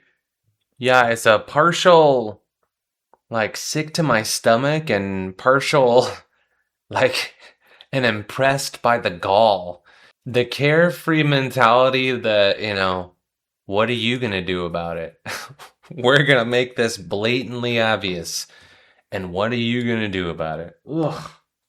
It's crazy that they didn't make enough differences where, like, the dental records, I want to say you should be able to tweak that, right? Like, file a tooth here, put a fake cap on or something, right? Like, it should be fairly, I would think so, with the technology they're working with, presumably, or the capabilities they have. They choose to keep enough, like he said, verbatim, except for that slight difference in how he looks, because I know his speech has similar speech patterns as well. Yeah, is it him? It certainly seems like it to me. So it goes from, you're a great mom, you should have more kids, we should have kids, my only limited resource is time, to then all of a sudden I'm pregnant, and he's saying that we need to use surrogates. He texted me, he said, we need to use surrogates so that we can have a legion of children before the apocalypse. I have the direct quote here, but you tell me, this is on your phone, so you might want to check it. To reach legion level before the apocalypse, we will need to use surrogates. What were you doing when you got that text? Probably at an OB appointment. And did you have any context for what that meant? No. And so what'd you say? Laughing emoji. Okay. What does he mean? Like, it sounds like you... And then I told him that I don't really believe in surrogacy outside of like necessity. This works fine. Was he serious? Was he not? I mean, it is documented. His beliefs are documented. He was definitely being serious. He was being serious in a lot of those beliefs. But like, for example, he had also asked me, he said that I should have a C-section because I should elect to have a C-section because it's better for the brain size, for the head size. I don't know what to say about that. I mean, if anybody is going to have the ambition and the means to create their own legion, it'd be him. He's like off enough in the head that it would be a realistic thing for him. And I don't want to say off as in like a bad thing. I mean, I'm off in the head too, of course, but I don't necessarily want to create my own legion. Yeah, for some reason, I absolutely believe this. My dad used to do that. He would whisper in a patronizing, you fucking idiot way. Like when he was upset at you? Yeah. Oh, Jesus Christ, I can't talk politics with you because you don't know shit. It was really soft. And Biden's like, come on, guess what? I wrote the bill. Because I know how to write a bill. I wrote the bill, then the bill, and every time the bill back the butter, can't believe it's not butter. Guess what, folks? The rich don't pay their fair share. Because they have to pay their share, Sharon Stone. The Stone Temple Pilots. But it's boxing about Sonny and share. Sonny, listen. Boxing match game on. Gotta get it on. Don't say gay, Marvin Gaye. Wow. As crazy as it is, there was a moment where I actually saw Biden in his face. It was like eerie. And then the condescending, whispering, like, admitting the truth there, that's creepy.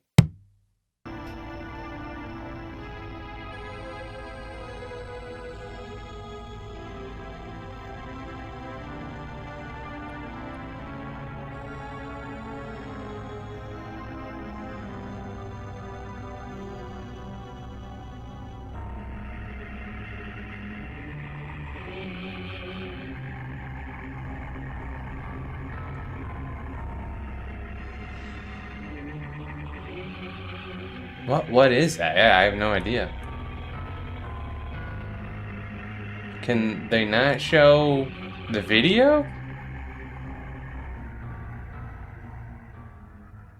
I don't know, this is strange. This looks all photoshopped, I guess, if they're not going to show the actual video. Oh, here we go. Wait, what? Yeah, it's just an image on the screen?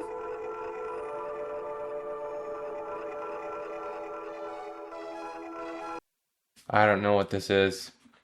So, while we're here, I think this is a pretty good segue into I may or may not be working on a fairly large project. It's revolving around conspiracies. I have this scenario, this future scenario that I would like to incorporate into this project. And it's essentially, and I'm not going to get too much into politics because I think politics are, it's all theater anyway. Essentially, we get to a point in the future where it's more socially acceptable for the gender fluidity. Like somehow that philosophy and ideology has taken root, and it's more fluid for men and women to go back and forth and to be whatever. Like it's very common for a man to claim he's a woman and vice versa, but it's also very common for a man or a woman to claim to be a reptilian. And at first, it's people just doing it for attention, or so it seems. And they're, like right now we have people that do all the bone implants and they claim they're a tiger or a lizard or something. But I don't know if we have people that full blown claim that they're reptilians. I haven't looked it up. This is just something that just popped into my mind. So yeah, the first few cases, they're going to go viral, and it's going to be just people claiming that they're a reptilian. And, people are kind of shrugging it off, just as they have, people think that they're claiming they're a tiger or a kitty or a dog or whatever. But then a real reptilian comes out. People are like, well, what's this? And then everybody else is like, well, we know we've had reptilians out for a while now. No, that's a real ass reptilian. What do you mean? They're all real reptilians. And then more celebrities start coming out, as reptilians, professional athletes, and it becomes the in thing, or so it seems, to come out as a reptilian. For most people, it's just a fashion statement, if you will. But in reality, it's the slow invasion, I guess, if you will, where it's just these entities incorporating themselves kind of covertly, but not really. We've already stepped towards that being a realistic option with the things that are on the table in the world and society and politics today. And again, I don't want to get into politics or anything because I don't care. Like, I think it's all silly that we're arguing over this. Nobody has a right to say what's should or shouldn't be. I have no idea. Anyway, that strange yet realistic scenario played out in my mind, and I definitely will eventually continue to brainstorm and expand upon it because I think that's a pretty fascinating premise regardless. It went down? Yeah. The server or the what? No, the return. So you want to check it on the video review? Yeah. Ladies and gentlemen, Mr. Gigante is requesting a video review to check if the ball went through the net. At first, fans thought it was a mistake, maybe a misunderstanding in the chaos of a fast rally. But when officials rolled the replay, the stadium went silent. Yeah, okay, it's okay. It's okay, I'm fine with that. Ladies and gentlemen, as you can see, the return of Diallo went through the net. The footage clearly shows Diallo's return piercing through the net cord as though the strings weren't even there.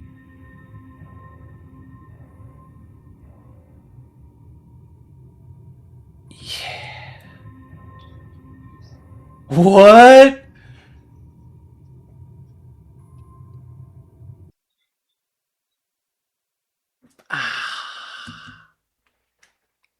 What do we think of that? Clearly, that ball went through the net. And in the video, it didn't even show like it could have been through the grid, like just so happened to somehow spread the net perfectly around, and it but if it did that, there would be much more of a jiggle, like a give into the net, and it just maybe that was all of a video doctored or something. I don't know what to think about that. That seems unreal. The moon is plasma holographically electromagnetic, It's not a rock in outer space. It's not terrestrial matter. When you zoom in on the moon close enough, you'll be able to see it giving off of these crazy electromagnetic vibrational frequencies, fluctuations, and all of these crazy patterns and jiggles that it does, because it's not a solid rock. It's holographic. Watch closely.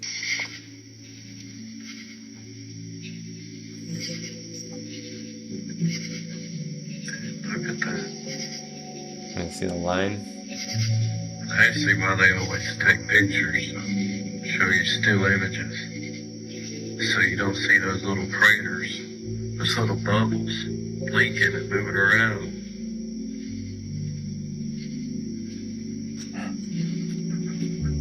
The moon is holographic.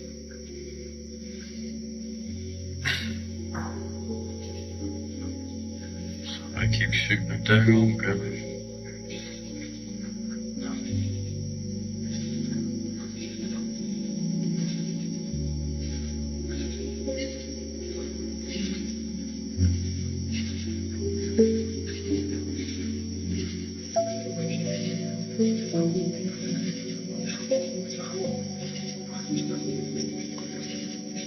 That is a powerful telescope. Yes, it is. Look at all these vibrations. Just wait, I got other videos I'm going to show you where it gives off these frequency lines.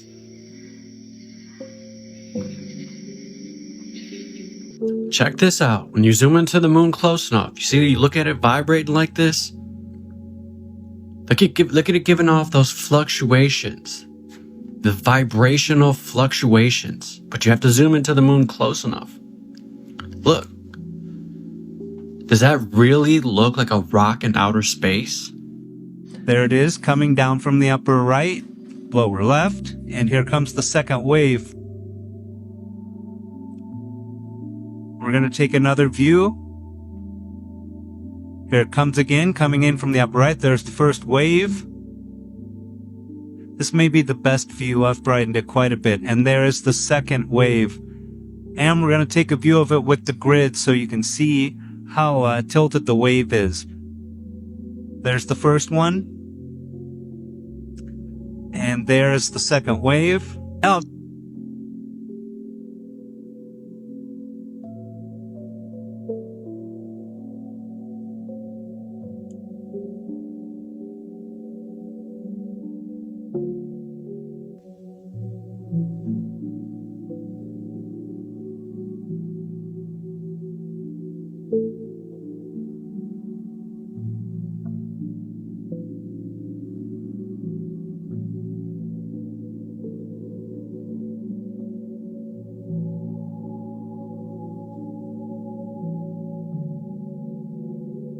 Huh. I saw that one.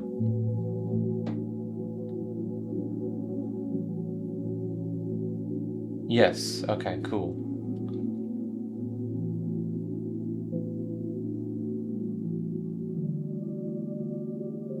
Oh, I didn't see that.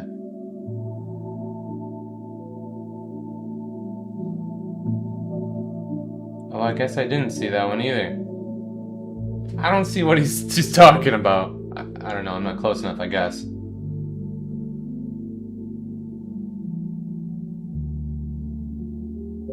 I thought he was talking about something on the edge of the planet. I don't know what I'm looking at. Yeah, I'm not saying that what these claims are false, but I didn't see anything of what he's referring to.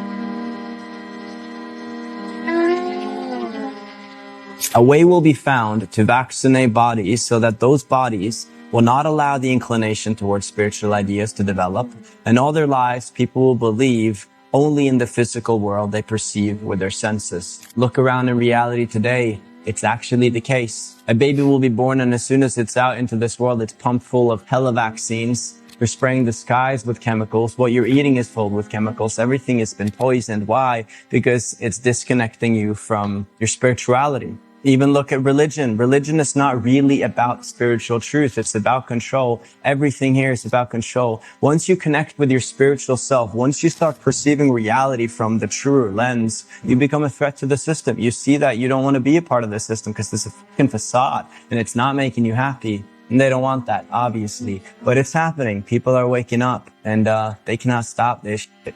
Interesting little video there. So recently I took a poll asking you guys how much you felt I was deceiving you in general. And it was just out of curiosity. Just over half of you felt I was being straightforward, and then there were varying degrees of trust. You know, I believe only about 5% of the people that took the poll actually just believed I was full of shit, just trying to deceive you at every opportunity.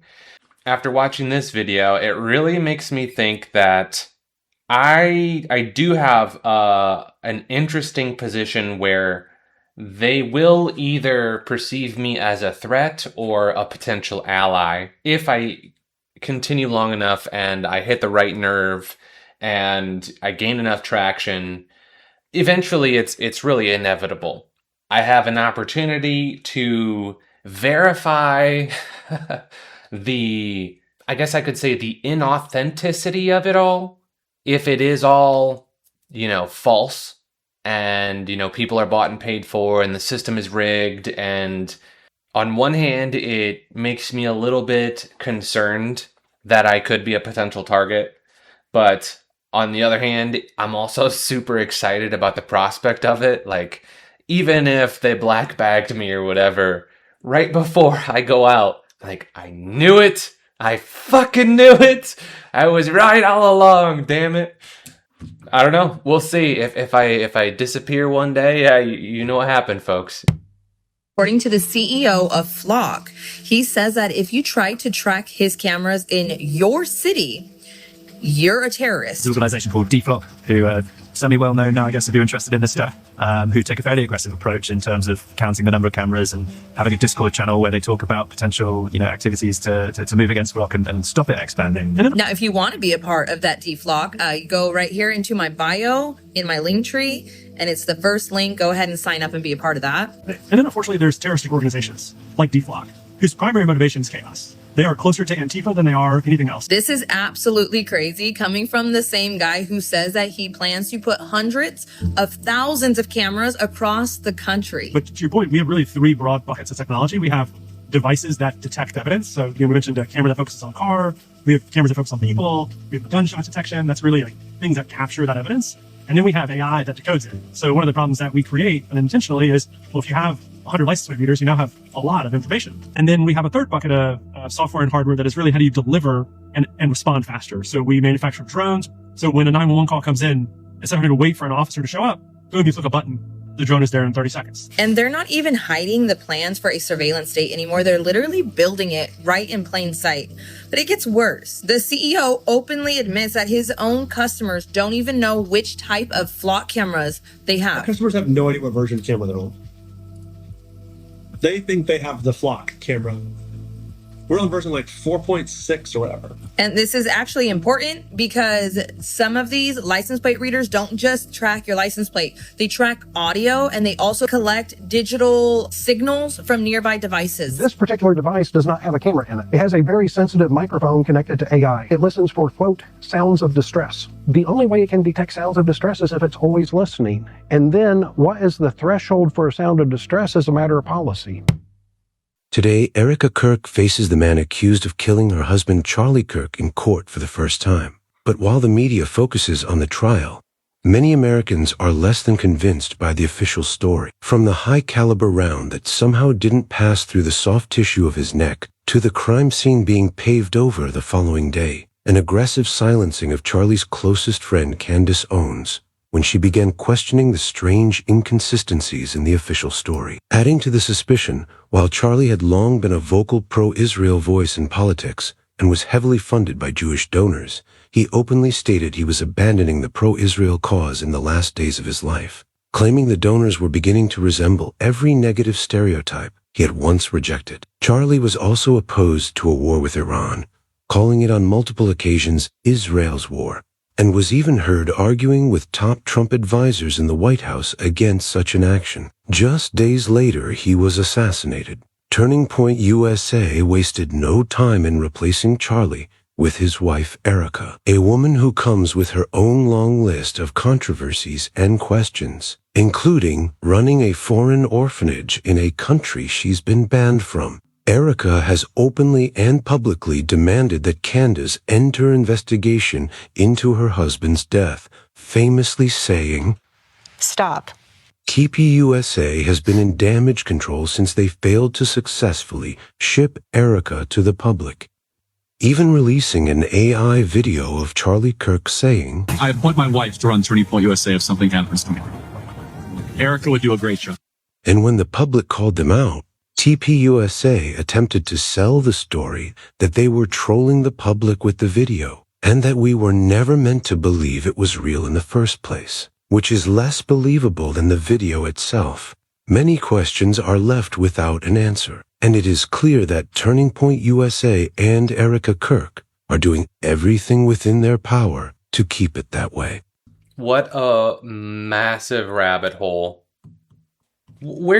Where does this lead to? Because I want to say that these are all surface level conspiracies. I mean, they're likely possible. I don't want to say likely. I have no idea, but I think that these are just as likely that the whole damn thing is fabricated. You know, whether he was not actually offed, or crazier yet, that the whole thing was not even a real event. I mean, realistically, how do you prove that something like that happens? That, I mean, yeah, if you had infinite money, you could replicate the area, hire boatloads of really good actors, and fabricate the entire event. I think that is just as likely as some of the covert ops that are occurring here. I have no idea, though. I just don't believe the mainstream story. That's all I know. What's up, you guys? You can now stand exactly where Charlie was hit at UVU.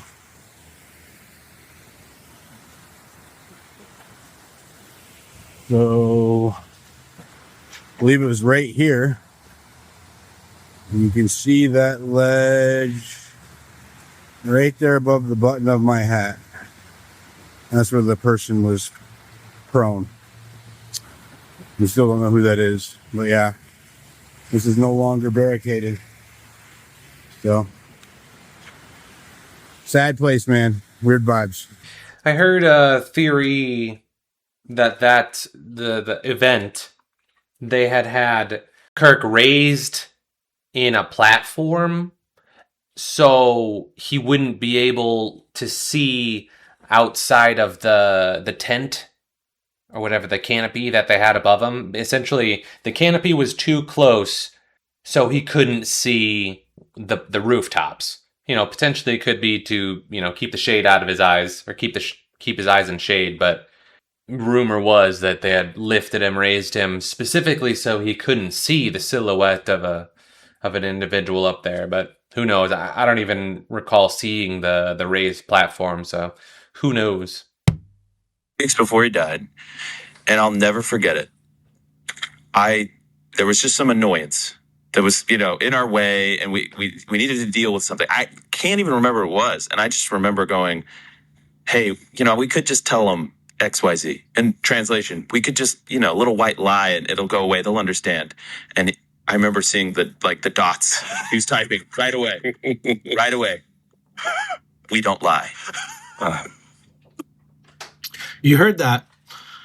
Charlie Kirk was a man of principle, and he wanted his organization to be honest and truthful. Andrew Colvett here is recounting a story. This was not long after Charlie was assassinated, when they were having special guest appearances on the Charlie Kirk show. But you put out an AI video, Andrew. You made an AI video of Charlie saying that Erica Kirk should be CEO of Turning Point USA. You got caught putting out that video. The internet did not let you escape that. Then y'all make a video on your podcast, well, on your podcast, on Charlie's podcast, on Charlie's show, and you say, we were just trolling the trolls. Ha ha, we did it on purpose. It's so easy to fuck with you guys. Yeah. You know what? You're a disgrace to everything that Charlie built, and I cannot believe he didn't see who you were right under his nose. Break the Large Hadron Collider. They stabilized it. And what CERN just achieved means that humanity has exactly 4 years to evolve, or we will be completely somewhat obsolete. Let me show you the map. Right now, CERN is pushing 7 tera-electron volts per beam. To make this simple, a TeV, or tera-electron-volt, is the energy of a flying mosquito, but it's compressed into a space 1 trillion times smaller than a grain of sand. Right now, they're actually intentionally climbing toward a 14 TeV design. In the 14th framework, the exact atomic number of silicon is bridging us out of the carbon-6 structure. In 2016, physics prodigy Max Laughlin pointed out that when CERN discovered the God particle, the energy density was so massive it likely collapsed our original timeline. We shifted into an adjacent parallel dimension, and that's the true origin of the Mandela effect. Basically, it's the quantum artifact of timelines bleeding together. Project Looking Glass already proved this when military intelligence hit a wall in the year 2012. And this is when timelines started to converge. So what's happening right now at this pause? CERN just confirmed back in March that they stabilized a beam. The chaos of the collider is over, and the macro and micro are finally merging. We are now compacting information and energy into a single proton, and we are accelerating the switching signal faster than the speed of light. This creates zero latency across time, energy, and space. When you have zero latency, you process infinite output without extracting physical resources. We are gaining the ability to move in and out of alternative dimensions based purely on our own resonance. What happens is we will create and destroy them instantaneously without harming life. Now, this comes with a terrifying responsibility. When your processing speed hits zero latency, your thoughts manifest into reality immediately. If you hold on to fear, you will literally create your own demise just as fast. So CERN is giving us a 4-year window before they bring this back online and things really start to change. And through this, we are becoming the creator of the tools we observe. We must surrender the old human blueprint and step into our true design, which is ye are gods. You have 4 years to figure it out. Let's get to work. Thank you, and I love you. Wow, that's so powerful, regardless of the validity of it. But I'm not convinced it's wrong. I'm not convinced it's right, but a lot of what he said there really resonated with me. And gosh, I remember before 2012, way back when I was still in school at that point, and I was getting into all these rabbit holes. You know, I was first getting into all the conspiracies and all that. And the 2012, you know, the rumor that it's the end of the Mayan calendar or whatever, and that genuinely took me out of it for a while. Like, it was probably the first one where it really impacted my quality of life and how I was living not for the future. And not necessarily living for the future, but it just impacted my quality of life. I can't remember if it was which family member it was, but they said, I was explaining to them my worries at the time, and they just said 3 words back: paranoia will destroy you. Yeah, it will. Especially now, knowing what I know about your emotions and your worries and your fears actually serving as a resource.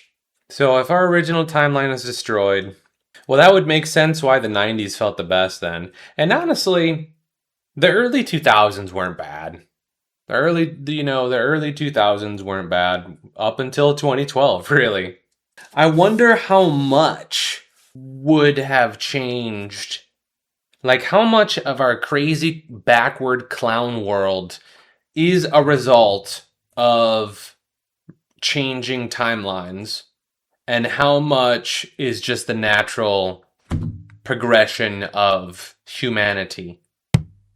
This couple did not climb the Empire State Building on a 100-degree day wearing masks. Climbing a building requires you to touch the exterior of the building, which is made of aluminum and metal. Have you ever touched aluminum and metal on a 100-degree day with no gloves on? And yeah, the girl wore gloves with no fingertips on them because her nails wouldn't fit inside the gloves. You think you'd be able to climb a building with 1.5-inch fingernails on? You think you'd be able to climb a building wearing giant boots that are barely tied? Look at those boots. That's crazy. You think you can stand 1,500 feet in the air without holding on to something? Do you know how windy it is up there? And the masks. You can't wear a full face mask like that when it's 100 degrees. I don't think you understand. What about her hair? You could see that she had long hair when they were at the top of that thing because it was sticking out. This was the length of her hair when they were supposedly climbing. And look at these pointy ass heels or boots, whatever that is. Do you think you're climbing a building wearing that? Now let's look at their giant 10-foot flag that they also climbed up with. What's going on with these H's? How come this is a lowercase one and then there's capital ones here that also don't really look normal? Look at that. Why is there lowercase and uppercase? Like, look at this R. And then look at this R. It's actually an F. Even if they messed up and put an F instead of an R, it doesn't look anything like this F. It's supposed to be an R, but it doesn't look like the other R, and it doesn't even look like the Fs. How come they look entirely different in every picture that I search of them? How does that look like the same two people? Not touching any of this metal on that hot of a day. You wouldn't even be able to kneel down like this. It would burn the shit out of your knee right through your pants. And look at the flag from this view. What the hell is even that? What is any of this? Look at it. None of that looks normal at all. Looks like AI slop. You think a forward baseball hat is staying on your head at 1,500 feet in the air with a helicopter swirling around you? The wind at the top of this thing would be insane. I'll be walking down the street and there'll be the slightest little gust of wind and my hat flies off every time. What? I've only very, very briefly heard about this whole situation, and I didn't really care because my thought process was like, okay, people have done that before, right? Like, it's like, who cares? Why is this in the public eye? But after seeing all the inconsistencies here, it does appear to be some sort of psyop. What are they distracting us from here now? Like, what are they trying to instill? I don't know, with birth rates dropping, maybe this is some marriage propaganda or something to try to encourage people to do romantic gestures of marriage proposal. I have no idea what this is all about. This is all very strange to me. In this industry, what you must understand is, when you do sell your soul, you are allowed to live forever. And these people that are called youngins, like I was, had no idea that these people still live. They will prey, haunt, kidnap, anything to stay on top. This is their world. They have nothing but time, is what they believe. The art of exchanging spirits, trading spirits. And then when they do die, they can move their consciousness from their decaying body, from their dead, body to a new clone of themselves. They can basically, they can harness and control and transport the informational bundle that is a soul from one piece of hardware to another, or wetware to another. They know how to do this, and this is why, like, in all the human myths about Apollo and Aphrodite and whatever, Zeus himself, these gods seem like they live forever. They always look the same, and whereas humans are, being born and dying generation after generation, these Nordics these gods always look the same, because first of all, their lifespans are thousands of our years per body, and then also they can move their consciousness into clones of themselves. So yeah, it's exactly as you describe it. It was done a very long time ago, and these are the people who manage us. Are they people though? At that point, are they even people? Again, like, I don't understand if they have the ability to move consciousness to another vessel, why it has to be a clone, why it has to be an identical vessel. I guess the wetware is only compatible with certain hardware, something? I don't know. Maybe it's a familiarity thing. Maybe it's, you know what? I think I'm just going to incorporate it into this theory of life. It's essentially a very complex game. Very, very uber complex. Beyond our comprehension, even. Beyond our idea for capabilities of how extensive it is. These entities that live forever are essentially the overpowered class, and they are just having a ball. But they have very strict class restrictions, I guess. Very strict class restrictions. And that includes, you know, maybe they have to dehumanize themselves, essentially, because of all the evil things that they're forced to do. And they essentially lose all the benefits that come with living your life out of love.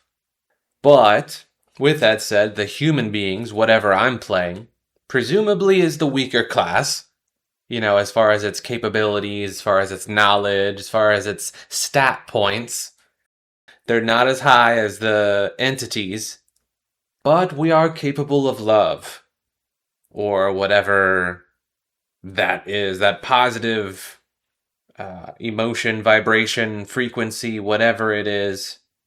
But the thing is, we're not even, it's not about just being capable of it, because it doesn't necessarily come naturally to us in this evil world, where there may be like the board rules, the game rules, like there are conditions, and it leans towards acts of evil or whatever. Maybe you get +2 roll if you commit an evil act or something. I don't know.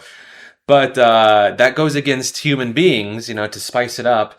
But yeah, I guess the real question is, yeah, if these entities are other player characters that are just playing another class, are they the developers and human beings the players? Are the entities the real players and I should say me, I'm simply an NPC, which is entirely realistic. I'm completely open to the idea, the concept of being an NPC. Perhaps it's childish or simplistic or elementary to frame it into a game package, but it's just what my mind naturally goes to in this scenario for whatever reason.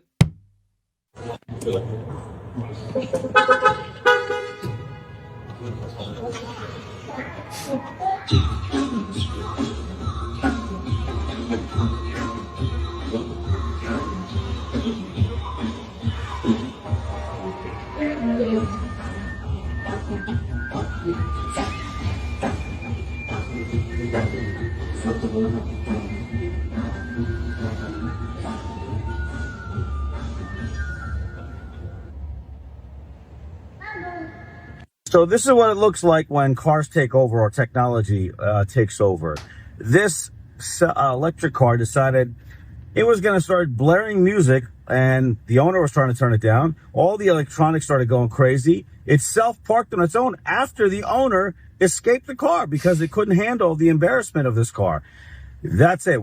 All I want is a simple car that I control, the government doesn't have access to. It's not overrun by electronics. Simple. A freaking engine, you know, the basic electronics, the stuff that you need. Not all these 9 million computers it's got surveillance systems that the government has, the engine kill switches that the governments are dictating, the cameras that see who you are, what you're doing, the fingerprint readers, all this coupled together, these cars are taking over. Could you imagine if the car would have locked this person inside? Yeah, that could happen. Why wouldn't it happen? Could you imagine if this car decided to all of a sudden hit accelerate and decided to just run into a wall at 80 miles an hour? That can all happen. So, you know, the more technology we put in these cars, the less rights we have, and the more we put our lives at risk. This is just one example. Could you imagine what else happens out there? Shared two images yesterday with you guys of photos of Crazy Horse Monument in South Dakota. In both photos, it was 2 independent photos, A hexagon appeared in the sky in the photos, and it was very obvious that it was definitely a hexagon. No doubt about it. Yes, I did make the connection with the solar simulator. I didn't say anything right off the bat because of what's going on at YouTube, but as it turned out, they ended up demonetizing my video anyway, so here it is. Yeah, I'm totally on board. It's pretty obvious this is what we're looking at. How it ended up in the sky above Crazy Horse Monument, I have no idea. But yes, I totally agree, guys. That's exactly to a T what this thing looks like. A lot of the photos that I showed you yesterday and put them up next to a what appears to be a solar simulator. And there you go. Perfect match. Looks like a honeycomb in the sky. There you have it. So yes, I'm totally on board, guys. There it is. It is in black and white. That's negative. There's your machine. So yeah, I totally agree with you. It's more than likely a solar simulator. Right there it is. There's the picture the guy took. His name's Jonathan. He didn't actually see it. He saw it in the photos after the fact. Wow. What do you think of this?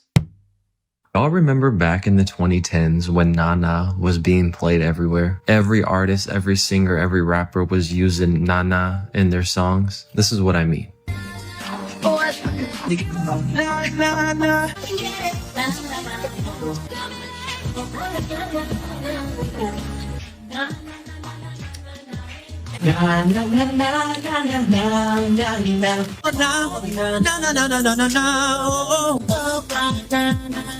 I want you, na na. Oh na na na na na.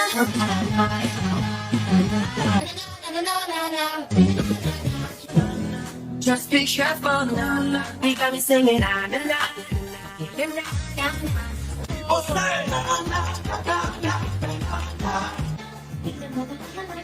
So after hearing that, me being who I am, anything the world tries to push, they always have an agenda behind it. So I did a little research. Nana is a Mesopotamian god. Nana is also referred to as, y'all ain't gonna believe this one, Sin. Sin is his name. Nana, aka Sin, also has children, and most notably is his daughter Ishtar, where we get Easter from. After reading up on Nana, it is said that one could petition him for help. He was responsible for guaranteeing abundance and growth, which would explain why his name was pushed so heavily during that period. During that period, clearly there was one songwriter who was prevalent across the entire board. Whoever wrote the songs, they petitioned Nana for abundance and growth, for which he is known for. He used Nana's name to gain abundance and growth while at the same time having the entire world join in worshiping Sin. And we didn't even know it. If you think I'm reaching again, y'all know that song by Trey Songz. He says, ooh, nah, nah, nah, put your hands in the air if you're loving tonight. Listen, ooh, nah, nah, nah, put your hands in the air. Put both hands in the air. What are you doing? You're worshiping Nana. Think of how many of us sang those songs during that period who didn't know and still don't know until now you're seeing this. We're literally declaring Nana's name, aka Sin, Sin, which we should not be doing, Sin, which God told us to stay away from, throwing our hands in the air in worship, singing to Nana, to this false God. A lot of those artists now, they've sold their soul. They probably sold their soul back then. And they knew what they were doing. It's all a big game to all of those people. They're gaining success, abundance, growth, whatever it is, all at our expense. And we're doing things that we didn't even know we were doing. It's time that everybody starts waking up. Like I always say, watch what you're listening to. Stop supporting these artists because they don't care about you. All they care about is money, fame, wealth, whatever. They don't care about you. They are just using you. So stop being their pawn in their game because you're bargaining with your soul. So do we possess our soul then?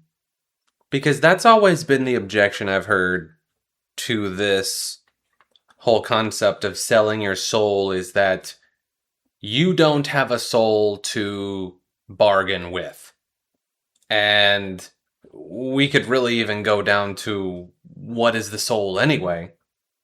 So while I don't deny what he's claiming, and like what he's saying makes a lot of sense to me, especially knowing that, or the concept, of words being spells. They have, abilities behind them.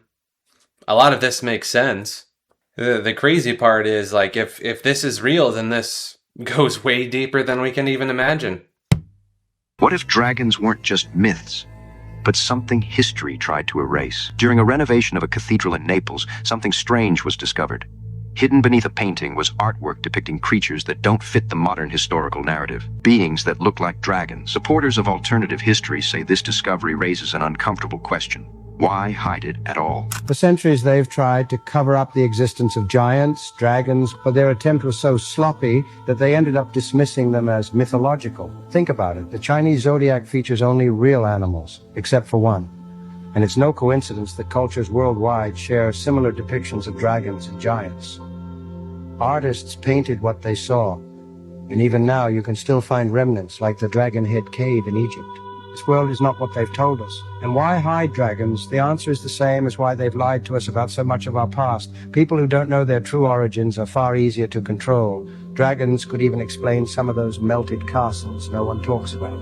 Look at what old dictionaries said about dragons. They described them as rare but real. It only takes a few generations to completely erase the truth of our history. Let me be crystal clear. Every single dinosaur skeleton you see in a museum is fake. What they show you are casts and models, not real bones, the original bones. The remains of a certain flying beast that's been documented all throughout history, mentioned by every single ancient culture. Yeah, nigga, dragons. The bones from previous resets and catastrophes and whatever other genetic monstrosities the civilization before us created in their eugenics labs are locked away, unavailable for independent research. Shocking, I know. Didn't call them dinosaur, they called them dragon. The word dinosaur wasn't made up till 1841. It's a brand new word in the dictionary. I got some old dictionaries and looked for the word dinosaur. Even in 1891, the word was not in the dictionary. They called them dragons. Bible mentions dragons 34 times. Dinosaurs were invented during the 19th century, at the same time that Darwinism was being promoted as the new account of life on Earth. The coincidence was deliberate, because the creation of enormous reptiles from the imagined ages before mankind gave dramatic form to the theory of evolution. Without dinosaurs, the public would have struggled to imagine millions of years filled with anything meaningful. Yeah, we're still looking for anything meaningful from what we produce. All right, so dinosaurs never existed, but dragons did. Okay, so are they the exact form that they depict them as? These giant winged creatures protecting gold? Like, that's obviously got to be fabricated too then. So what did these dragons really look like and do? Like, how big were they? But it is interesting, he talks about how that could have been like the old damage to various buildings that looked like direct energy weapons could have been fire-breathing dragons, which, again, is fire-breathing part of the whole thing? I don't know. The Renaissance was a reset. America was the most advanced in the Middle Ages. Notice the whited out skies in this construction photo, and this is the 1920s. But overexposure was solved by at least 1857. The white skies make photo editing possible. You can see people's upper bodies are cropped out here, and you can see their legs still. More obvious here. Entire buildings can be cropped out. You can see this seam here. Or parts of buildings can be removed, like whatever was on top of this building. This is the Singer Building, which was once the tallest building in the world. The demolition photos look like construction photos. How many construction photos are actually demolition photos? And things can be drawn in through etching, like this. This scaffolding is drawn in. We've all seen photos like these. These are Photoshopped. Look at his foot. Nobody balances with the top of their foot. And even if he was on his knee there, he would still have the ball of his foot on the beam. History is Photoshopped. And who wears shoes like these Samuel Adams shoes? Come on, most of these people aren't even paying attention to the spectacle. They always claim these World's Fair buildings are temporary, but this is Memorial Hall in Philadelphia. It still stands to this day, and it's made out of granite. Incredible interior. Same thing with Detroit. Supposed to be a permanent structure. I mean, the Eiffel Tower is from a World's Fair. Same thing with these buildings in Chicago. Permanent structures. Nashville, fireproof permanent structures. Permanent buildings in San Francisco's fair. New Orleans World Fair, permanent buildings. This is Buffalo. This is a temporary structure for an event that is supposedly much more important. Garbage, but we're supposed to be more advanced, but our fairs aren't more advanced. This isn't from a World's Fair, but this is Chicago. This is Philadelphia. They just call these buildings churches. They call this a church in Louisville. This is supposed to be a hotel in New Orleans, 1835? And this is a hotel? They call this a hospital. This is a castle. The old Evansville, Indiana County Courthouse. It's pretty impressive. And this is their new county courthouse. How is this progress? Even Cleveland. And you never get construction photos of the inside of the buildings either. Again, Cleveland. Why would a Cleveland market need this tower? It was probably a mooring station like this. This is Otis Castle, Florida. Supposedly built by 2 people in 4 years. No help, no drawings, no models. But hey, this is St. Augustine Star Fort. The architect died right after he drew up the blueprints for it. And this is the blueprint? One perspective? And Greco-Roman doorways were a must, apparently. Detroit, the Renaissance city, biggest Masonic temple on earth. Wisconsin state capital, pretty provocative, but not as provocative as this Civil War statue in Iowa. Seems out of place. And it's the whole America, north and south. A lot in Venezuela. I mean, there's castles everywhere, mid-level towns, middle of nowhere. So many hidden gems in the small towns of flyover country. These buildings are repurposed. It just says restaurant, doesn't even have a name. This is like Westworld. America was already developed. It was salvaged and some damaged buildings got restored and buildings got repurposed. This is a castle, not an armory. Guardian building, Detroit. Who are they depicting? The world is a motherboard grid. The buildings were all part of one machine. America is the head or CPU of that machine. Oh, okay. I had posed this question not long ago about what is going to survive the next reset. And one of the options I had posed was, just the same buildings that survived the previous Great Reset are going to survive. You know, he's talking about these buildings, fireproof and permanent buildings. Maybe they are.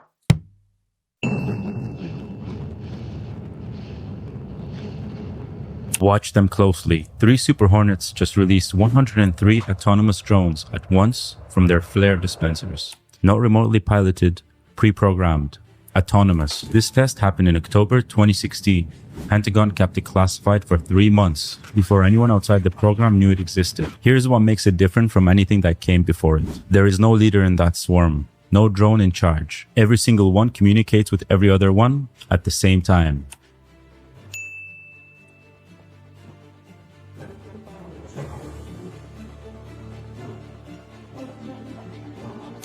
Sharing a single distributed intelligence across the entire group. If you remove one drone from the swarm, it adapts. If you add them back, it adapts again. The Pentagon called it a collective organism with one distributed brain.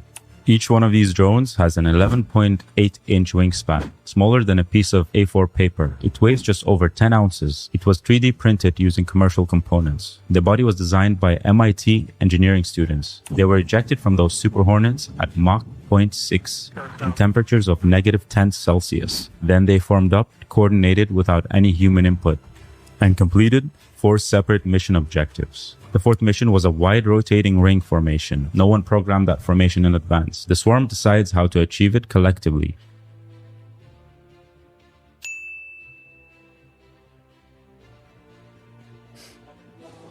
CBS 60 Minutes tried to film this test. They almost gave up. The drones moved too fast and too unpredictably for a conventional news camera to track. This was 2016, nearly a decade ago. The DoD was already talking about producing these in batches of 1,000, and this is the version they let you see. Whatever came after this is still classified. I didn't say she stole my money. I didn't say she stole my money. I didn't say she stole my money. I didn't say she stole my money. I didn't say she stole my money. I didn't say she stole my money. I didn't say she stole my money. Intonation changes meaning. That's so fascinating. Depending on how something is stated, the influx, the intonation shifts, and how they speak can completely change how something is perceived. And I felt the difference in just hearing it. I'm curious if there are any natural, or I should say non-native English speakers, if they pick up on the differences in meaning as quickly and fluently as somebody that is native. I don't know how many people would be interested in my content that weren't native English though. So I don't know. Let me know what you guys think on this.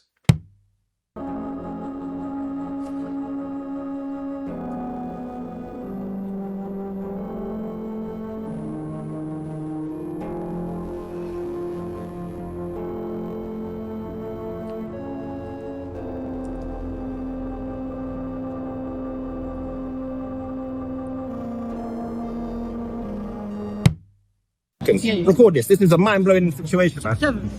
Please carry on. Second degree Freemason here, everyone, yeah? He just said no comment to doing the ritual where you have to be noosed and blindfolded. Cowardly people. Carry on. Essentially, what is there is like in our conversation within Freemason, we don't talk about politics, we don't talk about economics, and I asked you to talk about the ritual that you had to do to become a first degree, not a second. You know, to do like a 16th degree Freemason, you have to run over a lady and a child. So this is the levels. He doesn't know what he's talking about. But carry on. I'm trying to help you. I'm being strict, but I'm trying to help you. I've seen a young king who's deeply ignorant. One of the tenets of Freemasonry is human trafficking. That's what I'm going to say. Well, we can't. That's they tell me what I can say. What are you talking about? They tell me what I can say and what I can't. What the hell was that? You guys, I think I found it. This is the big one. This guy said, look into the parliament building in Romania that was built in the 80s, and you're not going to believe the fucking story on this one. So this is the biggest building in the world, the heaviest building. It weighs over 9 billion pounds, 4.5 million tons, and it went up in the 80s. And there's not a single construction photo of it. This is all I could find. Look, they are digging it out. And look, it's dirty. It's messy. It needs to be cleaned off. It's supposed to be brand new. And then this is the other one with some stuff up next to it, but it's finished. Guys, the story's so stupid. It said that this dictator really wanted a palace. And so he had a competition, and this 28-year-old chick, when she was 28, won it. He was in charge of 700 architects and like 10,000, 30,000, the number doesn't matter, laborers. It said a lot of it was forced labor and that the army helped. These aren't even skilled craftsmen. Guys, what in the fuck? There's not a photo of the construction. I dare anyone, please go look. I looked and looked and I couldn't find a single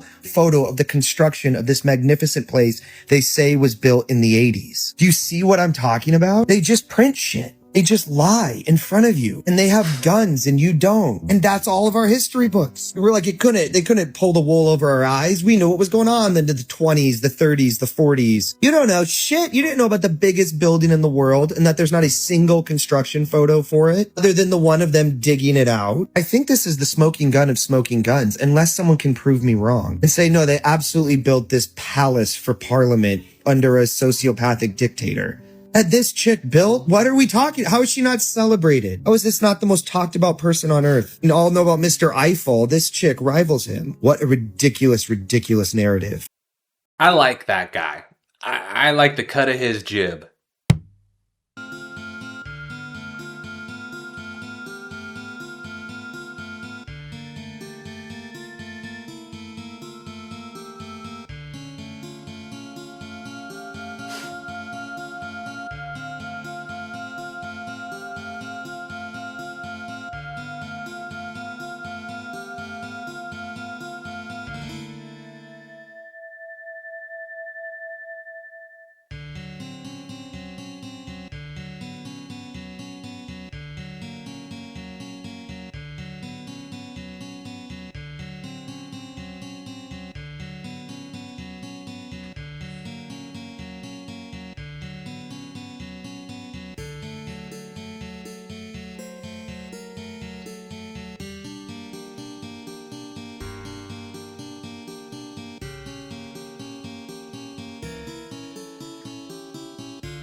I'm right there with you, fellow wage slaves. I'm right there with you. I'm pretty sure we're living in a holographic Petri dish. Like this whole disclosure thing, is it really disclosure, or is it just aliens using an artificial government trying to proclaim that there's some form of disclosure when in reality they're slowly leaking us information about themselves? Huh? And aliens know this because it's probably like the aliens that are in charge of the Petri dish. Let's talk about how humans might be actually owned by aliens and why, if this is the case, that it may not be the aliens' fault. I mean, if humans be acting like this, did the aliens really have a choice? According to Walter Russell, UFO movement is not a penetrative thrust, like these billionaires who just thrust rockets into the air. That's why they're all sexually weird. So Russell said that UFOs actually manipulate electromagnetic wave fields. They create a still point of gravity, so the UFO isn't actually moving through space. The light field surrounding the UFO is collapsing instead, and then bringing new horizons of space to the craft. So this would mean aliens understand that reality doesn't move in uniform linear motion, which would give them the capacity to step into reality at any point in the timeline they desire. Which is probably why these alien researchers are talking about the P-42s and the P-57s, people from the future, revisiting Earth. Maybe this has something to do with Trump and all those books talking about Barron being a time traveler. I digress. The point being that these aliens probably see us as highly unintelligent creatures, seeing as our richest specimens throw phallic objects at the sky and put Katy Perry inside of them. The irony of us humans, we think that the future can't be predicted despite things like Project Stargate or the Gateway process being proven and affiliated with different government structures. But back to us being in a Petri dish, okay? So a hologram is a reproduction of light. Aliens understand how to maneuver light fields, according to Walter Russell. So you're going to tell me that a being from another star system who understands the holographic nature of reality and how to manipulate this holographic nature through that of a UFO is not the one in charge here? The human simply becomes sedated and out of touch with reality and out of touch with its own nervous system. And from this point forward, the human doesn't understand how to intuitively feel things beyond linear mental capacity. The human sees everything as being very simple. They don't believe in psychic ability. They don't believe in quantum reality. Because they don't believe in the quantum, they can't see that the quantum is that which owns it. Quantum fields and highly intelligent beings might be the ones that own humankind. But listen, honey pie, if you want to explore symbols and remote viewing and opening up the intuitive capacity that you naturally have, I'm doing a workshop on this. Link in bio, butter. This has been my life's study, and I find remote viewing and intuition to be the most fantastic thing in the world because it allows us to feel the truth. You know? I don't know how to feel about all that. For some reason, I get deception from her. It's interesting that she's open-minded to the concept of extraterrestrial or alien entities controlling us and dictating us, but our powerful and elite, talking about the billionaires, wouldn't be part of that? Like, to me, that seems like it would be kind of synonymous. She almost seems to suggest a hands-off approach. And I guess that kind of does mean that with the Petri dish, but that would also assume that a lot of the mainstream narrative is true. I don't know. It's just there's so many different rabbit holes and so many different conspiracies that hinge completely on another. And if this conspiracy is not true, then that means this one's false, this one's false, this one over here is false, and vice versa. If this is true, then that means this is true, this is true, this is true. It's so vast and complex, and the web of deception is so unbelievably wide, and I really don't know what to think. I don't know. Right here is the original photo of Nikola Tesla. Now, if you look at Nikola Tesla right there, you will notice that it doesn't look like the photos from the internet. Let me show you something. So Nikola Tesla on the internet right here, that's what you normally see. Do you see his nose? Do you see how he has an Aryan nose right there in all of these statues and all of these things that have been published about Nikola Tesla? Every single Tesla documentary, every single book, every single everything. Let me show you that picture. That's the original photo. And let me zoom in right there. What's interesting is it seems Nikola Tesla seemed to have had a nose job. When you look up the person who created the nose job, his name was, I think, Jacques Joseph, and he had a tiny hat. And this is why I say it's so important to find the original of everything. And this is the original photo of Nikola Tesla. And as Laura just said, if he ever existed, that's another interesting thing. Because he was Serbian, they say, but he was born in Croatia. And it's interesting because he also worked for Germany, and he was developing technology for Germany, and they said Tesla was a threat. We really have no idea. We're just completely basing all of this on what they tell us. Flight deck, go for check. Flight deck is a go. Green screen, go for check. Green screen is a go. Camera crew, go for check. Copy that. Camera crew is a go. Soundstage in Louisiana with the astronauts, go for check. Boy, everything looks real good over here. We's a go. AI generation background, go for check. Background generation is a go.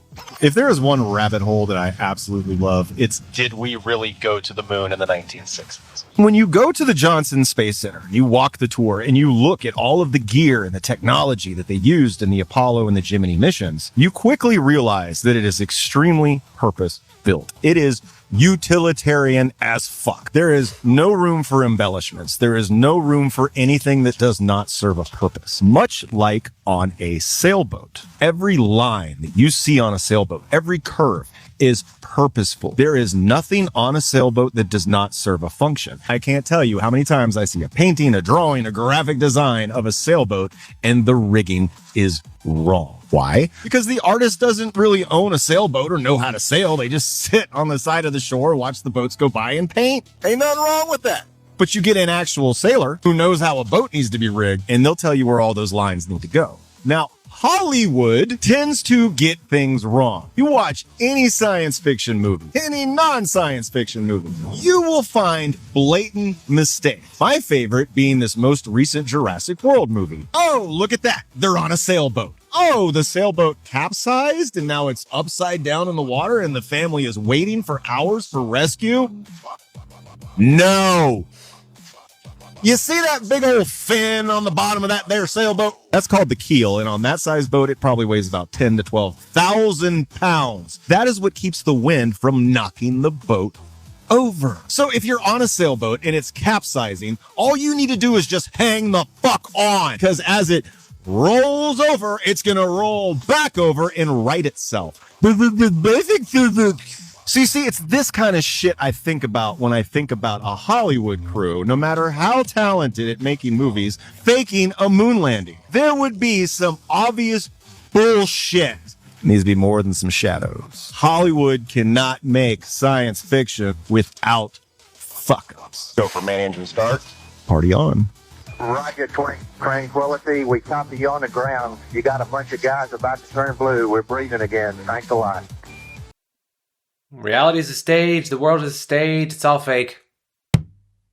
According to psychology, people who can't fall asleep without a blanket, even in the heat of summer, are showing a behavior called somatic self-soothing. This isn't about temperature, it's about pressure and containment. The body isn't asking for warmth, it's asking for safety. When someone curls under the covers, sticks one leg out to cool down, or tucks their arms under the pillow like armor, the nervous system is quietly recreating the feeling of being held. A blanket becomes more than fabric. It becomes a boundary, a shield, a soft weight that says you're protected.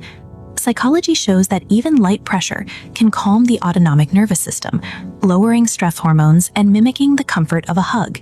The roots of this behavior often trace back to childhood environments, lacking affection, boundaries, or safety. A child who didn't always feel protected may have learned to create that sense of security on their own. Over time, the blanket takes on the role of the hug that wasn't given, the comfort that wasn't taught, the tether to safety. In a world that often feels overwhelming as adults, this shows up in two clear ways. 1. Blankets as armor. Being fully uncovered doesn't just feel uncomfortable, it feels vulnerable. The fabric acts like a barrier between them and the world. 2. Blankets as regulation. The weight helps calm racing thoughts, steady breathing, and signal to the brain that it's safe to rest. This ritual isn't childish or strange. It's the nervous system's way of grounding itself. For some, sleep is not about shutting down. It's about finally finding the safety they were always searching for. Yeah, that makes absolute sense. That's why kids, when they're afraid, they'll pull up their blanket over their head as if, somehow a piece of fabric is going to protect them from, whatever they're afraid of. My dog and I, we sleep under the blankets and the pillows because I like to be completely covered myself. I have a sleep mask and everything. I want to be protected and blocked off from the entire world, apparently.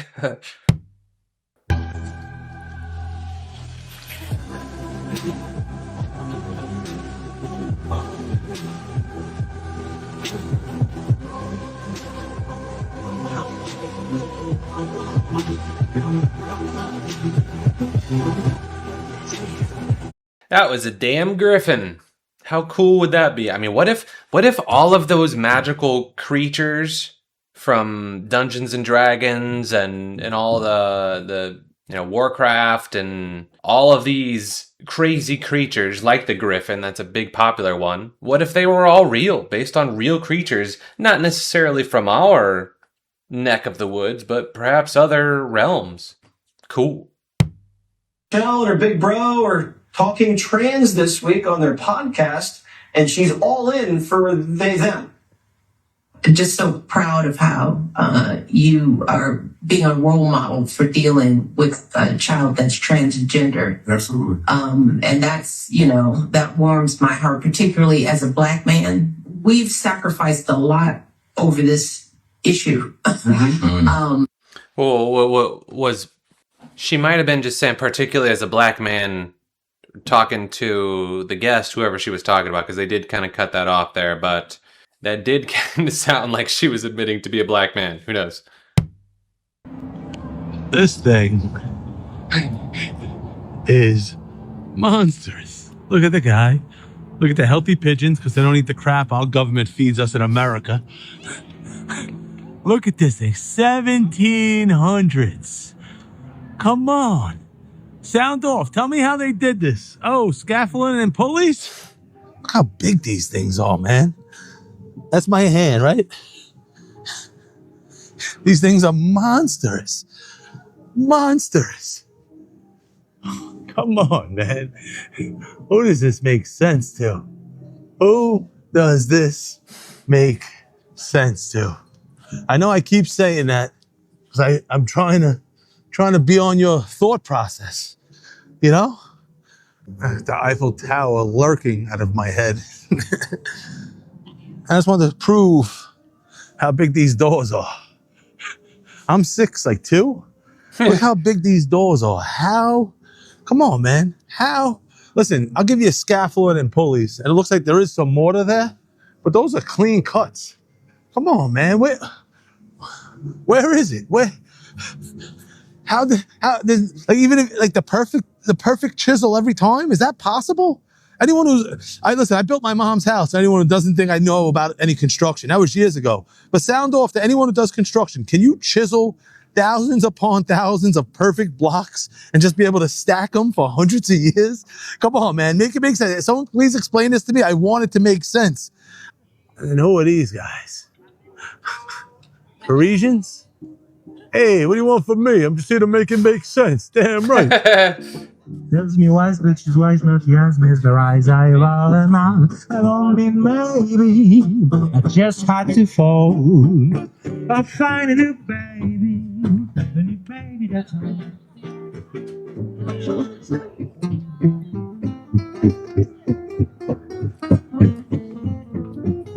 Harry, beautiful man. I love it here. Thank you for an amazing trip, Paris. Whenever it was built. Make it make sense, man. Yeah, it doesn't make sense what they say, that's for darn sure. Scaffolding and pulleys, rope, I don't know about that.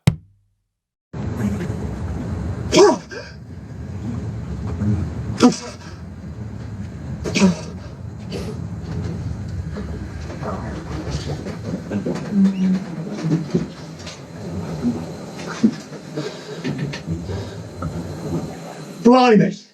I lost everything there. Wow!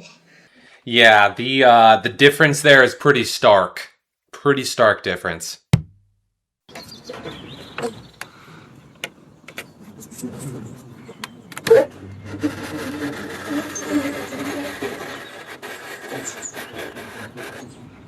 That's definitely a lot of matter there. Definitely looks ferrous. Got a rare earth magnet here. Oh my. Oh my. It's literally all picking up. Oh my, look at that. The whole thing. All of it. It's all magnetic. Yeah, apparently that was a collection of metal shavings that are just appearing and collecting on our windows. And presumably we are being subjected to and consuming on a regular basis.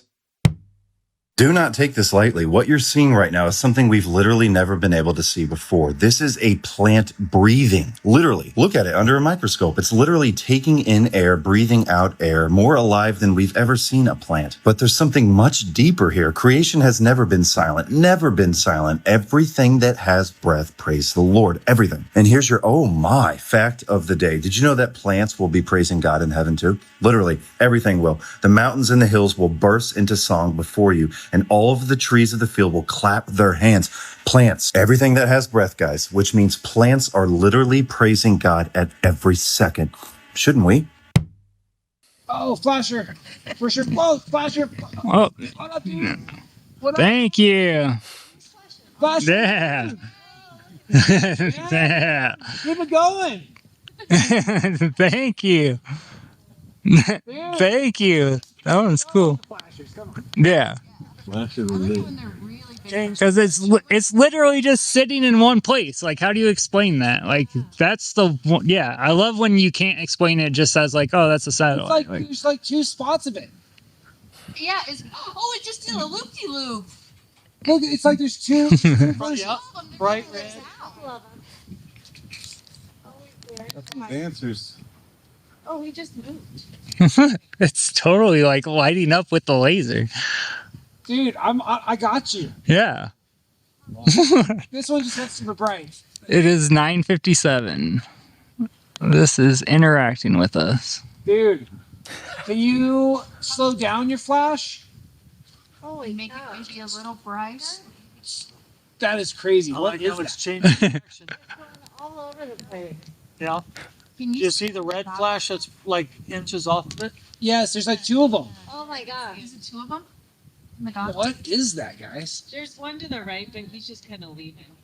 Look, I'm gonna flash underneath so everybody can see you flashing. Can you slow down your flash? Oh, Yeah. you did. Yeah. Can you look? We see you. Can you stop flashing for just a minute? I'm gonna stop shooting my laser, and then give us a big burst. Slow it down, the big burst, and I'll do my laser again.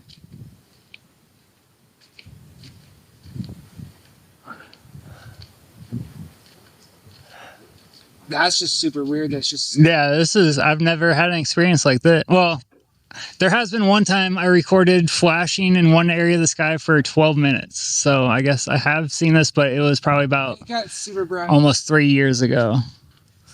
Probably just Venus, It's just Venus, right? Super bright. We see you. We're still tracking you. There's two of them.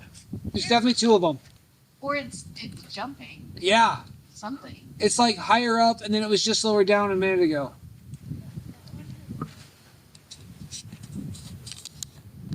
If that was a satellite, something would be moving. Yeah, that one. We still see you. That's incredible. Thank you so much. Over here.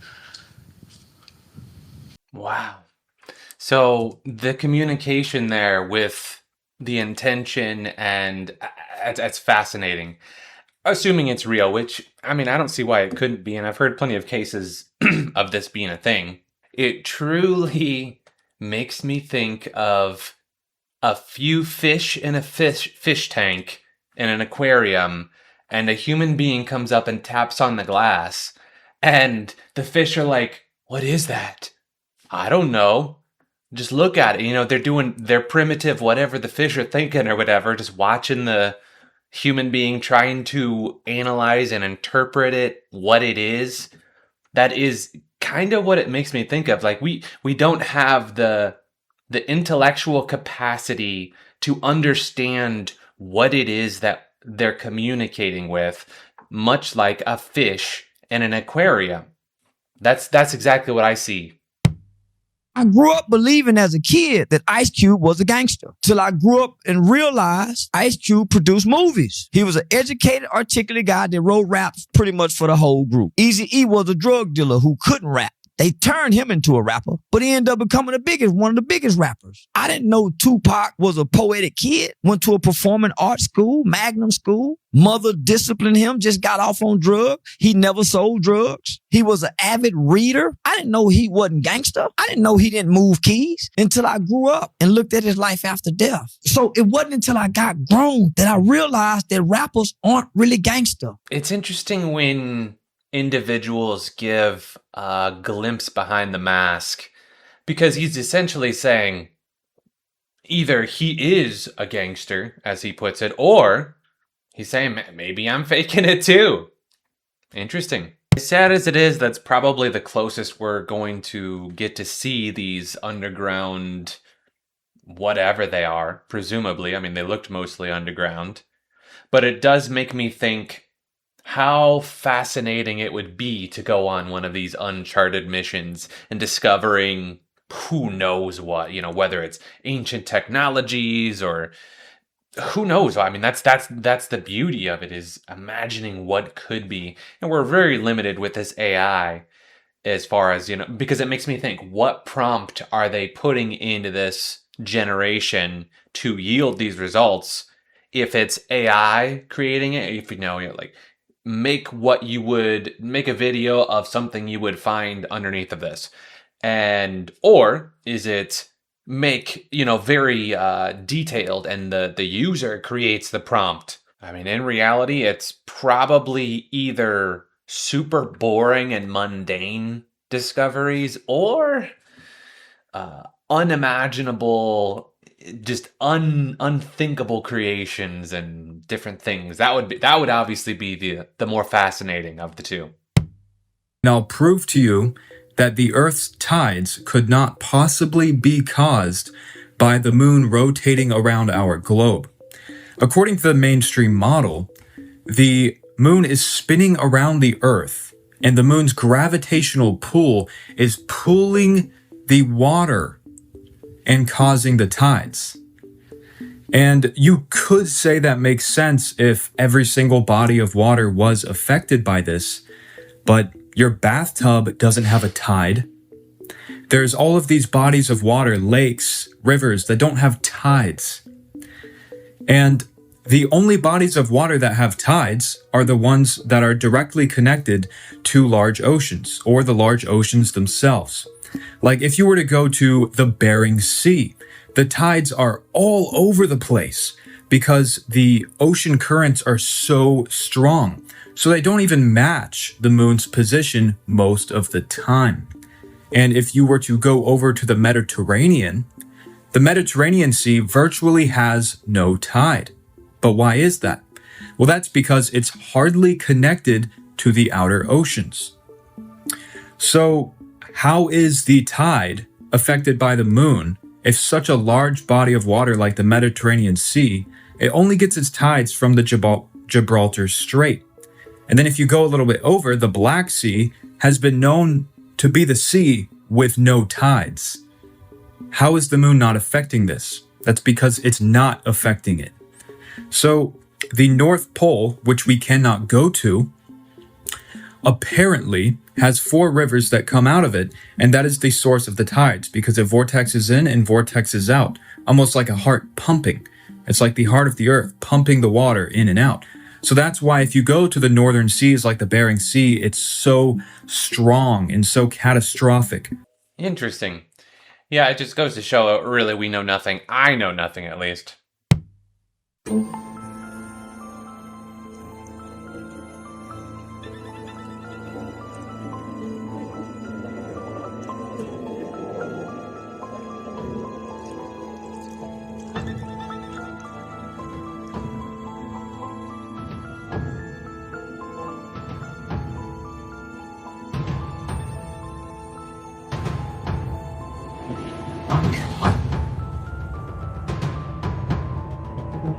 So I have no idea what any of those are, but what if those were all realistic attempts to share hidden knowledge in the most palatable form that human minds could perceive? Because all of that was just kind of gibbery nonsense to me. But I'll be the first to admit that I'm not the most intelligent individual in the world, and there are a lot of concepts that I've really, really struggled to wrap my mind around. I'm not saying that it's out of the possibility that I just can't easily and readily interpret whatever those were, which, I mean, could be, as I said, just the most logical way for them to communicate whatever advanced message or concept that it's trying to relay to us, if that makes sense. I don't know. You tell me.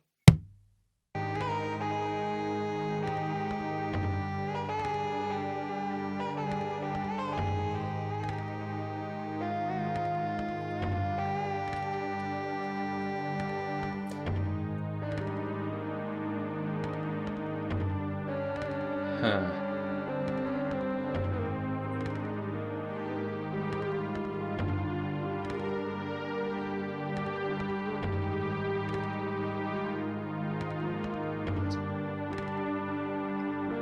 It did appear that the glowing object did appear and kind of coincidentally interjected somehow. I mean, if there's technology that can do that, I don't see why it wouldn't be capable of, re-navigating a meteorite or whatever it was.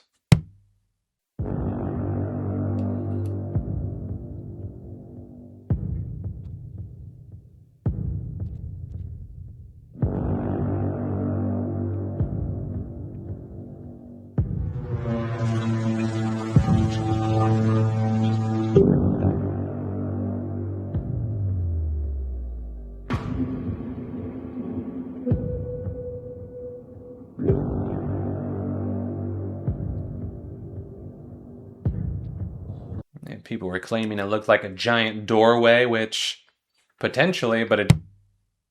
What the fuck? This user was on a jet ski when something mysterious came up alongside of them. Many people said it was a orange buoy that was attached and being drug along, but this jet ski was the only thing on the water. And if you look, this so-called buoy is traveling just as fast, and at some points even faster. It can't be drugged by the jet ski because, as you see, it went further away from the boat and now caught back up to it. If this is not a buoy, then what is it? The user is looking for help to figure this mystery out. Leave your thoughts in the comments. If this is not a buoy, then what is it? Unanswered Universe. As much as I would love to think that is a legitimate request for information, it seems like deception to me. And that's the issue with it. If we could somehow determine the validity of it all, whether it was an attempt to deceive someone or a genuine curiosity, it may change things up. But until then, I think it's just, for better or worse, a better stance for at least my own, a peace of mind. I just got to question the legitimacy of it, and I think that was fake. It's fake.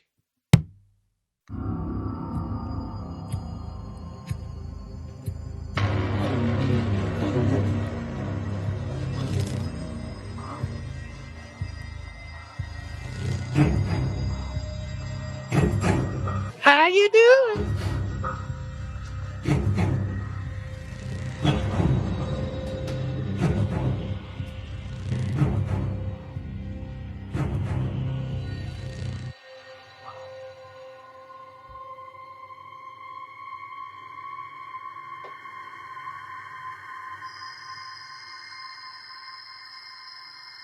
I've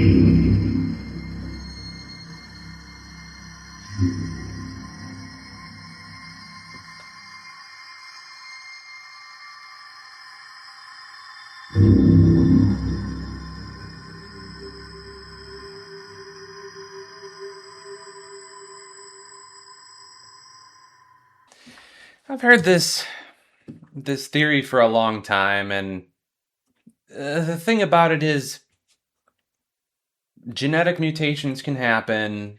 Nothing is going to be perfectly made in the same. I mean, I'm not saying it's not possible, but it does seem like, again, with a lot of these conspiracies, it's not taking root as fast as I would think, but I guess that's kind of the whole point, is it's just a slow shift over time. But I do think that this could be just the beginning of it, and it could be possible that we start seeing more people, like I had mentioned recently in a video, just claiming to be different things that aren't human, whatever that may be. Whether that's a non-human, or perhaps they have access to technology that is unexplainable, or just knowledge that, I don't know, it's really tough to explain, but I do believe that we're going to be starting to see things that we've never seen before, and it's going to coincide perfectly with AI being a thing, as well as just revolutionary changes in human history where we're doing things that are only possible from the current. I don't even know if I was making a sign there with my hands. I don't know. I stopped doing it because I don't want to give off any impressions. The things that we're only capable of doing right now in the current time of prosperity and peace and advanced technology and medicine that allows for just unprecedented laziness and entitlement and just like idiocracy, where it's just we allow things to flourish that shouldn't flourish in a natural world, if you will.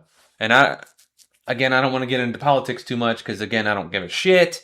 But it does seem like, we're going to be seeing some things that people are insisting is normal and natural and right, that are clearly different to everything that we know as humans. That the House has is they go second. You go first, which means that a lot of people go over, you bust, you go over 21 before they have to pull out cards. But there is a strategy to blackjack. There is perfect mathematics, which you can play. If you didn't notice it, in the background is an individual who is apparently headless.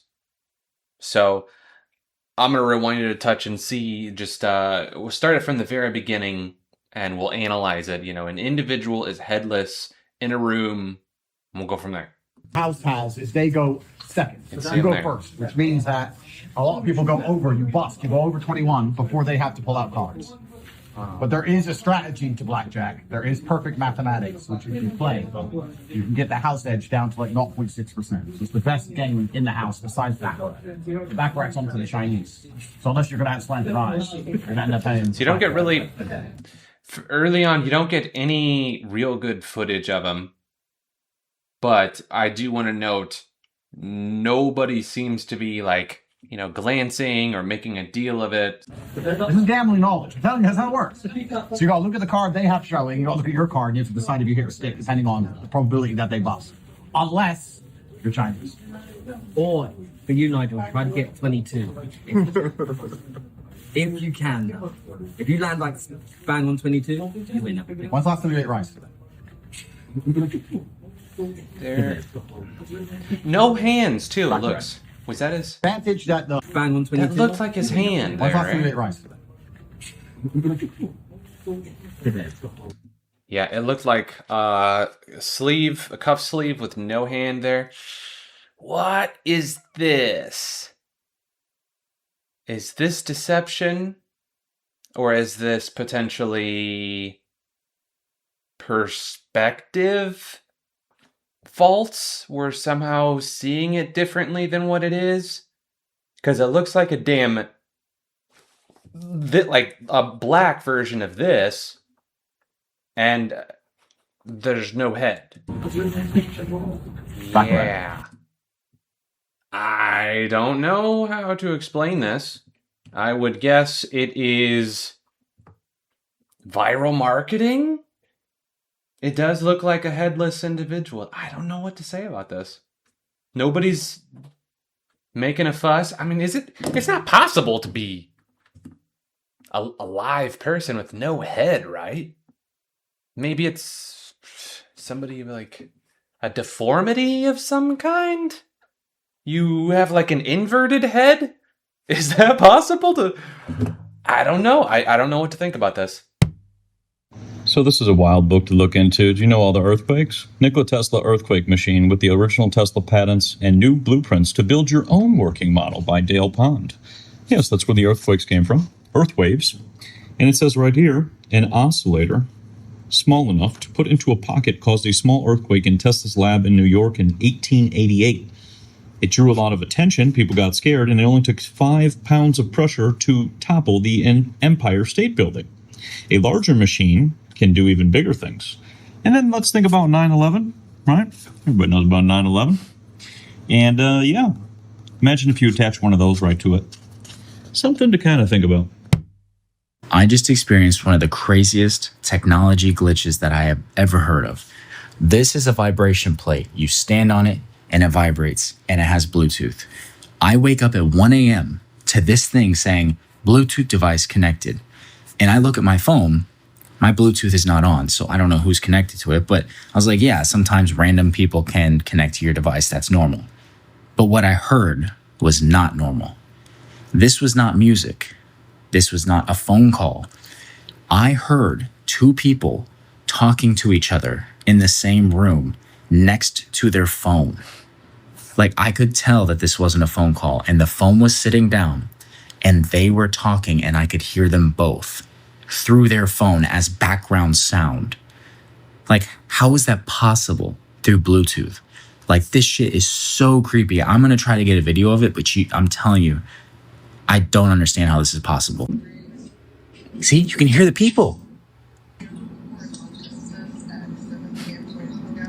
I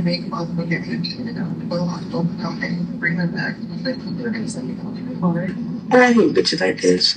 You want like that? See? There's multiple people having a conversation and I'm hearing it through their phone. This isn't a phone call. How is that possible, you guys? Like, this is a serious glitch. So apparently what's happening with these vibration plates is they have a built-in speaker that doubles as a Bluetooth audio receiver / speaker. It can connect to nearby phones even if your Bluetooth is off. So if you have neighbors that are within range, they can accidentally connect to your Bluetooth device and it'll sound like eavesdropping because it's a one-way communication. They're talking and your device just acts as a speaker that's connected via the Bluetooth. And this is not the only guy that is experiencing this. If you look on Reddit, there's actually a lot of people in the comments that say that they're kind of freaked out because the same thing is happening to them. They'll get weird conversations or weird audio coming from those vibration plates. People are Googling it, figuring out what's going on. I had the same thing happen to me, really, really strange. Suddenly I heard a kitty cat in an adult male raspy voice. So this is not uncommon. Multiple people are having this happen to them. And I imagine this would probably be pretty shocking if you had a raspy man's voice all of a sudden coming through your vibration plate in the middle of the night saying kitty cat. Technology glitches are partially startling, partially fascinating. It's because we don't really know their capabilities.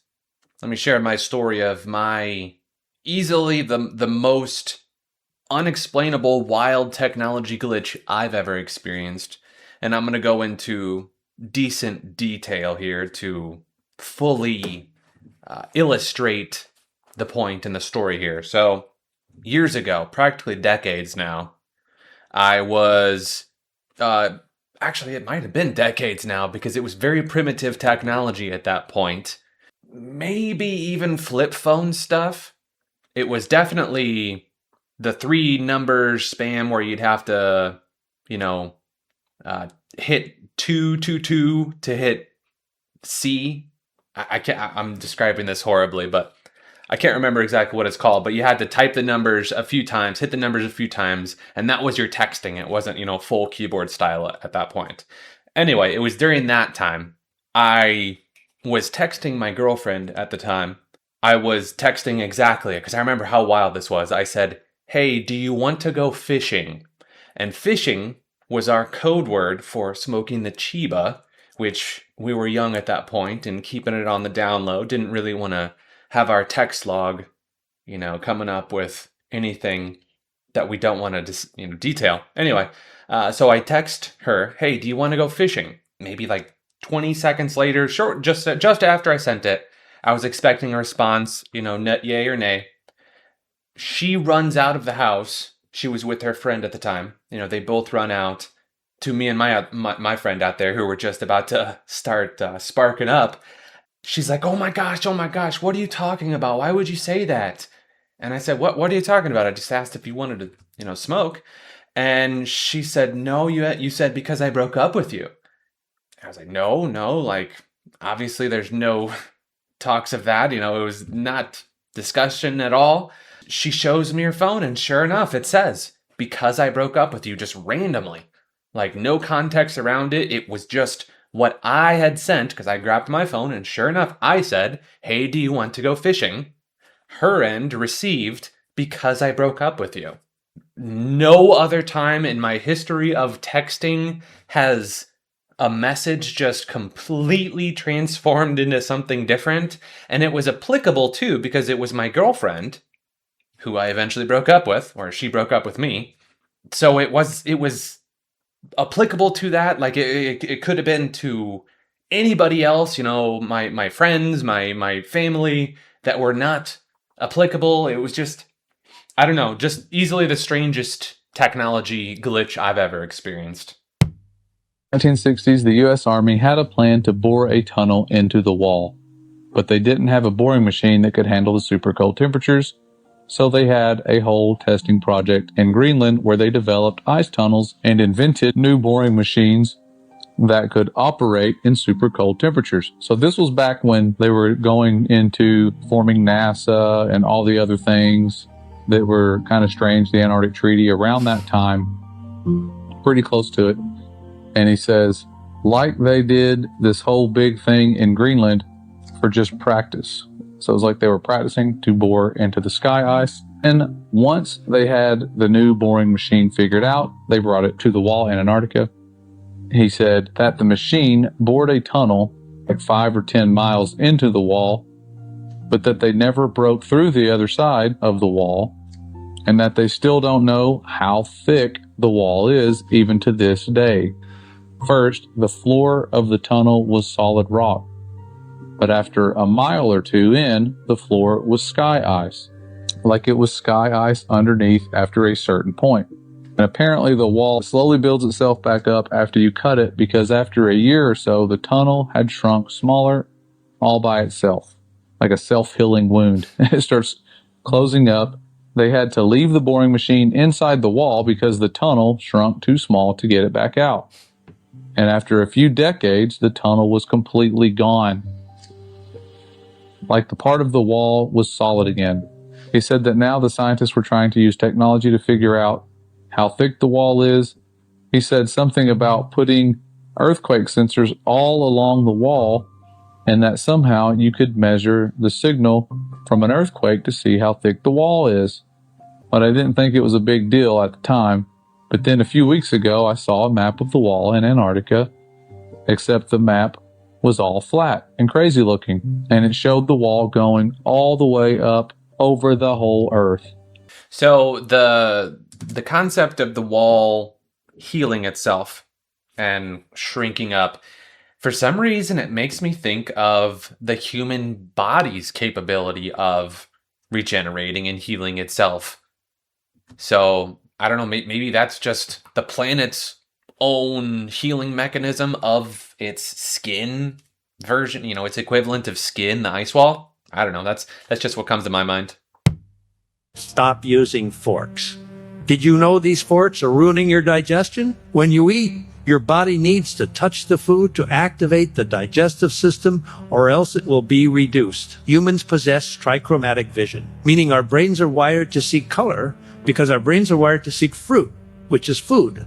Food does not run away from you on legs. Green fruits. This is for detoxification. Orange fruits. This is for cleansing and removing waste from the body. Red fruits. This is for the blood. This is why all the fast food restaurants use red, orange, and yellow. Because our eyes catch red, orange, and yellow the fastest. Because they want to attract you to eating their poison. You're watching this video because the color of the fruit in the beginning of the video caught your attention. Do not fall for their trap. Where did it drop off of the fork conversation onto the color catching conversation? I was interested in that. I'm an advocate of forks.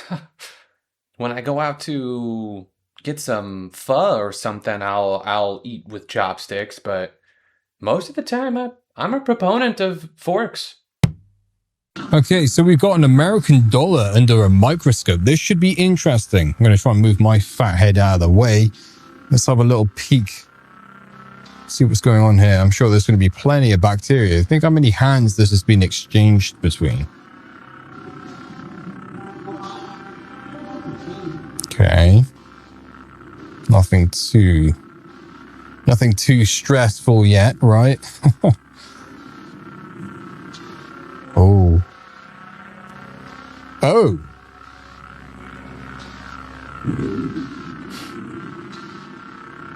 Now there's me expecting bacteria. Oh, do you see that?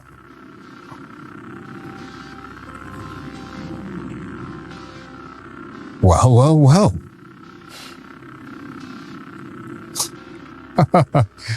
Oh, man. As I keep saying, hidden in plain sight, but you'd need pretty special eyes to see that, I will admit. Nah, I don't buy that. I think that those were doctored images. It's gonna hit you. You're the one.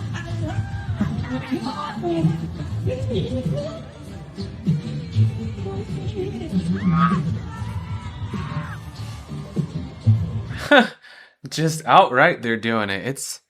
I did notice she said I love you right before she just very prominently flashed it, like her demeanor changed. So I don't know, definitely symbolic, or I don't know.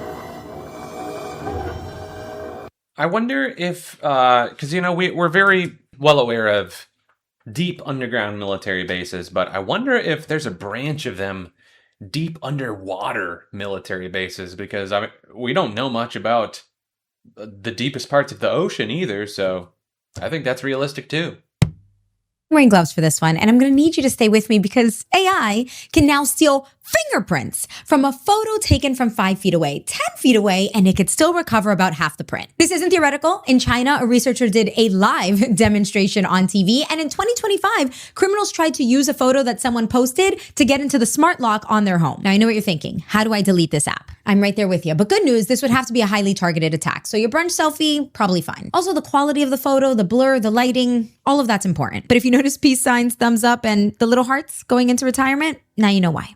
This is real. Here's the article. People were actually able to do this. The program they used showed fingerprint ridges becoming visible after the image was enhanced with photo editing software and artificial intelligence tools. According to China Newsweek, a professor at the university said that portrait photos taken with high-quality cameras could make it possible to reconstruct hand details from this peace sign pose. And take a look at this. According to this news station, someone posted a photograph online last July which had this finger pose. Criminals reportedly downloaded the image and used his fingerprint in an attempt to unlock the smart lock on his home, but the attempt was stopped in real time. In another case covered by the news, an employee used a company attendance system to collect a colleague's fingerprints and then make silicone fingerprint covers. He then used these in a burglary and stole $85,000. So this is possible. You can get somebody's fingerprint, do something like this, and then enter their home or use them in a burglary. So this is like some Gone in 60 Seconds type stuff. It is very sketchy, and there are a lot more sites saying that this is possible, stealing people's biometric data via AI and then using them in burglaries. So this is pretty concerning. Makes sense. It does seem like it'd almost have to be a very targeted attack, like they said. But, you know, at that point, it's basically, if you show any, like, outside image of you, they're going to be able to track where you are. You know, like these geolocators that can just point you out like, oh, you're in, 41.25 by 4817, exact coordinates, some crazy stuff. So I think that's just really the tip of the iceberg. I think this just kind of makes sense. It's just kind of the natural future evolution of technology. What I'm really concerned with is when they're able to read into your eyes and your facial, like they'll somehow able to see your deception. Like you like somehow it can just maybe like legit mind reading. Like they can just see into your eye socket and just somehow interpret what you're thinking. I don't know. I mean, it seems unrealistic and impossible, but I mean, everything, and every advanced technology thing seems impossible at first. Hey, Doc, what is that thing? That thing pisses me off every time I see it, and here's why. So people look at it and they think, oh, that must mean some kind of like symbol of medicine or healthcare or something. That rod with the two snakes going around it and the wings at the top, right? Wrong. What they're thinking of is the rod of Asclepius, which is a single snake going around a rod. No wings, no other snake. And that was the staff that was carried by Asclepius, who's the Greek god of health and healing. That thing, the staff with the two snakes going around it and the wings at the top, that is a caduceus. A caduceus was carried by Hermes, who's the Greek god of commerce and lying and deceit. And it's actually the symbol that's been adopted by insurance companies and many other for-profit organizations within the dysfunctional American healthcare system. So actually, it's a pretty appropriate symbol for those things, if you ask me. So remember, one snake going around, you can trust them. That's good. Two snakes going around, bad. Don't trust them. Thanks, Doc. You know that a pig is a grafted animal. It's three animals put together. A cat, a rat, and a dog. It was a eugenics experiment that mixed their genetic makeup to produce the pig. Think about it. Does it not look like a rat a little bit? And it barks like a dog. Even the Bible in the book of Isaiah mentions the swine and the mouse together because they are connected. But inside a pig, you have these natural enemies, cats, rats, and dogs, living together. That means the nature of a pig is self-conflicted. And remember, you are what you eat.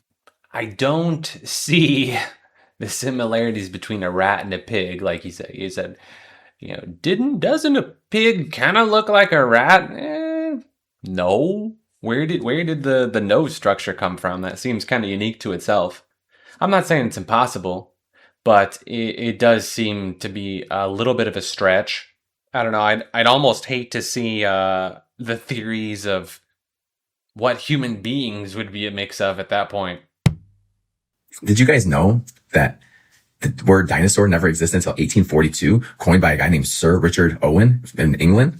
And then, did you know the Bone Wars started in 1877? This is when dinosaurs all of a sudden started to exist. And it was so much rivalry that they were lying, cheating, faking, everything. It was all lies. But the Bone Wars stopped in 1892. And guess what? From 1877 to 1892, 130 dinosaurs were found. All the famous ones too.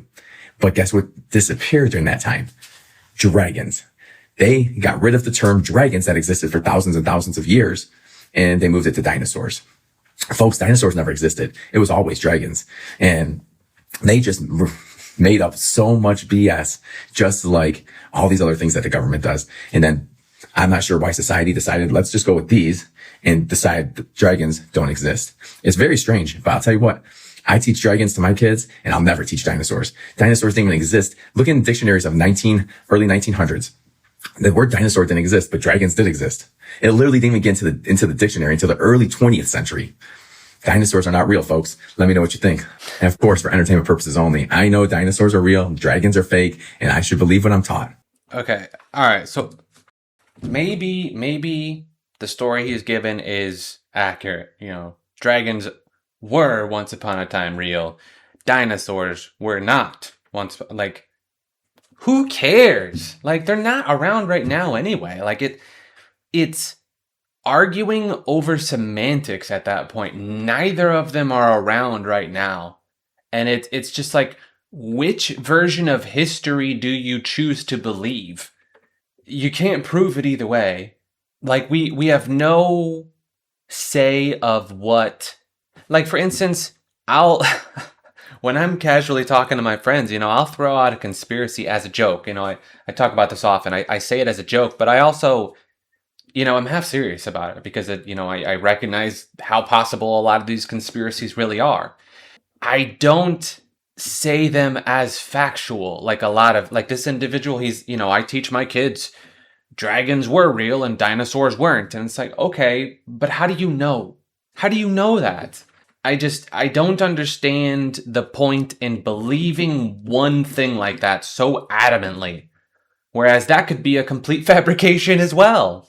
We haven't seen anything in real life that's anywhere near either of these things. I mean, I guess maybe crocodiles, like a big ass crocodile is kind of like dinosaurs, and maybe to a degree birds are kind of like dinosaurs or whatever, but I don't understand the certainty in believing that dragons were definitely once upon a time a thing. I mean, maybe they were. That'd be badass. I wish I could see. I wish I could find out the truth. Agenda 2030. Check this out. One world government. One world cashless currency. One world central bank. One world military. End of national sovereignty. End of privately owned property. End of the family unit. Mandatory vaccines. Universal basic income. Microchipped tracking for all. World social credit system.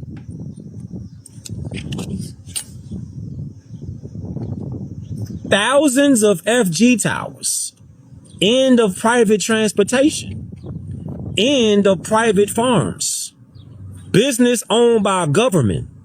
Travel restrictions. Restricted land use. This is Agenda 2030. This is what they on. This is what they are. This is 5 years from today. 5 years. That's all people got. You got 5 years, fam. Share this beam out. You got 5 years. This is their agenda. So you can have an opinion. You say what you want to about how you feel. This is what their mission is. What up? Yep. That's what they've been claiming for a long ass time. And guess what? When 2030 rolls around, it's going to be Agenda 2040 or Agenda 35 or whatever. It's all fear harvesting. This is all just probably put out by the people that they're claiming are going to be doing this as a way to get them to be in fear. Like, this is all loosh harvesting. Like, all I see here is an extreme for people to latch onto. Fear, like, it just is essentially bullet pointed. Fear, fear, fear, fear, worry, worry, worry. Certain people can latch onto it and help spread this, and that is more valuable to them than what the implementation of it would yield. You know, think about it. The powers that be they already have what they want. They already have everything they want. Why would they change it?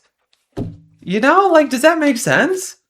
Right now, they stand to gain more from everybody worrying about everything and the division so deep in everything and identity politics and your favorite team of choice and your organization of choice, and just hone in on you are part of this or you are that.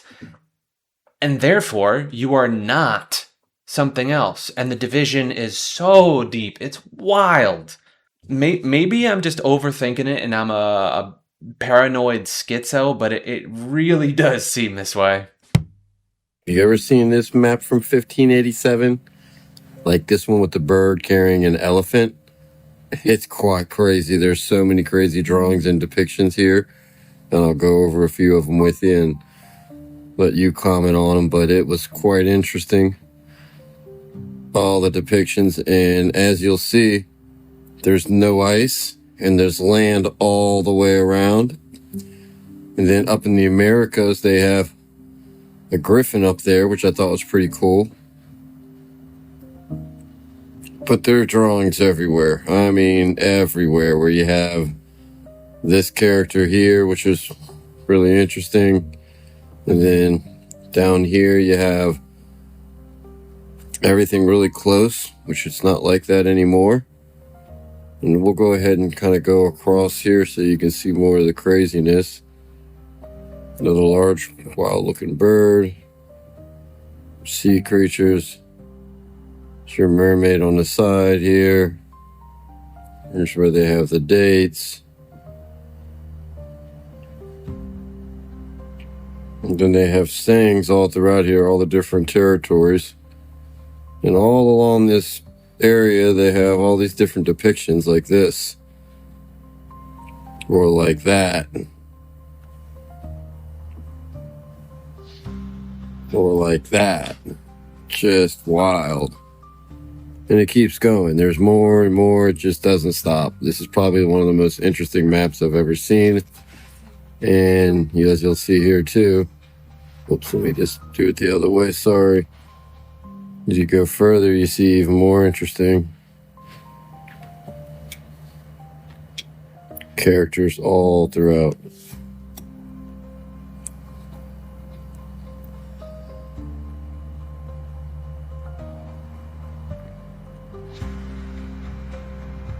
Very interesting map. It's pretty wild looking there. Just all the different animal depictions everywhere. And then these. And then again below you have all the different descriptions. And then some of the different royalty in their descriptions as well.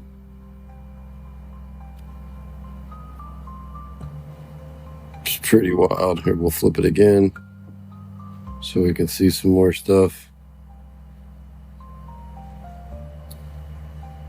Check that one out, huh? It's pretty wild.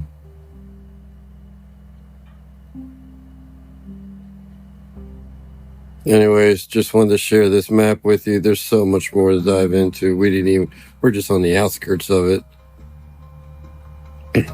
I've done a couple videos. You can go back and check my past videos as well. See the different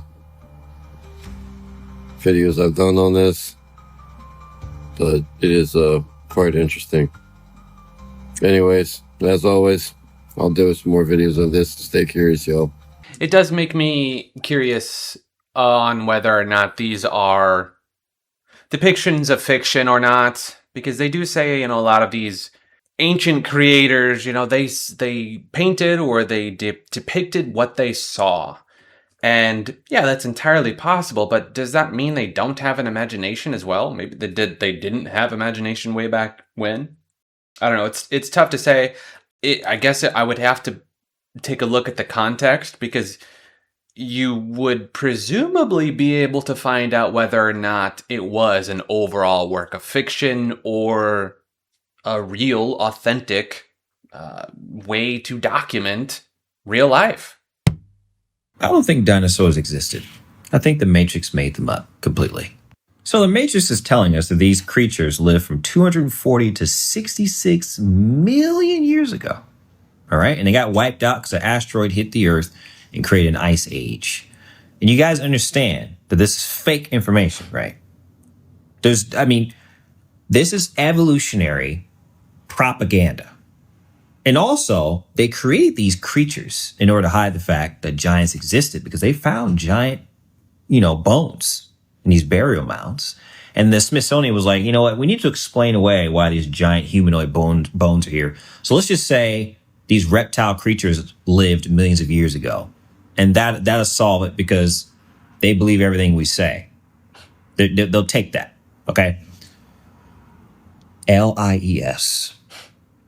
Okay, you guys know what that spells, right? Cap. Look at this. The T-Rex, Tyrannosaurus Rex, completely disproportionate. How is he holding his upper body? Hold on, let me show you. Look where his legs are, his tail back there, and then look at all that weight up there. So, the tail is going to balance this way. If he falls, how does he get up? With those little arms. He just pivots off of his head. It just seems like he's not built right. He's bad built. And I don't think these creatures are real. I don't think God made any of these things. And these are all casts. They just pour some type of resin or whatever in a cast to create these bones. I don't think any of this stuff is real. And then the fossil fuels from these dinosaurs, right? Fossil fuels originate from the remains of ancient plants and animals that were buried under layers of rock and sediment over millions of years. So it's rare. You better, salvage it because it takes a long time to get new fossil fuels, right? That's fake information. Fossil fuels are not renewable. I think there's an unlimited supply of these fuels, but they want to create a scarcity mindset and have control over the supply and jack up the prices. So they'll say it takes a long time to create new fossil fuels, but in reality, it's unlimited. But they don't want you to know that. And then people say, we know how old these bones are because of carbon dating. No, carbon dating is only reliable up to 50,000 years. Okay, because of carbon-14's half-life. So even if these bones were real, you wouldn't even be able to tell how old they actually are because carbon dating is unreliable. I don't think any of this. I think these are all fake. These are all made-up creatures, mythical. Perhaps they were not all mythical. Maybe some of them were legitimate creatures. Who knows? But it does seem like some of them are definitely not anatomically accurate. Like he was saying, like some of them, it doesn't make sense that would balance out. The tail was not long enough to balance out that much weight. Maybe our sense of, physics and anatomy is off, though.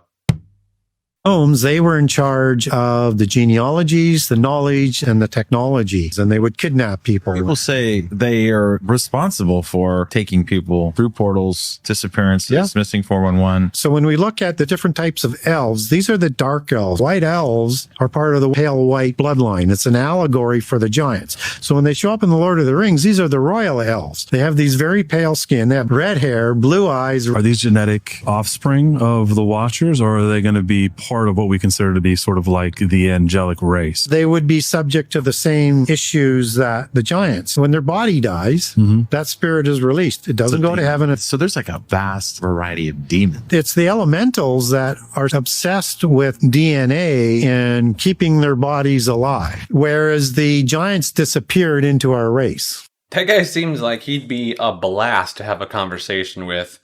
I don't necessarily believe any of that, but he seems like he'd have a good conversation regardless. Ever since I tested quantum immortality and realized we cannot leave this realm, I've wondered why. Current theory is, what if we sold our soul in a different time? I don't even know how that works because time's relative and there's infinite number of timelines. But what if we are the ones that are paying out our sentence, and then the newbies are the sports players and actors and singers and other celebrities, and they're going to have to pay it off later. Just a thought, but it would make sense that they erase our memory and take away our abilities and poison us to keep us from finding out what we really are, since we are very obviously stuck here. And seems like we're serving a sentence. Serving a sentence. So this to me seems like a matter of perspective, a matter of framing, because if you spin it in a negative light, then yeah, it could be the soul trap, it could be the moon matrix, it could be the wheel of samsara, it could be any number of different systems that involve, reincarnation of some kind where we're stuck in this mortal realm somehow. To me, it seems like it's more, I think for all intents and purposes, we may as well be considering ourselves stuck here, because that's kind of the innate goal, is survival. Just any living creature, its first prerogative is survival. So if we're in that frame of mind of being stuck here, willingly or otherwise, why frame it as a negative when we have the ability to think things into existence? I think that's really the big difference here, because she doesn't seem to be mentioning that or touching upon that.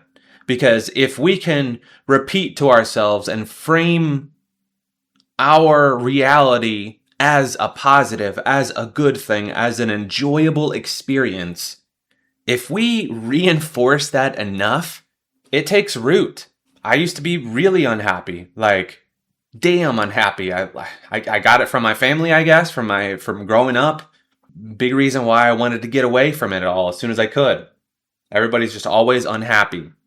And I was too. It took a lot of effort and time and intention to, I guess, become content. I don't want to say I'm always happy, because I think that's kind of delusional to think I'm always happy. I'm not. I can be happy, and I am happy a lot of the time, simply because I have connections that allow me to focus on the moment and the present time. I really just be great. I have things to be grateful for, whether it's, the situation I'm in, or the relationships I have, or the things that I experience and accomplish. There's a lot of fulfillment that I am lucky to experience. To me, it's an enjoyable experience a majority of the time. And even when it's a negative experience, or it really just something I don't want to do, an errand, something like a chore that I find agonizing, or really just monotonous, or whatever it may be, I can still find something to be grateful for in the present moment. And I think that is an ability that one has to muster up and develop if they want to be fulfilled and truly just enjoy life as much as they can, regardless of the situations they presently find themselves in. Favorite of many. Oh yeah, this one might be yesterday's, because I like the cave. Right. And the tight opening. The columns, it's like a cathedral.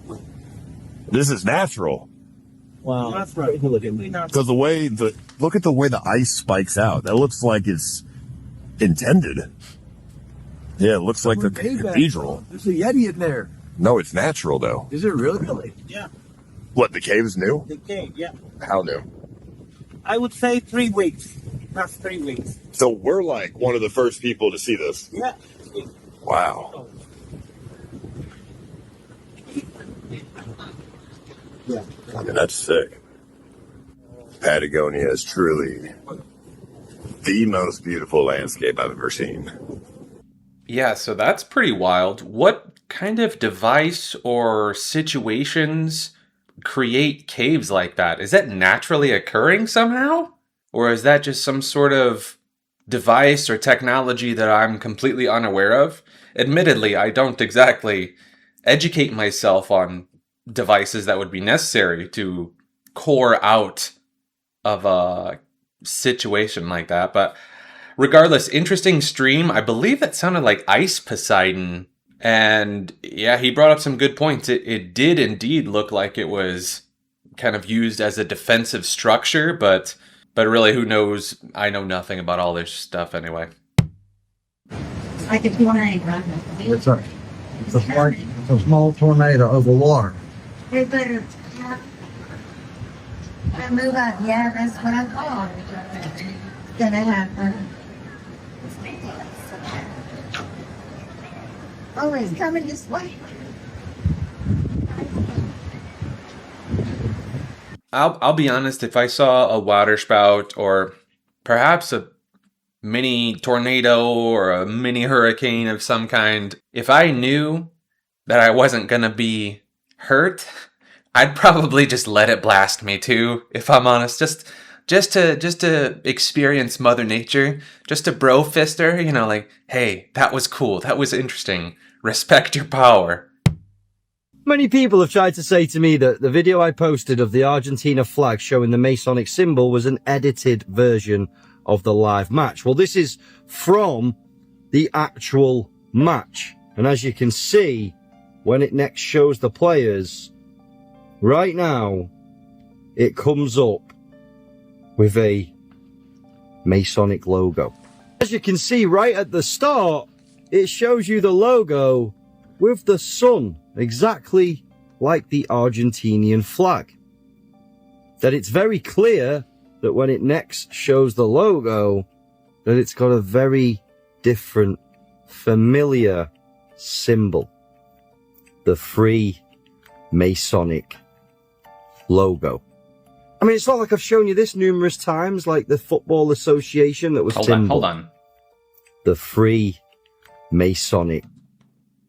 I don't know, maybe it's just the limited pixels, but it looks similar. I wouldn't say it's the same exact logo, but potentially I'll give it the benefit of the doubt.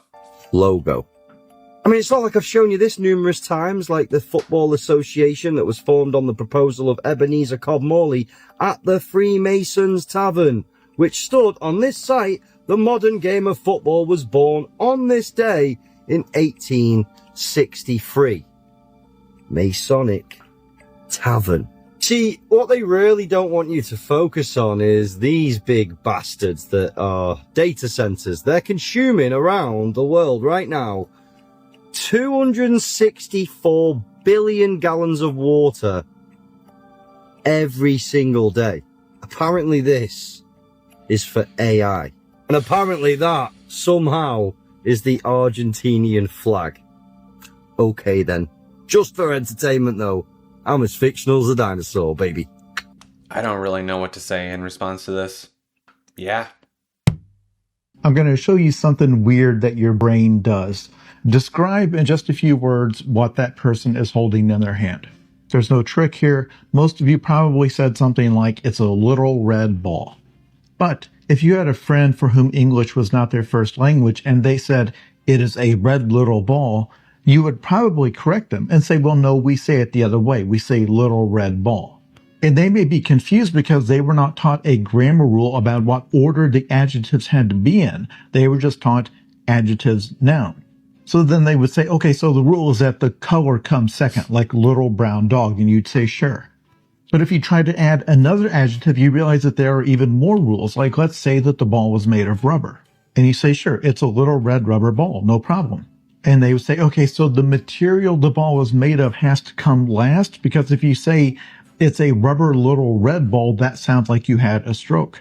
But now add an adjective that is your opinion of the ball, that it is fun. And most people would have no problem knowing where to put it. It's a fun little red rubber ball. But if you put those in any other order, like rubber fun red little ball, now it becomes nonsense, even though it's the exact same words expressing the exact same idea. It turns out that there's a fairly strict rule about the order of adjectives that almost all of us follow, but that almost none of us were actually taught. And when you try to go look up what the exact rule is, you will find lots of graphics like this trying to spell it out, saying, well, it goes opinion, size, age, shape, color, origin, material, purpose, noun. Or you have this graphic which says it goes quantity, number, quality, size, shape, age, color, nationality, then material. This one describes it as determiner, opinion, size, shape, age, color, origin, material, purpose. So you could try to build a sentence out of this. So it's one fun little round red rubber tennis ball. But then some of you are saying, well, now hold on. What about a phrase like big bad wolf? I thought opinion was supposed to go first. Shouldn't it be bad big wolf? And the answer is no, because of another grammar rule that you all know and always obey, but we're totally unaware of. For example, if I ask you what is the sound this clock makes, most of you will say tick-tock. You would not say tock-tick. That sounds wrong. This is because when we line up vowel sounds in that way, they come in this order, I, then A, then O, as seen in words like flip-flop, hip-hop, and chit-chat. Now think about how many other rules in life that you follow and enforce that you were never taught, and in fact, never even knew were rules. That is so fun to think about. It does make me question how this is instilled in us, because while I do agree that this seems to be some sort of unlearned innate rule, because it just, if I were to explain this to somebody, I wouldn't be able to explain why, other than just it sounds better. It flows off the tongue better. Having been around a number of people that aren't first language English speakers, they don't always pick up on these rules. So I'm kind of wondering where these things are picked up on. Is it somehow that it's just perhaps innate as you learn the language? Like you don't even have to learn it, because I don't know why. So it somehow is just picked up. So is that like some sort of like a hidden programming in it? Because while I can pick up on what sounds right, having spoken to a lot of people that, they'll speak these things out of order or not follow an English rule, and I would at first try to correct them, but then I would realize, wait, why is this rule a thing? And again, I would just say, it fits better, it sounds better, for whatever reason, we say it this way. The novelty of the way that some non-English speakers have of saying things is more enjoyable, it's more fun for my mind, and I will often intentionally implement this mispronunciation simply because I prefer it. It's like you're singing a song or something, and I can temporarily, intentionally mute this rule, this innate, untaught rule in my mind. I can somehow just turn it off temporarily where it doesn't bother me, and I enjoy the novelty of something different, if that makes sense.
I don't have a horse in any camp or whatever the expression is. I don't really care one way or another. Like, I've been taught evolution and it makes sense with what they've taught, but when I just sit here and think about it completely objectively, it would really only make sense on a massive scale, on a grander scale, because you look at the concept is mutations essentially benefit enough that it transfers that mutation to the next generation. I believe that's the general gist of it. My thought process is it really depends on the rate at which the species reproduce. Because if there are, like, even if you have a super advantageous mutation, that doesn't necessarily mean that it's going to be enough of a difference maker to somehow flourish into future generations.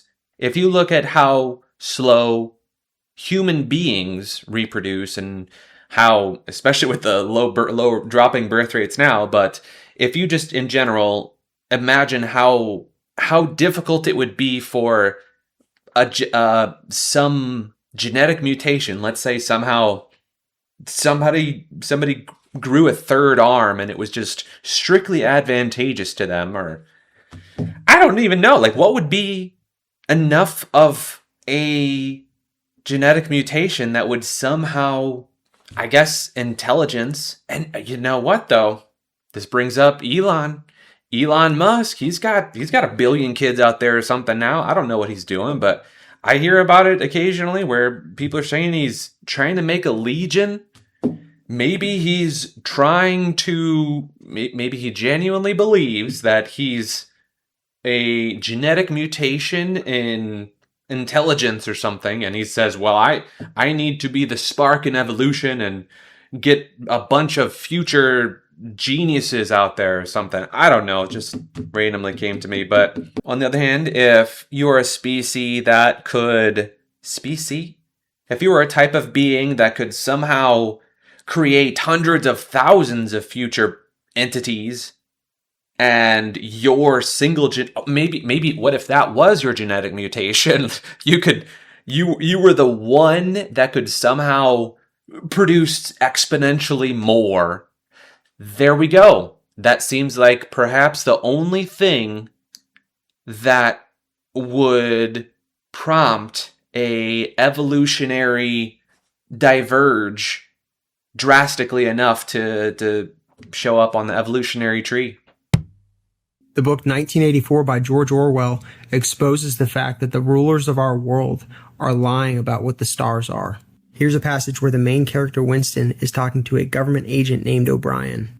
Winston exclaimed to O'Brien, "But the whole universe is outside us. Look at the stars. Some of them are 1,000,000 light years away. They are out of our reach forever." O'Brien rebutted Winston's declaration by explaining. "What are the stars?" said O'Brien indifferently. "They are bits of fire a few kilometers away. We could reach them if we wanted to, or we could blot them out. The Earth is the center of the universe. The sun and the stars go round it."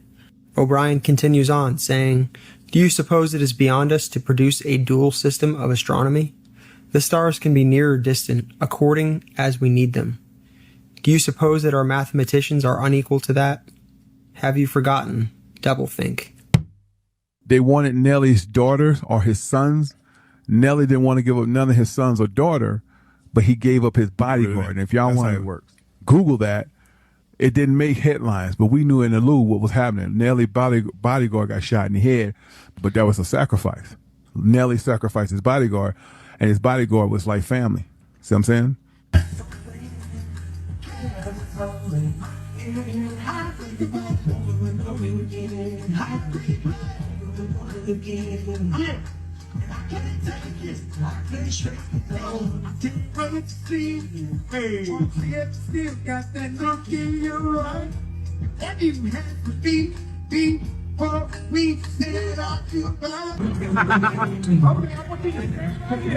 Hold it.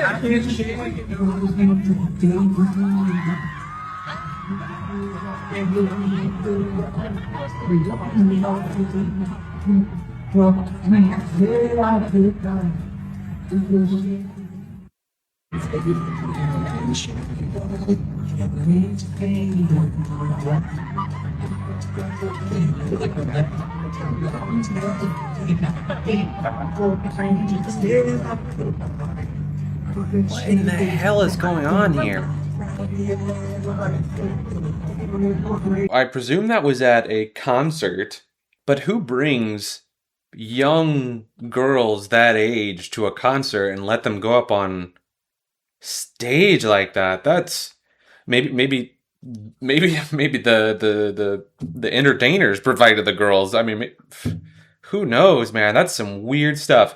But as far as him sacrificing the bodyguard, that seems really strange to me. It seems like a backdoor cheat. Like, I don't want to really sacrifice the immediate family, the people I really care about, but my bodyguard. My bodyguard right there, he's like family. I don't know, that's maybe. I mean, maybe there's like some, well, we need to check your relationship status. It says here, yep, he's a level 78 out of 100 on your relationship score. He qualifies. That's just weird. This is me attempting an experiment called Psychomanty.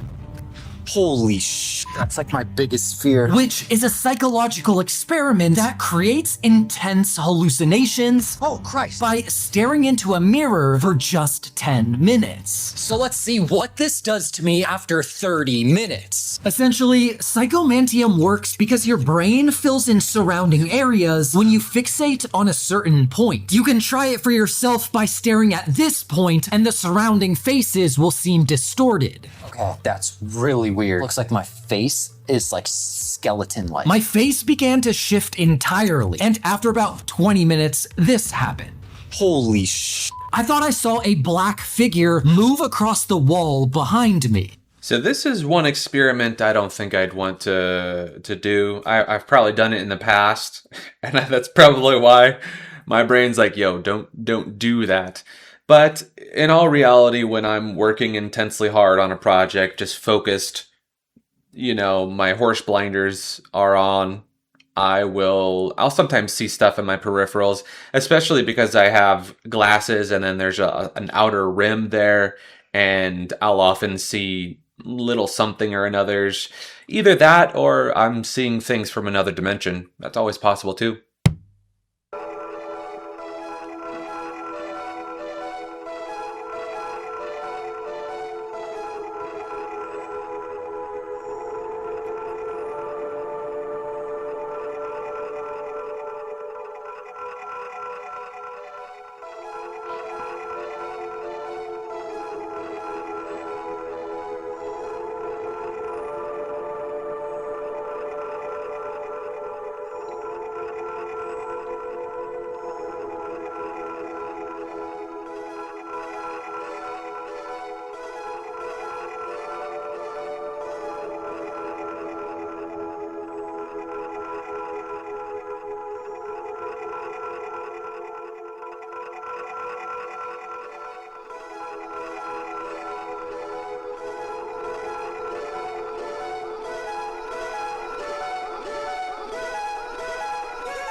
At a certain point, there's just too much to push off as coincidence.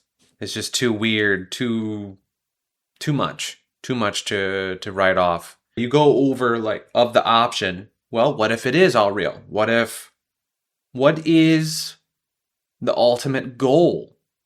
Because people do things for a reason. things don't just happen. Why are these things happening? Are they being controlled by the entity that's powering the entity? So like somehow the entity is puppeting these people, these hosts, whatever they may be, to fuel the entity into real life or something? Or maybe it just fuels it in another dimension, because obviously we don't see it. Maybe we can sense evil in general. We can, see people that are clearly performing evil acts.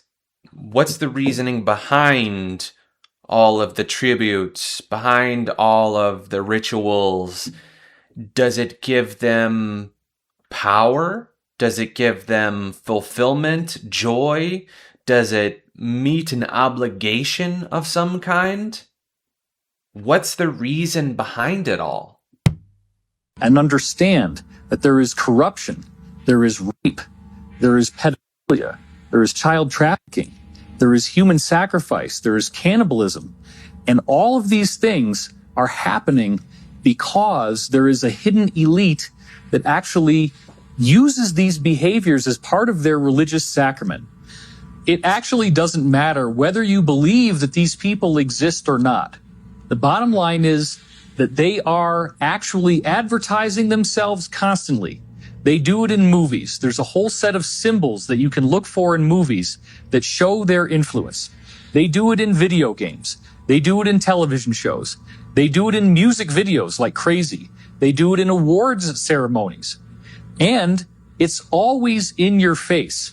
Now is the time for us to get our heads out of the sand and understand that even if these things do seem unthinkable to us, there are people today who are actively practicing this.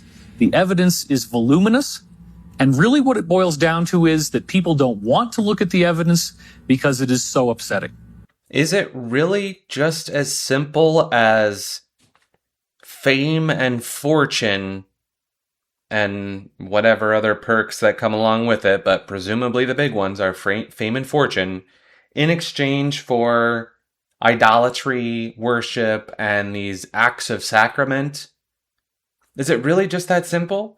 Because if it is, what qualifies someone of worthiness of accepting or offering these people, presumably, unless it's all just part of the same, like the club, like you have to be a member of the club already.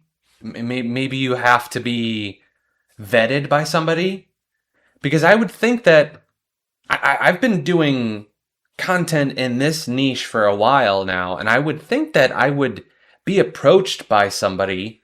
I mean, maybe it's not just as simple as they approach you. Maybe someone needs to vet you in and pull you in, and because I'm antisocial, that opportunity never arose, probably. Who knows? So this guy takes a bell and puts it in a vacuum chamber, and then he pounds this bell as hard as he possibly can, and he cannot hear a thing. Now pay very close attention to what happens when he adds air back into the... And as we let the air in,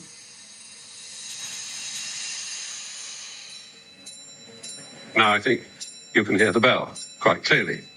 And that's a very nice experiment to demonstrate how air is needed for the transmission of sound. You see, what happens is sound is literally just particles vibrating through the air to get to the person hearing the sound. So if there's nothing in the air for the sound wave to pass through, then the sound wave can't travel. So sound cannot travel in a vacuum. With this being said, why don't we listen to this?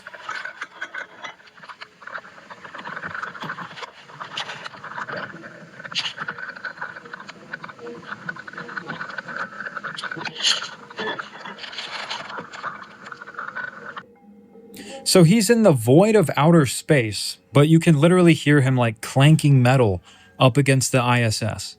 How does that make any logical sense? My theory is that they are actually underwater and LARPing being in space. Why don't you listen to this clip of someone scuba diving?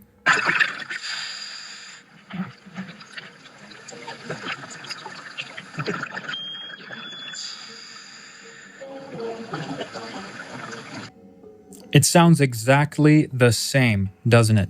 And funny enough, in Austin, Texas, they train astronauts underwater. They LARP being in space by being underwater in Austin, Texas. Must be a coincidence. But I made this video entirely for entertainment purposes only. Of course, sound can travel in a vacuum.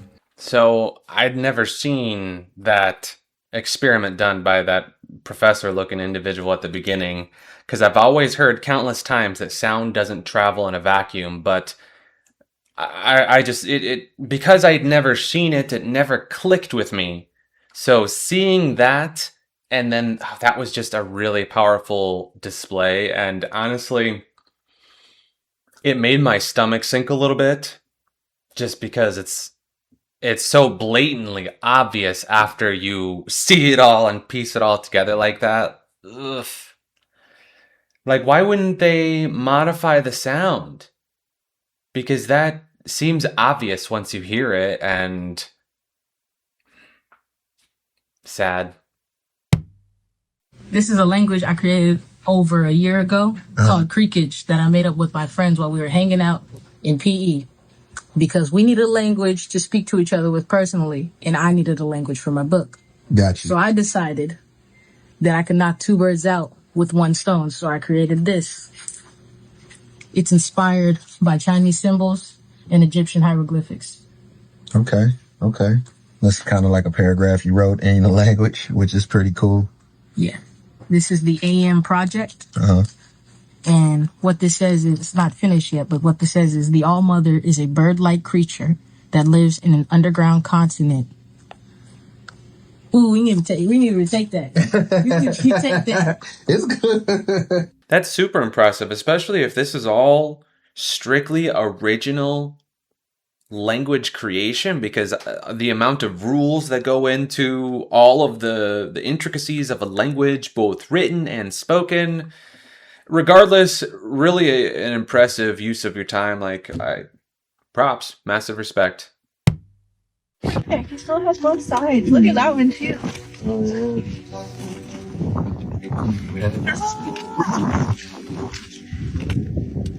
Oh my god. Unreal. Okay. Wow. Guys coming in.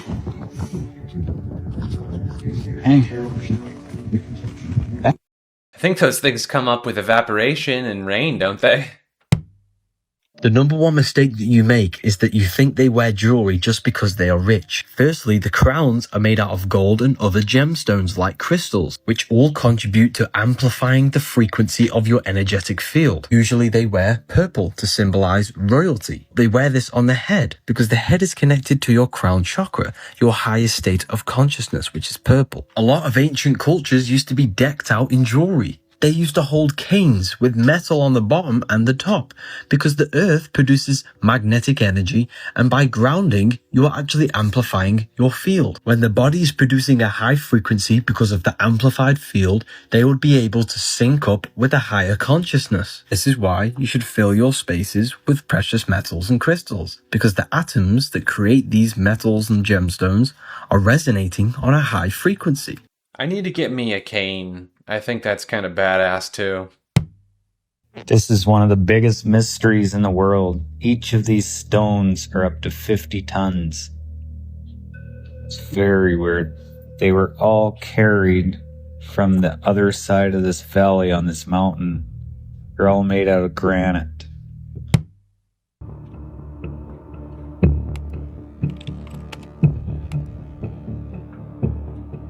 Beekeepers are given all resources, empowered to act on their own judgment.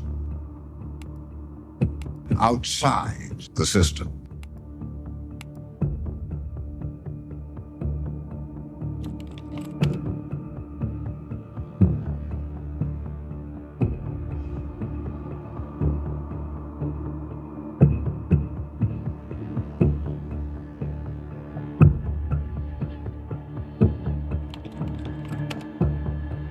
Sure you want to do this, honeybee?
So here's the conundrum.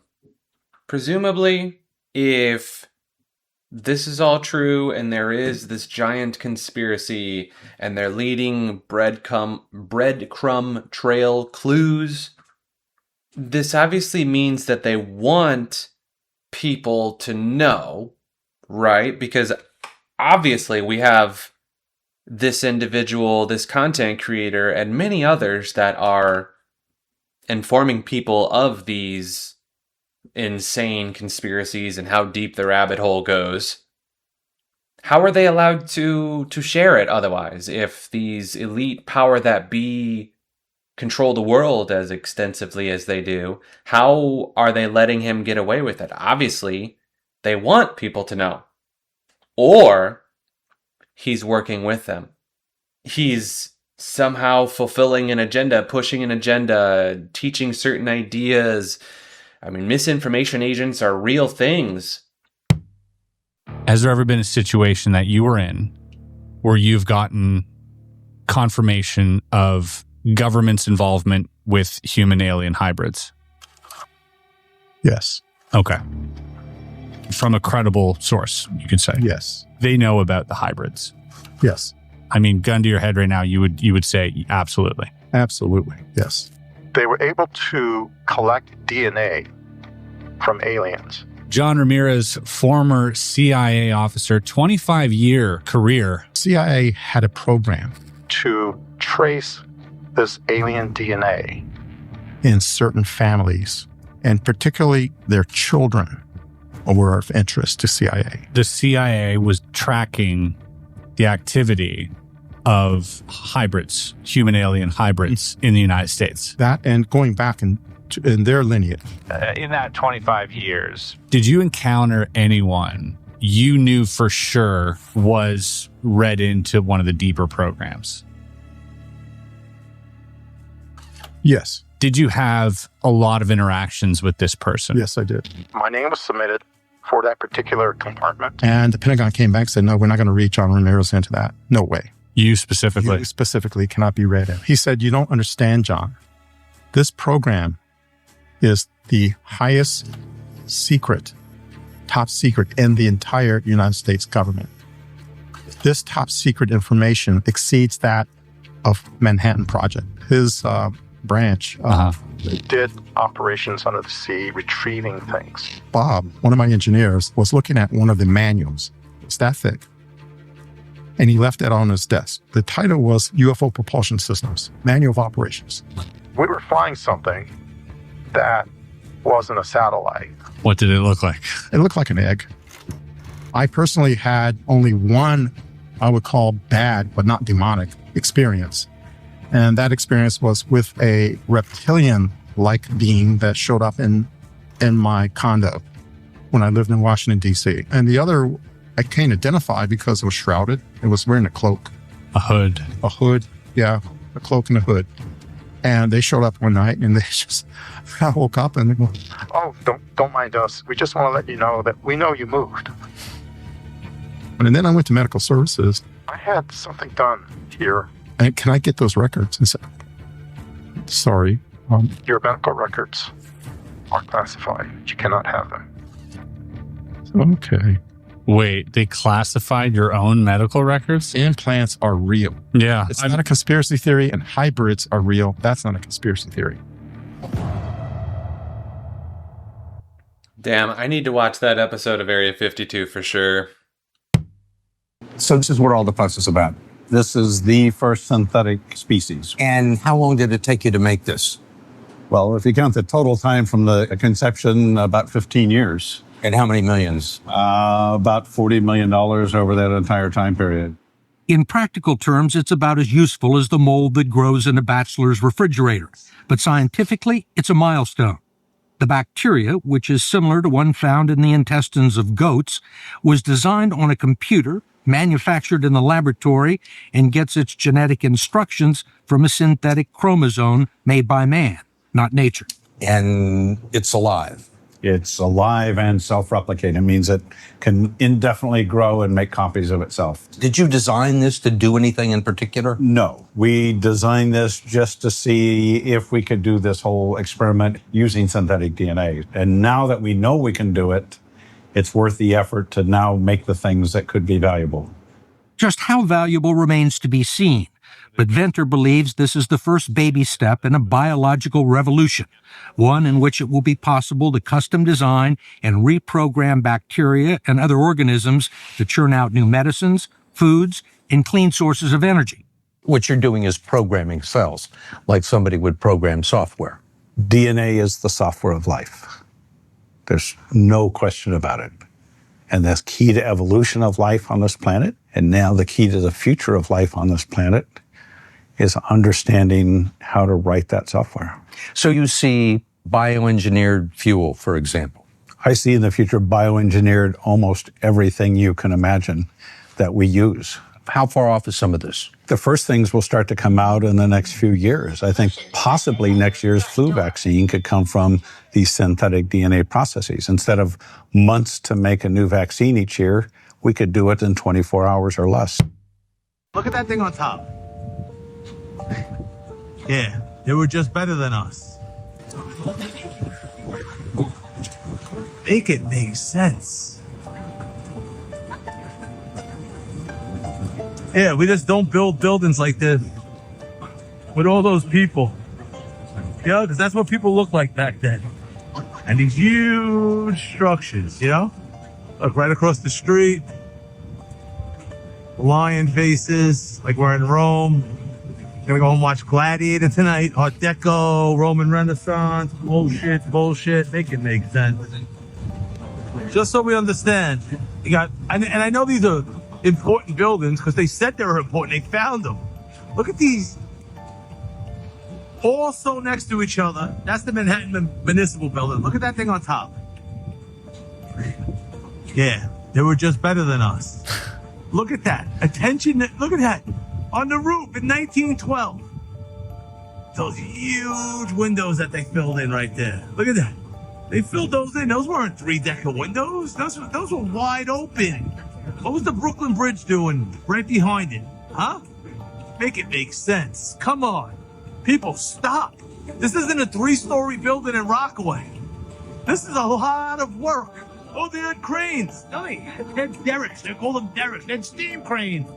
They weren't lifting all this. Make it make sense.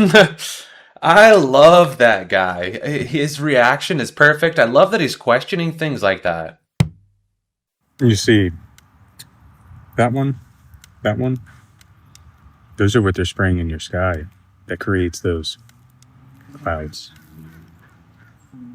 Interesting. B-A-A-L. Ball. Oh, shit. Is he holding a baby? Huh. Do your research. The other way, something.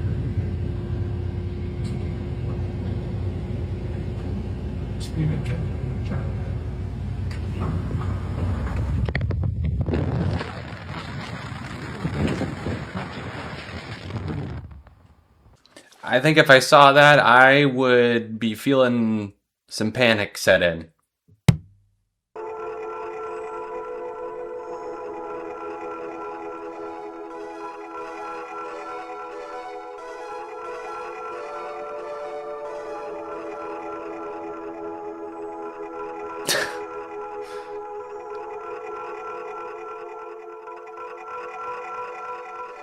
When I opened it, I was already in my room and I was like, I'm going crazy.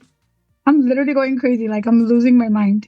And I took the phone to my son. So I was like, can you check this for me? I was like, am I seeing things or is this? And he's like, Mom, it's an alien. Call the police. And I was like, I'm not calling the police on an alien, Kevin. I'm not. You know, I'm going to sound crazy. What am I going to sound like? Yeah, this is another case of the person setting up a pretty good prank. It took me 22 years to realize this about Jack Sparrow. Captain Jack Sparrow, if you please. Sorry, Captain Jack Sparrow. So we all know Jack Sparrow is one of the most iconic characters of all time. And one of the reasons is obviously the legendary walk. He really can't walk straight. And for years, I thought it was because he's always drunk. But that's not actually the real reason. You see, sailors that spend years at sea can actually develop something called sea legs. Their bodies get so used to balancing on moving waves that eventually that movement becomes normal to them. So when they return to solid ground, their brain is still trying to adjust to waves that aren't even there anymore. That's why Jack walks normally when he's on a ship. But the second he steps into the land, he starts swaying everywhere. This actually makes a lot of sense. Or maybe he really is drunk all the time. That makes a lot of sense.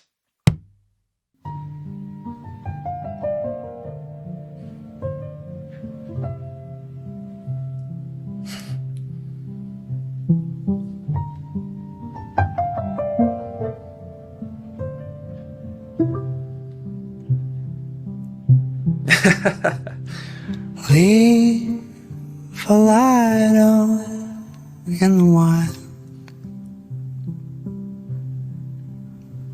'Cause I'm coming in. What a cool little video that demonstrates how easy it is to fool people.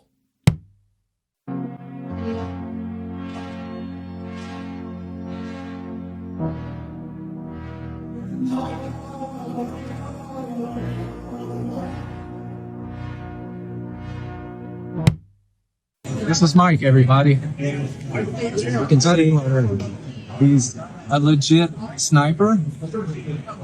So, Mike, do you guys account for the Coriolis effect? Never. Never at all. What do you account for? Windage, size of target, distance to target, temperature, ambient temperature, elevation of target from shooter. Never Coriolis. Do you account for curvature of the Earth at all? Absolutely not, 100%. But you do account for the parabolic arc of the bullet, correct? That's correct. Bullet drop. Yeah. Gotcha. So everybody can hear from the mouth of a U.S. sniper that they do not account for this Coriolis effect. So that argument can no longer be used. If you continue to use that argument, then you're doing so falsely. Mike, thanks for being here. We appreciate your service, and we appreciate you telling us the truth about whether you account for the Coriolis effect or not. Not a problem. I think this might be the best video I've ever made. Okay. Anyone who's red-pilled and awake right now is typically terrified and anxious about where the world is headed, and I'm about to tell you why I've never been more excited to be alive in my entire life. Okay, let me explain. Look, around 2020, a lot of us woke up, including me, eyes wide open, like truly woke up, like we're being lied to, the corruption is out of control, the world's a circus, okay? Right now, Canada's on fire, literally, okay? But also politically, economically, spiritually. The Israel situation has split the entire conservative movement in half. There's a war in the Middle East with no end in sight. AI is barreling down the pipeline and nobody's ready for it. Social media is rewiring our kids' brains. Hell, it's toxic for our brains. Our food is toxic. Our water's toxic. Our clothes, turns out, are toxic. Okay, the media is an absolute joke and we don't even know who to trust. We got digital ID and digital banking coming. The Epstein list, forget about it. Nothing's happening. The Charlie Kirk trial, forget about it. Nothing's happening. Hollywood is doing its satanic thing as per usual. It's a circus, okay? We're truly living in a movie and trust me, it's messed up. I get it. But here's the thing you have to realize, guys. I hope you know that successful people are really good at holding two truths at once, okay? They can hold all of the evil, but they also can hold all the good simultaneously. And I don't think it's a coincidence that all of this evil is peaking at the exact moment that we have more agency to build our own lives than ever before in human history. You can run your life like a small, well-managed country. We never used to be able to do that. Is our food and water toxic? Absolutely. But you have more information on how to optimize your physiology than any king would have ever had in all of human history. Social media is poisoning everyone, sure, but only the ones who are using it unconsciously. Use it with intention and calculation, and it becomes the most powerful tool you've ever touched. Politics is a mess, sure, but it's always been a mess. It's always been corrupt. But now you can build your own economy like never before. You can live like royalty from anywhere you want on earth. So is the world more toxic than I ever would have even imagined? Yes, but my God, do we have more antidotes than ever before? And here's the one thing that is really starting to change how I see everything is that I've started to entertain the possibility that all of this is in God's hands, that there really is a bigger plan at play. And if we're happy to give him the glory for every blessing, then why not hand him our fears and our anxieties too? Guys, we are a speck in something far bigger than what we can even comprehend. And when you truly surrender to that plan instead of drowning in all the noise, that is when you start to win, and that's when you start to become really, really excited about the times that we're in. I know that's not a popular opinion, but that's just the vibe today, baby, okay?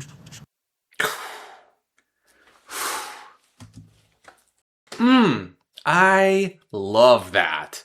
Spot on, brother. Spot on. It's so true, though.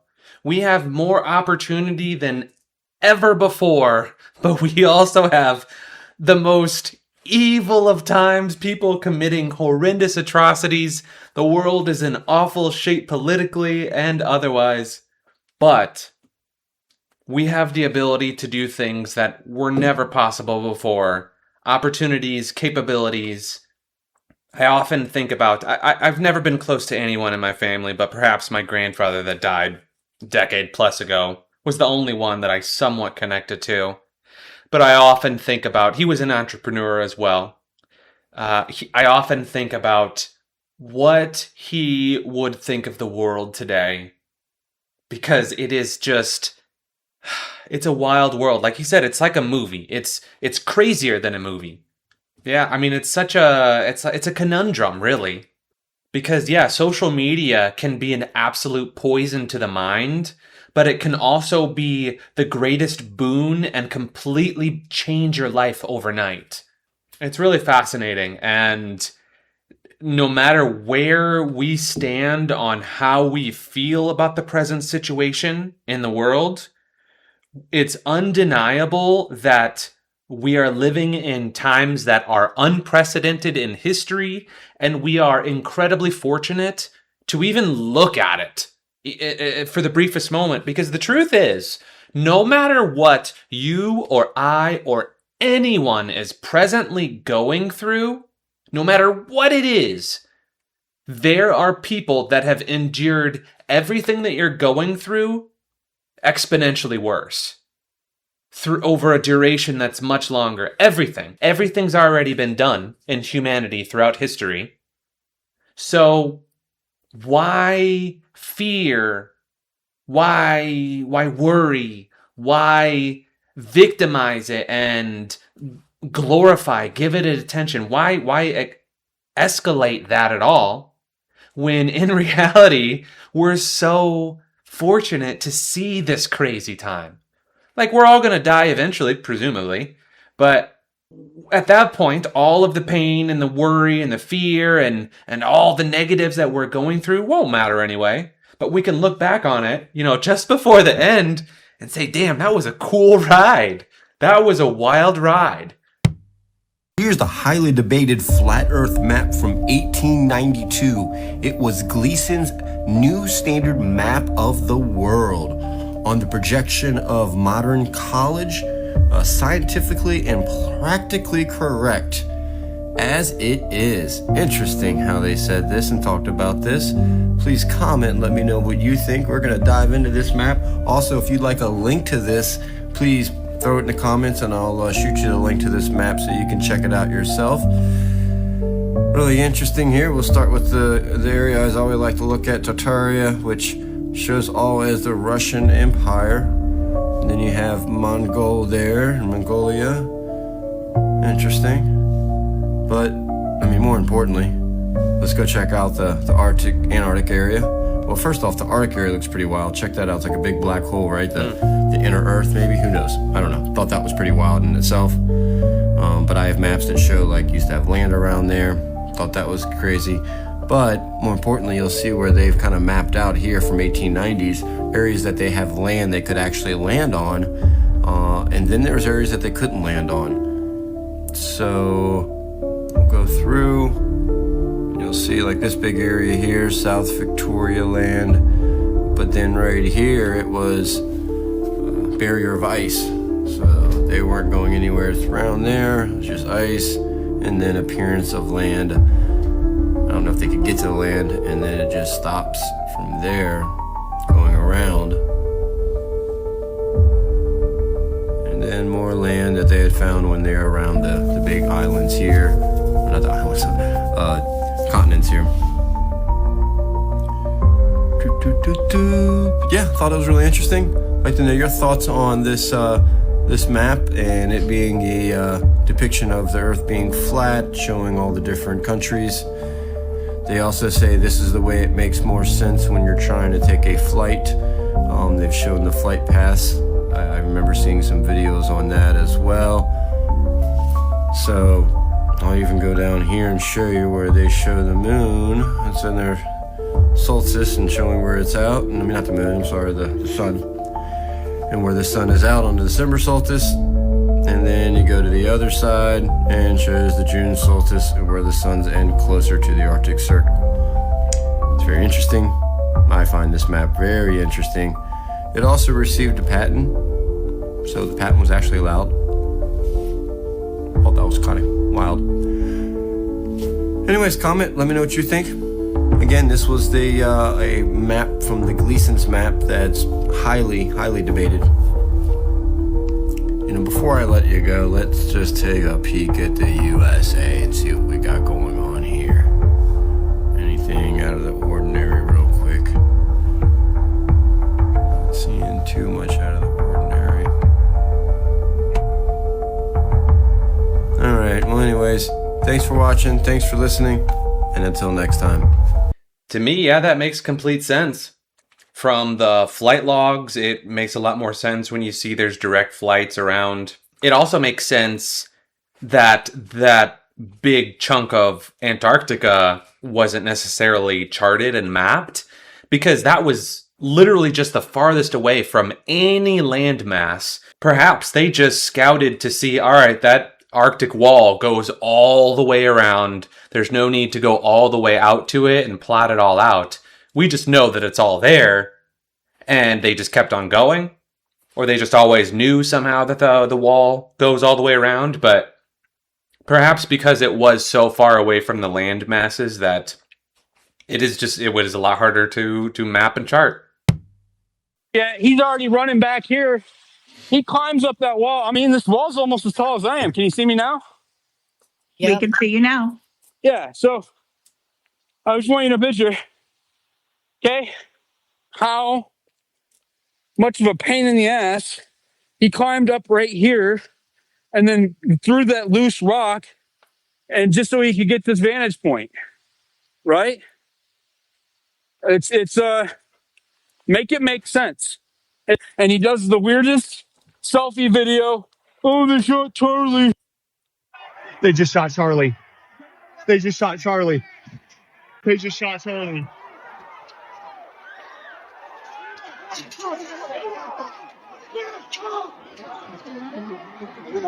Oh.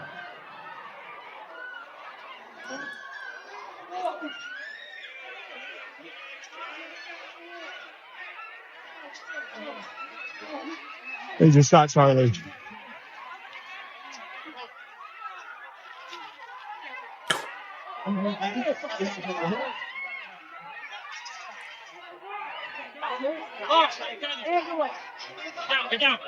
He's dead. What? God help him. How do you assume that? That's weird. This bugs me the most about the whole fucking thing. You run out, you look over to your left, here's what you see.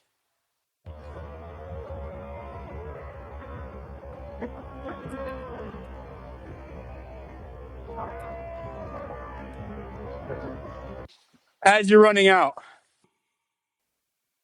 It wasn't easy. He climbs up here. Oh my God, they shot Charlie. Oh my God, they shot Charlie. Oh my God, he's dead. All emotionless, all weird. And then he records the whole thing, the stampede of people panicking, running for their lives. No trace of emotion on his face at all.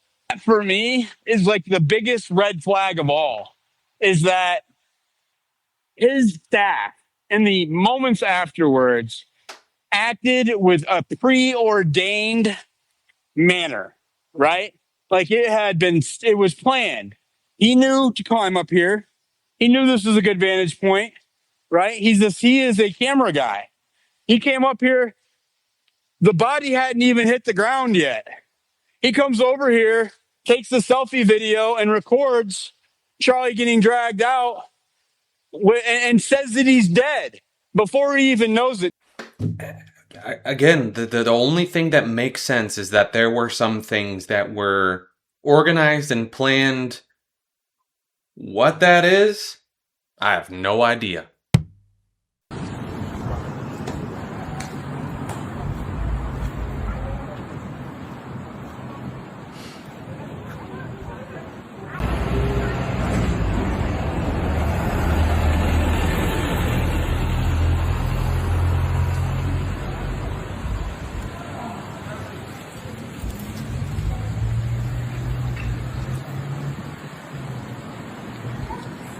So wild. They'll have security cameras. They'll have cameras everywhere under the guise of security. And not only that, but we have the people willingly strapping on the cameras as well. And of course they got access to all of it. So it's just they have complete vision. Oh, it's just so brilliantly set up. It reminds me of the Pokemon Go thing. Like, that was a absolutely viral thing for a reason, because yeah, they were able to take advantage of. I think they still are taking massive advantage of just people willingly giving them all the information they could ever want. Spray that perfume in the neck every single morning for years. I'm a cancer researcher and I will tell you exactly why you shouldn't spray your perfume in your neck. In 2025, a review in Frontiers of Toxicology already analyzed the health risk associated with perfumes and other cosmetic products, which include, for example, formaldehyde releasing products, phthalates, volatile organic compounds, which are endocrine disruptors. So basically they mimic or block your hormones. And not only that, several studies link them with infertility, respiratory problems, or even cancer. When we look at the ingredients of the perfume, you can actually grab your bottle of perfume and check it out yourself. We normally found the term fragrance, which legally is a way in which companies can hide thousands of chemicals without disclosing them at all. So we never know. So two main problems here. The first one, when we spray, we can inhale those compounds which directly enter our body. The second, the neck is one of the highest blood flow in the body, and also the skin of our neck is quite thin, which means fragrance and chemicals can absorb deeper and faster, entering directly into the bloodstream. If we start thinking about the exposure of these compounds every day for years, that is the actual concern currently for scientists. Wow, that is absolutely heavy. How many people, myself included, for years sprayed cologne on my neck? Actually, I don't think I did it on my neck. I think I did it on my wrist and then maybe one or two jots right there. But that's concerning. That is absolutely concerning, and really illustrates quite well how much exposure we're getting to dangers without even realizing it. That's such a common thing to do, like that, and rolling on some deodorant so you don't get bad body odor. It's wild to think about, because it's common sense. If you were to think about it objectively, it's common sense. It's the neck is the easiest access to, the neck and the wrists, the easiest access to skin where the fragrance can, reside on and collect on and work with the moisture of the body, I guess. So it makes sense objectively for it to be applied to these areas, but it also makes me wonder if it was at least known about and encouraged maliciously to do it here for these reasons. Makes you wonder. If you step on a rusty nail, you should have had a tetanus shot, right? Well, that's what we've been told. The tetanus shot changed everything for me. It was the last toxin I ever had injected in my body, and it made me so incredibly sick that it forced me to look into what was actually in it. Believe it or not, tetanus vaccines are usually made from rotting organs, something worth knowing if you're vegan or vegetarian.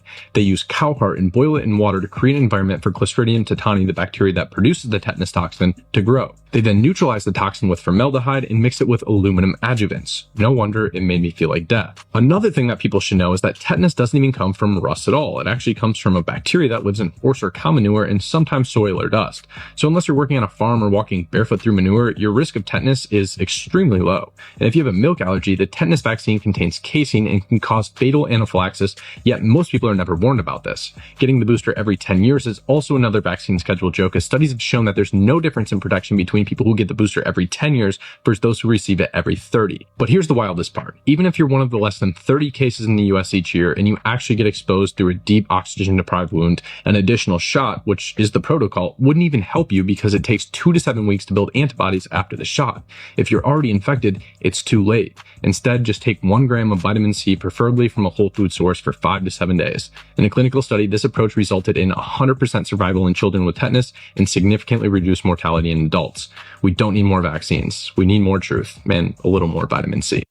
Like and subscribe. Outro.